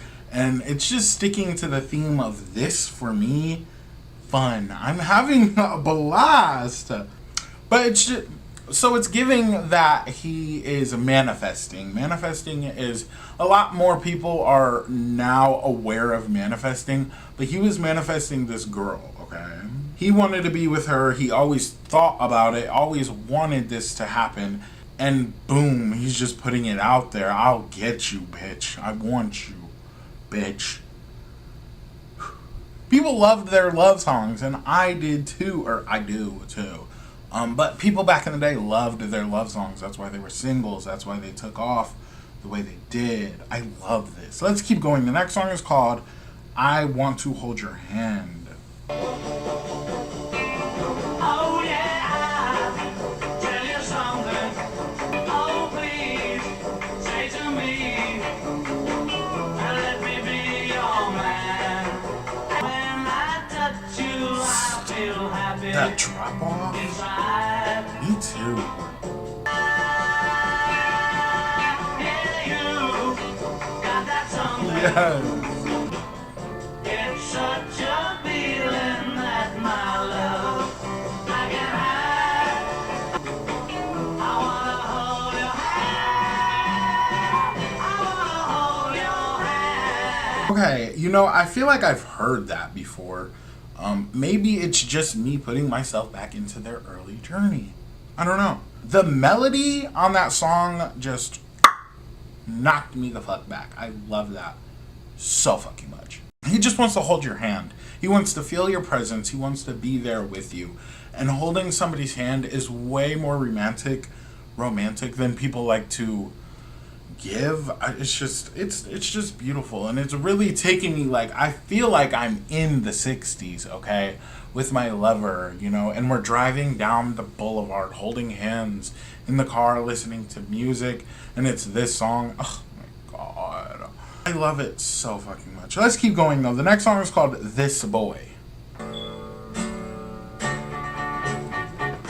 Okay, it's giving me that early cowboy vibe. But this boy wants you back again. This boy would be happy just to love you. Seeing you cry.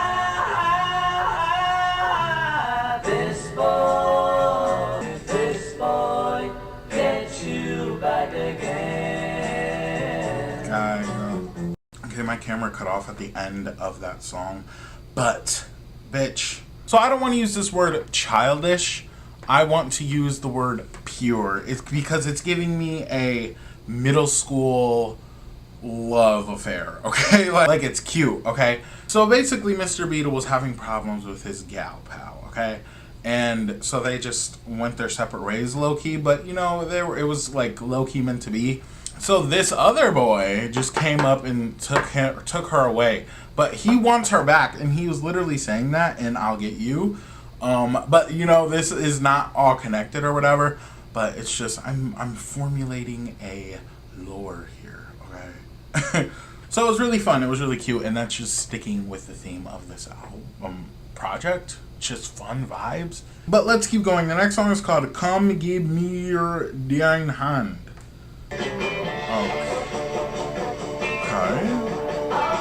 Okay. Come to me. Come give me thine hand. Come give me thine hand. And I'm included, but grow. Come give me thine hand. So when I was reading the title of this song, I was in my head, I was saying, "Come give me your hand," But it's just another version of I Want to Hold Your Hand, obviously, in German, I think. It's either German or Russian, but I'm leaning towards more German. You know, I don't know other languages, so I'm guessing. It could be Dutch for all I know, you know. But the way that they sang that, so fucking beautiful. I love it so much. And I always say I love when artists incorporate other languages into their album, because, you know, if you're such a huge band like the Beatles, the other people around the world are going to listen to your music even if they don't speak English. They love the music. So this had to have been one of their biggest songs if they went on to create it in another language. I love that so much. It's, I love it. I love it. Let's keep going though. The next song is called Sie lebt dich.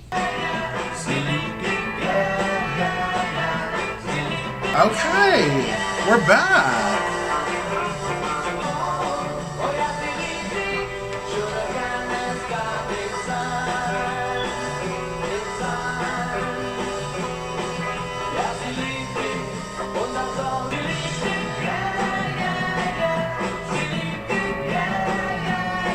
So we're back, giving the fans around the world that don't speak English a bop. A fucking banger. It's so interesting seeing how it, like, how good it transitions over to another language and how good it just comes out for them. I love it so much. So let's keep going. The next song is called Long Tall Sally.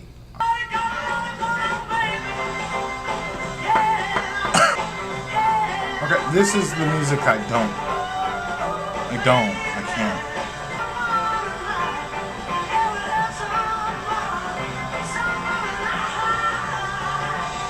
I just want to say the vocals were there, okay? They were giving very strong, bold vocals. I love that for them. I love it. And I love it for the people that love this kind of music. I see it, and I said this back when I first started listening to the Beatles. I get it. I get the music. I get it a lot. Music was different back then. To people back then, this was a fucking banger. A crazy bop to them. And I get that so much. To me, the Beatles are better when they are creating something different. I can't with this. This is not for me. But every other song here so far has been a fucking gag. I will say that, okay? Let's keep going, though. The next song is called I Call Your Name. I call your name, and I'm bad. Oh, I can't sleep at night. I can't go on. Don't you know I can't take it? It's the same. I never weep at night. I'm not that kind of man. Oh, I can't sleep at night. Okay, this was one of the best songs on this. I'm gonna be real. It's one of the best songs here. And I'm glad we deterred from that crazy bop sound. Love it for you guys. But this is what I like right here, okay? True, relatable authenticness. Okay. So this girl that Mr. Beatle broke up with, he misses her so much. So much so that he is manifesting her. There was a song that he was talking about. He's manifesting. He didn't say it, but that's what it means, okay? He was manifesting this bitch, and he calls out to her at night. He can't sleep at night because that's all he's doing is thinking about her. Love this. Because they have other songs throughout their catalog where it's just like this. He's just so enthralled in the thought of this person that it's disrupting his sleep. He can't sleep, okay? But, you know, this song reminds me of a modern song. It came out in like 12, 13. Bruno Mars has a song called Talking to the Moon, and it just reminds me of this song. He's sitting out there just talking to no one, but he's talking to you, manifesting. It's manifesting. I love that so much. Okay, this was one of the best songs here, but let's keep going. The next song is called Slow Down.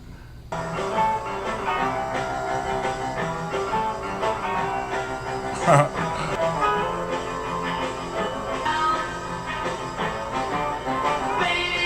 now you're moving way too fast. You better slow down.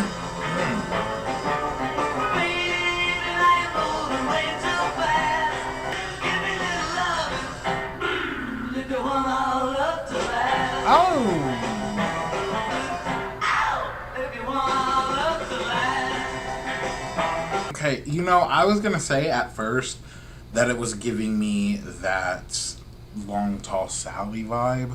Just the fun, crazy, funky, and that's the thing, it's fun. And I was gonna say, I can't. But the song kept going and I fell in love with it, okay? And when love songs are more sped up and stuff and the vocals are more like blew up and shit, I feel like it is more soulful, okay? And I love that. It was a rock and roll vibe. I loved it, okay? That was a good song. Let's keep going. The next song is called Matchbox.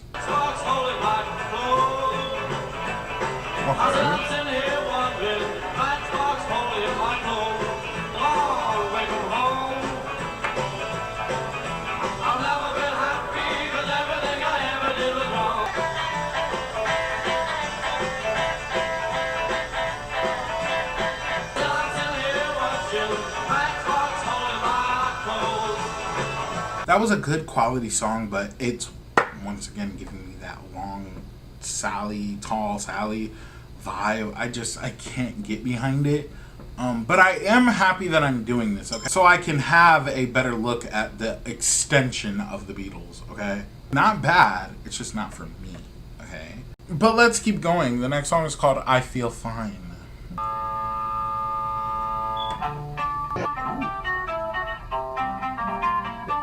Me, you know she's happy as can be, you know she said so. I'm so glad that she's my little girl. She's in love with me and I feel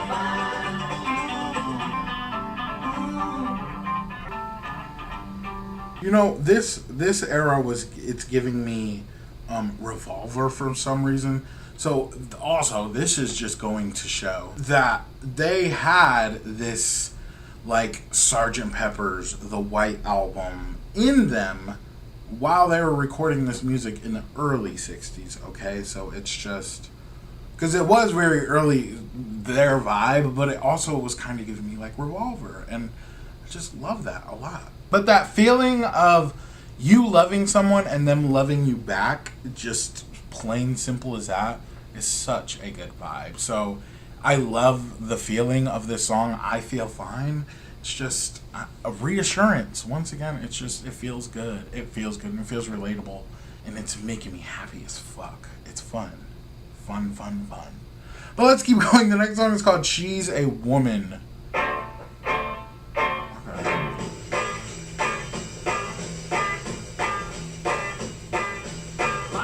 This Mr. Beatle, his voice is my least favorite. I'm just gonna say it.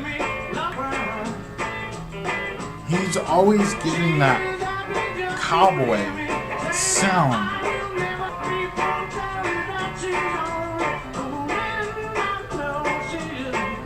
Okay, it's not a bad song, okay? I want to make that clear. It's I think I figured it out. Whichever Mr. Beatle, he loves that cowboy sound. This is our cowboy. I found our cowboy, okay? I want to know who that is. And you know, it's not bad vocals all the time because I hear him on a lot of the songs. To me, it's just, I don't know, it just gives a different feeling.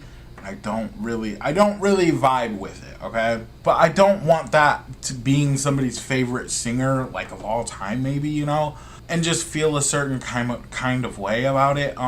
I still think it's a good song. It's just, I don't know, you know, some people have different vibes when it comes to vocals, but I love songs like this, okay, you know, and it kind of is a little, you know, modern day. It would be considered feminist or not feminist, something like that, anti-feminist. You buy the girl the presents and she's just there for your love. But I like that vibe though, you know, like this is his bitch, okay, that's his bitch, and he's buying her gifts and she's just there for him to love. He only wants her love. He doesn't give a fuck if she buys him shit. He doesn't need it, okay? He's a fucking Beatle. Okay? I love that. And, okay, that's what it's giving me. That person's voice, this Mr. Beatles' voice reminds me of, like, a rock star. Okay? Like, a different kind of musician, and I love that. So that was it was a lively song, okay? That's what I'll say. But let's keep going. The next song is called Bad Boy.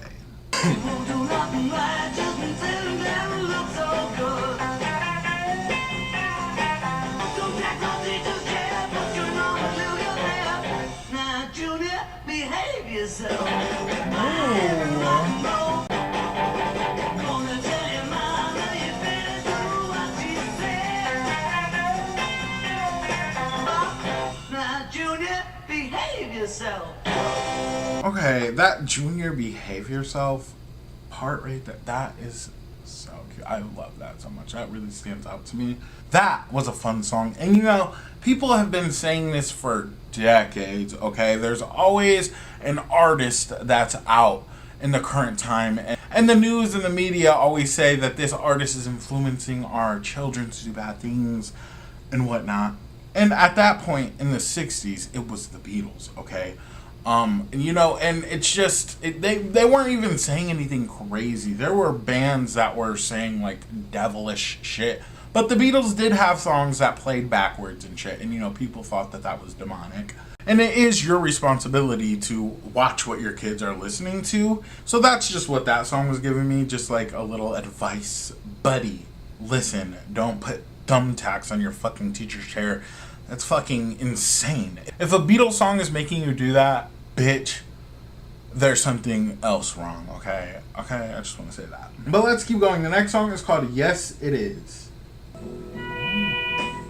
If you were red tonight, the color that my baby wore, and what's more is true. Red is the color that will make me blue, in spite of you. Would forget her, but it's my pride. Yes, it is. Yes, it is. Oh, yes, it is. Yeah. Yes, it is. It's true. Okay, I want to say that that was one of the best songs on this project, okay? It was so in-depth and so personal. Very fucking personal. Please don't wear the color scarlet, okay? That's the color that his ex-girl used to wear. And he loved it on her, okay? But that was in the past. And this is now, okay? He's trying to forget it. He wants to be with you, but if you wear red tonight, it's going to make him feel blue, and he wishes he could be happy standing there with you, but he just can't get this lady off his mind. They were meant to be, okay? This is beautiful. And it's a lot coming in the making because there's just so many songs throughout their plethora of music that just give that, okay? It's stunning. It's stunning. The vocals there were beautiful. The lyrics there were beautiful. That is going to be top 5, okay, for sure. But let's keep going. The next song is called I'm Down. You can't cry 'cause you're laughing at me. I'm down. I'm down. I'm down.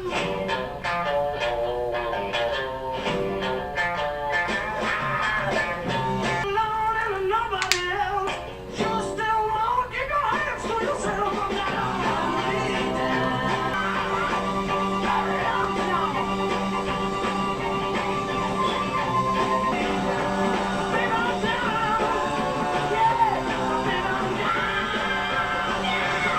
I love a song that is sad, but it's wrapped in a fun vibe, and that's exactly what that was giving me. And it was that rock and roll vibe that I don't really get. I don't really like it for myself, but that was good. Okay, that one was fun. I liked that one. How can you laugh at him when he's down? He's sad. Okay.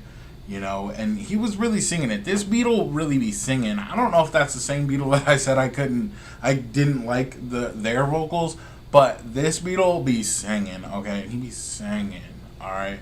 From the chest, from the soul, from the heart. So you just felt it. He's down. He's sad. It was a good ender to this half of this project. So usually I give an overall review, a top 5, and my rating of an album. But this isn't really an album that can have a ranking. So I'm just gonna give this album an overall review and a top 5.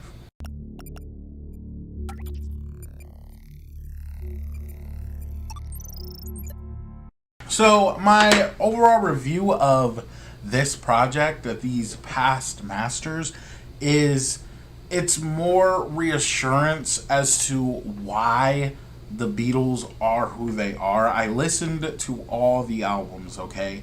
These were songs that were left off of those albums, and it's just more reassurance that they are who the fuck you guys and they say they are. They are the fucking Beatles, okay? Just endless amounts of hits on this project.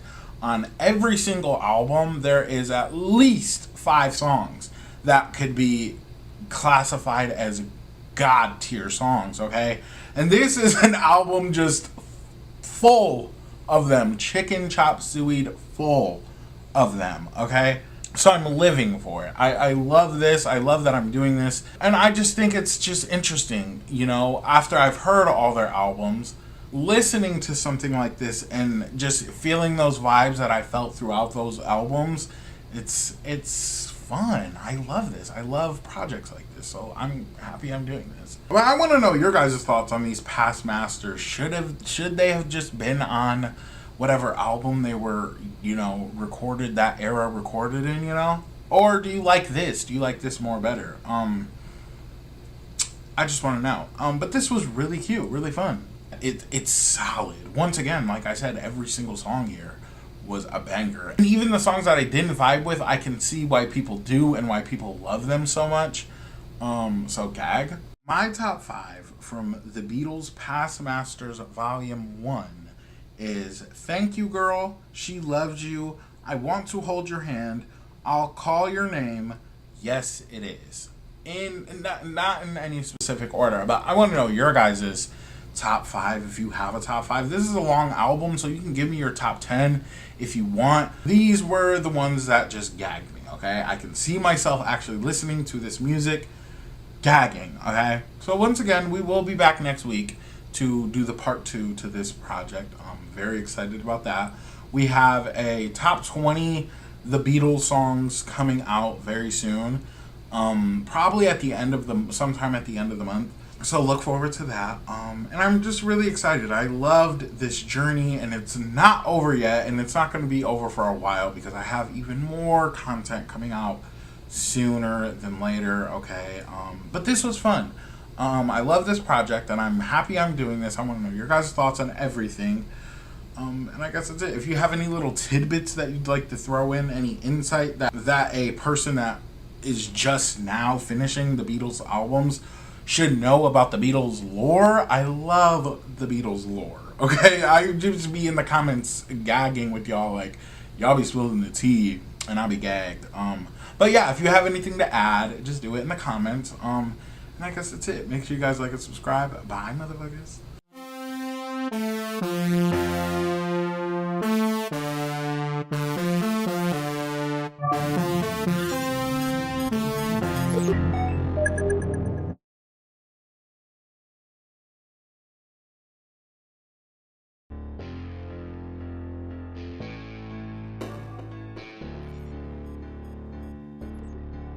Hello, motherfuckers. Welcome back to my motherfucker channel.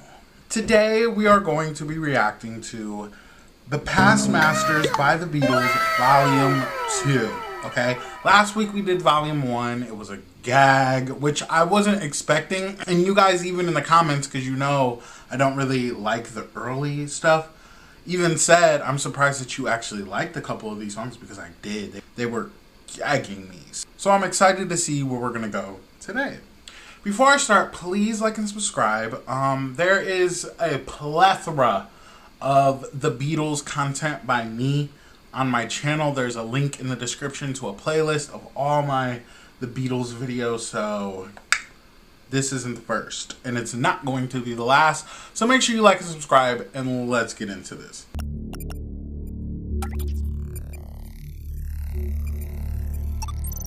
The first song is called Day Tripper. Let's go. Oh. Ooh.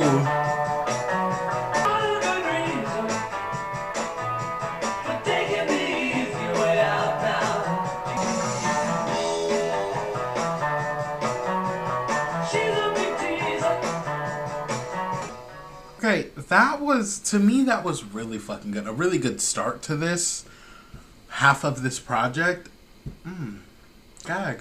Now I'm wondering if Day Tripper is like a double meaning or something. You guys know me. I always try to make something that it's not. But like Day Tripper could be somebody that gets high during the day, like a day drinker type vibes. But, they were talking about day driving during the day and shit and all this other stuff. It just felt really classic. Okay, I don't know how to explain that, but it just felt very classical rock and roll vibes. And it was good. It just gave me a really good vibe, like daytime drinking. I'm thinking of drinking, okay? When I hear the Beatles, I want to drink. That's not good. But like they just give me such good vibes, and that's one of those songs that makes me feel like that. I love it. But let's keep going. The next song is called We Can Work It Out. Do I have to keep on talking till I can go on? While you see it your way, feeling it's alright. Think of what I'm saying. We can work it out. Sing and fighting, my friend. Oh! I have always thought. Try to see it my way. Only time will tell if I am right or I'm wrong. We can work it out. Gag. Okay, so right now, that's my favorite song. Okay? I loved that dynamic vibe and sound to that song, okay? It was really giving me Sgt. Pepper's, but also low-key Revolver in the Magical Mystery Tour. It was giving me that era, just sound. It sounded like that Gesture vibe, that royalty kind of feeling. I don't know how to explain it. I still don't know how to explain it. But that's what it was giving me, okay? And I love that so much. And on top of that, it's just about a song about him and his lady girlfriend. They're not on good terms, but he wants to work it out. But he's like, should we work it out or should we just go to bed and say goodnight? Never go to bed mad. Never. Ever. Ever. So I think it's a cute song. Plus, with that sound of it, solid. That was a really good song. That's definitely my favorite so far. But let's keep going. The next song is called Paperback Writer. Okay.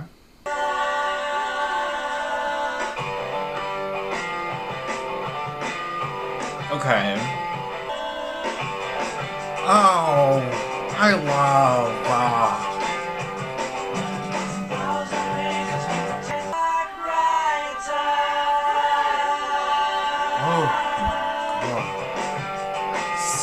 Stop. Okay, okay, bitch. Those vocals on that song, you guys were right. This second part, I wasn't even ready. I was not ready. This is good. This is that era where they were experimenting with their vocals and like layering and shit. And that's when I was like, well, hold on, this is good. Because bitch, what? That was good as fuck.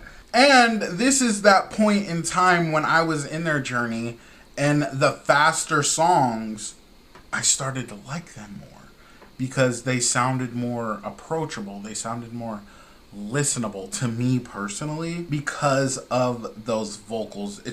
I don't know. I could be so wrong. This song could be from fucking With the Beatles or Beatles for Sale, which were good albums in retrospect, but my favorite Beatles are these Beatles right here with the crazy sounding layered vocals that low-key make you trip out. Love it. I love it a lot. But let's keep going. The next song is called Rain.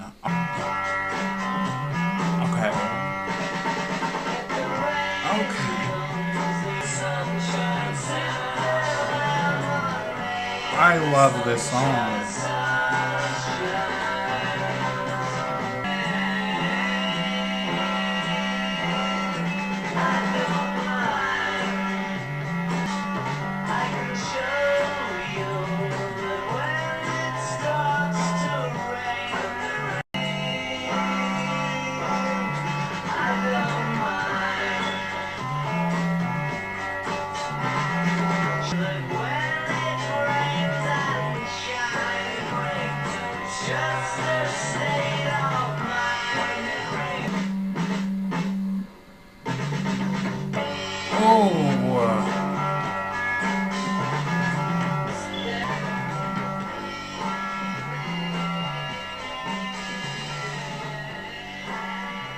Dare I say that that is one of the best The Beatles songs ever. I've ever heard thus far. I love songs like that. I just love songs like that, you know? First of all, there was nature aspects to it, you know. They were talking about the rain and the sun and shit. I love that. But on top of all that, it just, the sound of that song is just real laid back, but it was also those very strong drums came in. Oh my god, that was my god. I feel like I'm listening to Revolver for the first time again. That's what it's giving me. That was a very fucking good song. He says, "Can you hear me that when it rains and shines? When it rains and shines, it's just a state of mind. When it rains, it shines. Can you hear me? Can you hear me?" So simple, okay? It's so simple, but so artistic, okay? This is when the Beatles shine, okay? This is it. This is peak for me right here. I loved this song so much. That's definitely going to be in my top 5. But let's keep going. The next song is called Lady Madonna. Oh, okay.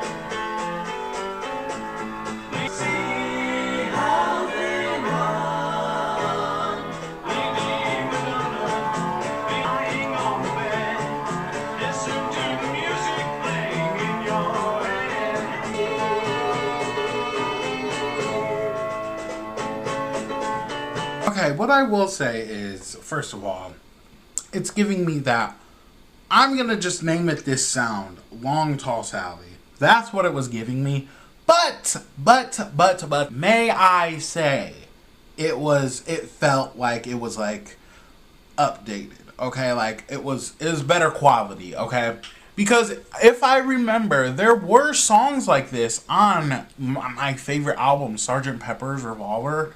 There were songs like this, that sped up, hunky dunky vibe.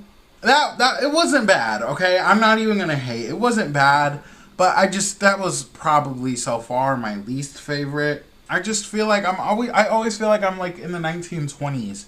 You know, and that's just some people's vibe, but it's just not mine, okay? But let's keep going. The next song is called The Inner Light.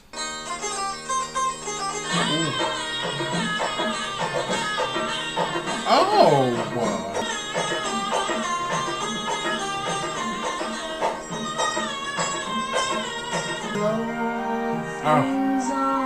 I like these. Without looking out of my window, one travels, the less one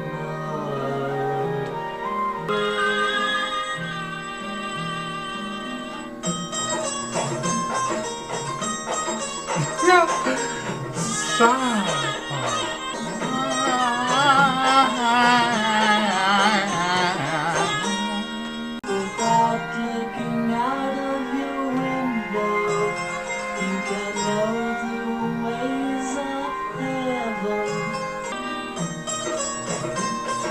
Arrive without traveling.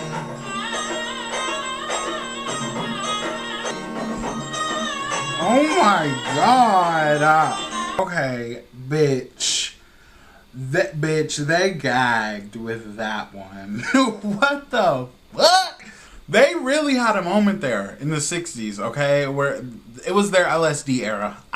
It had to have been their LSD era when that was conceived, for a couple of reasons, okay? The last couple bars on this song was, the farther one travels, the less one knows. The less one really knows. Arrive without traveling. See all without looking. Do all without doing. Okay? They were tripping. Hard. And they really thought that they were like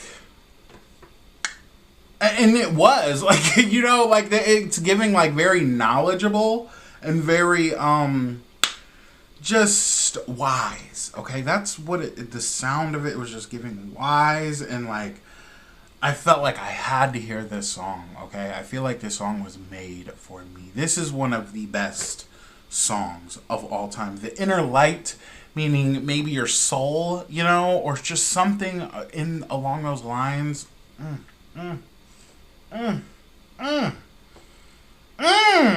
Bitch, what? I can't. I really can't. This is so fucking good. It just felt awakened, if that makes sense. Like, they had an awakening, and they wanted to sing about it, and it came out beautifully, okay? That was one of the most beautiful songs I've ever heard. They had that feeling of... How would you explain that sound of music?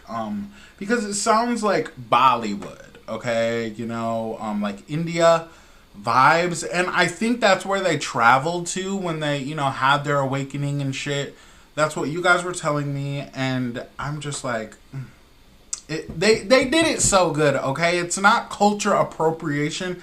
Because if you're going to do something that is very other culturally, you know, accepted... and you're gonna do it in a whole nother country, and you're a whole other race, it has to be done right, and it has to be done like respectfully, and that's what it felt like. It felt really good, and it felt awakened, like just a very awakened state of music. I love that so much. This is one of the best songs. I could really talk about it all day. You guys, we get it, you know. But let's keep going. The next song is called Hey Jude. Don't make it bad. To let it ring to your heart. Then you can start. This build up is sick.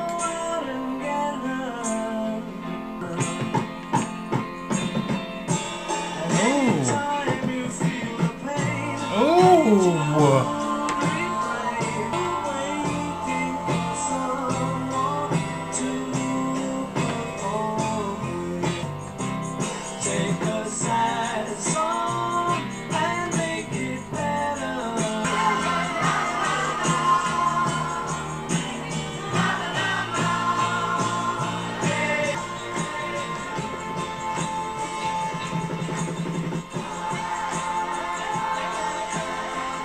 First of all, that song was 7 minutes long.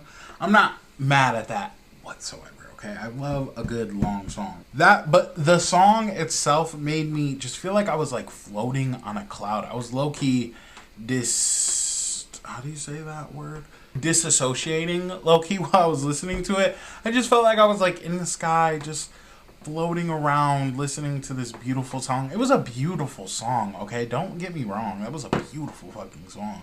From the happy vibes to the beat to those beautiful, just reassuring lyrics, you know? It was a good fucking song. Through and fucking through. Now, they keep referencing, obviously, Jude, but then they say, you have found her, now go and get her. You have to remember to let her into your heart. And all this stuff, I want to know who her is that they were referring to. Because in the song Let It Be, Mother Mary was one of their mothers, actual mothers that died when they were really young. Which just made me even more sadder about that song. Because if you go back and watch that, oh my god, Let It Be is one of the greatest songs of all time. I want to know if this is like referencing something like that. So let me know. But this was such a good song. I will say it'll probably be top 5, okay? Every song so far besides Lady Madonna has been so fucking good, okay? Let's keep going. The next song is called Revolution.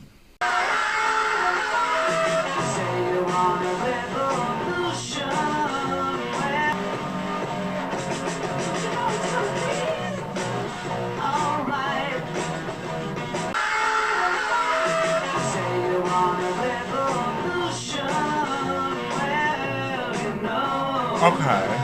But if you want money for people with minds that hate, all I can tell you is love you have to wait.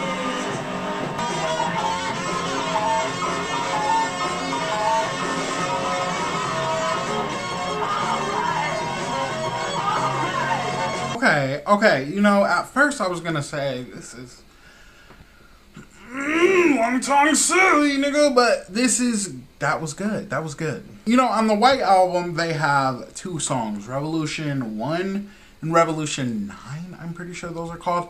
This is just straight up called Revolution, but there's a part of this song that I feel like I've heard. It's gonna be alright. Like that part, I feel like I've heard that somewhere before, and I'm pretty sure I haven't heard this song. It was good, okay? And it was that early sound. It was that hunky-dunky sound, but it was good, okay? And I've already said this before, I love a political song by artists, especially if they're done well and not forced, you know? It's like, sometimes a political song can be cringe because people don't know what the fuck they're talking about. But I've said it before and I'll say it again, okay? The Beatles were really a movement, okay? They were young, okay? So they were just finding out about shit, you know?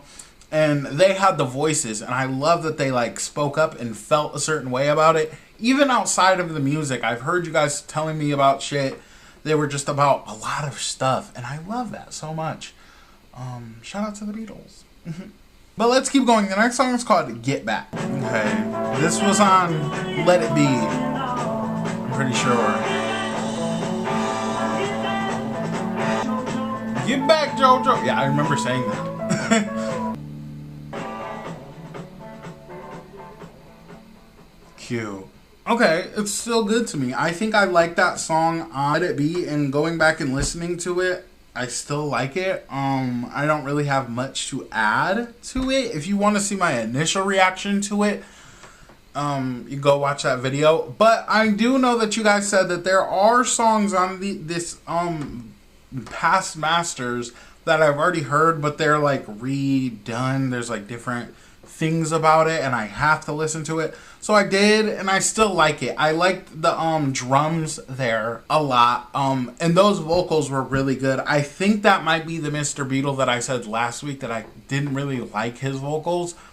But then somebody in the comments pointed out that I've said before that I did like him, and I think that's what it is. I think he has good days and bad days, or good songs and bad songs for me personally.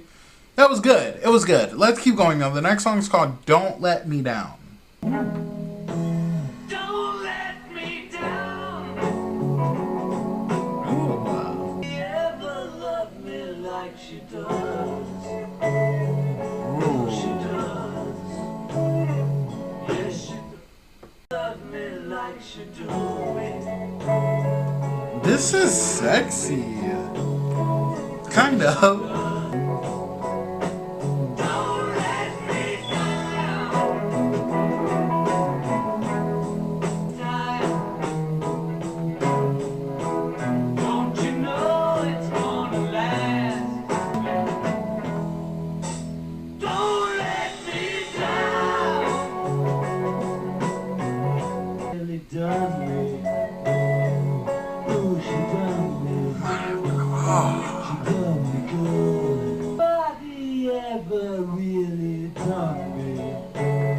Oh my god.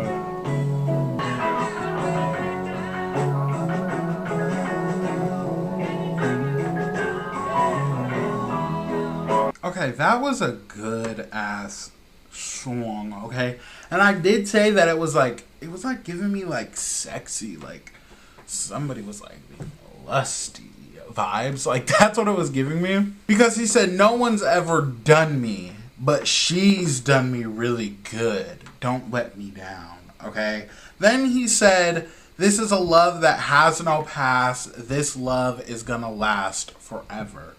I love that, okay? It's like he's obsessed and he needs you in his life, or else it just, you know, it won't be the fucking same. That was a really good ballad. Strong vocals from this Mr. Beatle, and sexy too. I love when somebody sounds sexy over a song. You ever heard a song and a person sounds sexy? Love it. Which Mr. Beatle was that? Because that was really, really good. Okay, I'm like sweating a little bit. But those vocals were very pretty, just very Beautiful. I love that. I love that. Let's keep going though. The next song is called The Ballad of John and Yoko.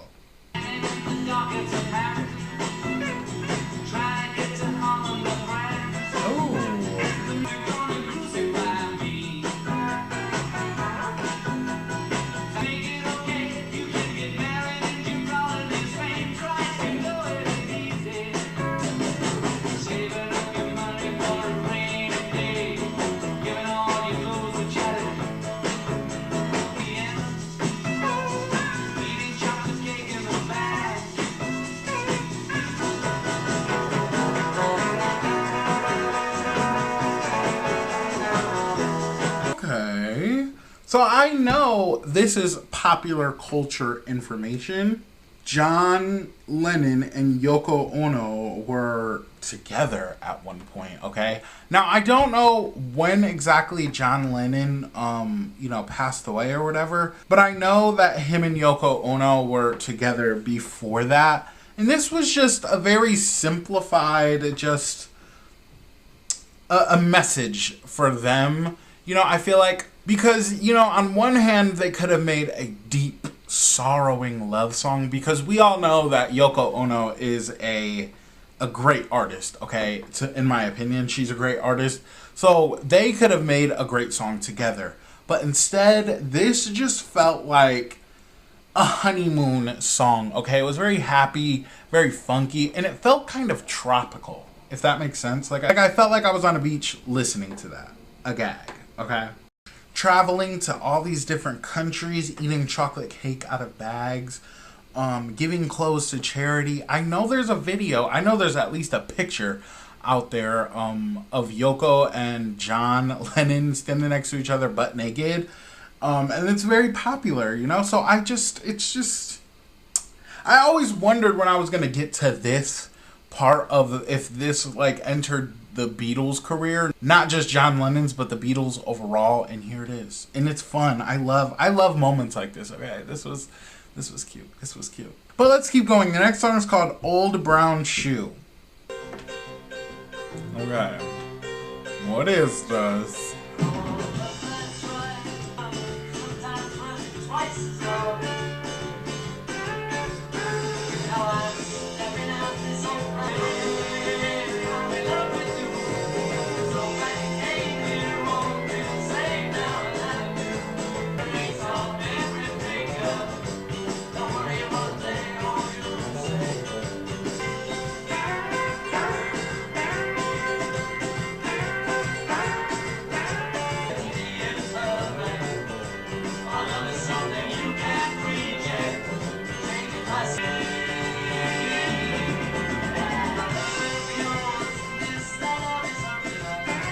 Okay, now I don't want to hurt anybody's feelings when it comes to this song, but I will say I'm in the middle of it, okay? I'm not even going to lie. I'm not going to hate on it at all, because I don't do that.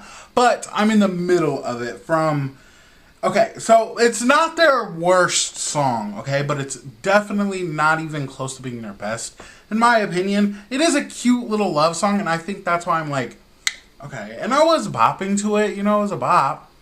But it just wasn't moving me, okay? It would just, I don't know. But the vocals were cute. But it just felt that early vibe, but in a different, I don't know. I can't explain it. I really don't know. Other than it's not bad and it's not good, okay? It's just, I don't know, because it is kind of good. It's low-key kind of good. But I don't know how to explain it. The thing is, I keep forgetting that this is like a singles album, okay? This is a project full of singles from different eras. I see why it was a single. I see why it was popular, but it just wasn't for me. But it's also not that Long Tall Sally vibe, okay? It's better, okay? That's what I can say about it. But let's keep going. The next song is called Across the Universe. This wasn't a part of the first one. It's more high-pitched. Well, top flying out like endless rain into a paper cup. Some more blinding as they make their way across the universe. To a ringing for my own views, inciting and inviting.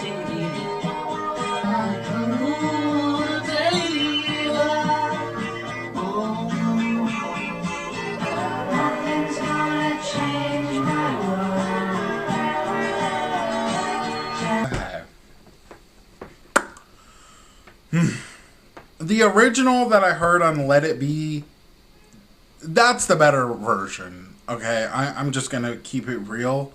This was cute though. I'm not gonna lie, it was cute, but I prefer the other version more better. I don't know. Was this like okay? So these are singles. Was this the one that was playing on the radio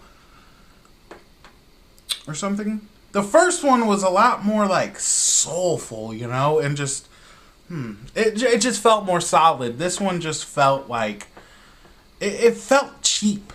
If I'm being real, it felt cheap. It did not feel like the original. It was not as good as the original. But it was still good because the song itself is good. The lyrics of the song are good. Speaking of lyrics, I don't know if I pointed this out in the original when I listened to it on Let It Be. But he says, sounds of laughter, shades of life are ringing through my open ears, inciting and inviting me, limitless, undying love which shines around me like a million suns and calls on me and on across the universe. I am obsessed. Okay? This was one of my favorite songs from that album, okay? And it just goes to show that to this fucking day, it's still good as fuck, okay? And still one of my favorite The Beatles songs of all time. It just gives me a really good vibe. They are out there cutting fucking grass. Okay? Sorry. But let's keep going. The next song is called Let It Be. Okay, this does sound a little different. These vocals sound a little more mature. Okay, wait. Because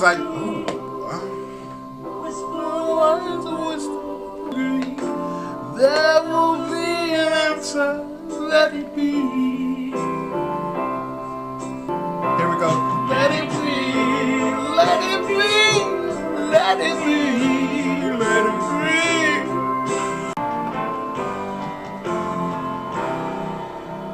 It's a little different. A little different. Life is cloudy. There is still a light that shines on me. Shines until tomorrow. I'm good. Let it be. Let it be. Let it be. Oh, let it be.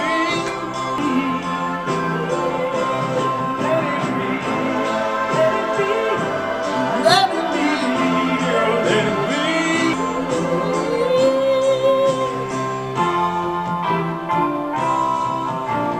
Oh my God. Nothing puts me in a better mood than that song right there. Somebody said the other day while my video was premiering, you can comment. It's like a live stream comments, and I be comments in there answering your guys' questions and replying to you guys. Somebody said that the Beatles are the best natural antidepressant in the world. And I have to agree, That song just lifts me up every single time. I always feel free listening to it. And then I love singing, okay? Who doesn't love like a good singing session, okay? And when I sing that song, I really feel it, okay? They really did something with that song. So one of them maybe all four of them were touched by God like this on their forehead, like with just a blessing when they created and crafted this song. This is one of the best songs of all time. Not only from the Beatles, but of all time.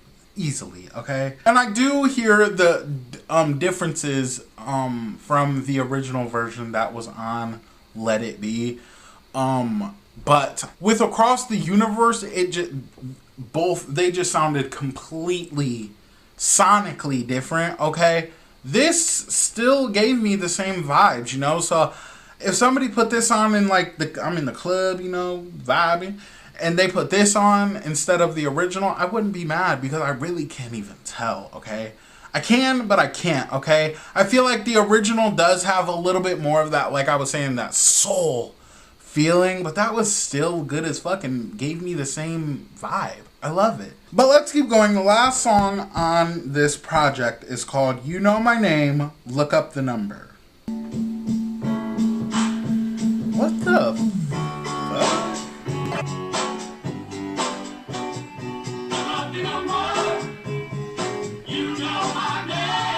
Okay. Welcome to Swaggers. Is this live?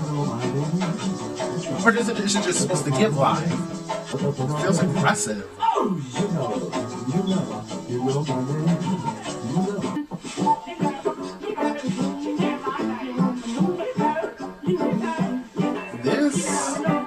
This wasn't a single, was it?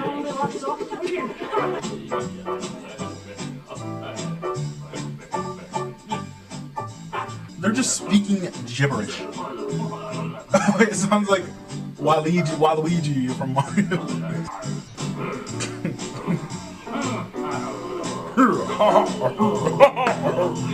Okay, you know, if that song was like on an actual like an album, and that was the last song on the album, I would be so gagged, okay? So I'm gagged by the song, but if it was on an actual album, like the ending, the last song, it was a perfect ender for this and I feel like a real album, you know? Because I low-key feel like it's like a flex. You know my name, look up the number, okay? I'm a fucking Beatle, okay?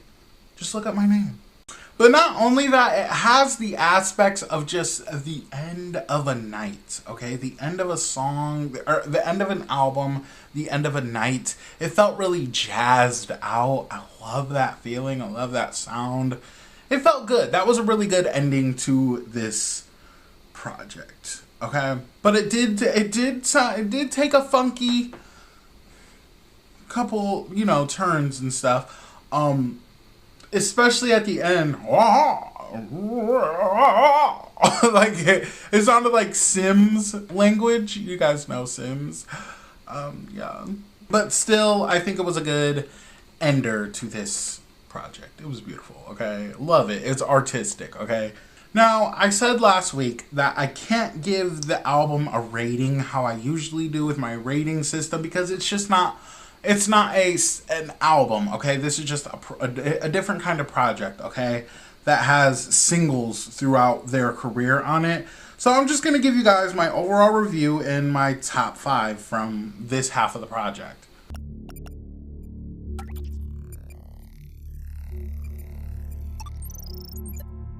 And my overall review will be, the Beatles have so much personality, okay? Listening to an album itself, you can get a story and understanding of what's going on in that era of whoever's writing these songs, like whichever Beatle is writing the song's life.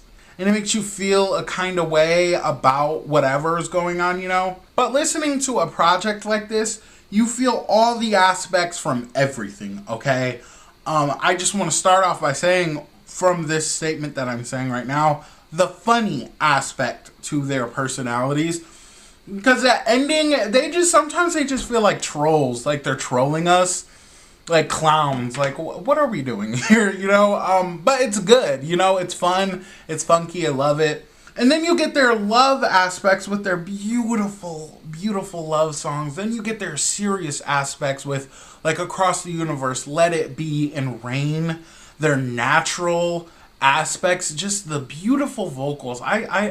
There's just a lot going on, okay? They have a long career of using different sounds and different, you know, vocals and just where it takes you, just different atmospheres on different albums. So for all this to be on one project is really ADHD, okay? That's what I want to say. It's very in your face, but I love it in the most respectful way. I love it so much. I'm so happy I did this project. It really speaks to me. Now, I hear that they have one final song that they did, And it dropped in a couple years ago. So that's gonna be one of my next videos. I don't know when it's going to be coming, but it'll be coming soon. Before I make my final video for this era, because I do have other Beatle content coming in the future, but it's not really music related, but it is. I just don't want to tell you guys yet, but that will be the last music related content thing that I have coming for them for now. So I can't wait to hear that. But what I will say is the second part of this project is definitely my favorite. Yeah, it definitely is. Like, it just sounds better. It feels better. It puts me in a good mood. It takes me there and it takes me there. Love it. I loved it so much. I want to know your guys' thoughts on this half. I want to know your guys' thoughts on the whole project itself, Volume 1 and Volume 2, so let me know down below in the comments. My top 5 from the Past Masters Volume 2 by the Beatles is We Can Work It Out, Rain, The Inner Light, Hey Jude, Don't Let Me Down. These are the 5 songs that stood out to me. I would love to know the top 5 songs that stood out to you. If you want to do a top 10, whatever, let me know. Gaggery.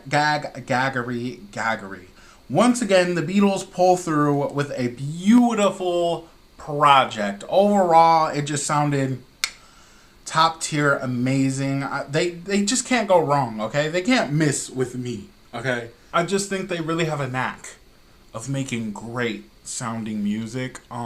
Whether that be single spread throughout years, okay? Or if it's just an album that was recorded within a 2-month time span, it's all gonna sound good, okay? I will give my final thoughts about the Beatles overall when I make a video titled The End of the Beatles era, but I have a few videos coming before then for the Beatles, so just be patient, we will get there. I want to know your guys' thoughts on everything I said, and this was fun, this was cute, I love the Beatles so fucking much. Nobody can take this away from me, okay? I feel so accomplished. Listening to the Beatles catalog, everything, it feels good, okay? But I guess that's it. Make sure you guys like and subscribe, and make sure you come back next week for the next video that I have. But I guess that's it. Make sure you guys like and subscribe. Bye, motherfuckers.